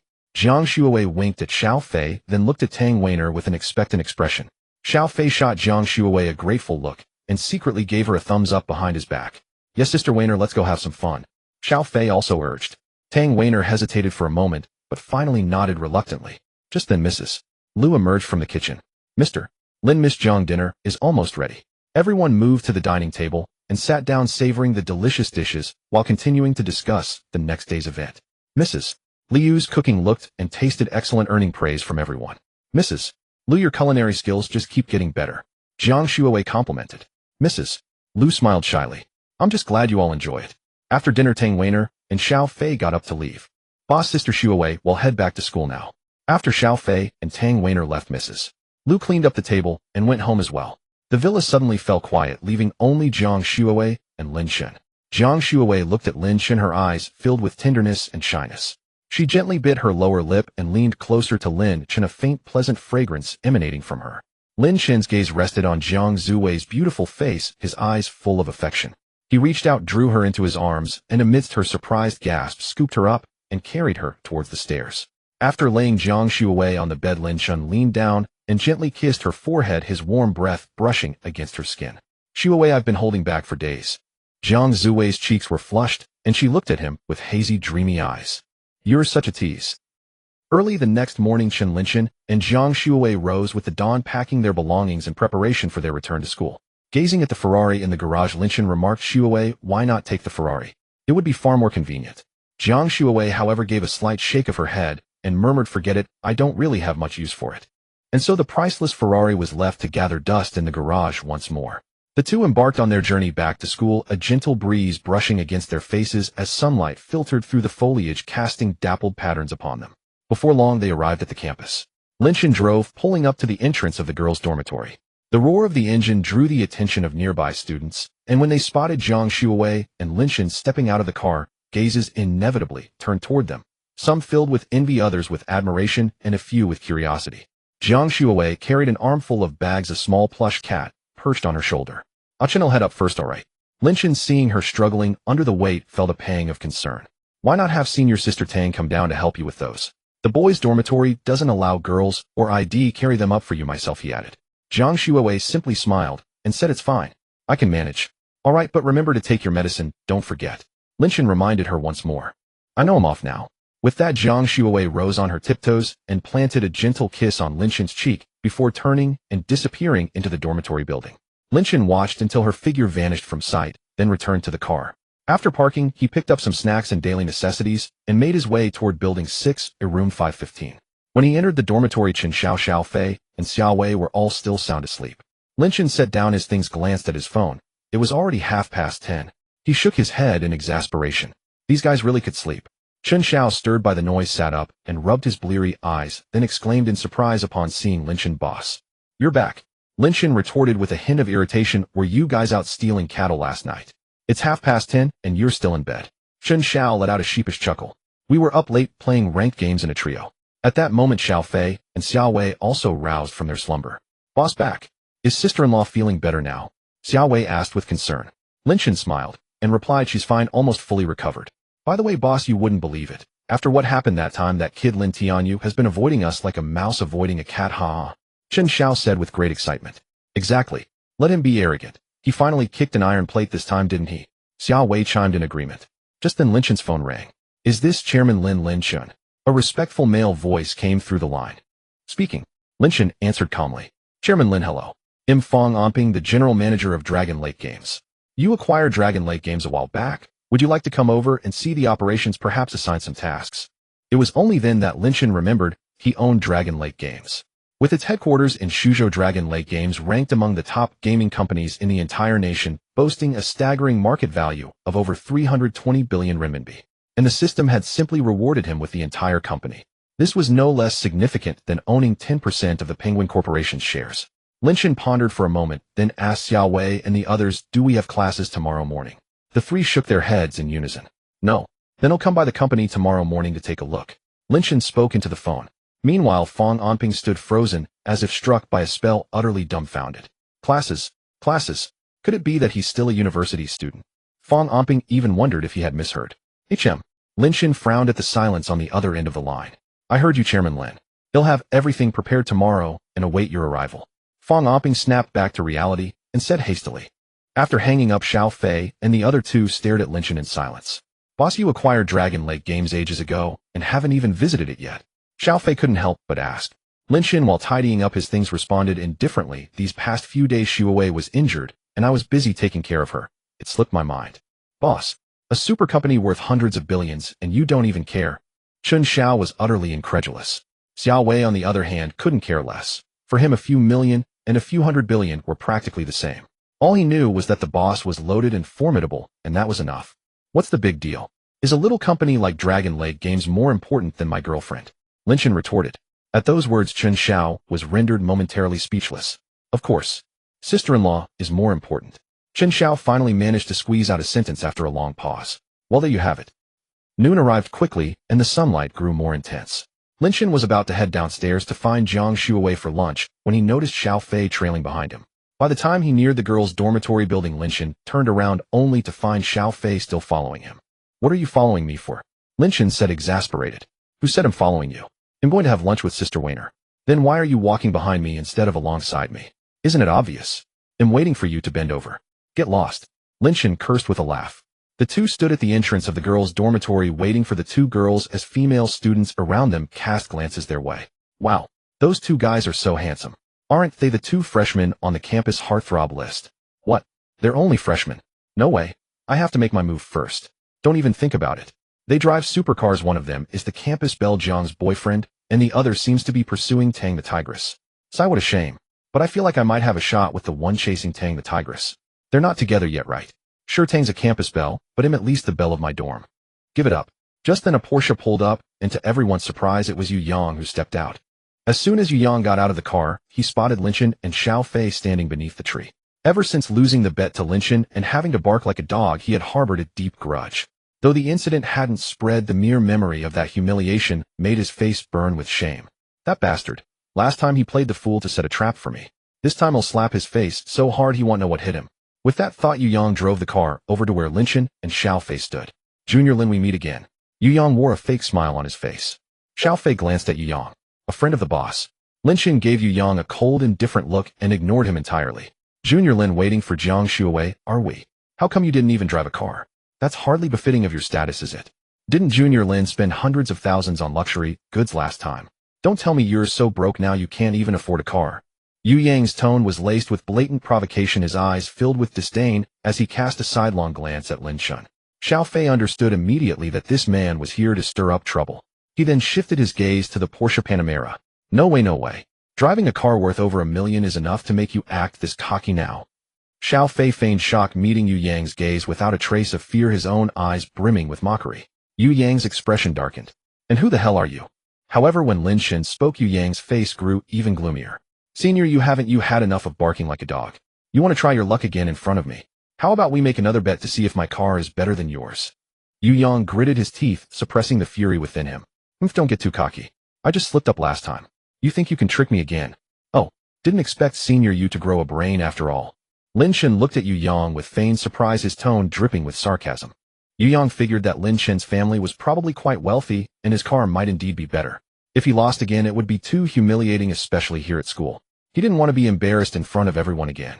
Just then Jiang Shuowei and Tang Weiner walked down together with Han Qiqi following behind. Shuowei. A gentle smile instantly spread across Lin Chen's face upon seeing Jiang Shuowei. Xiao Fei also waved at Tang Weiner, joy evident in his eyes. Jiang Zuwei's smile faded the moment she saw Yu Yang. Her expression turned sour. She and Tang Weiner quickly walked over to Lin Chen and Xiao Fei. Jiang Shuowei just wanted to pull Lin Chen away. Yu Yang's eyes flickered with greed upon seeing Jiang Shuowei, but he quickly composed himself and walked over to Han Qiqi with a smile. Qiqi, what do you want to eat? I'll take you to eat. Yu Yang said gently. Oh my. Han Qiqi, your boyfriend, is Yu Yang. Don't you know Yu Yang used to be Zuwei's lapdog? Tang Weiner said, her face full of shock. Han Qiqi was filled with confusion upon hearing this. She never expected that the rich young man she had finally found would turn out to be Jiang Zuwei's former lackey. Since dumping Wang Haoran, Han Qiqi hadn't found another boyfriend of such high quality and had settled for Yu Yang as a second choice. Yu Yang's heart skipped a beat. He hadn't expected Han Qiqi to know Jiang Shuowei and Tang Weiner. Tang Weiner, that's a bit harsh, don't you think? Just showing a little concern makes me a lapdog. Yu Yang said, looking embarrassed. Isn't that what a dog is? I remember Shuowei told me you were barking like a dog in front of her and Lin Chen last time. Tang Weiner continued her relentless verbal assault, making Yu Yang even more uncomfortable. Han Qiqi's expression also soured. She knew Tang Weiner was deliberately trying to ruin things for her. She wanted to retort, but didn't dare, as she hadn't dared to offend Jiang Shuowei since that incident. After all, Wang Haoran's elder brother was the young master of the Longzhou group, and even someone with that status called Jiang Zuwei's boyfriend brother Lin. That meant Lin Chen's position was at least on par with Wang Ziji's. However, Han Qiqi was reluctant to let go of Yu Yang, her personal ATM. Yu Yang was very generous with his spending on her, and all she had to do was spread her legs in return. Fearing that Yu Yang would continue to clash with them, she forcibly pulled him back to the car. What are you doing? Yu Yang looked at Han Qiqi angrily. Han Qiqi was also getting annoyed. I'm saving your ass. Do you know who Jiang Zuwei's boyfriend really is? Just some student from a family with a bit of money, right? How powerful could he possibly be? Yu Yang scoffed, thinking the guy was no different from himself, just someone whose family owned a company worth a few $100 million. Do you know the Longzhou Group? Han Qiqi asked. Of course I know the Longzhou Group, it's worth around $100 billion. Don't tell me Lin Chen is the young master of the Longzhou Group. Yu Yang's face changed and he quickly pressed for an answer, but then shook his head, thinking it unlikely. It should be someone with the surname Wang, not Lin. He's indeed not the young master of the Longzhou Group, but the young master of the Longzhou Group calls him brother Lin. Han Qiqi said calmly. She still felt a lingering fear after that incident. She didn't know where she had found the courage back then to act so rudely in front of someone of that caliber, and even dumped Wang Haoran. Luckily, they hadn't bothered to hold a grudge against a girl like her. What? That's impossible. How do you know? Yu Yang was utterly shocked. Under his persistent questioning, Han Qiqi could only explain, I happened to learn about Wang Shijie, the young master of the Longzhou Group, before. Then I ran into Wang Shijie calling Jiang Zuwei's boyfriend brother Lin. Han Qiqi certainly couldn't admit that she had been Wang Haoran's girlfriend not too long ago. After all, in Yu Yang's eyes, she was still a virgin, while the hymen had been lost during a high school PE class. Yu Yang was deeply shocked, then looked at Han Qiqi with gratitude. Good thing you pulled me away just now. If I had kept pushing my luck, my whole family might have suffered because of me. Aren't you always wanting that bag worth over 40,000? Come on, they'll buy it for you right now. A look of joy immediately appeared on Han Qiqi's face. Really? I love you so much, baby. I can't believe these two lowlifes are dating now. Tang Weiner said with a look of disgust. Forget it, talking about this is ruining my mood. Let's just go eat. I haven't had the school's big plate chicken in ages, I'm craving it so much. Jiang Shuowei said as she pulled Tang Weiner forward. Xiao Fei and Lin Chen followed behind. Boss, has Sister Weiner always been this fierce? Xiao Fei whispered. What, you scared? Lin Chen looked at Xiao Fei with a smile. No way. Don't you think it's cool? This is what a true Sichuan woman is like. Gives you a real sense of security. Xiao Fei immediately retorted. Lin Chen just smiled and said nothing. He still preferred someone gentle like Jiang Shuowei. The four of them went to the school cafeteria and ordered big plate chicken and some other dishes. After the meal, Lin Chen and Xiao Fei rushed back for their classes. Time passed quickly, and soon it was around 4 or 5 in the afternoon. A message came in from Wang Shijie. Brother Lin, the car meet starts around 7. We can head over together then. Alright, I'll bring your sister-in-law along. I also have another friend who'll be joining us, so we'll go together. No problem. If you don't mind me asking, what car does your friend drive, brother Lin? Porsche 918. Damn. Nice. A supercar worth tens of millions. After the four of them finished their meal, Lin Chen glanced at his watch. Seeing that it was about time, he took out his phone and sent a message to Wang Shijie. Wait at the school gate, we'll be there soon. Moments later, Lin Chen drove his Lamborghini Veneno with Jiang Shuawei in the lead, while Xiao Fei followed behind in his Porsche 918 with Tang Weiner. The two supercars drove out of the school one after another, drawing countless gazes. At the school gate, a Lamborghini Gallardo had already been waiting for some time. Its sleek lines and dazzling color attracted the attention of many passers-by. The three cars parked side by side along the road, eliciting gasps of amazement from numerous students. Damn! $1 million cars, $10 million cars, even $100 million cars. Are they all gathered here? Are there really this many rich kids at Suzhou University? I'm so envious for real. If only they were my buddies. The group stepped out of their vehicles together. Wang Shijia was accompanied by a strikingly beautiful woman, likely at least the belle of her department. Wang Shijia greeted them with a beaming smile, brother Lin's sister-in-law. Shijia, this is my brother Xiao Fei, and that's my girlfriend's best friend Tang Weiner. Lin Chen introduced with a smile. This is Wang Shijia, the young master of Longzhou Group. Hello, brother Xiao. Hello, senior Tang. Wang Shijia greeted them enthusiastically. He naturally recognized Tang Weiner, the campus belle, though he had heard she had a bit of a temper. Xiao Fei was somewhat taken aback upon hearing about Longzhou Group, as it was a massive conglomerate with a market value of nearly 100 billion. After the introductions, Lin Chen glanced at the woman beside Wang Shijia. Brother Lin, this is my girlfriend Zhu. She's studying stomatology and is also a freshman this year. Wang Shijia quickly introduced her. Hello, brother Lin. Hello, sister Jiang Shui. Hello, brother Xiao Fei. Hello, senior Tang. Zhu appeared somewhat nervous. Anyone who could call Wang Shijia a brother was definitely a big shot. After getting to know each other briefly, they all headed together to a suburban manor arranged by the car club. Lin Chen and Jiang Shuawei were the first to get into the Lamborghini Veneno, while Xiao Fei and Tang Weiner quickly entered the Porsche 918. Wang Shijia then took Zhu into the Lamborghini Gallardo. The three luxury cars started up one by one, their roaring engines once again drawing waves of astonished exclamations from the surrounding students. When Lin Chen and the others arrived at the manor, they noticed several guards at the entrance seemingly assessing the value of the incoming cars. When it was their turn, the guards were visibly startled. Wang Ziji's car was fine. There were plenty of 4 to 5 million vehicles around. But Xiao Fei's was different, being worth tens of millions, not to mention Lin Chen's Lamborghini Veneno. They then drove into the manor under the guards' awestruck gazes. Inside, the scenery was picturesque with lush trees and fragrant flowers. It was undeniable that the place was filled with luxury cars worth over $1 million yuan. Porsches, Aston Martins, Ferraris, Maseratis, a dazzling array of high-end vehicles, was on display, almost too much to take in. As they got out of their cars, they drew the attention of some people who hadn't yet gone inside. Isn't that a Lamborghini Veneno? This car meet is seriously high class. And that Porsche 918 is a 10 million yuan supercar too.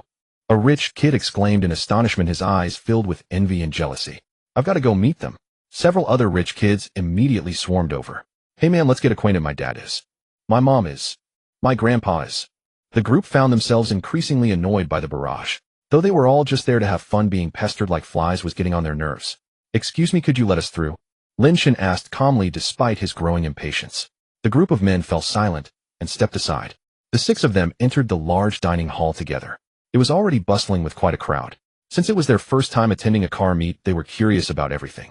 Not knowing anyone, no one came over to strike up a conversation with them. The men outside, having been brushed off by Lin Chen, didn't dare to bother them again. The group was more than happy to enjoy the peace and quiet, since they were just there to kill time anyway. Jiang Shuawei picked up a small piece of cake with her fork and took a bite, her eyes immediately sparkling with delight. She speared another small piece of cake and held it up to Lin Chen's lips. Chen, you have to try this. This matcha cake is so yummy. Lin Chen smiled and opened his mouth, taking the bite. It's really good, he commented, giving it his full approval, his eyes filled with adoration. See, I told you it was good. Jiang Shuawei wore a proud little expression like a child who had just been praised. Tang Weiner, standing nearby, watched in stunned disbelief at the usually aloof Jiang Shuawei, her heart full of astonishment. Wait, the contrast is this big. Xiao Fei was also getting a bit eager, watching the sweet interaction between Lin Chen and Jiang Shuawei with envy. He picked up a piece of cake and held it to Tang Weiner's lips, flashing what he thought was a charming smile. Senior Weiner, would you like to try some? Tang Weiner hastily picked up her plate, a faint blush creeping onto her cheeks. Oh, thank you, you can just put it on my plate. Xiao Fei's smile didn't falter as he placed the cake onto her plate. Shuawei, I'm going to the restroom. Wait here for me for a moment. Lin Chen said softly. Okay, Jiang Shuawei nodded obediently. Boss will come too. Xiao Fei quickly added, getting up to walk with Lin Chen towards the restroom. You girls can chat amongst yourselves. I think I just saw my cousin. I'll go look for him. Wang Shijia spoke up at that moment. Sure, go ahead. Don't worry about your girlfriend. Oh well, take good care of her. Tang Weiner said with a smile. Thanks, sister-in-law. Zhu, just wait here for me for a bit. With that, Wang Shijie got up and walked off. Junior, who are you? The three women quickly fell into conversation. Just then a few men suddenly walked over. Ladies, would you like to make some friends? The leading man's gaze swept over the three women without a hint of subtlety, his eyes full of greed.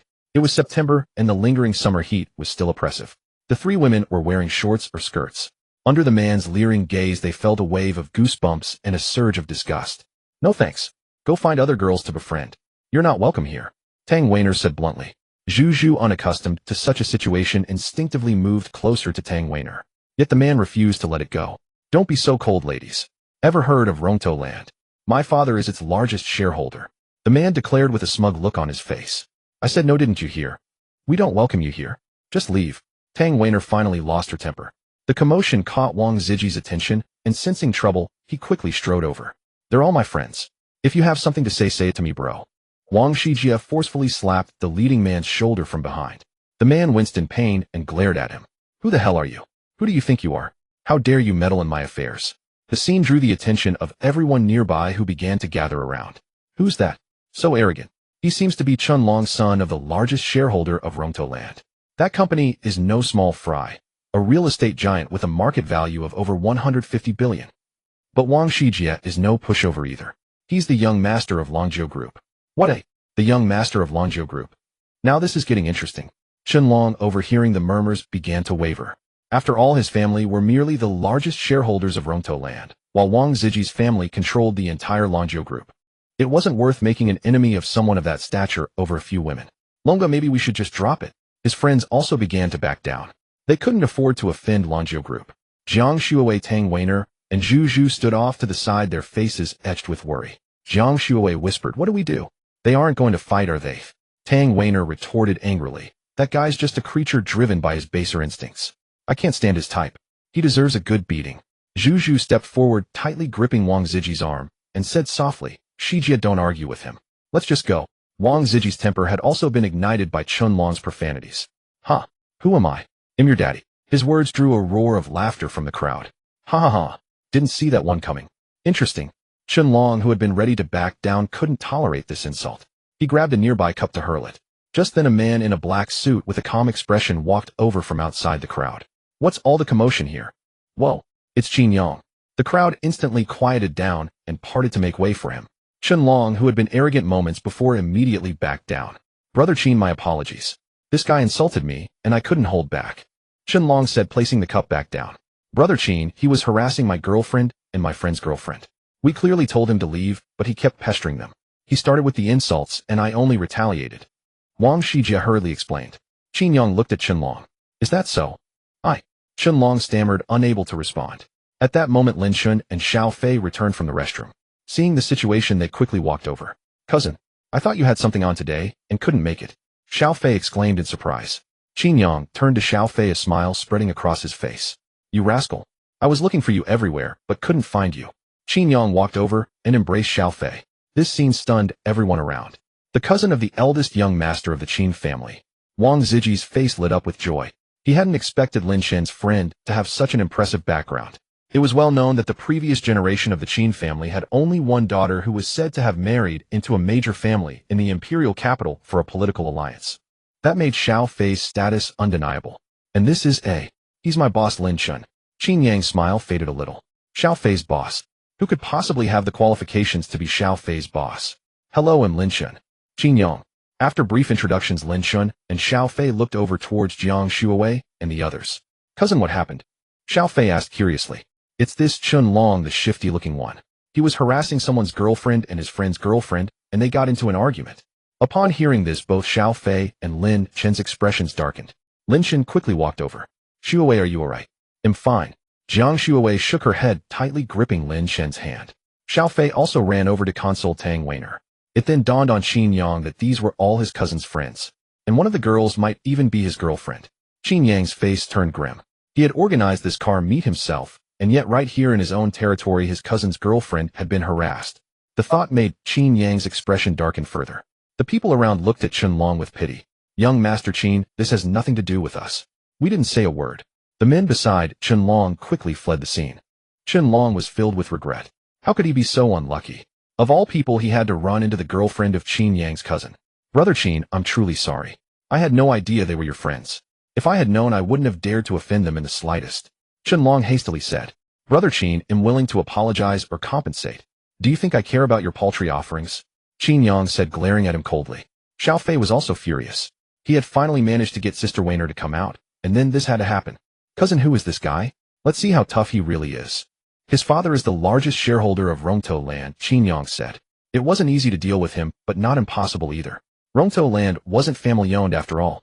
Congratulations, host. System mission triggered. Mission humiliate Qianlong. Reward 70 of Rongtou Land shares.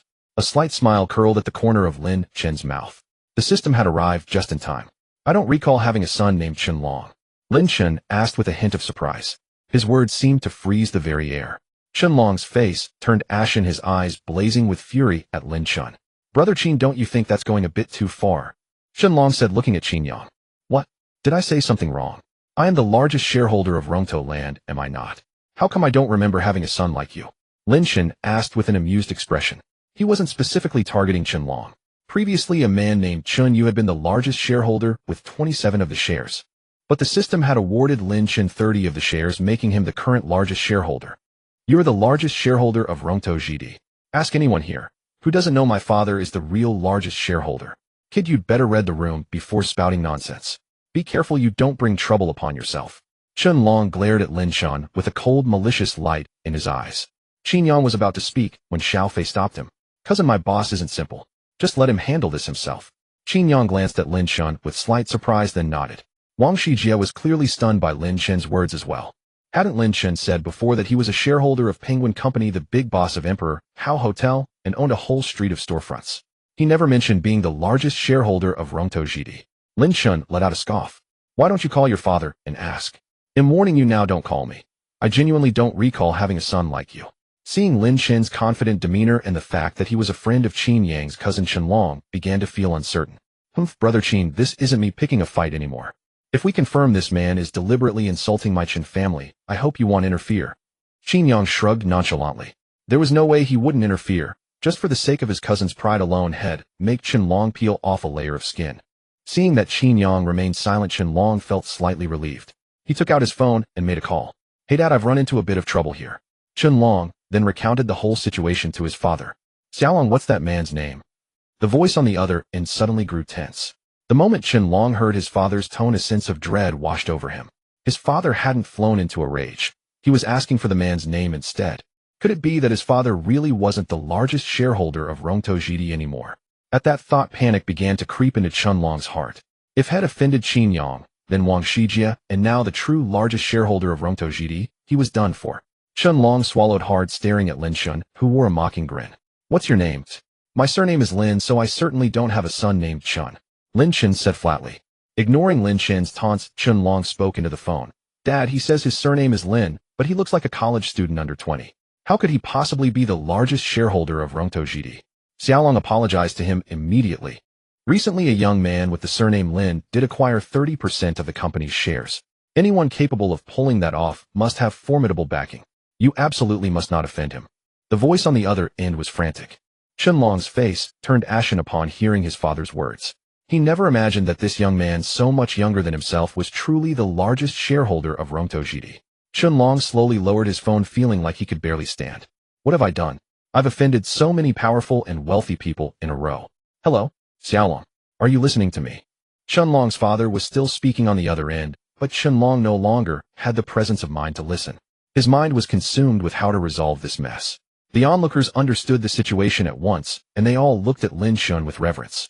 To be the largest shareholder of a listed company worth hundreds of billions at such a young age. His background was clearly formidable. I saw him driving a Lamborghini Veneno when I was outside earlier. At this, the people who had previously tried to befriend Lin Chen and his group couldn't help but whisper to those around them. What a Lamborghini Veneno. The Lamborghini Veneno that's worth 100 million. Instantly, everyone's gaze upon Lin Chen grew even more awestruck. This was no longer on the same level as your typical rich second generation. Even Qin Yang, hearing the murmurs, looked at Lin Chen with a hint of recognition in his eyes. But if that's all he has, to be Xiao Fei's boss, how's the questioning going? Am I your daddy or not? Lin Chen said impatiently, seeing Qianlong just standing there silently. You're my dad. You're my dad. Can you forgive your son? Qianlong looked up abruptly, hope written all over his face. He no longer cared about saving face. If this wasn't resolved today, and the Qin Wang and Lin families all pressured him at once, his Chen family would be at the end of the road. The moment those words left Qianlong's mouth, the entire room fell silent, then erupted into laughter. Holy crap! Did I hear that right? That arrogant bastard Qianlong is calling someone daddy to his face. He's the Chen family heir after all. He sure knows how to bend and stretch. That's so satisfying. The three women, Wang Shijia and Xiao Fei, all burst out laughing. They knew Qianlong would cave, but they never expected him to do it so readily. Even Qin Yang almost couldn't hold back his laughter. Lin Chen, on the other hand, was utterly dumbfounded. Bro, I was just joking and mocking you. And you actually took the hint and started calling me daddy. Hey, don't say that. I don't have a son this old. Don't make my girlfriend misunderstand. Lin Chen quickly said, looking at Qianlong with a disgusted expression. Qianlong, hearing the laughter around him, was seething with rage inside, but his face remained composed, even wearing a fawning expression. Father Lin, you're a man of great magnanimity. Just let me off this once. I promise I'll walk the other way whenever I see you from now on. Ding. System mission complete. Rewards 70% of Rongtou Zaidi's shares. A smile crept across Lin Chen's face as he heard the system notification in his mind. Seeing Lin Chen smile, Qianlong thought he had a chance, and was about to continue, but then his phone rang again. Qianlong, we're done. Consider our father-son relationship severed. I've raised you this long, so I've transferred 2 million to you. From now on, whether you live or die has nothing to do with me, Chen Fu. Without giving Qianlong a moment to react, the voice on the other end hung up. Qianlong stood there stunned, bewildered by what had just happened. Why would his father suddenly sever ties with him? A moment later, a text message came through, a notification of the 2 million being deposited. Qianlong's head snapped up towards Lin Chen. Why don't you check again and see if Rongtou Zhidi has any other shareholders besides me? Lin Chen said with a faint smile. Everyone present was frozen, not understanding what he meant. Holy crap. Rongtou Zhidi just announced that all its shares have been acquired by a mysterious person. That means Rongtou Zhidi is now that person's one-man show. At that moment, one of the onlookers, his voice trembling, stared at his phone screen in disbelief. Everyone was struck with a sudden shock, quickly pulling out their phones to frantically search for the official website of Rongtou Land. Sure enough, that shocking news was prominently displayed, having been posted just 1 minute ago. Damn, how is this possible? Someone couldn't help exclaiming. This kid. Who exactly is this Master Lin? He just bought the entire Rongtou Land without a word. Everyone was filled with confusion and shock. Master Lin is terrifyingly formidable. The surrounding crowd instantly erupted into an uproar. Even Wang Shijia, brother Xiao Tangweiner, and even Zhang Xuewei were all staring at Lin Chen, whose expression remained as calm as still water, with looks of shock. What does true composure look like? Lin Chen's performance at this moment perfectly embodied the word. However, it must be said, he really knows how to put on a damn act. Qianlong was already losing his mind. Impossible. I don't believe it. This isn't real. Qianlong muttered incessantly, then slowly raised his head, his eyes bloodshot as he stared at Lin Chen. It's all because of you. He roared, suddenly grabbing a steak knife from the table and charging madly at Lin Chen. Ah, Chen boss. The people around instantly reacted, stepping back in panic, while only Zhang Xuewei and Xiao Fei and a few others rushed forward without hesitation. Qianlong lunged at Lin Chen, viciously stabbing the knife toward his chest. Lin Chen looked at the now somewhat maddened Qianlong, his eyes full of disdain. Too slow. With a simple sidestep, he easily dodged the knife. Then Lin Chen lifted his foot and kicked Qianlong fiercely, sending him sprawling face first onto the ground. The knife clattered away. Xiao Fei and the others quickly rushed over and pressed Qianlong firmly to the ground. Several quick-witted bystanders also came forward to help restrain him. Zhang Xuewei ran over and threw her arms around Lin Chen. Ah, Chen, you scared me to death. Zhang Xuewei's face still showed lingering fear, her voice trembling with tears. I'm fine, Xuewei. You know my skills, don't you? Don't worry. Lin Chen held her, gently patting her back as he spoke softly. Let me go? He'll kill him. Qianlong roared, struggling wildly, his eyes fixed on Lin Chen with boundless hatred. Then someone produced a few ropes from somewhere and quickly bound Qianlong's hands and feet. After comforting Zhang Xuewei, Lin Chen took out his phone and dialed 110. Hello, officer, there's a man who tried to stab me with a knife, but I've subdued him. After a moment, he put down the phone and looked at Qianlong, who was beginning to calm down. You unfilial son, daring to stab your father. Shouldn't I treat you to some free meals? Lin Chen's voice carried a hint of sarcasm. Qianlong said nothing, just glared at him viciously. Everyone do me a favor, Qin Yang, and stay a bit longer. When the police arrive, help with the statements. Qin Yang announced loudly. Some who had been thinking of leaving to avoid trouble reluctantly stayed. No kidding. Qin Yang might not remember those who stayed, but he would certainly remember those who left. Because everyone here was a rich second generation, as everyone knew there wasn't a single surveillance camera, so witness statements were extremely important. Thanks, Master Chen, Lin Chen said gratefully. It's nothing, Qin Yang replied with a smile, shaking his head. He looked at this college student who was about the same age as his cousin and was intensely curious about his identity. Master Chen, Master Lin, I have a video recording that captured the entire process of Chen Long taking the knife and preparing to attack. A person spoke timidly. Lin Chen's expression brightened. Oh, let me see it. The man stepped forward excitedly, opened his phone, and handed it to Lin Chen. Then Jiang Shuowei and the others crowded around to watch. The video indeed recorded everything that had just happened. Why were you recording? Qin Yang suddenly asked. Everyone turned to look at the man. His expression immediately became flustered as he began to explain. Master Qin, I swear I had no other intention. I just wanted to capture Chen Long making a fool of himself. Really? Qin Yang squinted, slightly scrutinizing the flustered man. After a moment he slowly spoke. It had better be that. If I find out you have any other intentions, don't blame me for being rude. The man nodded vigorously, beads of sweat forming on his forehead. What's your name? This matter actually helped. Lin Chen asked. Master Lin, am Kai Kuan from Jiaha Wood Industry. The man was overjoyed. As long as he could catch the eye of someone like Master Lin, even a little bit of the gravy would be enough to feed him. Jiaha Wood Industry. Fine, Lin Chen said calmly. Moments later the sound of sirens approached from afar. When several police officers entered the estate, they were stunned by the rows of supercars. They couldn't help but mutter to themselves. But since they were already here, they had no choice but to brace themselves and walk in. As soon as they entered, they noticed Chen Long bound hand and foot. Which gentleman reported the incident? The lead officer asked politely. Lin Chen stepped forward, nodding slightly. Officer, it was me. This man tried to kill me with a knife, but we subdued him. Everyone here can testify, and I also have a video. With that, Lin Chen handed the phone to the officer. Then the police questioned the bystanders, verified the facts, and after viewing the video, they took Chen Long away. After the police took Chen Long away, the atmosphere in the estate gradually calmed down. Everyone looked at Lin Chen with awe and curiosity. Qin Yang stepped forward, smiling at Lin Chen. Master Lin, today's events have truly been an eye-opener. I didn't expect someone so young to have such skill and boldness. Lin Chen replied modestly, Master Qin, you flatter me. Qin Yang just smiled, then looked around and announced loudly, I'm sorry that today's car meet brought you a bad experience. Let's call it a day. Everyone please disperse. At Qin Yang's words, the crowd gradually dispersed. Lin Chen took out his phone and called Lu Hai, giving him a brief account of what had happened. He asked him to find the best lawyer, preferably one who could ensure Chen Long was charged with attempted murder, so he could enjoy more free meals inside. Cousin, thank you so much for today, Xiao Fei said with heartfelt gratitude. Why thank your cousin? Want to bring your friends to my bar?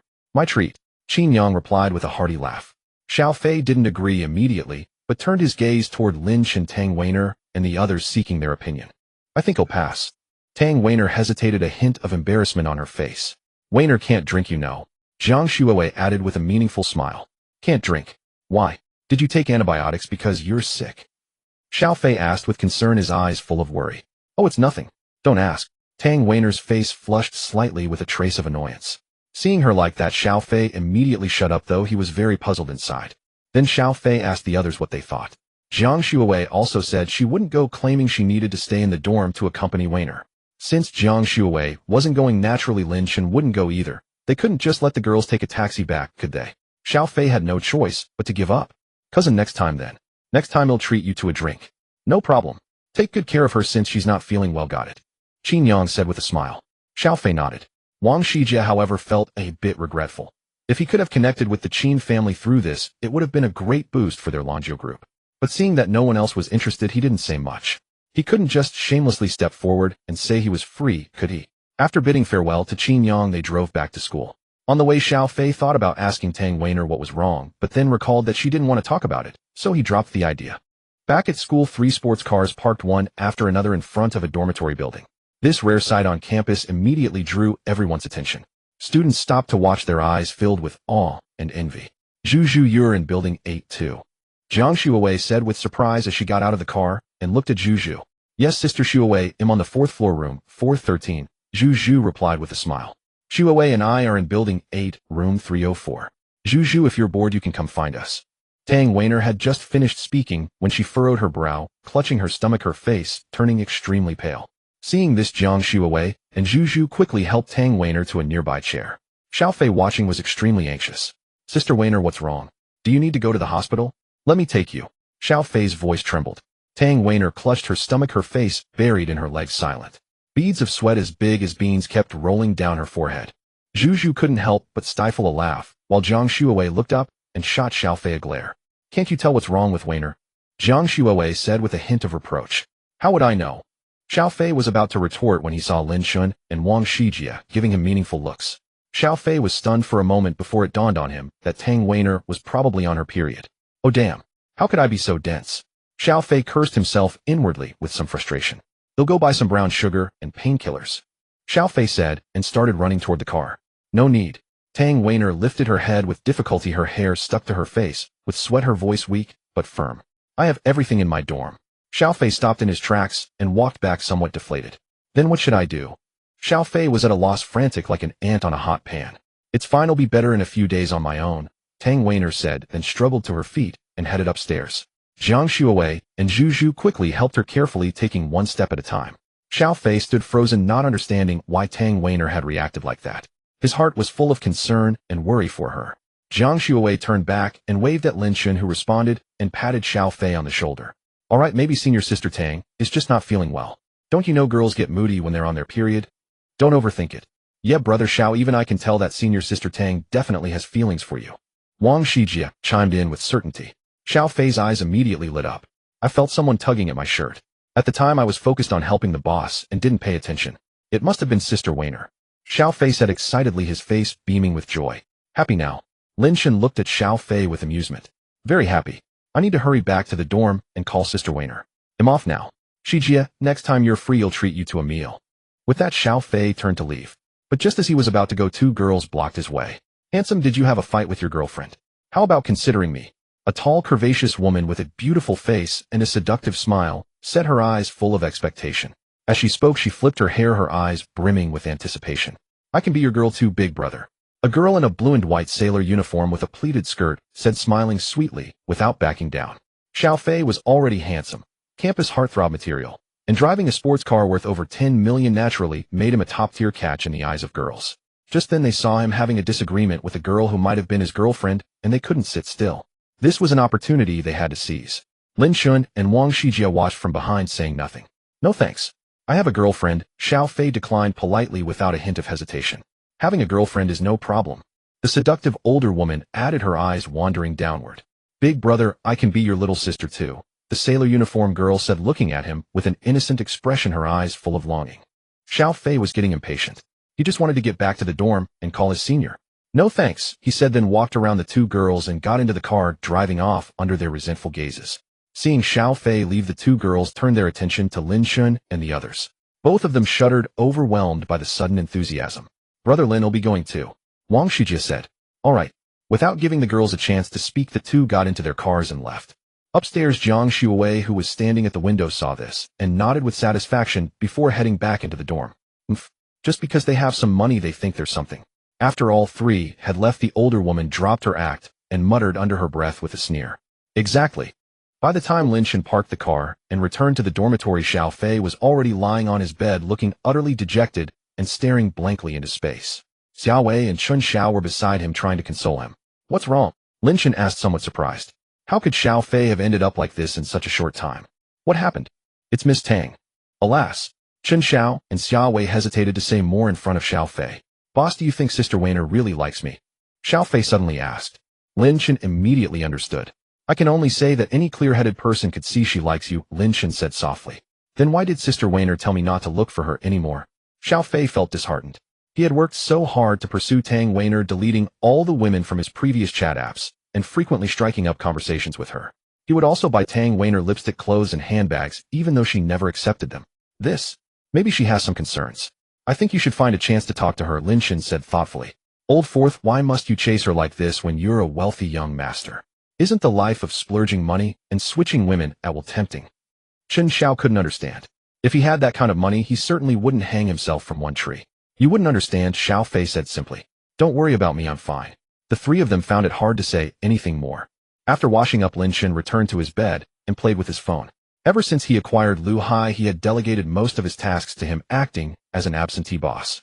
He took out his phone to message Jiang Shuowei and ask about the situation. But Jiang Shuowei didn't reply for a long time, so he opened the Douyin app and started scrolling through videos. As he scrolled, he stumbled upon Zhuoma guest livestream. Back in high school, Lin Chen occasionally played Naraka Blade Point, and his specialty was the Vajra.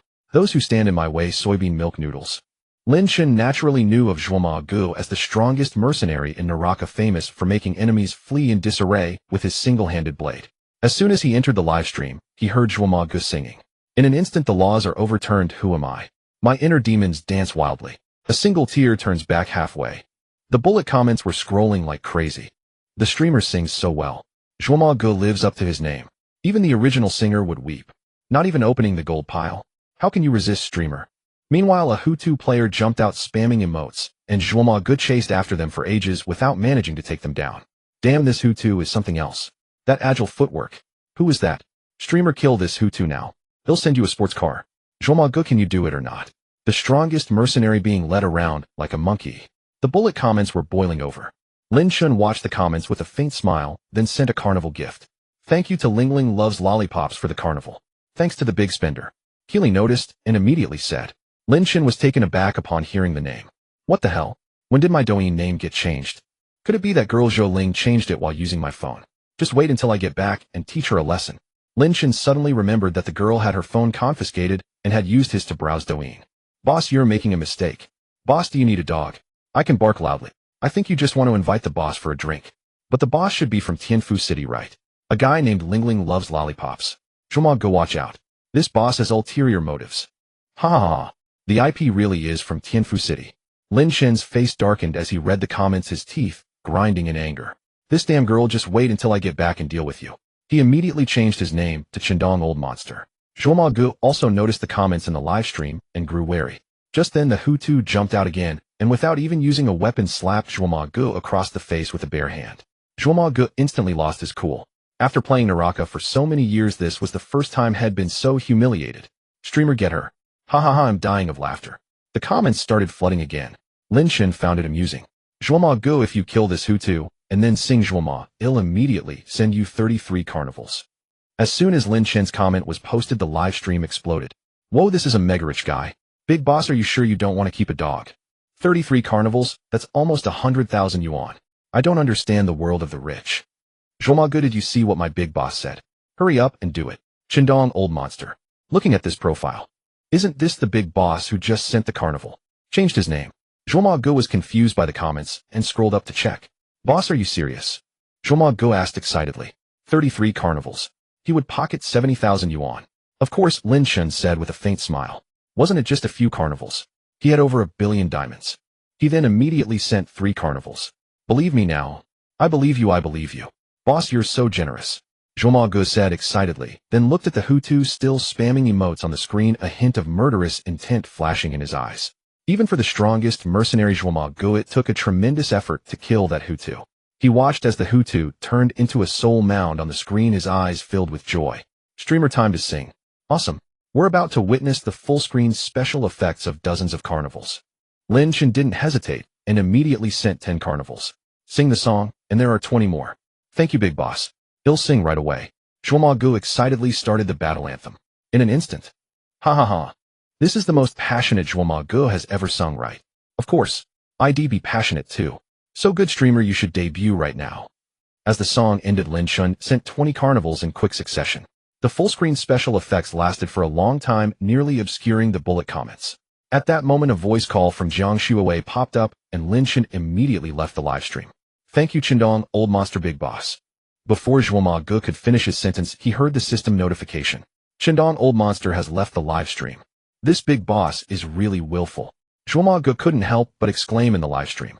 I want to be a rich person in my next life too, woo. Damn, the boss is gone, can't be his dog anymore. Go send him a private message. Zhuoma Gu thought for a moment, then clicked follow on Lin Chen's profile. Big boss, thank you for your support. Lin Chen, of course, was unaware of everything happening in the live stream. Hey Chen, I was just with Wayner. I didn't mean to ignore you. It's nothing, Shuawei.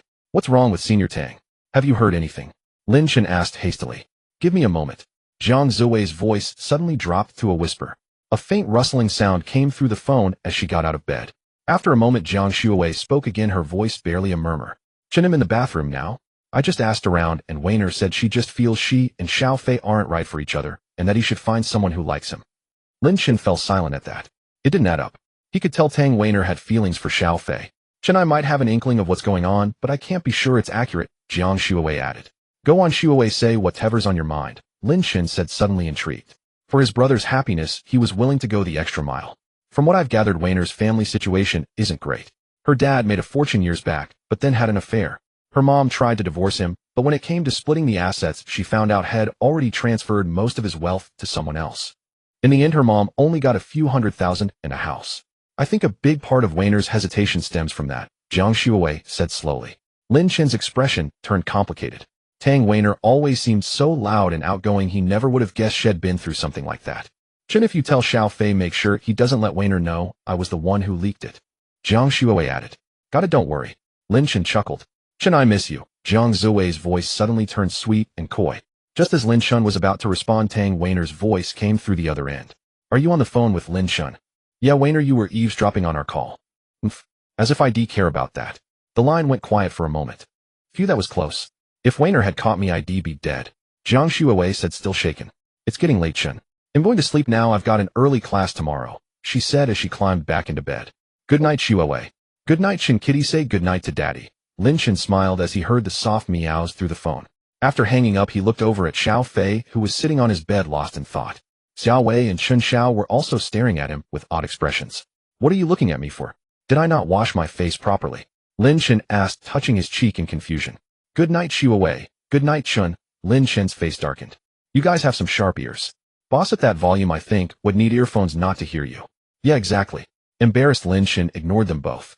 Xiao Fei, you heard what your sister-in-law said, right? Lin Chen looked at Xiao Fei. I heard.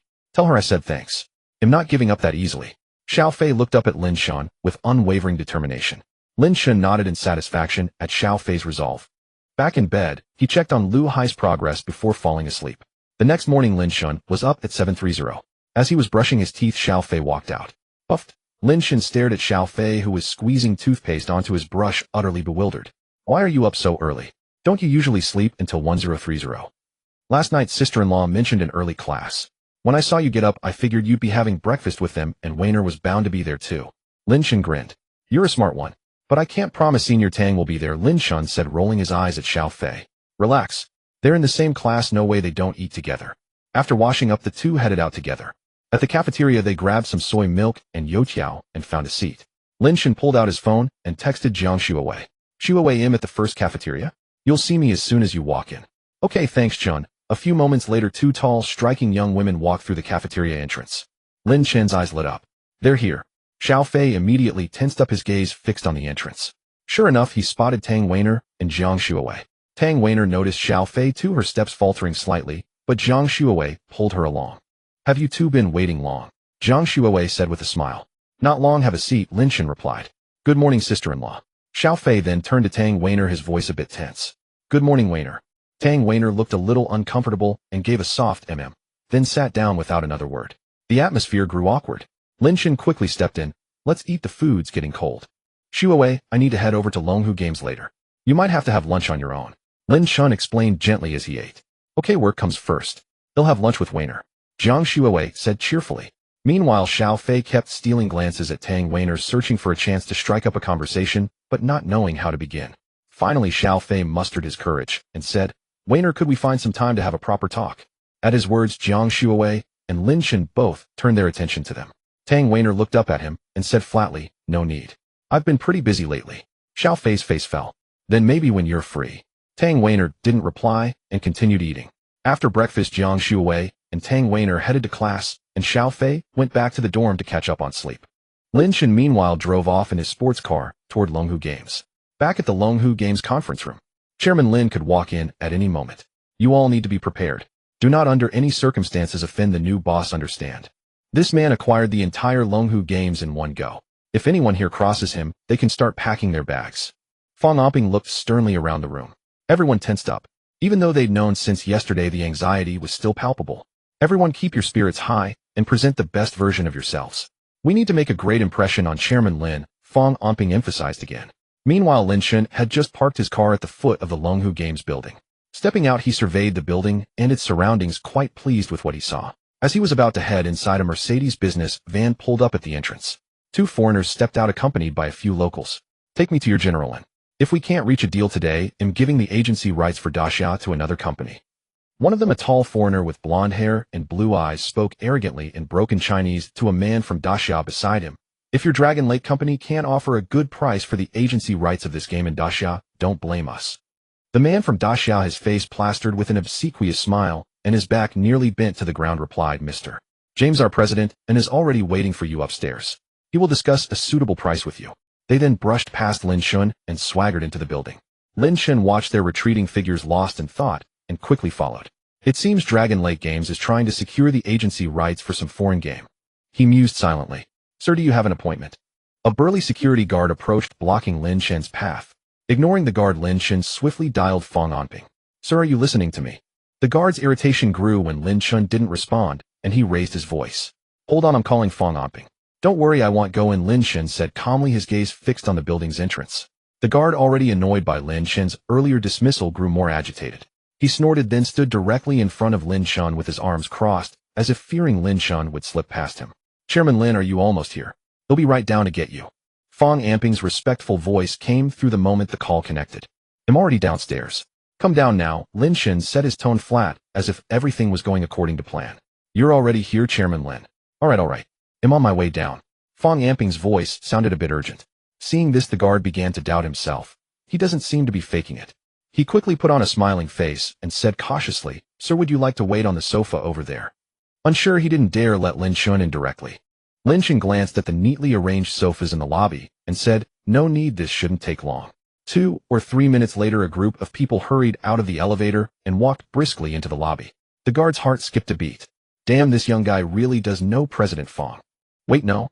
Why are there so many leaders? I heard the new big boss was coming to the company today. Could this young man be? The guard stared at Lin Chen in shock, cold sweat beading on his forehead. At that moment, Fong Anping, accompanied by a group of company executives, walked over quickly. Upon seeing Lin Chen, his face lit up with a warm smile as he extended his hand. Hello, Chairman Lin. I'm Fong Anping. Welcome to Dragon Lake for an inspection. Welcome, Chairman Lin. Hello, Chairman Lin. The others chimed in. Lin Chen nodded lightly and gave Fong Anping a brief handshake. May I go in now? Lin Chen asked the guard, his gaze showing no hint of blame. Yes. The guard stammered, cold sweat streaming down his face, his voice trembling. Fong Anping immediately understood what had happened and gave the guard a disapproving look. However, you are quite dutiful. Keep up the good work. Lin Chen said with a light chuckle, a hint of encouragement in his tone. The guard sighed with relief. With those words, even if he didn't get a promotion, at least his merits would offset his faults, and he'd keep his job. Thank you, Chairman Lin. He'll definitely keep working hard. The guard bowed repeatedly in gratitude, his heart full of appreciation. Fong Anping's expression finally softened. Fortunately, Chairman Lin wasn't angry. Shall we head upstairs to talk? Lin Chen said with a faint smile to Fong Anping, as if the little incident had never happened. Of course, Chairman Lin. This way, please. Take care, Chairman Lin. Take care, President Fong. Take care, everyone. The guard called from behind, his voice loud and respectful. After Lin Chen and the others had walked away, the guard murmured to himself, the new Chairman Lin is really down to earth. In the elevator, Lin Chen recalled the foreigners from earlier and asked, President Fong, I saw a few foreigners at our company earlier. They seemed to be here to discuss a partnership. Fong Anping immediately knew what Lin Chen was referring to and quickly explained, Yes, Chairman Lin. They're representatives from Sanctum Games in Britain here to discuss the agency rights for one of their games in Daxia. Oh, from Sanctum Games. Which game? Lin Chen's interest was piqued. He had heard of the company. They were the ones behind a popular online game abroad. Just then the elevator doors opened and Lin Chen stepped out first. Fong Anping and the others quickly followed. President Fong, just show me around. The rest of you get back to work. Work is important, Lin Chen said with a smile, his gaze sweeping over the people behind him. All right, we'll leave you then. Goodbye, Chairman Lin. The company executives quickly dispersed. Aren't we supposed to be discussing the partnership? Where are those foreigners? Lin Chen asked, a puzzled frown forming. Fong Anping looked a bit embarrassed and said, Well, since you were arriving, we asked them to wait in the reception room for a bit. It's fine. Let's go check it out together. Lin Chen said with an indifferent smile, gesturing for Fong Anping to lead the way. Fong Anping then led Lin Chen to the reception room door. As they approached, they could hear the foreigners' displeased voices from inside. Making us wait for you is truly discourteous. This is really rude. It seems Dragon Lake Games isn't truly sincere about wanting the agency rights for Angel's Wings and Daxia. Mr. James, Mr. Tom, President Fong will be here soon. Please be patient. Just then Lin Chen and Fong Anping pushed the door open and walked in. President Fong, you're finally here. The man inside the reception room looked as if he'd seen a savior, then noticed Lin Chen standing beside him. And this is Manager Liu. You've worked hard. This is our new boss at Dragon Lake, Lin Chen.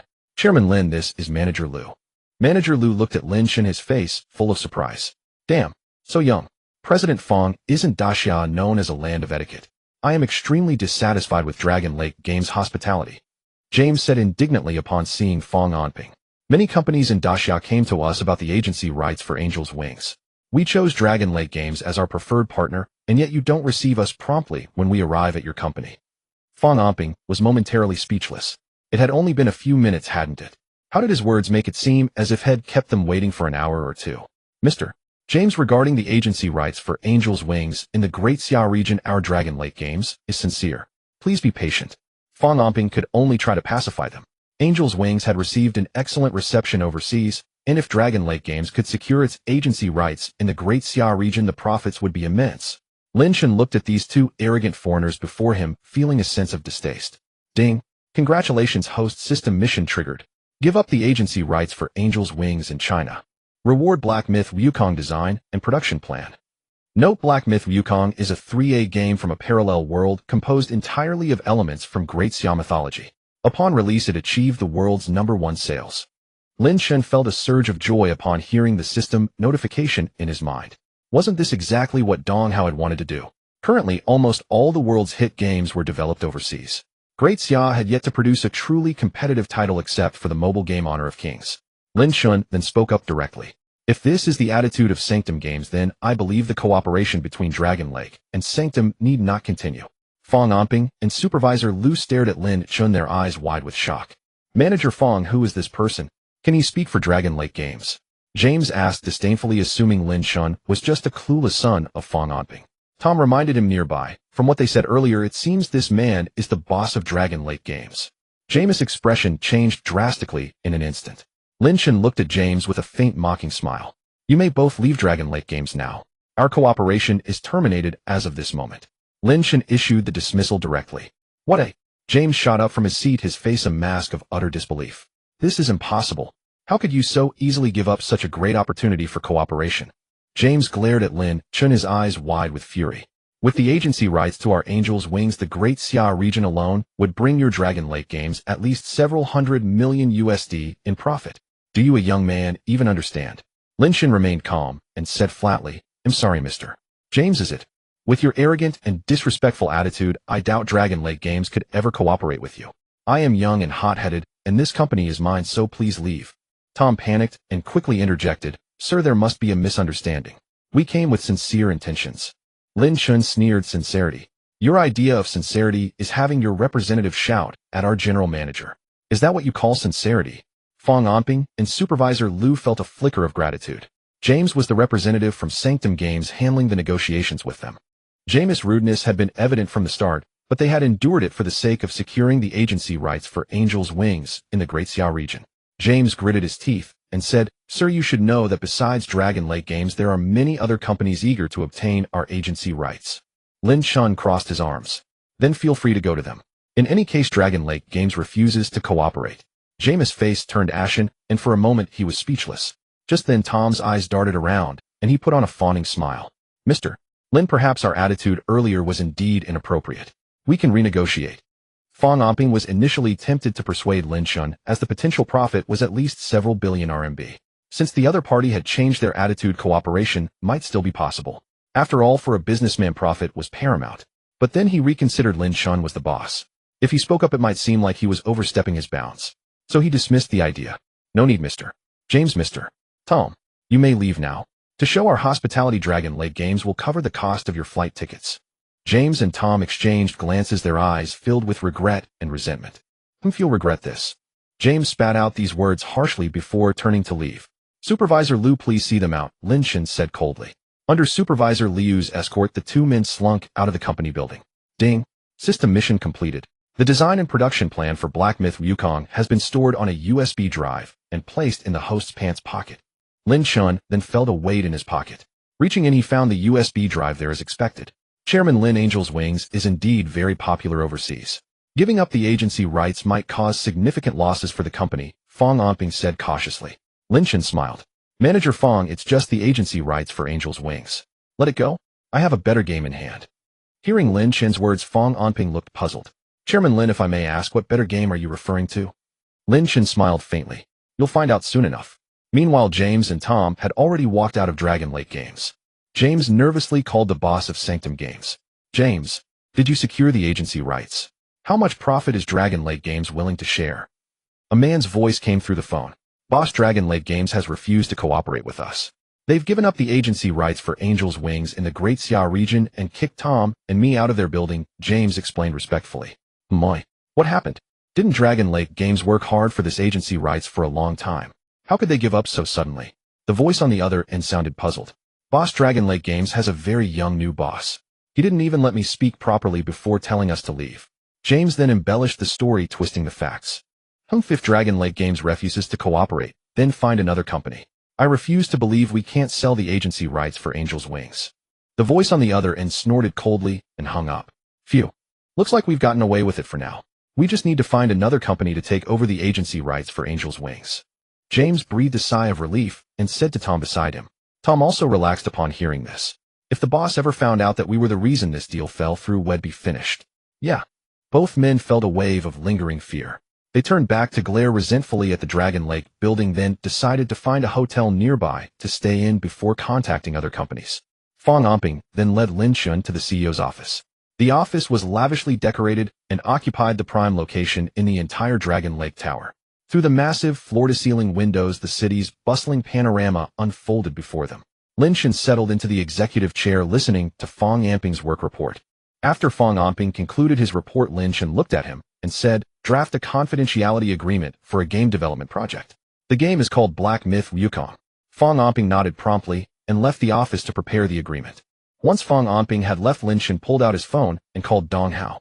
At that moment, Dong Hao was studying other games, and his heart leaped with joy when he saw Lin Chen's incoming call. It had been over a week since their last drink together when Lin Chen had first mentioned this matter to him. Had he not known about Lin Chen's girlfriend's injury, Dong Hao might have suspected Lin Chen of forgetting him or simply stringing him along. Taking a deep breath, Dong Hao answered the call and spoke respectfully. "Young Master Lin, is there something you need? Are you free right now? If so, come to Dragon Lake Tower." Dong Hao, upon hearing Lin Chen's words, immediately agreed with excitement. "I'm free, young Master Lin. He'll be there right away." Lin Chen smiled softly at the sound of Dong Hao's enthusiastic voice over the phone. "All right, I'll wait for you here. Send me a message when you arrive." "Got it, young Master Lin." After hanging up, Lin Chen remained in the office for a few dozen minutes until Fong Onping entered carrying a document. "Chairman Lin, please review this agreement. If any changes are needed, I'll make them immediately." Fong Onping placed the agreement on Lin Chen's desk. Lin Chen picked up the confidentiality agreement and examined it carefully. "It's fine. This will do." Lin Chen nodded with satisfaction. Just then a message from Dong Hao came through. "Young Master Lin, I'm downstairs at Dragon Lake Tower." "All right." Lin Chen replied to the message and then looked at Fong Onping. "Have the front desk bring the man named Dong Hao to my office and print several more copies of this confidentiality agreement to bring along." "Understood, Chairman Lin." With that, Fong Onping left the office. A few minutes later, Fong Onping and Dong Hao walked in together. "Young Master Lin." Dong Hao called out respectfully upon seeing Lin Chen as he entered the office. First sign this confidentiality agreement. I have something to show you." After both Fong Onping and Dong Hao signed the agreement, Lin Chen retrieved a USB drive containing the design and production plan for Black Myth Wukong and inserted it into the computer. "Come take a look." Fong Onping and Dong Hao immediately walked over. As they crowded around the computer screen and saw the Black Myth Wukong design and production plan displayed, Dong Hao's eyes widened instantly and his breathing became rapid. This is utterly astonishing." Dong Hao's voice trembled with excitement. Although Fong Onping's understanding of game development was limited, he could discern the extraordinary value of the plan from its detail and creative vision. Lin Chen, observing Dong Hao's excitement, said with a smile, "Dong Hao, this is what I wanted to show you. This is a game design plan built entirely on the mythological elements of Daxia. If successfully developed, it will undoubtedly cause a sensation in the global gaming market." Dong Hao clenched his fists tightly, his eyes unwilling to leave the screen for even a moment. "Young Master Lin, this is the kind of game I've dreamed of. I've always wanted to create a 3A game that showcases the cultural allure of Daxia. This is the perfect blueprint I envisioned." Lin Chen nodded. "Dong Hao, I promised you that if you follow me, I would give you the chance to realize your dreams. I intend to put you in charge of this project." Dong Hao's head shot up, his eyes filled with surprise and gratitude. "Young Master Lin, rest assured I will give it my all and not let you down."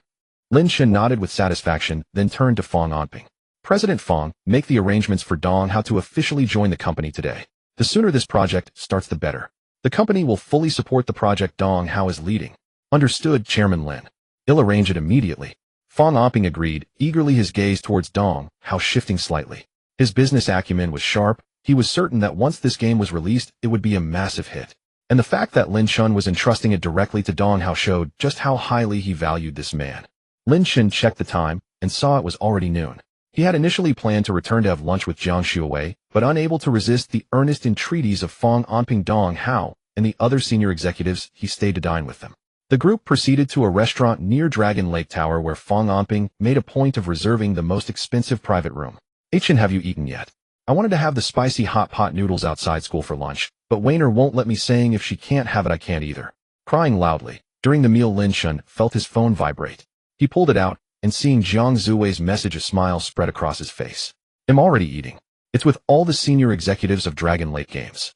I couldn't very well refuse them since it's my first time at the company. Gotta give them some face, haha. So what are you eating? Jiang Shuawei replied within moments. My husband is amazing. I'm having clear soup wontons. Indeed, wontons are best with lard. I won't disturb you any longer. I have class this afternoon, so we'll take a nap. Good night, Chen. Moi. Lin Chen looked at Jiang Zuwei's message, sent back a love you sticker, and then continued discussing company matters with Fong Onping and the others. Meanwhile, online news was spreading about Dragon Lake Games' refusal to partner with Sanctum Games for the agency rights of Angel Wings and Daxia. Whoa, Dragon Lake Games is passing up a fat slice of profit. Are they so loaded they're turning down money? Angel Wings. I've been wanting to play that game for ages. Hope the domestic servers get set up soon. Don't tell me Penguin is going to get involved. No way. I can't stand Penguin's antics. Is Dragon Lake Games cooking up something big? A significant portion of the comments consisted of netizens cursing Dragon Lake Games for not knowing their place, with many even flooding the comment sections of videos on the company's official Douyin account to hurl abuse. Soon Fong Onping's phone rang. It was the company's PR department. President Fong, are you aware of the online backlash? Huh? What backlash? Fong Onping was baffled. It's about. After hearing the details, Fong Onping took out his phone to search for it himself, and then relayed the matter to Lin Chen. Lin Chen smiled faintly. It doesn't matter. Have the PR department release a statement saying that Dragon Lake Games does not cooperate with arrogant and overbearing companies. Cooperation is built on equality. If a company can't even manage basic respect for others, it's better not to cooperate with them at all. All right, Chairman Lin, I'll arrange it right away. After speaking, Fong Onping took out his phone and called the PR department. After the meal, Lin Chen gave a few more instructions before leaving. Remembering that tomorrow was the Mid-Autumn Festival holiday, he drove to the tailor supermarket he had visited before. Upon arriving at the Hermes boutique, the sales associate, noticing Lin Chen's head Toto Gavinci attire, greeted him with great enthusiasm. Sir, welcome to Hermes. What may I assist you with today? Well, with the Mid-Autumn Festival coming up, I'd like to buy a bag for my mother. Could you recommend a suitable one? A faint smile graced Lin Chen's face. Certainly, sir. Please come this way. The sales associate led him to an area filled with bags. Sir, these are all our bags. May I ask which Hermes series your mother usually prefers? The sales associate inquired. This question stumped Lin Chen. Why would he ever pay attention to Hermes bag series? I'm not very familiar. My apologies, sir. Our Birkin, Kelly, and Constance models are our best sellers and are considered classics. If I may be so bold, what is your approximate budget?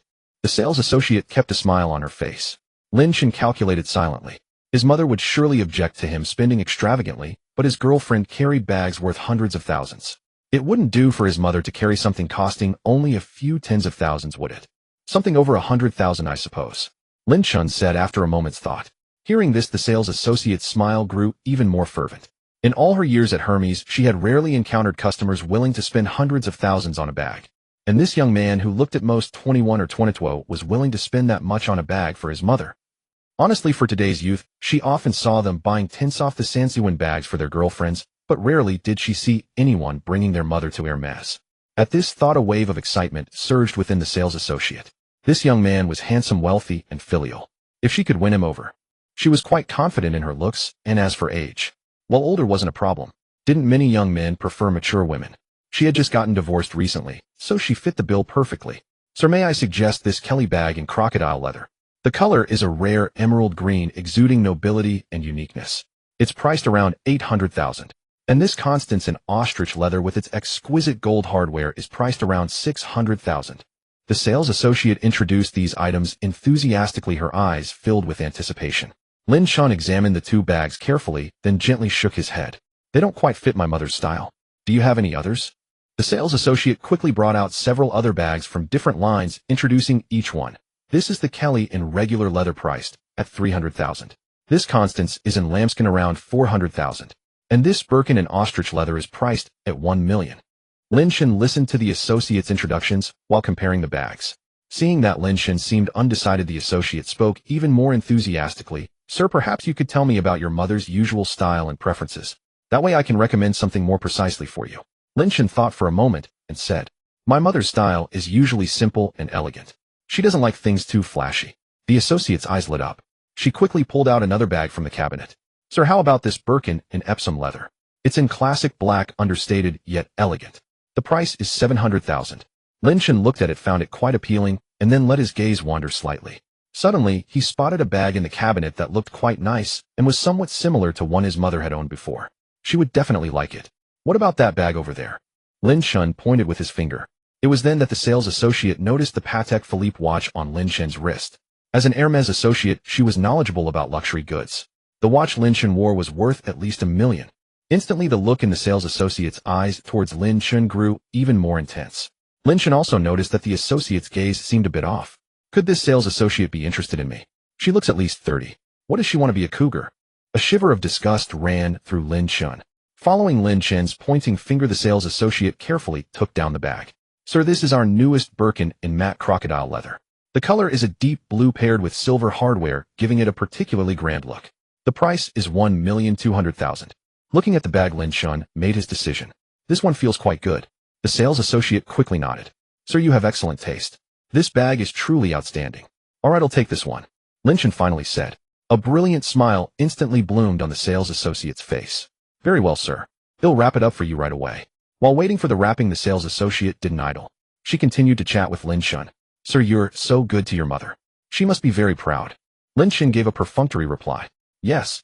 The sales associate continued. Men like you with both taste and filial piety are truly rare. If I may ask, what do you do for a living? I own a few companies. Lin Chen said indifferently. The sales associate's eyes sparkled. Sir, you're truly young and successful. As she spoke, she leaned in closer, her heavy perfume making Lin Chen frown involuntarily. Lin Chen instinctively took a step back. The sales associate, seemingly oblivious to his displeasure, continued. Sir, would you mind adding me on WeChat? If you ever have any questions about bags in the future, you can ask me anytime. Lin Chen directly shook his head and refused. No, thank you. The sales associate's expression stiffened slightly, but she quickly recovered her smile. Very well, sir. At that moment, the bag was wrapped. The sales associate handed it over deliberately, letting her fingers lightly brush against Lin Chen's hand. Lin Chen frowned slightly, took the bag, paid, and prepared to leave. The sales associate quickly added, Sir, you're welcome to visit us again. I wish you and your mother a wonderful day. Lin Chen nodded and walked out of the Hermes boutique. The sales associate watched his receding figure with a look of discontent. What a pity. A handsome, wealthy man, and he doesn't even like mature women. Why can't he learn a thing or two from the ancients? The saleswoman stopped overthinking and secretly snapped a photo of Lin Chen. Just then her colleague and best friend sent a message. Jealous. Had hot pot for lunch, followed by a picture of the meal. A smug smile spread across the saleswoman's face. Jealous. But I just sold that Hermes Birkin worth 1.2 million. After a long pause, the reply came. Aw, I was so proud after selling that 40K bag, and you've already outdone me. And he's handsome too. The saleswoman sent Lin Chen's photo. Huh. Isn't that the guy who spent over 400K on a bag for his girlfriend before? He bought her another one today. Being his girlfriend must be amazing. The saleswoman was taken aback, then a wry smile crossed her face. No wonder he didn't fancy me. He already has a young and beautiful girlfriend. Meanwhile, Lin Chen had already headed to a jewelry store planning to buy his mother some gold necklaces and jade bracelets. His mother hadn't bought any jewelry since 2018, and his father often apologized for it. Now that he had the means, he was determined to provide everything. Just as he was about to make a purchase, his phone rang. It was Jiang Shuawei. Hey, Ah-Chun, where are you? I'm done with classes. Jiang Shuawei said cheerfully. I'm shopping at the mall. Tomorrow's the start of the holiday, so I thought I'd pick up some gifts for my parents, Lin Chen replied softly. I was just about to ask you. Aren't you taking me home with you tomorrow? Lin Chen was stunned. Aren't you going to spend the Mid-Autumn Festival with your parents? Last time you said you'd bring me home next time. I thought you'd remember. I've already discussed it with my parents. I'm coming to your place for the festival. But you didn't even think about it. Jiang Shuawei was clearly a bit upset. Lin Chen had planned to take her home on a weekend, but circumstances had forced him to cancel. The next holiday was Mid-Autumn Festival, and he hadn't even figured out an excuse for her absence. He never expected she'd already made this plan. Is this appropriate? Mid-Autumn is a time for family reunions. Lin Chen hesitated. What's inappropriate about it? If you just don't want to take me, do you? No, I absolutely didn't mean that. Lin Chen quickly explained. Then it's settled. You're at the Tyler Mall near the school, right? Yes, why? Lin Chen answered instinctively. Why? It's my first time visiting your home. I need to bring something, you fool. Jiang Shuowei teased him. Well, alright, I'll come pick you up. A warmth spread through Lin Chen's heart. No need. I'm almost at the school gate. We'll just take a cab. See you soon, silly. With that, she hung up. A smile broke across Lin Chen's face. He put the bags back in the car and walked to Xinrui Coffee inside the mall. Hello, please scan the QR code to order, the staff reminded him. Lin Chen nodded, scanned the code, and ordered 2 matcha Rainier ice drinks with extra cream. Within minutes, his order was ready. I'll still taste the same.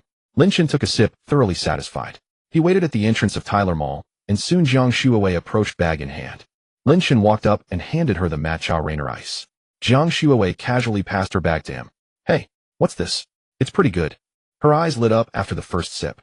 Lin Chen smiled smugly. Not bad, right? It's Xinrui Coffee's matcha Rainier ice. Xinrui Coffee. I've only ever had their coffee.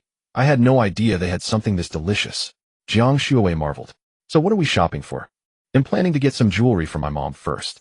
Let's go. At Zhou Xiaofu Jewelry, a staff member noticed the impeccably dressed couple and approached with a warm smile.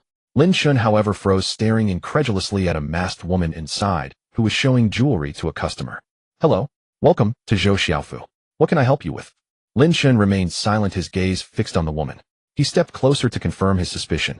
Jiang Shuowei started to speak, but noticed Lin Chen walking away. She turned to the staff and said, Sorry, well, just look around for a moment. She then followed him. The saleswoman, having noticed their expensive attire, wasn't about to let potential clients slip away and followed as well. Chen, what are you staring at? Jiang Shuowei followed his gaze and saw the female staff member. That woman looks like my cousin, Lin Chen said. Jiang Shuowei immediately tensed up. Her name is Zhou Dongxue. She's been working here for a few months now. Sir, are you sure she's your cousin? Hearing the name confirmed it. Lin Chen turned to the female staff member. I'm sure, thank you. He then called out to the masked woman. Big sis. The woman instinctively turned around, then delightedly removed her mask. Little Chen, what are you doing here? Just here to buy something. You work here, big sis. Lin Chen was visibly happy to see Zhou Dongxue. Excuse me, can you finish with me first? The customer beside her sounded annoyed. I'm so sorry. Zhou Dongxue apologized, then looked at Lin Chen. Little Chen, wait for me a moment. They'll chat with you once I'm done. Sure thing, big sis. Take your time. Lin Chen quickly replied. Zhou Dongxue nodded, glanced at Jiang Shuowei beside him, and resumed her work. The earlier saleswoman, realizing they were indeed acquainted, tactfully walked away. Lin Chen and Jiang Shuowei browsed around the Zhou Xiaofu store. Before long, Zhou Dongxue finished up. Chen, aren't you going to introduce me to this pretty lady? Zhou Dongxue said, beaming at Jiang Shuowei. Hello, sister. I'm Jiang Shuowei, Lin Chen's girlfriend. Jiang Shuowei said, nervously fidgeting with the hem of her clothes. Oh my, Lin Chen is one lucky guy to have a girlfriend as beautiful as you. Zhou Dongxue laughed. To avoid disturbing the customers, she pulled Jiang Shuowei outside to chat, leaving Lin Chen completely aside. Zhou Dongxue was the eldest daughter of Lin Chen's maternal uncle, 2 years his senior, and a student at Southwestern University of Finance and Economics. She also had a younger sister, Zhou Ling, who had just started high school. It was remarkable how quickly women bonded. A few exchanged words, and they were already laughing like old friends. Chen, you're really this wealthy now. How did you manage that? How did you pull it off? Zhou Dongxue was utterly astonished. Her parents had told her about this before, but she hadn't really believed it, thinking it was just a joke. It wasn't until she saw Lin Chen today that she finally accepted it. He wore a Patek Philippe on his wrist, dressed head to toe in Givenchy, and his girlfriend carried a Hermes handbag. Sis, that's not for me to say. Just know that your little brother is pretty well off now. Lin Chen said with a smile. Oh really? Not going to take your big sister along? Of course. I've started several companies. You can work at any one of them. Hearing Zhou Dongxue's words, Lin Chen was pleasantly surprised instead. Zhou Dongxue had always been very independent and strong-willed since childhood. Their uncle never made decisions for her, and as long as it was something she wanted to do, he would always support her. Are you being serious? Zhou Dongxue saw that Lin Chen was completely earnest and didn't seem to be joking. Of course. You're my sister. Lin Chen stated matter-of-factly. Forget it, I'm only just starting my junior year. Let's talk about this after I graduate. By then, if you've changed your mind, just you wait, I'll deal with you. Zhou Dongxue said with a laugh. Don't worry, sis. So that means you're really a shareholder in that real estate company, Rongtou Jidi? Lin Chen nodded slightly. Even with her mental preparation, Zhou Dongxue couldn't help but gasp. After that incident, she had specifically searched for Rongtojidi. She hadn't known before, but once she looked it up she was shocked.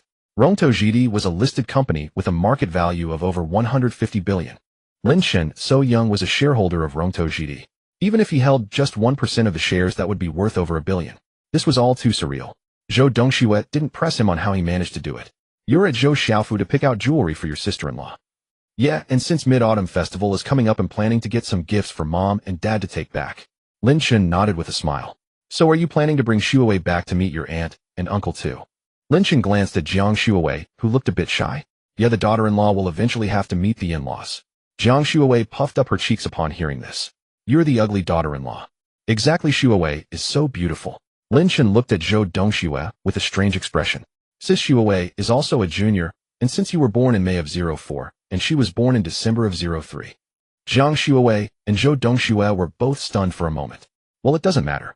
It's only right that I call you sister. Jiang Xuewei explained. Aren't you here to buy some jewelry? I can help introduce you to some pieces. That way I can also earn a commission. Zhou Dongxue quickly changed the subject. All right, sis, then you better give us some good recommendations. Lin Chen said with a smile. The three of them then walked into the Zhou Xiaofu jewelry store. Zhou Dongxue, who allowed you to leave the store during work hours to chat with others. A woman dressed in professional attire inside the store demanded. I'm sorry, store manager. I ran into my brother and just chatted for a bit. Zhou Dongxue quickly apologized. Zhou Dongxue, you should know that you're just a part-timer here. The store didn't even want to hire part-timers. If this happens again, you can just leave. Also, I'm deducting 100 yuan from your bonus this month. The female store manager was relentless. Store manager, why are you deducting so much? I only make about 100 yuan a day for this part-time job. Deducting a whole day's pay for this seems a bit excessive, don't you think? Zhou Dongxue's expression soured. Lin Chen's gaze sharpened. This store manager was far too harsh. It was only a few minutes of conversation about the time it takes to use the restroom, and she deducts a day's wages.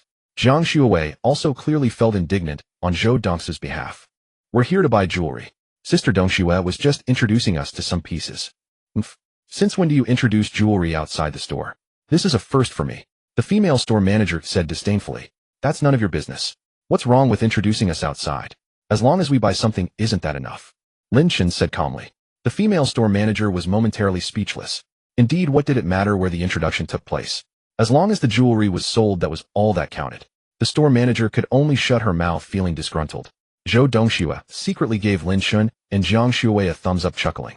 Then she led them around the store, showing them various pieces. Lin Chen's attention was suddenly drawn to a gold necklace. What do you two think of this gold necklace? I think it looks great. My mom might like it. Lin Chen pointed at the necklace and said to Zhou Dongxue and Jiang Xuewei. They both turned their gaze towards it. The necklace shimmered brilliantly under the display lights. Looking at the necklace, Zhou Dongxue said, Xiao Chun, this necklace is truly beautiful. You have great taste. Annie will definitely love it. This piece is priced at 88,000 yuan. It's made of pure gold, exquisitely crafted, and the gems set in it are of top quality. Lin Chen nodded, very satisfied with the necklace.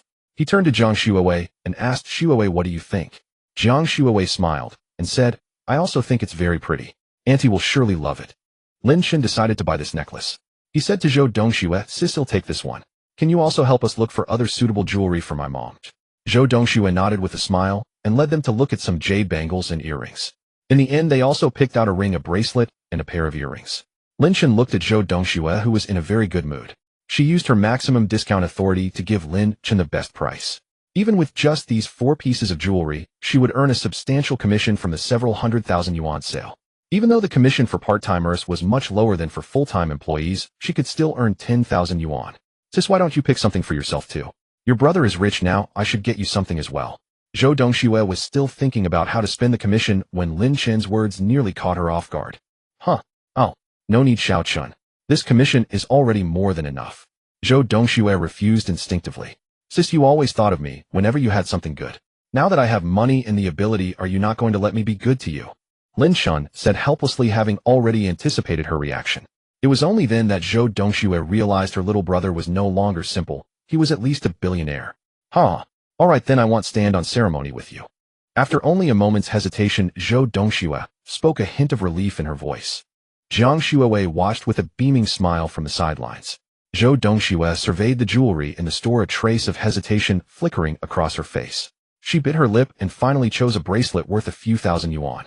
The bracelet was simple and elegant in design, yet it possessed a certain delicacy. Lin Chen's brows furrowed slightly at the sight. Big sis, this is far too cheap. Take your time, and pick something else. Don't stand on ceremony with me. Zhou Dongxue quickly explained. Xiao Chen, truly there's no need. I really like this bracelet, and a few thousand yuan is hardly inexpensive. Lin Chen, however, remained adamant. No, big sis, listen to me. Today you must choose something exquisite. Zhou Dongxue let out a helpless sigh, yet her heart swelled with warmth. In the end, she selected a diamond necklace worth tens of thousands of yuan. The diamonds on the necklace were each crystal clear and sparkling, radiating a dazzling brilliance that complemented Zhou Dongxue's gentle temperament perfectly. Sister Dongxue, come here, let me put it on for you. Jiang Xuewei said with a smile, her gaze fixed on Zhou Dongxue. All right, Zhou Dongxue nodded with a smile. Jiang Xuewei then picked up the necklace and helped Zhou Dongxue put it on. The moment the necklace adorned her neck, Zhou Dongxue seemed to be illuminated from within, her gentle aura becoming even more pronounced. It looks truly beautiful, Sister Dongxue. Jiang Xuewei couldn't help but exclaim in admiration. Indeed, she's my sister, naturally gorgeous. Lin Chen added with a smile. Really?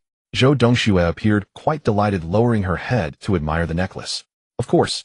Sister Dongxue, come over here.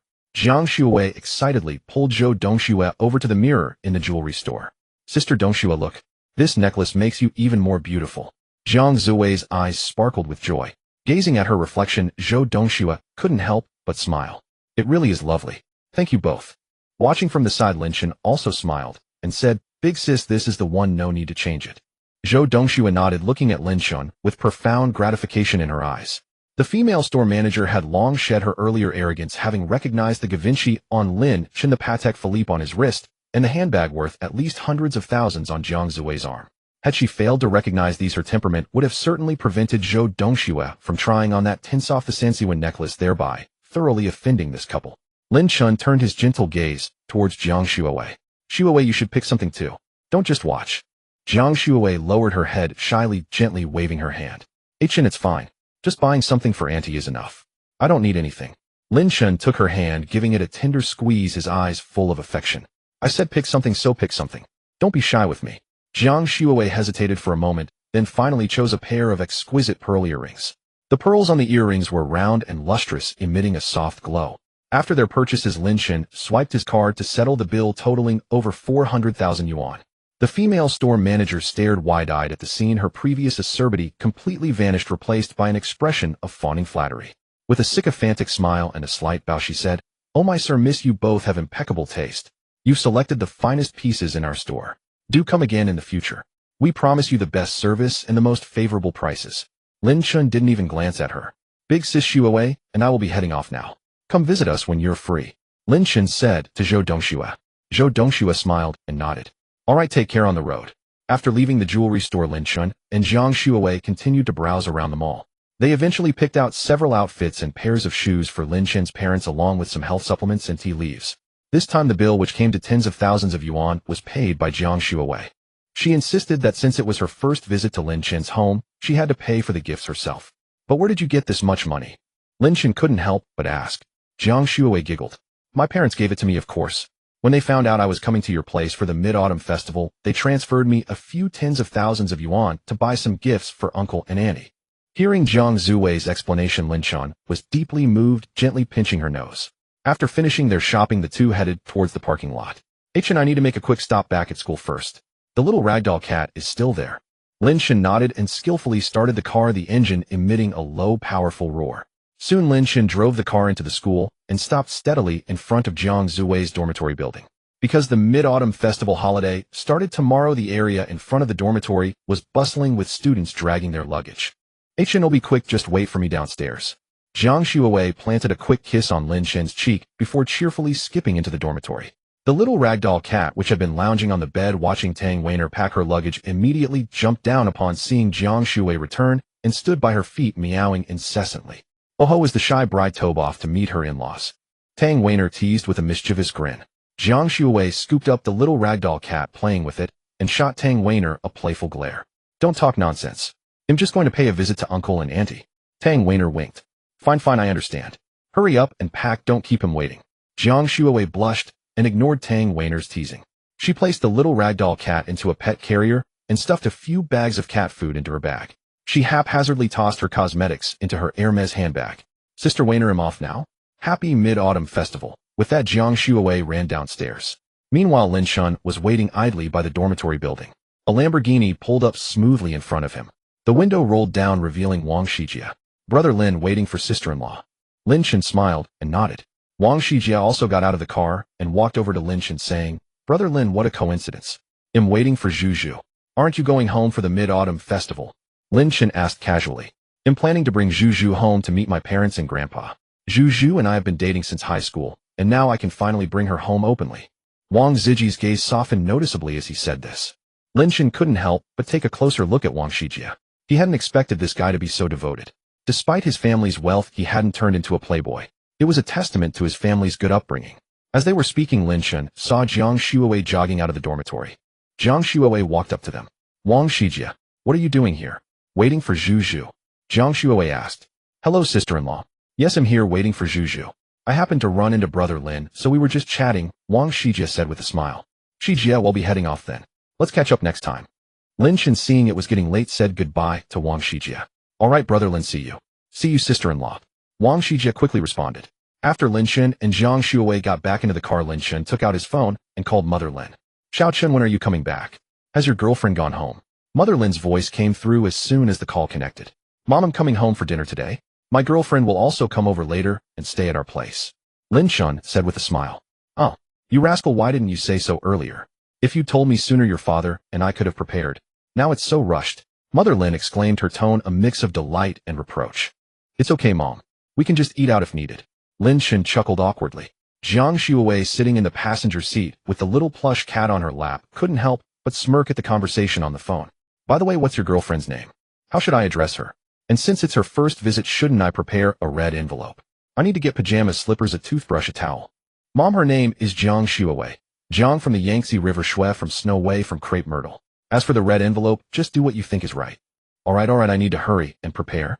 I'm done talking to you, you little rascal." Mother Lin hung up before Lin Chen could reply. Lin Chen stared at the phone, listening to the beeps, feeling a bit speechless.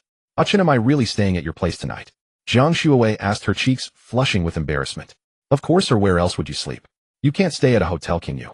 Lin Chen said softly, stroking her head. Jiang Shuawei sniffled. "I guess so. But if I sleep at your place on the first visit, won't your aunt think I'm too forward?" she asked worriedly. "How could she? Didn't I stay at your place on my first visit?" Lin Chen comforted her. "It's different. It's fine, my mom won't think that." Lin Chen gently squeezed her hand. "All right." Lin Chen then pinched her cheek and started the car. Throughout the drive, Jiang Shuawei was visibly nervous, constantly twisting the hem of her clothes and furrowing her brows. "Ah Chen, I'm still anxious. What if your parents don't like me?" She gripped her clothes tightly.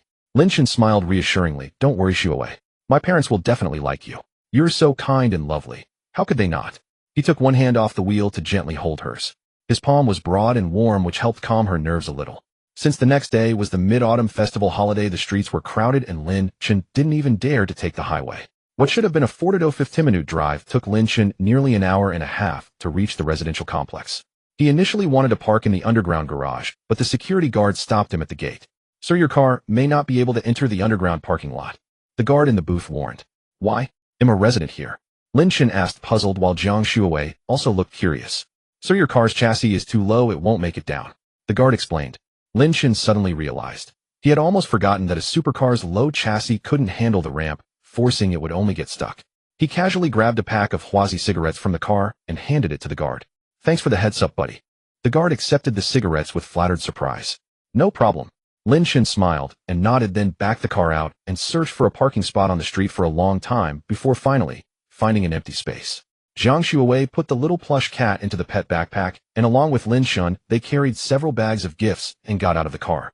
They walked into the residential area and headed straight for Building 3, Unit 2. Once inside the elevator, Jiang Shuawei became noticeably more nervous. "We're on the 17th floor, we'll be there soon," Lin Chen said. Jiang Shuawei's heart pounded faster. She took deep breaths, trying to calm herself, but the anxiety clung to her like an unkempt tangle of thread. The elevator quickly reached the 17th floor. Lin Chen took out his keys and opened the door. "Dad, Mom, we're home," he called out. Although it had only been about half a month, Lin Chen felt a bit dazed. Last time he left home, he had only a few thousand yuan on him. Now he was returning as a billionaire worth hundreds of billions. And he had brought home a campus belle girlfriend. Father Lin and Mother Lin were busy in the kitchen. Upon hearing the voice, they hurried out to greet them. "Oh, Zuwei's here. Come in." Mother Lin welcomed warmly, her face radiant with a joyful smile. Jiang Shuowei walked into the living room gracefully and said, "Hello, Uncle and Auntie. These are gifts for you." She handed the presents to the parents, her eyes betraying a hint of nervousness. Her hands unconsciously clasped together, palms slick with sweat. Father Lin and Mother Lin accepted the gifts with smiles, praising Jiang Shuowei for being thoughtful. Then, because there was still food cooking on the stove, Father Lin went back into the kitchen.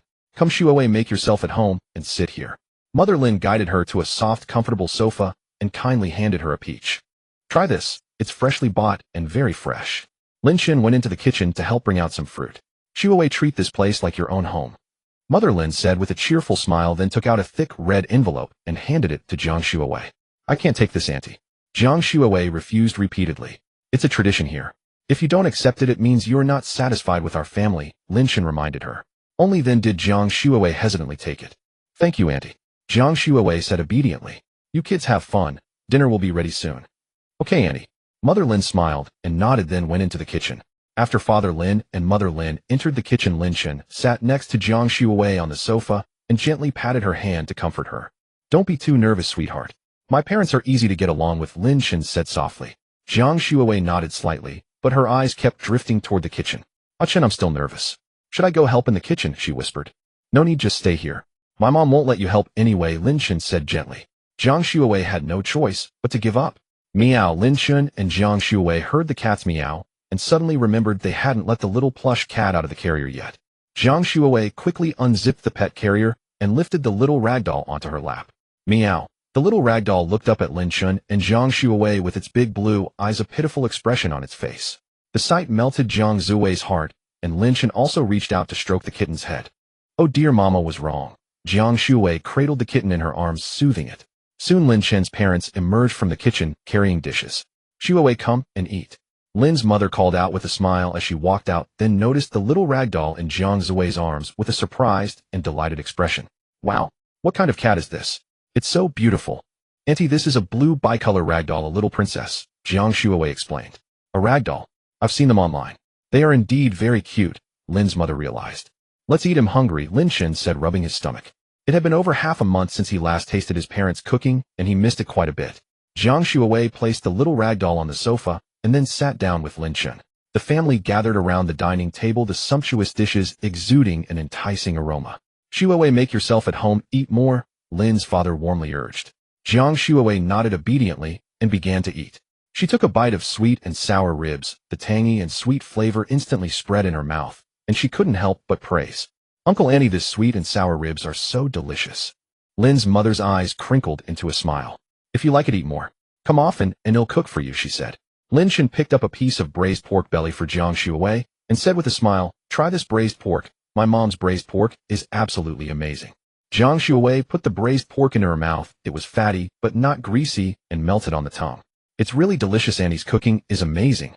As they ate, Lin's mother suddenly remembered something and said, "Oh Shuowei, if Lin Chen ever bullies you, just tell me, and he'll teach him a lesson." Jiang Shuowei blushed. "Auntie, Lin Chen is very good to me." Lin Chen quickly chimed in, "Mom, how would I dare to bully her?" Everyone laughed, and the laughter echoed through the room. After dinner, Jiang Shuowei took the initiative to help clear the table, and no matter how much Lin's mother tried to stop her, she insisted. "Auntie, you worked hard cooking, let me clean up," Jiang Shuowei insisted. Lin's mother looked at her helplessly, but her heart grew fonder of this thoughtful girl. After cleaning up, the family sat in the living room watching TV, while the little ragdoll lay quietly in its cat bed nearby. Lin's parents chatted with Jiang Shuowei about family matters while Lin Chen occasionally chimed in. "Shuowei, come over more often during holidays. It's more lively with more people," Lin's father said. Jiang Shuowei nodded in agreement. "Okay, uncle and auntie, I will."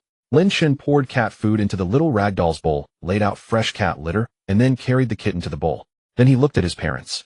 "By the way, Mom and Dad, did you quit your jobs at the electronics factory? It's tiring and doesn't pay much. Do you even need to ask?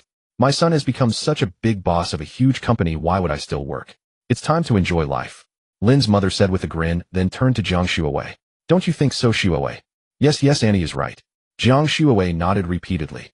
Jiang Shuowei nodded in agreement. "Dad, have you quit too?" Lin Chen felt relieved after hearing his mother's words, then looked at his father. "I still feel a bit restless staying at home without working," Lin's father said with a smile. "Your father is just destined to be restless. I've been trying to persuade him for days, but he insists on working. He won't even take a few days off to go out with me." Lin's mother seemed a bit annoyed as she spoke, and even shot a glare at Lin's father. It's just that it's not easy to get time off. They'll go with you when I have time. Lin's father said awkwardly. Dad, do you really plan to keep working at the electronics factory?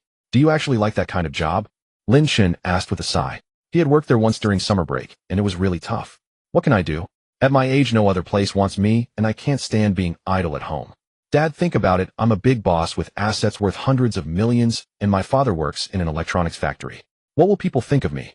They might think I'm unfilial or have a character flaw, and then they won't want to cooperate with me. Lin Chen's words left Lin's father speechless. He had indeed never considered that. Yes, Lin Bing, what if you end up hindering your son? Lin's mother chimed in, finding it very reasonable. Jiang Shuwei remained silent. This was Lin Chen's family matter, and she didn't feel it was appropriate to interject. Well, then he'll resign tomorrow, Lin's father said after some thought. That's more like it. Dad, haven't you always wanted to go into business? He'll support you with 10 million. You can do whatever you want. Lin Chen was very pleased to see his father agree. 10 million. Forget it. You keep the money. 10 million is way too much. Lin's father waved his hands frantically upon hearing the amount. Yes, Xiaochen, 10 million is far too much. What if your father loses it all? I don't agree. Lin's mother also said, her attitude resolute. If it were 1 or 2 million, it would be acceptable, since they now knew their son was a shareholder of a 100 billion company worth at least hundreds of millions. 1 or 2 million would be negligible. But 10 million. Even for a billionaire, 10 million is a substantial amount. Ding. Congratulations, host, you've triggered a system quest. Persuade Lin Bing to go into business. Reward Baihui Supermarket. Lin Chen raised an eyebrow. He knew Baihui Supermarket. It was the store downstairs from their apartment. Although it wasn't worth much, probably at most 7 or 8 million, wouldn't it be perfect for his father to run? Lin Chen thought for a moment and organized his words. Dad, I also own a supermarket. Would you like to help me manage it? I don't have time usually. As soon as he said this, Lin's parents were taken aback, their expressions stunned. Only Jiang Shuwei seemed used to it, her expression unchanged. A supermarket? Xiaochen, you own a supermarket? Lin's parents quickly asked. Lin Chen nodded with a smile. It's the Baihui supermarket downstairs that you often go to. Oh. Lin's parents exclaimed in unison. Xiaochen, you didn't deliberately acquire this supermarket just for me, did you, eh? Lin's father pressed. He had read novels where characters just acquire things like that. Not really, it was just a trade-off with some people in my work. Lin Chen casually fabricated a lie. Lin's parents nodded, half comprehending. But I don't know anything about this. What if I mess it up? Hesitation was etched across Lin's father's face, his eyes betraying a flicker of worry, as if a fierce internal struggle was underway. He was indeed tempted, for owning his own business had been a lifelong dream, yet he feared that his own mistakes might burden his son. Lin's mother remained silent, sitting quietly to the side, her gaze shifting between her husband and Lin Chen. It's fine, Dad. This supermarket is worth less than 10 million anyway. Even if it goes bankrupt, we won't lose much. Lin Chen appeared utterly nonchalant. Wasn't it just 10 million? How much was that really? Since that's the case, why not give it a shot? It's better than working at the electronics factory, isn't it? Besides, this is our son's thoughtful gesture. Lin's mother chimed in to persuade him as well. All right, let me have a taste of being the boss, then ha ha ha. Lin's father let out a hearty laugh. He had thought his life would amount to nothing, but unexpectedly, he was now basking in his son's glory. Great, Dad. They'll take you to the supermarket tomorrow, Lin Chen said with a smile. He then brought out the jewelry and handbag he had purchased for his mother. Mom, I picked this bag out especially for you. Isn't it beautiful? Lin Chen handed the Hermes bag worth over $1 million to his mother, his face beaming with delight. Lin's mother took it with a hint of pleasant surprise, gently stroking the surface and examining it closely. This is a Hermes, isn't it? The bag is so beautiful, and the quality. It must have cost tens of thousands at least, right? Lin's mother asked, caressing the bag with admiration. Oh, Mom, just don't worry about it. Your son has money, just keep it. I also got you some jewelry. Lin Chen gave a vague reply, not wanting his mother to feel pressured by the price. Oh, by the way, I ran into sister when I was buying jewelry at Joe Ziafis. Lin Chen suddenly mentioned. It's not surprising you two ran into each other, your schools are so close. What was Dong Xue also buying jewelry? Lin's mother asked curiously. No, she works there.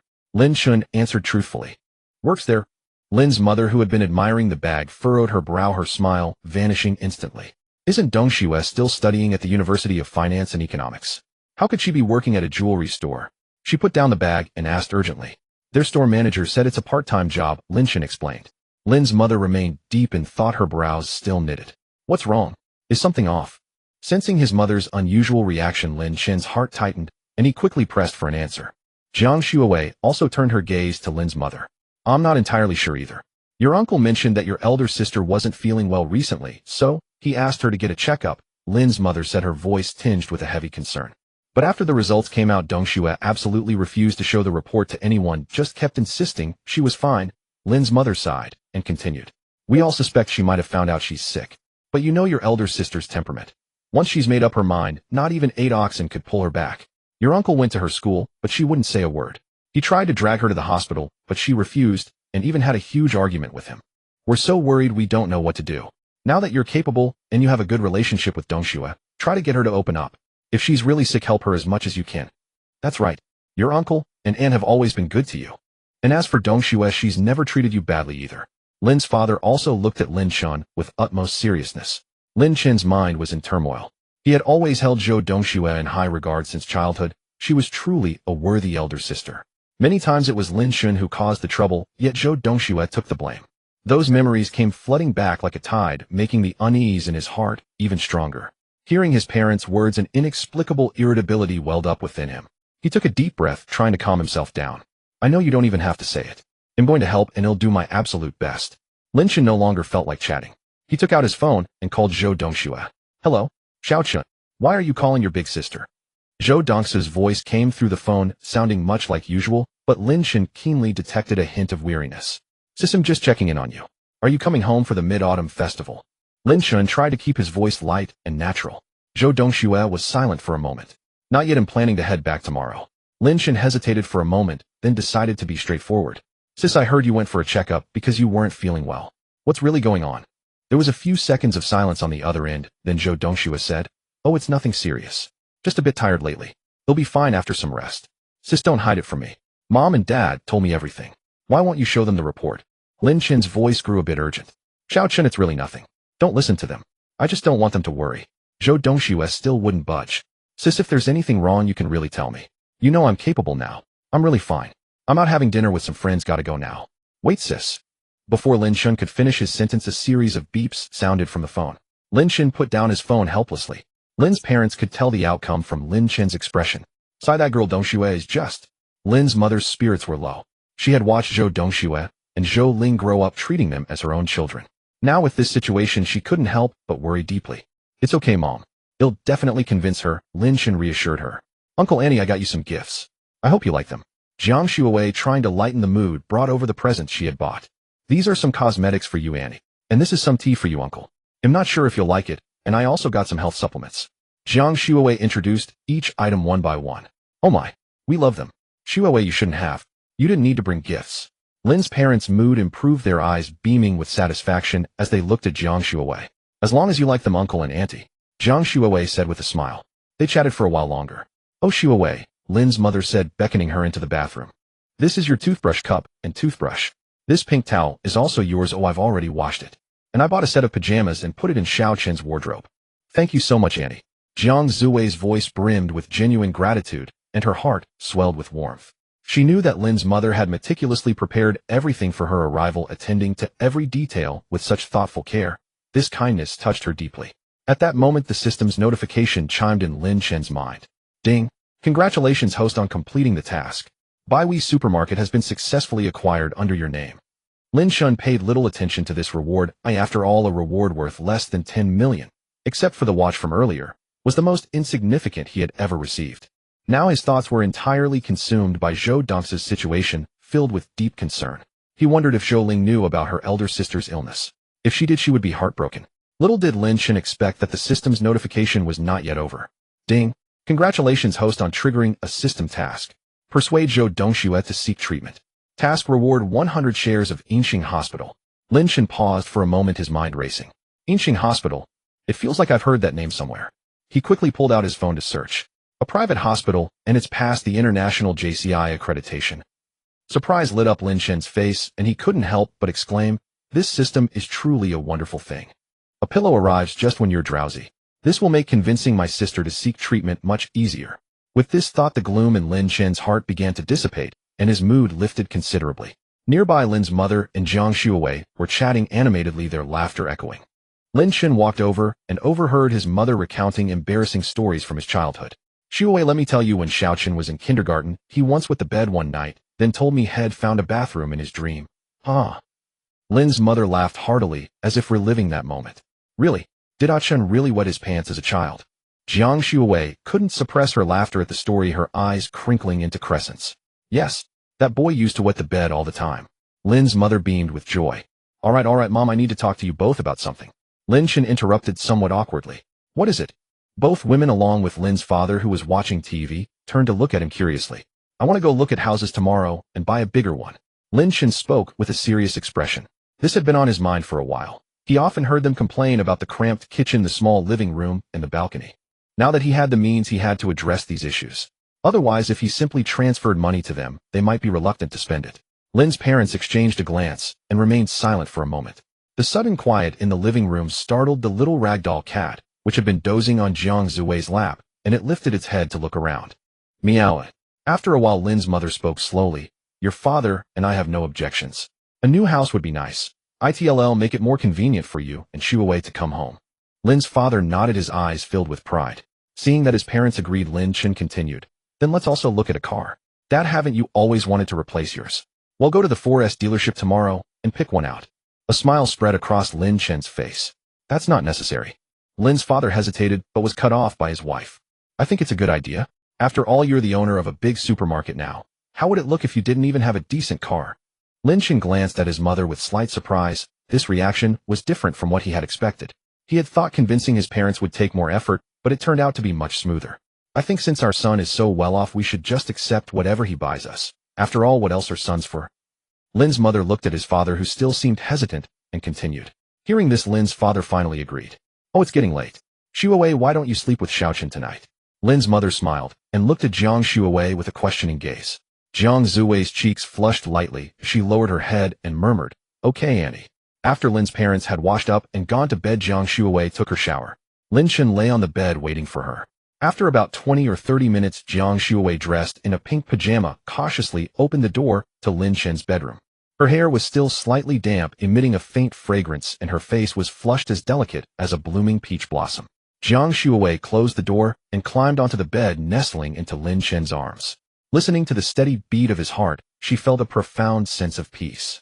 Jiang Shuwei gently nuzzled against Lin Chen's chest, then lifted her head, her eyes carrying a mix of anticipation and anxiety.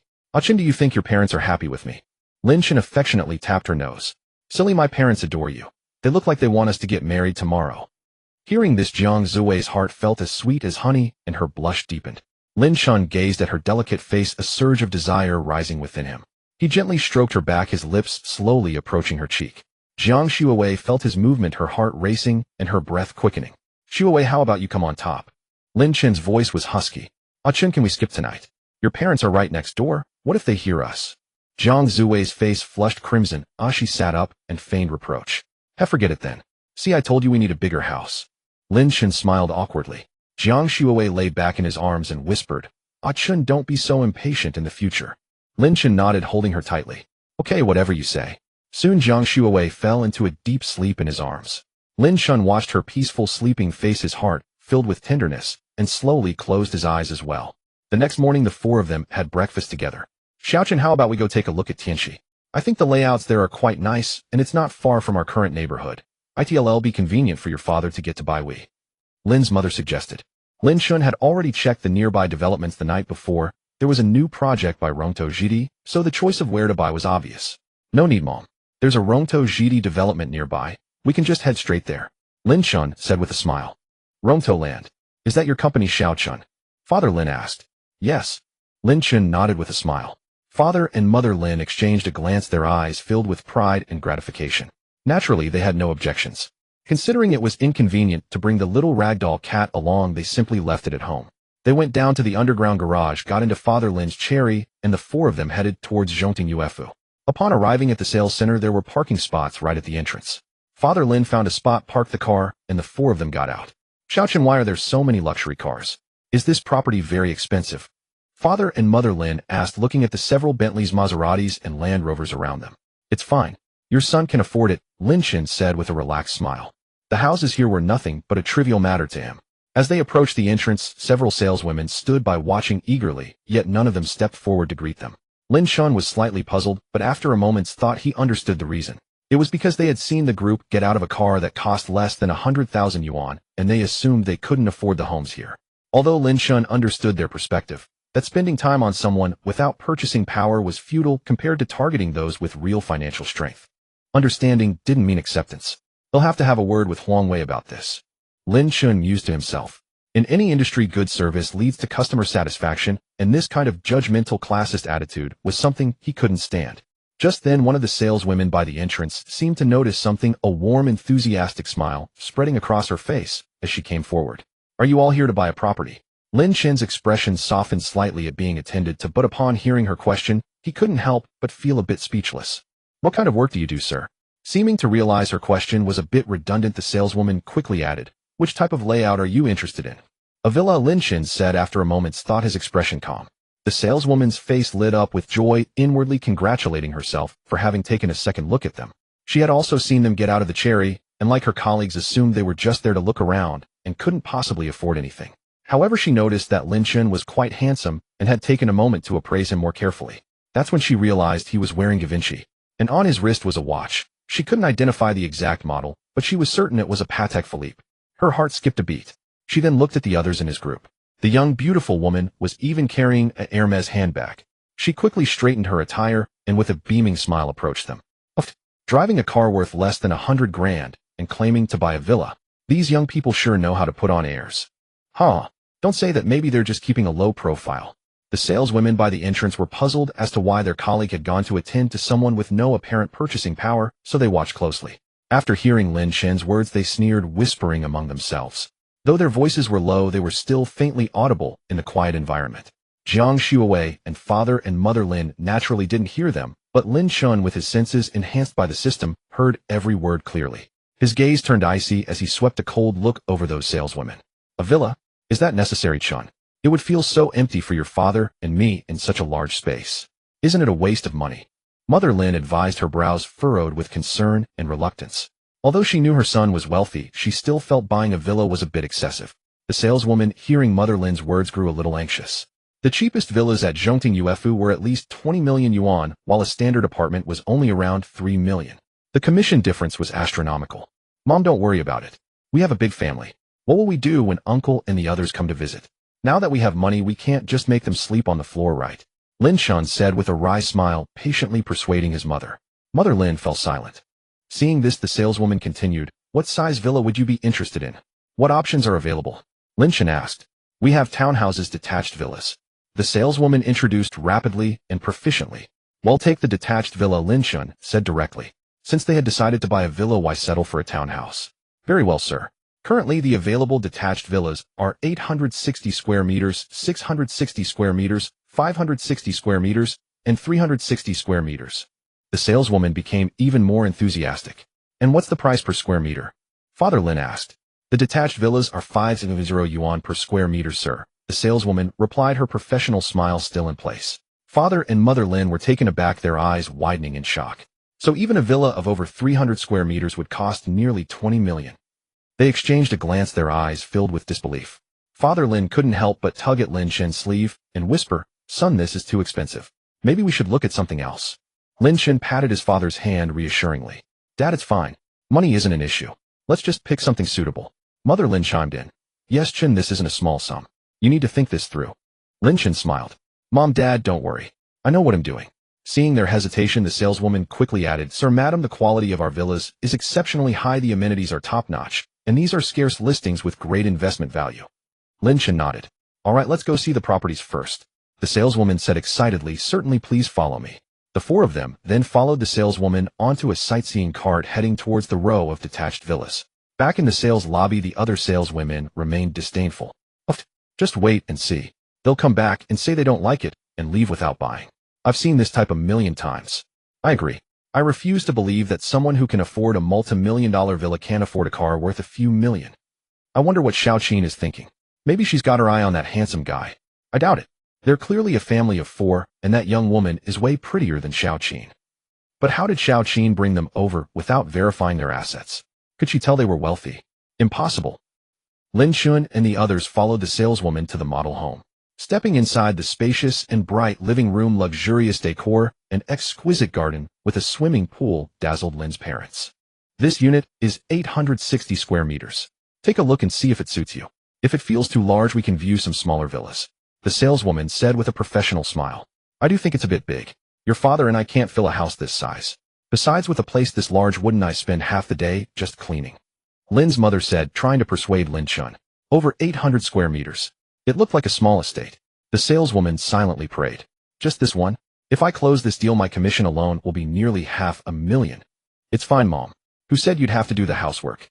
He'll hire a housekeeper to come by daily. Lin Chen said with a smile.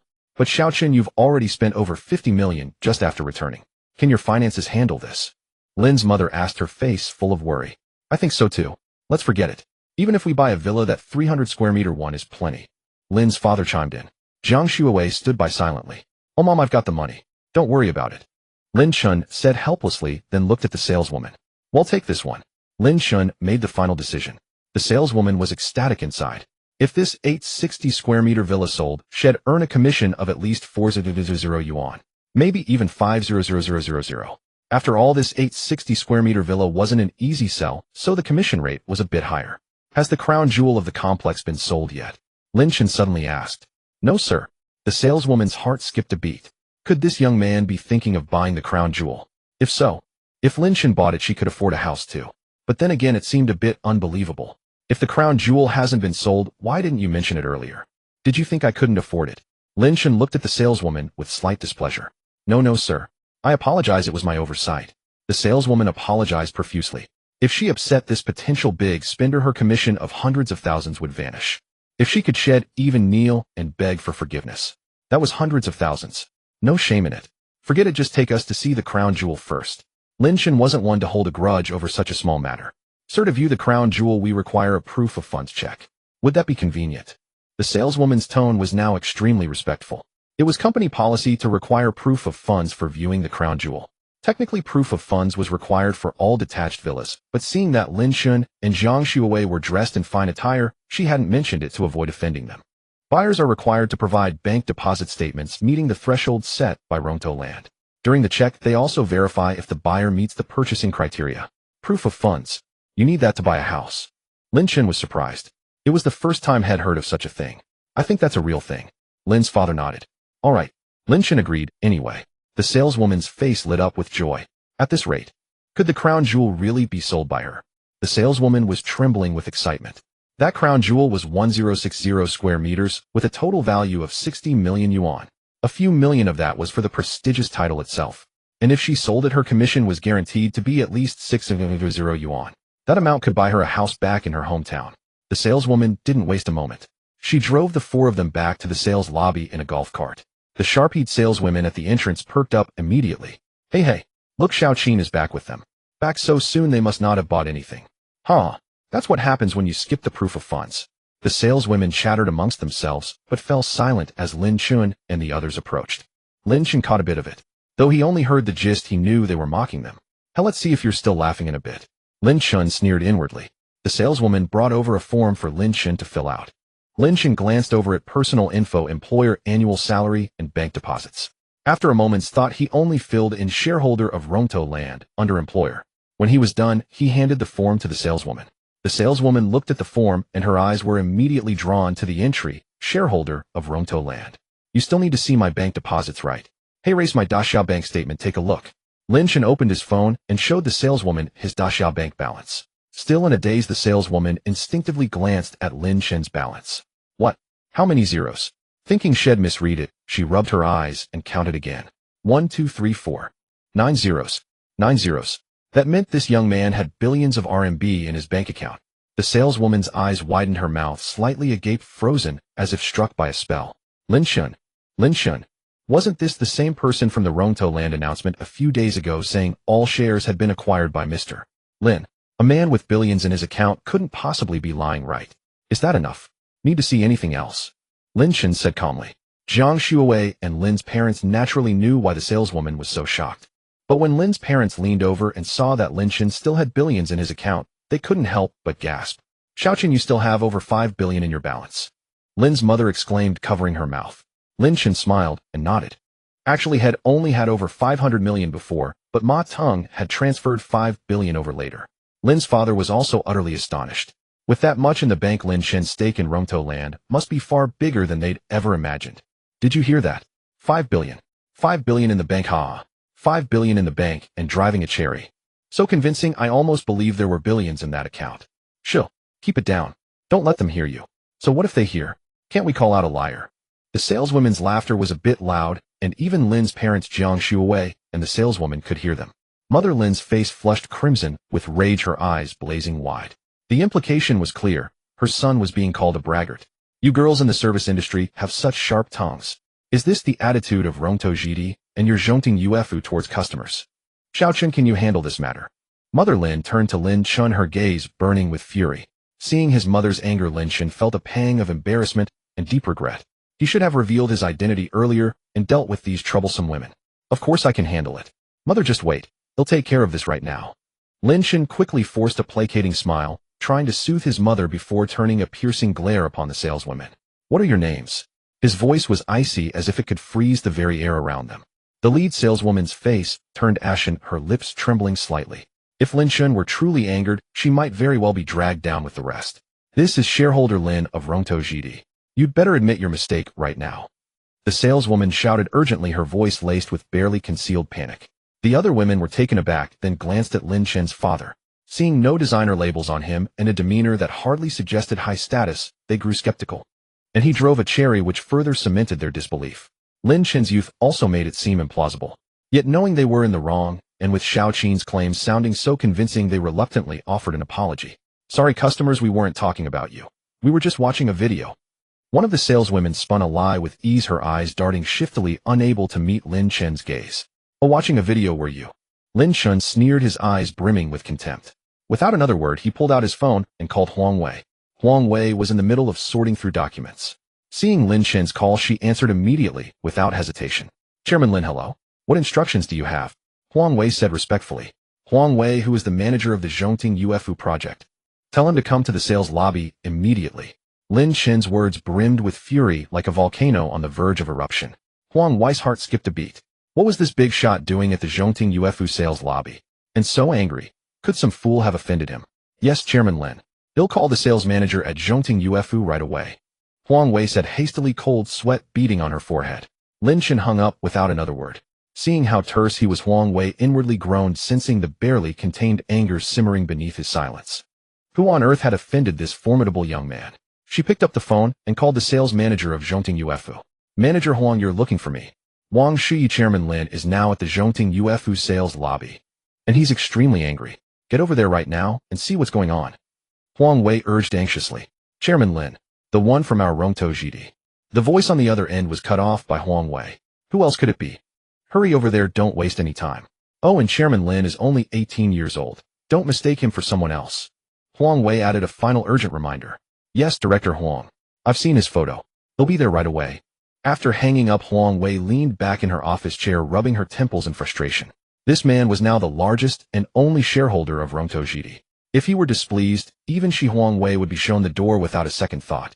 Back at the Zhongting UFU sales lobby, the saleswomen watched Lin Chen make his call with such conviction, mentioning Huang Wei, and began to feel uneasy, exchanging anxious glances.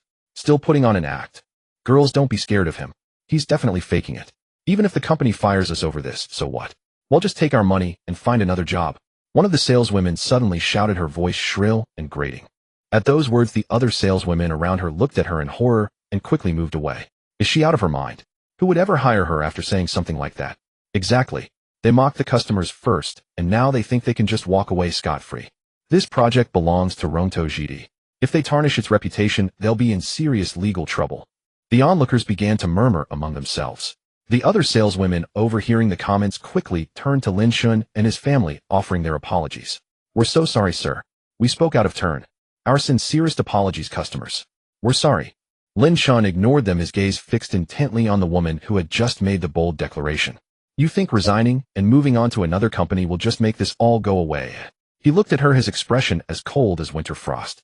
What else? You're not going to kill me, are you? Though fear gnawed at her, she had already made her bold claim. Backing down now would be unthinkable. She forced a facade of calm. Just then a man in his 30s, wearing glasses and exuding an air of refinement, came jogging over. Wang Shi had been showing a friend around the properties when he received Huang Wei's call and rushed to the sales lobby immediately. His heart was pounding. This was a matter of utmost importance to his career. Upon arriving, he took in the scene and hearing the saleswoman's earlier outburst, understood the situation at once. Wang Shiyi scanned the room, his gaze settling on Lin Chen. The manager. Why is the manager here? Could it be? The saleswomen's eyes were filled with dread. Their greatest fear wasn't losing this job, but offending someone of such high status. The lead saleswoman, however, thought differently. Manager Wang, these people are causing a disturbance in the lobby and seriously disrupting our business. I suggest we have security escort them out. She assumed the manager had been drawn by the commotion and spoke up. Shut up. Wang Shiyi shot her a cold glare, then turned and strode quickly towards Lin Chen. Chairman Lin, hello. I'm Wang Shiyi, the sales manager for Zhongting UFU. Wang Shiyi bowed respectfully to Lin Chen amidst the stunned gazes of those around him. The female salesperson, witnessing this, instantly turned pale, her legs weakening as she nearly collapsed to the ground. She never imagined that the young man she had dismissed as a commoner driving a cherry would actually be the grand boss of Rongtou Land Development. Lin Chen, his expression impassive, looked at Wang Shiyi and said coldly, Manager Wang, the quality of your sales staff here leaves much to be desired. Cold sweat broke out on Wang Shiyi's forehead. Though he didn't know what had happened, he knew it was best to admit fault first. Chairman Lin, this is my failure. I will deal with it severely. Severely? Come tell me specifically how. Lin Chen looked at Wang Shiyi with interest. Wang Shiyi's heart tightened. Chairman Lin, I still don't know exactly what happened. Manager Wang, let me explain. Xiao Qin volunteered. Wang Shiyi glanced at Lin Chen, and seeing no objection, allowed Xiao Qin to speak. After hearing the account, Wang Shiyi's face turned grim. He had thought it was just the poor attitude of a few salesgirls that displeased Chairman Lin, but he hadn't expected they had said such things. Most importantly, Chairman Lin's entire family was present. There was no way Lin Chen could afford to be lenient even if he wanted to. Chairman Lin, I will immediately fire these troublemaking employees and conduct an internal rectification. I guarantee this will never happen again. Wang Shiyi, sweating profusely, immediately promised. What was the name of that saleswoman who said she could just find another company? Lin Chen turned to look at Xiao Qin. Chairman Lin, she is a long-time employee here named Yang Chunmei. Xiao Qin quickly replied. Wang Shiyi, fire all these saleswomen without compensation. If they apply for labor arbitration, take them to court for damaging the company's image and sue for damages. Lin Chen coldly glanced at the pale-faced saleswomen. I was wrong. I'm truly sorry. Chairman Lin, I have a child in kindergarten at home. My husband broke his leg, and I have 4 elderly parents to support. I really can't afford to lose this job. One of the saleswomen wailed, even attempting to kneel and kowtow to Lin Chen. Wang Shiyi, quick of eye and hand, rushed over and helped her up. There were too many people around. What if someone recorded this and took it out of context online? Hey, one should be merciful where mercy is due. In business, there's no need to be so ruthless. What do you know? Keeping someone like her in the company is a ticking time bomb.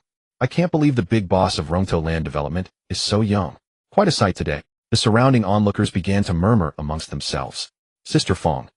Wasn't Brother Yang a supervisor at the head office? When did he break his leg? Xiao Qin asked with a look of concern. The onlookers, who had just been sympathizing with the saleswoman, fell silent. The saleswoman's crying abruptly stopped, her expression turning as sour as if she had swallowed a fly. Lin Chen glanced at Xiao Qin with satisfaction. The saleswomen eventually resigned themselves to their fate, packed their things, and left. Jiang Shuowei looked at Lin Chen with stars in her eyes, thinking she must have saved the galaxy in her past life to have met him. She suddenly recalled a line from a TV show, my beloved is a legendary hero, and one day he will come riding on colorful clouds to marry me. Seeing no more drama, the crowd dispersed, though occasional curious glances still fell upon Lin Chen. Lin Chen took out his phone and called Huang Wei. Huang Wei, have the PR department release the surveillance footage online later. The gist is that Rongtou Land Development apologizes for such employees causing a bad experience for customers. Then also upload a recording I'll send you.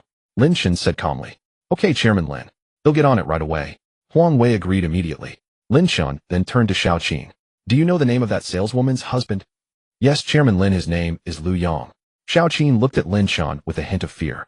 With just this series of moves, those women would find it very difficult to get jobs in sales. Go look into a minor supervisor named Lu Yang. If he has poor character or has done anything to harm the company's interests, fire him directly. If he's performed well, find an excuse and let him go anyway. Okay, Chairman Lin. That's all for now. Proceed as I've instructed. After hanging up, Lin Chen looked at Xiao Qin and Wang Shiyi. Can you take me to see the showpiece villa now? Of course, of course. Chairman Lin, let me take you. Wang Shiyi said with a fawning smile. Hearing this, Xiao Qin's heart sank. If Wang Shiyi handled the next part, the commission would be out of her reach. No need. She can take us. Also promote her to deputy sales manager. Lin Chen refused directly. He knew exactly what Wang Shiyi was thinking, trying to curry favor with him while pocketing the commission. Wang Shiyi smiled and faltered. All right. Chairman Lin, I'll leave you to it then. He'll go handle the exit procedures for those sales staff. Lin Chen nodded lightly. After Wang Shuyi left, Xiao Qin bowed gratefully to Lin Chen. Thank you for the promotion, Chairman Lin. I will work hard and never let you down. Lin Chen waved his hand. You earned it. He then smiled and looked at his proud parents. So Mom and Dad, was that handling satisfactory? Very satisfactory. My son is really impressive. Lin's mother said approvingly. Lin's father also felt a swell of pride. Lin Chen held Jiang Zui's hand and looked at Xiao Qin. Let's go, take us to see that showpiece villa. Certainly, Chairman Lin. Just as the five of them were about to head out, a man approached with a sycophantic smile. Chairman Lin, hello. I'm the manager of Xianglong Hotel. Just call me Xiao Lu. Lin Chen frowned slightly. Speak your mind. I have things to do. While Chairman Lin, Xianglong Hotel would like to partner with Rongtou Land Development to turn part of the Zhongting Ufu development into hotel-style apartments. Lin Chen understood his intention. It was indeed a good partnership with great investment potential, but why should he cooperate with Xianglong Hotel? No need. We have no such plans for now. Lin Chen refused flatly, and the five of them continued towards the exit. Chairman Lin, please reconsider. Manager Lu could only sigh helplessly as he watched Lin Chen and the others board the sightseeing cart. The group of five quickly arrived at the villa district. Chairman Lin, Courtyard 1 is the crown jewel of our entire Zhongting Ufu, and the only 1060 square meter villa. The registered area is 1060 square meters, but the actual usable space reaches 1500 square meters. Standing at the entrance of Courtyard 1, Xiao Qin made her introduction. Moreover, this standalone villa is fully furnished and ready for occupancy. If you're not satisfied with the current style, Chairman Lin, you can also renovate it to your liking. The four then followed Xiao Qin inside. Upon stepping into the villa, everyone was awestruck by the sheer opulence before them. The double-height living room boasted a magnificent crystal chandelier that dazzled, brilliantly cascading from the ceiling to midair like a shower of falling stars. The floor was paved with imported marble, each slab bearing a unique veining pattern and polished to a mirror-like sheen. One side of the living room featured a wall of floor-to-ceiling windows, allowing sunlight to stream in unhindered, bathing the entire space in bright, warm light. Xiao Qin continued her introduction. This is the dining area, which can accommodate 20 people dining simultaneously. The kitchen is equipped with state-of-the-art appliances, effortlessly handling both Chinese and Western culinary styles. Lin's parents nodded continuously as they listened, their eyes filled with pleasant surprise. Jiang Shuai, holding Lin Chen's hand, whispered, Aiken, it's quite beautiful, almost comparable to the Yulan Holy Court. Lin Chen responded with a smile. Indeed, it's not bad at all. The group ascended the spiral staircase to the second floor, which was primarily the bedroom area. Each bedroom was spacious and comfortable, complete with an ensuite bathroom and walk-in closet. This is the master suite, exceeding 100 square meters, featuring a private balcony and a hot spring bathtub. Xiao Qin pushed open a set of double doors, revealing an interior of extreme luxury. Stepping inside, Lin's mother exclaimed, the master suite alone is bigger than our entire previous house. Xiao Qin smiled and said, Ma'am, this is the crown jewel villa, so it naturally comes with top-tier specifications. Next, they toured the basement, which had been transformed into an entertainment and leisure zone, complete with a home theater, gym, wine cellar, and billiard room. Additionally, the garage, swimming pool, and other amenities were all available. Mom, Dad, is this villa to your liking? Lin Chen looked at his parents with a smile. It's really nice, just a bit too large, Lin's mother nodded. As long as you like it. Lin Chen then turned to Xiao Qin. How much for this crown jewel? Xiao Qin quickly replied, because this is the premier villa, its price is considerably higher than the others. The current asking price is 60 million renminbi. Lin's parents' eyes widened in shock. 60 million? Even Jiang Shuai was secretly taken aback. Spending 60 million on a villa was something she wouldn't have dared to dream of before. Then we'll take this one, Lin Chen stated calmly. A look of delight immediately spread across Xiao Qin's face. Just then her phone rang. Seeing the caller ID was Wang Shuyi, she felt a bit troubled. It's fine, go ahead and take it, Lin Chen said. Thank you, Chairman Lin. The saleswoman stepped aside to answer Wang Shuyi's call, while Lin Chen chatted with his parents and Jiang Shuai. Xiao Chen, where exactly did you get all this money? Seeing no outsiders around, Lin's father finally couldn't help but ask. Just knowing your son has money is enough. Why do you have to pry into everything? Lin's mother immediately glared at her husband. Dad, don't worry. Just know that the source of my money is completely legal, Lin Chen said with a smile. That's right, Uncle and Andy. Aiken's money comes from legitimate sources. A major company like Rongtou Land, a top 500 domestic enterprise, wouldn't be able to acquire his shares if the funds weren't clean, Jiang Shuai added. Although she wasn't entirely familiar with the details, how could money from dubious origins amount to hundreds of billions and be used so openly to acquire shares in major companies? Upon hearing this, Lin's father breathed a slight sigh of relief. As long as it wasn't illegal, He remembered that his own grandfather had fought in the Battle of the Yalu River. His father was also a veteran, and their home proudly displayed a glorious family plaque. If Lin Chen were to break the law, he wouldn't know how to face his elders in the afterlife. Meanwhile, Xiao Qin was listening to Wang Shuyi on the phone. Wang Qin, no matter which house chairman Lin chooses, you must not let him pay, understand? Wang Qin was momentarily stunned. Right? Lin Chen was the sole owner of Ronto land. All these assets belonged to him alone, so of course, he wouldn't need to pay. But then wouldn't her commission of several 100,000 yuan go down the drain? Forget it, at least in getting promoted to deputy sales manager. Wang Qin consoled herself. Wang Qin, are you listening? This was instructed by General Manager Huang Wei. Noticing Wang Qin's prolonged silence on the phone, Wang Shuyi asked again, but his tone was gentle. After all, Wang Qin was promoted to deputy sales manager on Chairman Lin's direct orders, and no one knew the true nature of their relationship. If she were to say something unfavorable about him to Chairman Lin. Okay, Manager Wang. I understand. Wang Qin quickly said. After hanging up, she walked over to Lin Chen. Chairman Lin, you don't need to pay for this house. We can just proceed directly with the transfer contract. At this, the four were somewhat surprised, but Lin Chen quickly understood. No need, I'll still pay for it, Lin Chen said calmly.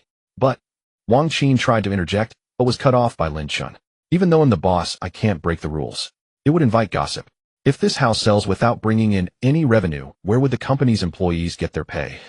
Wang Qin hesitated, as this was an order from above. Huh, could Huang Wei be higher than Chairman Lin? Wang Qin suddenly realized the hierarchy. Alright. Wang Qin then led the four back to the sales lobby's VIP lounge to sign the contract. After signing, the smile on Wang Qin's face was utterly uncontrollable. She had been in the industry for a while, having previously envied stories of colleagues earning hefty commissions from selling villas. But today Wang Qin had sold the crown jewel. After the contract was signed, Lin Chen and his group walked out of the sales lobby. Please take care, Chairman Lin. Wang Shuyi and the other salespeople, without clients, called out in unison from behind. Then Wang Shuyi's eyes widened in disbelief. Wait, Chairman Lin arrived in a cherry. That car costs less than 100,000, doesn't it? He'll never understand the world of the rich. Wang Shuyi mused to himself. Lin Chen was driving this time. I told you to put it in your name, but you insisted on mine and your father's. Eventually ITLL have to be changed to yours and Zuwei's anyway, Lin's mother remarked. Driving, Lin Chen had a faint smile on his face. It's fine, Mom. Just think, when you tell people your son bought you a multi-million-dollar crown jewel villa, that's real prestige. Everyone will be praising your son is so successful and filial.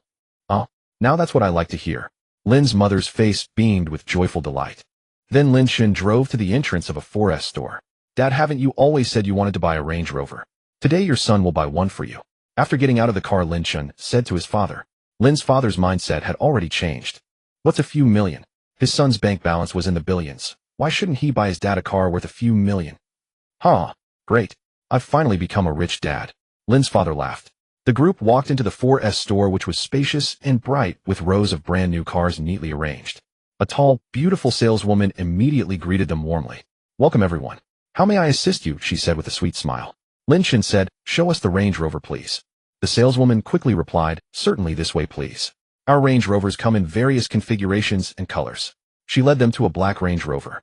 This is the latest model, equipped with an advanced powertrain, luxurious interior, comfortable seats, and excellent off-road performance and driving experience.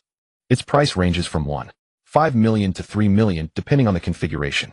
Lin's father stepped forward, caressing the car body, his eyes full of admiration. Lin's mother said, Old Lin, is this the car you like? It does look quite nice. Lin's father smiled and nodded.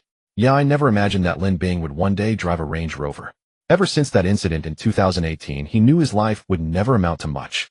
20 years wasted, and he could only find a job at an electronics factory with his wife to barely support the family. Dad, first pick the color you like. As for the configuration, let's go with the top tier one. Lin Chen said. The saleswoman, overhearing this, couldn't hide her delight.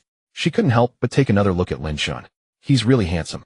Just a bit young, and he already has a girlfriend. She thought to herself, then glanced at Jiang Shuwei, who was holding Lin Chen's arm. Huh, is that the Hermes bag that costs at least over 100,000? The saleswoman's eyes were quickly drawn to the bag Jiang Shuwei held in her other hand. As a woman, she naturally knew about such luxury items, especially since she was a salesperson. We also have a Range Rover Glory Creation Extended Edition in the store. If you're interested, you can take a look. The saleswoman, seeing their strong purchasing power, recommended it. Oh, show us then. Lin Chen grew interested. They then followed the saleswoman to the Range Rover Glory Creation Extended Edition. This one has a 4.4T engine. The saleswoman rattled on enthusiastically. Lin Chen could tell from his father's gaze that he liked it very much. Then let's get this one. Dad, what color do you want? This black one. It looks imposing. Lin's father couldn't take his eyes off the car. All right, this one it is. How much for the top configuration? The saleswoman took a deep breath, then smiled at Lin Chen. Sir, the top configuration of this extended edition requires a premium. It's about $3.88 million, and with registration it comes to around $4.13 million. We can offer you a discount of $3,000, so you can get this Range Rover Glory Creation Extended Edition for $4.1 million. All right, I'll pay by card. Lin Chen didn't hesitate. The saleswoman was caught off guard. Oh, yes. She felt as if a huge cake had dropped into her lap. Who would have thought? Nowadays people buy cars without even negotiating. Please have a seat here and wait a moment. They'll get the POS machine. The saleswoman led them to the waiting area, then hurried off with a beaming face to fetch the POS machine and contract. Sister Lin, you're so happy, and carrying the POS machine. Did you make a sale? As several other saleswomen said enviously. Oh, it's nothing much. I just sold a Range Rover Glory Creation Extended Edition. The saleswoman replied triumphantly, holding the POS machine in one hand and the contract in the other. The Extended Edition. That must cost over $4 million with registration. I'm so jealous. The commission must be tens of thousands. This drew exclamations and envious glances, and the other saleswomen curiously looked at Lin Chen and his group. Oh, it's just a drop in the bucket. Anyway, I've got to get busy. They'll treat you all to hot pot tonight. Sister Lin is so generous. Sorry for the wait, everyone. The saleswoman hurried back with the POS machine and contract. Lin Chen handed her his platinum card. The saleswoman was slightly surprised. A platinum card. It was already a top-tier bank card, surpassed only by the black card and the Centurion card.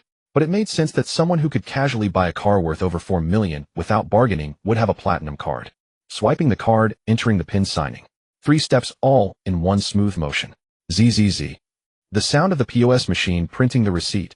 Payment successful. The saleswoman's face lit up with excitement. Commission secured. With just this one sale, she could coast through the month's performance. After signing the contract, this Range Rover Glory Creation Extended Edition officially belonged to Lin Bing. At that moment, Lin's parents looked at Jiang Shuawei and said, "Shuawei, how about we pick one for you too?" Jiang Shuawei quickly waved her hand and said, "Uncle Annie, no need. Lin Chen already gave me a Ferrari, which is more than enough for daily use." The saleswoman heard this, and her eyes sparkled with envy. "You're so lucky to have such a devoted boyfriend." The saleswoman's joy over the few thousand yuan in commission suddenly faded. A Ferrari. Even the cheapest Ferrari costs at least a few $100,000, right? And given this young man's wealth, it probably wasn't the cheapest model. The saleswoman could only look on with envy. As they were talking, Lin Chen suddenly heard a familiar voice. "These cars all look good." He turned and saw it was his middle school classmate Li Liang's father and mother. Li Liang had been a good friend of his in middle school. Back in 2018, when their family had that trouble, Li Liang found out and begged his parents to lend Lin Chen's family 500 yuan. But they didn't accept it, as Lin Chen's uncle had already brought over several tens of thousands to cover the mortgage payments for those months. Although they didn't take the money, Lin Chen's family was still very grateful to them. As a result, the two families grew closer and often went out to eat together. Li Liang had attended the same high school as him, but his grades weren't good enough for a decent university, so he enlisted in the military right after graduating. Due to the 3-month basic training, they hadn't been in contact during that period. "Uncle Li, Aunt Wang," Lin Chen exclaimed in pleasant surprise. Li Xingyong turned at the sound of the voice, a look of delight spreading across his face. "Oh, Lin Chen, what a coincidence running into you all here," Li Xingyong said with a smile, then added with a hint of curiosity, "Are you here to buy a car?" Based on what he knew of Lin Chen's family, they shouldn't have been able to afford a new car, especially at a Jaguar Land Rover dealership. "Yes, old Li. Our son has made something of himself and earned a bit of money. He was so excited that he dragged us out to buy a house and a car," Lin's father said, his face beaming with pride. Li Xingyong and Wang Yan looked at Lin Chen with astonishment. They had always been fond of Lin Chen, and he was not only a good student, but also handsome. It was a pity their own son, despite being such good friends with Lin Chen, still had such poor grades. But hadn't Lin Chen just graduated from high school and started university? How much money could he have earned to afford both a house and a car? Wouldn't that require at least a few million? The female salesperson attending to Lin Chen's family and the one with Li Xingyong's family tactfully stepped aside, giving the two families ample space to chat. "Is this Xiao Chen's girlfriend? She's absolutely stunning," Li Xingyong and Wang Yan said with smiles as they looked at Jiang Shuawei, who was holding Lin Chen's arm. "Hello, uncle and auntie. My name is Jiang Shuawei, and am Lin Chen's girlfriend." Jiang Zuwei's cheeks flushed slightly at the compliment, but she responded politely. Great. Xiao Chen, you're something else, finding such a beautiful girlfriend. If Li Liang could find a girlfriend, I'd be over the moon." Li Xingyong and Wang Yan replied, their laughter filling the air. "Ha ha, maybe he'll bring back a pretty female soldier for you." Lin's mother chimed in with a chuckle. By the way, Uncle Lee, have you heard anything from Li Liang lately? Lin Chen asked. He won't get his phone back until he's been in for at least 3 months. Wang Yin and I are a bit worried about whether he's coping well, Li Xingyong said. Being a soldier is a good thing. Li Liang has always loved guns and fighter jets since he was a kid. This is his dream come true, Lin's father said with a smile, then shifted the topic. Are you here to buy a car too? Yeah, our old car has been with us for so many years we were thinking of getting a Land Rover Starlight. What did you guys end up getting? Li Xingyong asked curiously. Xiao Chen bought me the Range Rover Autobiography Extended Wheelbase Edition, Lin's father said proudly. Whoa, that must have cost at least 3 or 4 million on the road. Li Xingyong and Wang Yan's eyes widened in shock as they stared at Lin Chen. What did you do to earn that much money, Xiao Chen? I just made a bit of money trading cryptocurrency and then started a small company for fun. Nothing special, Lin Chen said vaguely. Li Xingyong and Wang Yan didn't press further, but their shock was mixed with a sense of joy, happy for Lin Chen and also for their own son.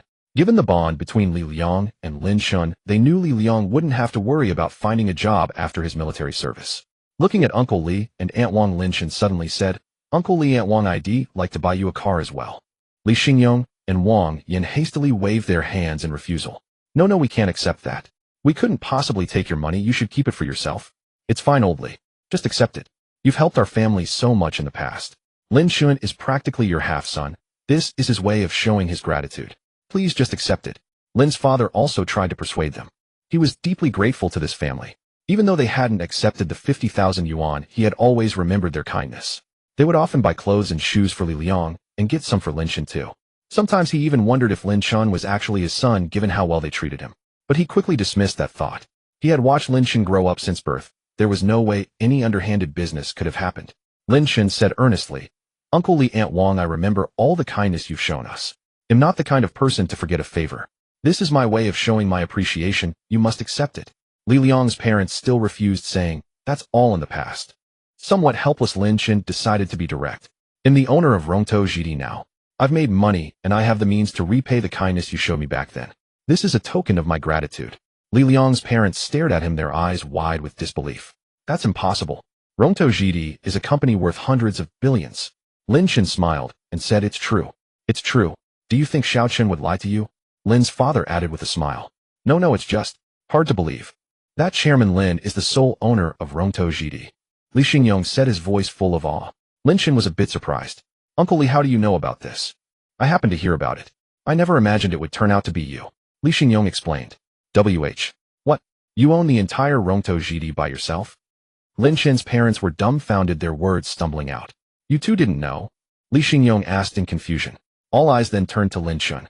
Even Jiang Shuowei standing beside him felt a bit nervous. Lin Chen let out an awkward laugh. In the end, despite their protests, Lin Chen insisted on picking out a Land Rover Defender worth around 8,000 yuan for Li Liang's parents. The female salesperson was stunned when she realized Lin Chen was buying the car for them. In all her time working there, she had never seen such a generous and open-handed customer.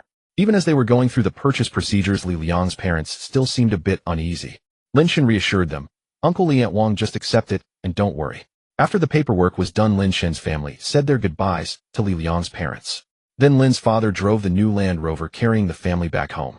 As for their old Cherry, they simply gave it to the 4S dealership to sell as a used car. Watching the Land Rover drive off into the distance, Li Xingyong couldn't help but sigh. That kid Xiao Chen is truly remarkable.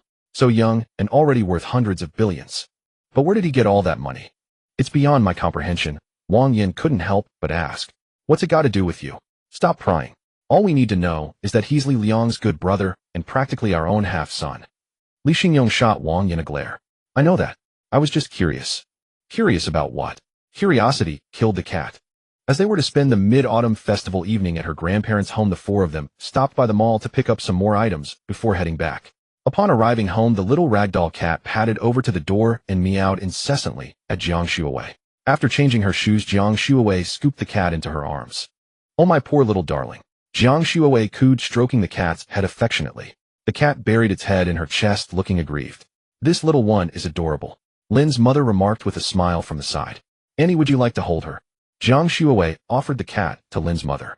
Lin's mother didn't decline and took the cat into her arms. The cat, not shy at all, lay docilely in her embrace. Lin's parents had intended to cook, but Lin Chen insisted on taking over. Mom, Dad, it's rare for me to be back.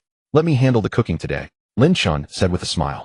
Yes, Uncle and Auntie Ah-chun and I will manage lunch, Jiang Shuawei chimed in. All right, well, I'll leave lunch to you two then.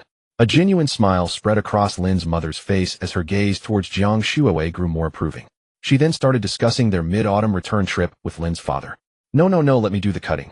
You're making me nervous. That's sugar. You use sugar to marinate meat. Look, there's still soil on these garlic sprouts. You need to wash them thoroughly. Humph. Jiang Shuawei stood aside, puffing with annoyance. Lin Chen felt helpless. He had wanted to say he could handle it alone, having witnessed her culinary prowess before, but couldn't voice it in front of his parents. Shuawei, why don't you go play outside for a bit? They'll call you when it's time to serve the dishes. It's too hot in here, Lin Chen tried to soothe her. Jiang Shuawei reluctantly left the kitchen. Hee auntie, she said, her face slightly flushed as she looked at Lin's mother seated at the dining table. She had volunteered to help only to be shooed out. Shuawei, come have some grapes. They're quite sweet. Lin's mother, who had overheard the kitchen exchange, called her over with a smile. Jiang Shuawei obediently went and sat down. Lin's mother took her hand and said warmly, Shuawei, don't take it to heart. Ah-chun is just too particular about things. I know, auntie. I'm not upset, Jiang Shuawei quickly explained. The two of them chatted casually while eating grapes. Lin's mother began asking about the day-to-day life between Jiang Shuawei and Lin Chen. Blushing, Jiang Shuawei shared some sweet little anecdotes, which brought peals of laughter from Lin's mother. In the kitchen, Lin Chen was bustling about, skillfully washing, chopping, and stir-frying. Soon an enticing aroma wafted out from the kitchen. In the living room, Lin's father was engrossed in reading the car manual. My, that smells delicious, Lin's mother commented with a smile. Jiang Shuawei nodded in agreement. Ah-chun's cooking has always been excellent. The meal he made when he visited my home last time was wonderful, and my mom kept praising him. Oh, Ah-chun has already been to your house and met your parents, Lin's mother exclaimed in surprise. Even Lin's father, lounging on the sofa, looked up. Yes, my dad had an incident at the hospital and Lin Chen came to help, so they met then, Jiang Shuawei explained with a smile. And what do your parents think of Xiao-chun? Lin's mother asked expectantly. My parents and my younger brother all like Ah-chun very much. They're quite satisfied. Oh, that's wonderful. In that case, let's arrange for our families to formally meet soon. Even though you're not of age yet, we can at least set a wedding date, Lin's mother said, overjoyed. Huh? Jiang Shuawei was caught off guard by Lin's mother's suggestion, her face turning crimson. Mom, what are you talking about? I've just started my freshman year. Why are you thinking about marriage already? Lin Chen said, exasperated, as he walked out with a dish and overheard the conversation. No one's saying you have to get married right now. You're not even of age. I'm just saying we should set the date. Lin's mother shot him a glare. She was thoroughly pleased with Jiang Shuawei, a vast improvement over that Zhao Jie from before. I'm fine with it either way as long as Shuawei agrees, Lin Chen conceded. He was mainly worried about Jiang Shuawei feeling awkward. Since the topic was already out, he might as well address it directly. I have no objections either, Jiang Shuawei said, her cheeks flushed. Great. They'll be waiting for your good news then. Lin's mother beamed with joy. Let's eat first. Lin Chen quickly interjected, then led Jiang Shuawei into the kitchen to fetch the dishes. Are you sure about this? He asked softly, looking into her eyes. Jiang Shuawei nodded firmly. I've decided you're the one for me. Sooner or later, doesn't matter. All right, I'll arrange things then, Lin Chen said, gently brushing a stray lock of hair from her forehead. He felt a bit surreal about it all. It hadn't even been a month since they met, and now their parents were about to meet. Wasn't this moving a bit too fast? The four of them sat around the table, praising the feast laid out before them. Lin's father took a bite, nodded with satisfaction, and said, Son, your cooking has really improved. Lin Chen smiled. Glad I haven't lost my touch. Shuawei, try this braised pork, Lin's mother said, heaping food onto Jiang Shuawei's plate with a warm smile. Thank you, auntie. After the meal, Jiang Shuawei took the initiative to help clear the table, and Lin Chen joined in. Lin's mother tried to stop them, saying, You two take a break. I can handle this. Auntie, you and uncle sit down. This won't take a minute, Jiang Shuawei insisted. After cleaning up the kitchen, the four of them settled on the sofa to chat. By the way, Shuawei, have you told your parents you're not going back for mid-autumn? Lin's mother asked. I informed them in advance. They know, Jiang Shuawei replied. Then come back with us tonight, and let the relatives meet you, Lin's mother said, taking her hand. Jiang Shuawei nodded shyly. Okay, Annie. Lin Chen checked the time. It was already past 2 in the afternoon. Dad, let's head to Baihui together. They'll go make some arrangements. Lin's father immediately understood his intention. We'll stay home. You two go ahead. Lin's mother and Jiang Shuawei were engrossed in their conversation, so she spoke up. Lin Chen nodded and headed downstairs with his father towards the Baihui supermarket. Due to the mid-autumn holiday, the supermarket was relatively empty, as most people had either gone back to their hometowns or were traveling. Could you call your manager over? Lin Chen said to the cashier at the front desk. The cashier looked him and Lin's father up and down. May I ask what business you have with our manager? I own this supermarket.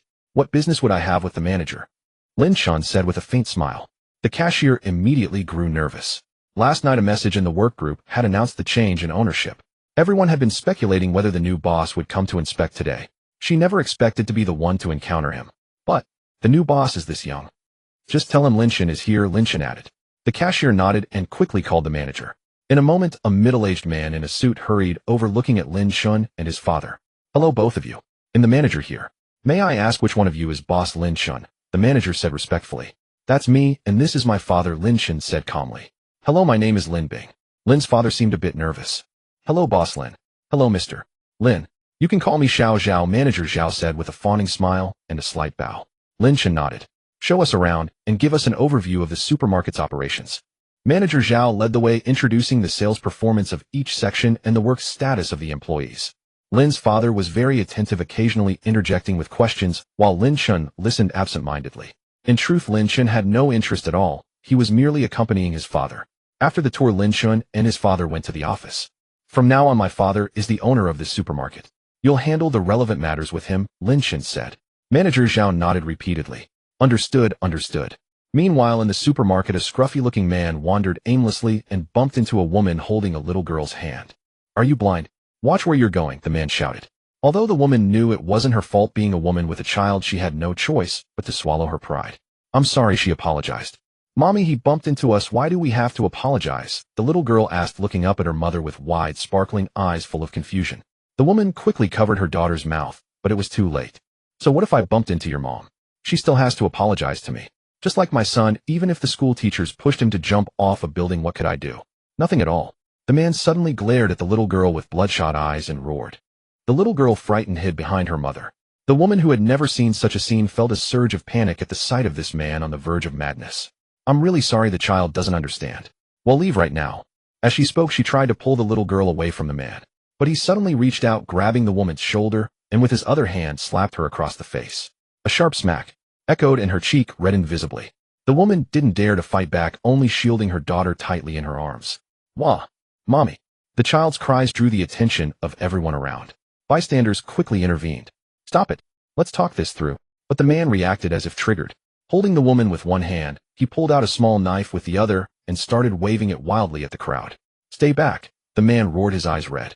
The crowd flinched, not daring to approach. A few quick-thinking people called the police, while many others took out their phones to record the scene. My son is gone, and I have nothing left to live for. You'll all be buried with him. The man yelled, then lunged at the woman with the knife.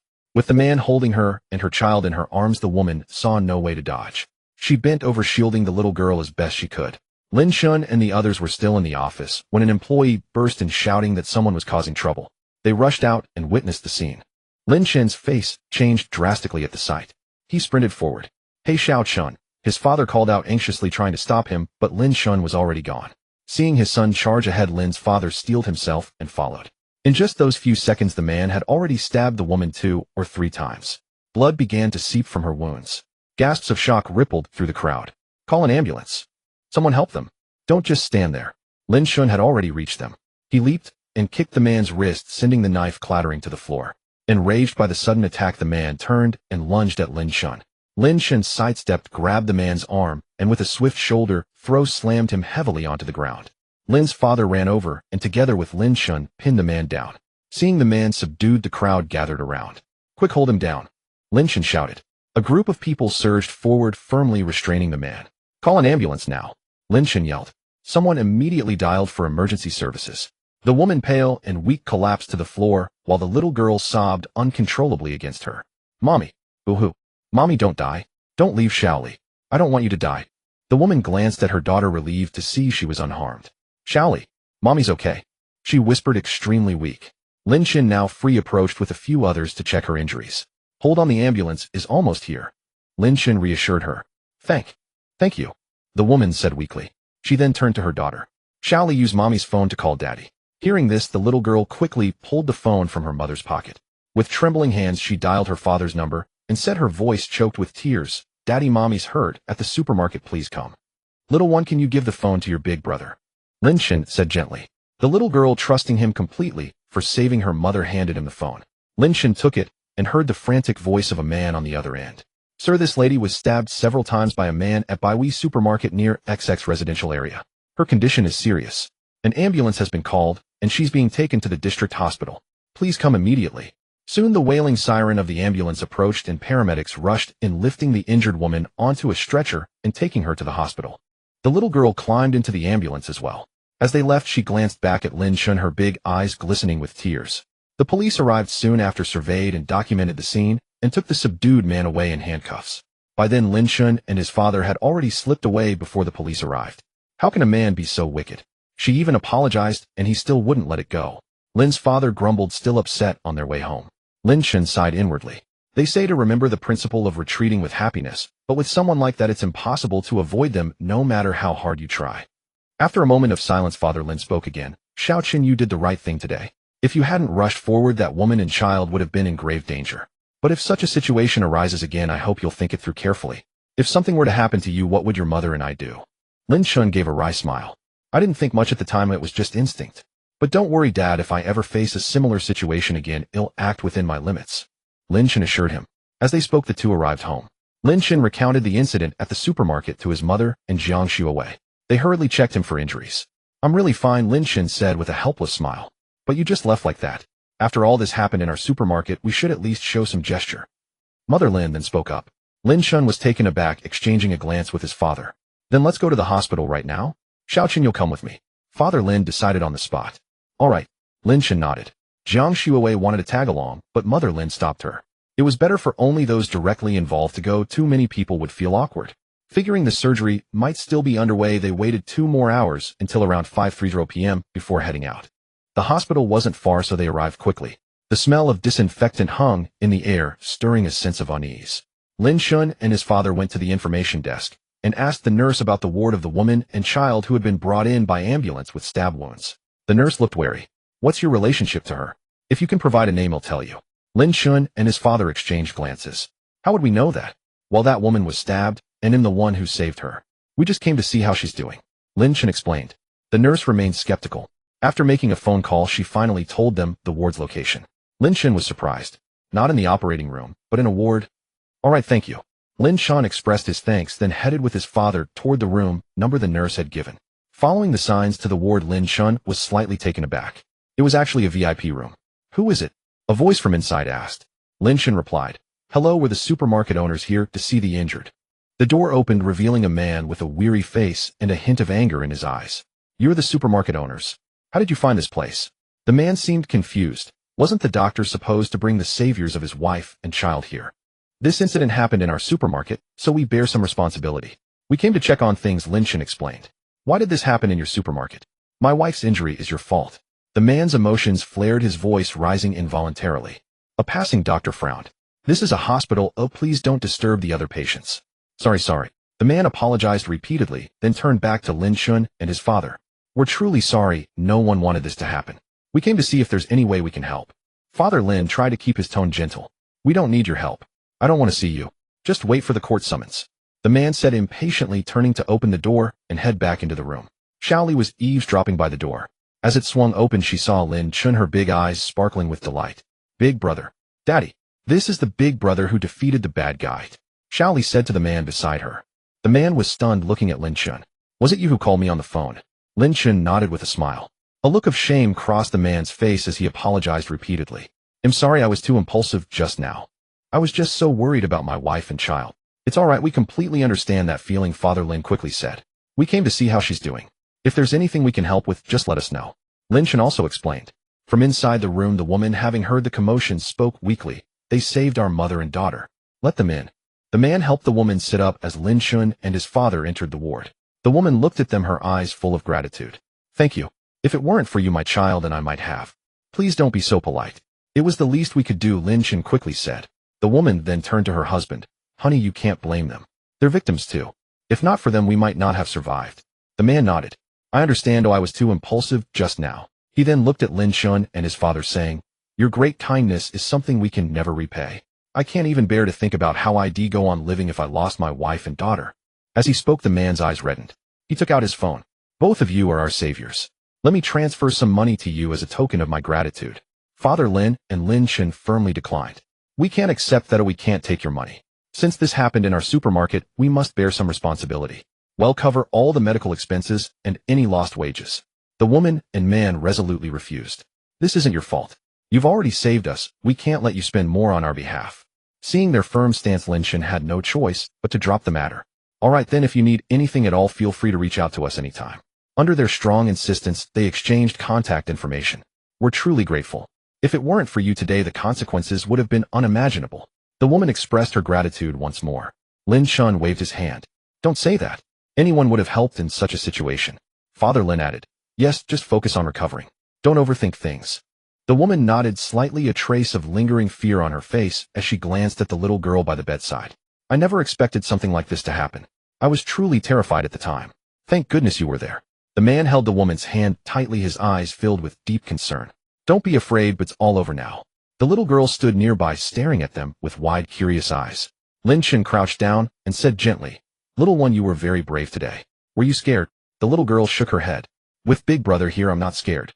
A warmth spread through Lin Chen's heart as he patted her head. Good girl. Honey, don't worry. I won't let the one who stabbed you get away. The man spoke with an air of authority that was hard to ignore. Lin Chen's eyes narrowed. This man is no ordinary person. They chatted for a while longer. The man was named Chu Yang, the owner of Tianlin Culture and Entertainment, though Lin Chen had never heard of him. Still, Lin Chen couldn't help but admire him. He was only in his early 30s and already the boss of a company. The woman was named Chao Shuer, a stay-at-home wife, and the little girl was called Chu Li. Brother Lin Chen, once you graduate, come to my company, and it'll definitely set you up with a great job. Chu Yang said with a smile. Thanks, Brother Chu, but that won't be necessary. I have my own company. Lin Chen shook his head and declined with a smile. Wow. Impressive, Brother Lin. You started a company right after entering university. Tell me, what kind of company is it? Chu Yang asked, curious. What are you doing? Chao Shuer said with a slight frown. It's fine, Sister Shui. I just run a real estate company. Lin Chen said with a faint smile. Our real estate company. Chu Yang stammered. Could it be one of those shell companies registered with just a few million, or maybe an agency? Otherwise, its assets would have to start at hundreds of millions. Even Chao Shuer, resting on the bed, was stunned. Lin Chen's father, watching their astonishment, couldn't help but feel a swell of pride. Brother Lin, mind sharing the name? Chu Yang's curiosity had reached its peak. There's nothing to hide. It's called Rongtou Jidi, Lin Chen said casually. Rongtou Jidi. Brother Lin, you're truly accomplished at such a young age. Chu Yang let out a subtle sigh of relief. So he was just bragging. That scared me. A company like Rongtou Jidi, worth hundreds of billions, couldn't possibly have a boss who's still in university, right? After chatting a bit more, Lin Chen saw that time was getting late. He still had to visit his grandparents that evening, so he prepared to take his leave. You two rest well, we won't disturb you any longer. Feel free to contact us anytime, Lin Chen said. Let me see you off, Chu Yang offered. No need, just take care of Sister Shuer. Well, alright. We'll come visit another day. Goodbye, Big Brother. Little Chu Li waved at Lin Chen. Goodbye, Xiao Li. Lin Chen patted her head and then walked out the door with his father. Back home, Lin Chen's mother was getting anxious. Let's hurry up. It's already 6 o'clock, we still need to get back for dinner. Lin's mother urged. After packing up, Mom, Dad shoo away, and I will take one car, and we'll head straight back to school afterward. That works. Jiang Shuawei then carried her little plush toy and went downstairs with Lin Chen waiting in the Veneno for Lin's parents. As Lin's parents stepped out of their car, their eyes were instantly drawn to the sleek, flashy Lamborghini Veneno that Lin Chen and Jiang Shuawei had arrived in. Both couldn't help but be impressed. Lin's father parked his car next to the Veneno. Son, what kind of car is this you're driving? It's so cool, Lin's mother exclaimed. Lin Chen smiled slightly. Mom, it's a Lamborghini Veneno. How much did it cost? Lin's father couldn't help but ask, his eyes wide with amazement, scanning the car repeatedly. Around 100 million or so, Lin Chen said casually. The moment the price left his mouth, his parents were frozen in shock. They stared at each other, seeing the same disbelief mirrored in each other's eyes. It took them a long while to snap out of it, and Lin's father's eyes widened. One small target. This car could buy over 20 of my Land Rovers. Lin's mother shook her head repeatedly, her expression a mix of astonishment and gentle reproach. Son, you really are willing to splurge. Spending 100 million isn't a small matter. Lin Chen explained with a laugh. Mom, Dad, this is the car I've always wanted. I've loved it since I was a kid. Now that I can afford it, of course I'd buy it to drive. A dream from your teens or 20s, if only realized in your 30s or 40s, loses its meaning. Lin's father nodded, his eyes still holding some surprise, but more than anything they showed understanding and support for his son. You've grown up, son. Having your own thoughts and pursuits is a good thing. As long as it's something you truly love, Dad supports you. Lin's mother added. That's right, as long as you're happy. But with such an expensive car, you'll need to drive it carefully from now on. Soon after, the two cars set off. All the way, Lin's father drove his Range Rover in front, with Lin Chen following closely behind in the Lamborghini Veneno. The autumn scenery whizzed past the windows, and after over an hour they finally arrived at his grandparents' house. As the cars pulled up at the entrance, the low, powerful roar of the engines immediately caught the attention of the surrounding neighbors, who all turned to look. When they saw it was Lin's parents, Lin Chen, and an unfamiliar girl, a chatter of discussion broke out. "Oh my, looks like Yes family has struck it rich.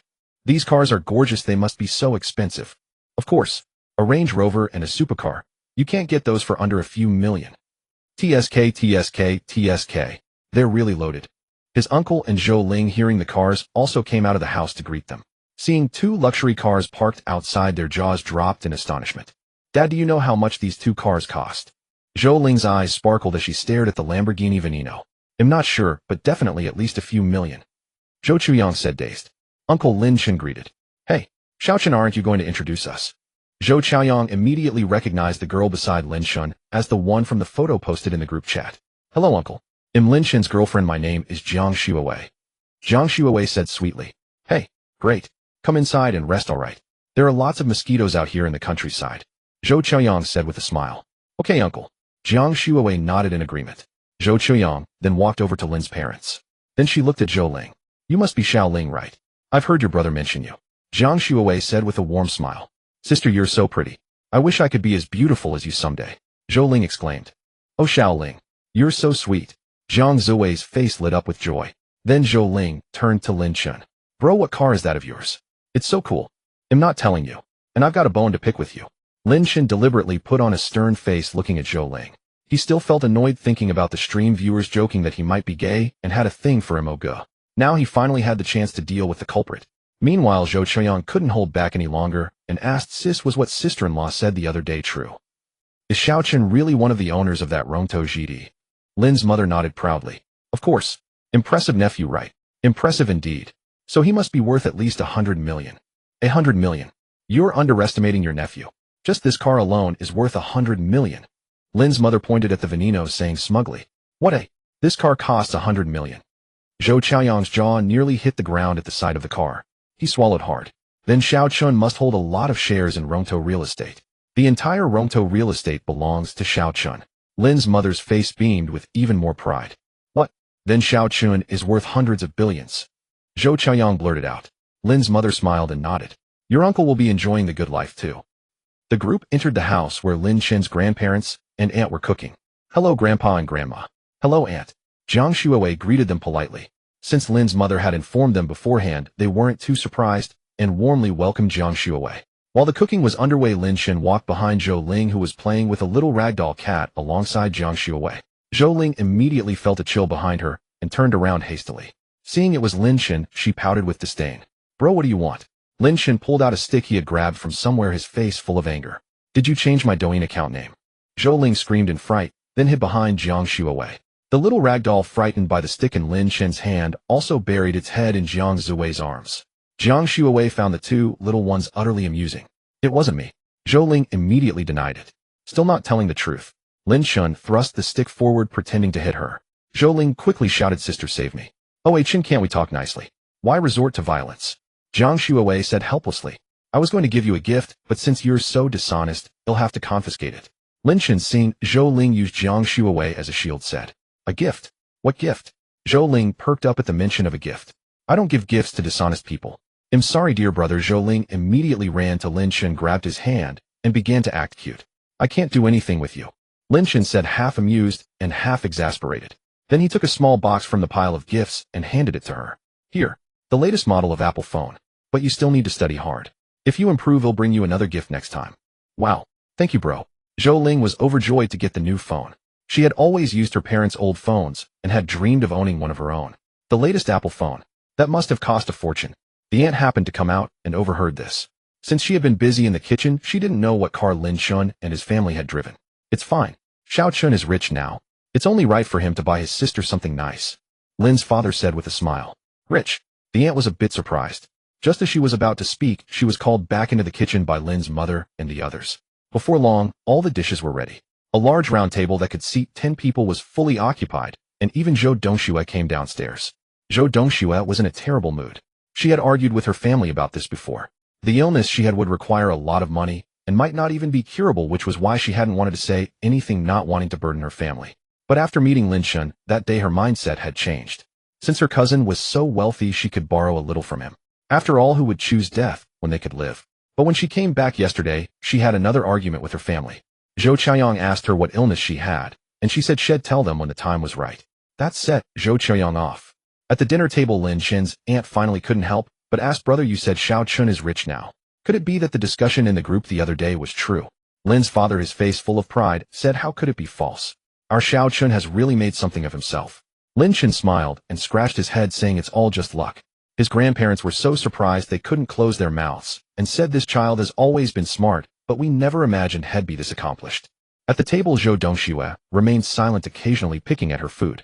Lin Chen noticed and asked with concern, "Big sis, I heard something was wrong with your health checkup. What's going on?" Zhou Dongxue looked up, a flicker of hesitation in her eyes, but she remained silent. Her uncle sighed and said, "This child is just too stubborn. She won't say anything." The grandmother also urged anxiously, "Dongxue, don't make us worry. Whatever it is, well, figure it out together." Everyone chimed in, trying to persuade Zhou Dongxue. Jiang Xuewei said gently, "Sister Dongxue, we all care about you. Don't bear it alone." Finally, Zhou Dongxue couldn't hold back her tears and said, "I was diagnosed with leukemia. I was afraid treatment would cost too much and that it might not work, so I didn't dare tell you." Everyone was stunned by the news. Lin Chen's hands clenched involuntarily. He never expected Zhou Dongxue to have leukemia. If no bone marrow match could be found, it would be a death sentence. "Big sis, don't be too pessimistic. I own a hospital and will definitely cure you." Lin Chen quickly comforted her. The aunt wiped her tears and said, "Yes, Dongxue, we'll face this together as a family. There's no hurdle we can't overcome." The grandparents and Lin's parents also offered words of encouragement. Zhou Qianyang's face was filled with regret, and he silently cursed himself for arguing with his daughter. Jiang Xuewei gently took Zhou Dongxue's hand and said, "Sister Dongxue, leukemia can be cured as long as a suitable bone marrow donor is found. If you cooperate with the treatment, you'll be fine." Zhou Ling's eyes brimmed with tears. "Sister, you must get treatment. Money can be earned again, but I can't lose you, sister." Wah! Zhou Ling started crying as she spoke. Zhou Dongxue, hearing her little sister's tearful words, couldn't hold back her tears. She hugged Zhou Ling tightly and choked out, "Little sister, I promise you I'll cooperate with the treatment. I won't leave you all behind." For a moment, everyone at the table was moved by this sisterly bond, and tears of emotion flowed freely. Lin Chen's eyes also reddened. He sniffled and said, "Big sis, don't worry. We'll fight this disease together as a family." Uncle Zhou Qianyang was already sobbing uncontrollably. Wiping his tears, he said, "It's all my fault. I shouldn't have lost my temper with you. I'm sorry, my girl." The aunt also cried, "Dongxue, it's mommy's fault for not taking good care of you. From now on, we'll face everything together." The grandparents were in tears. The grandmother held Zhou Dongxue's hand and said with a trembling voice, "Child, don't be afraid. The whole family is here." Lin's parents also wiped their eyes. Lin's mother said, "Dongxue, just focus on getting treated. Don't worry about anything else."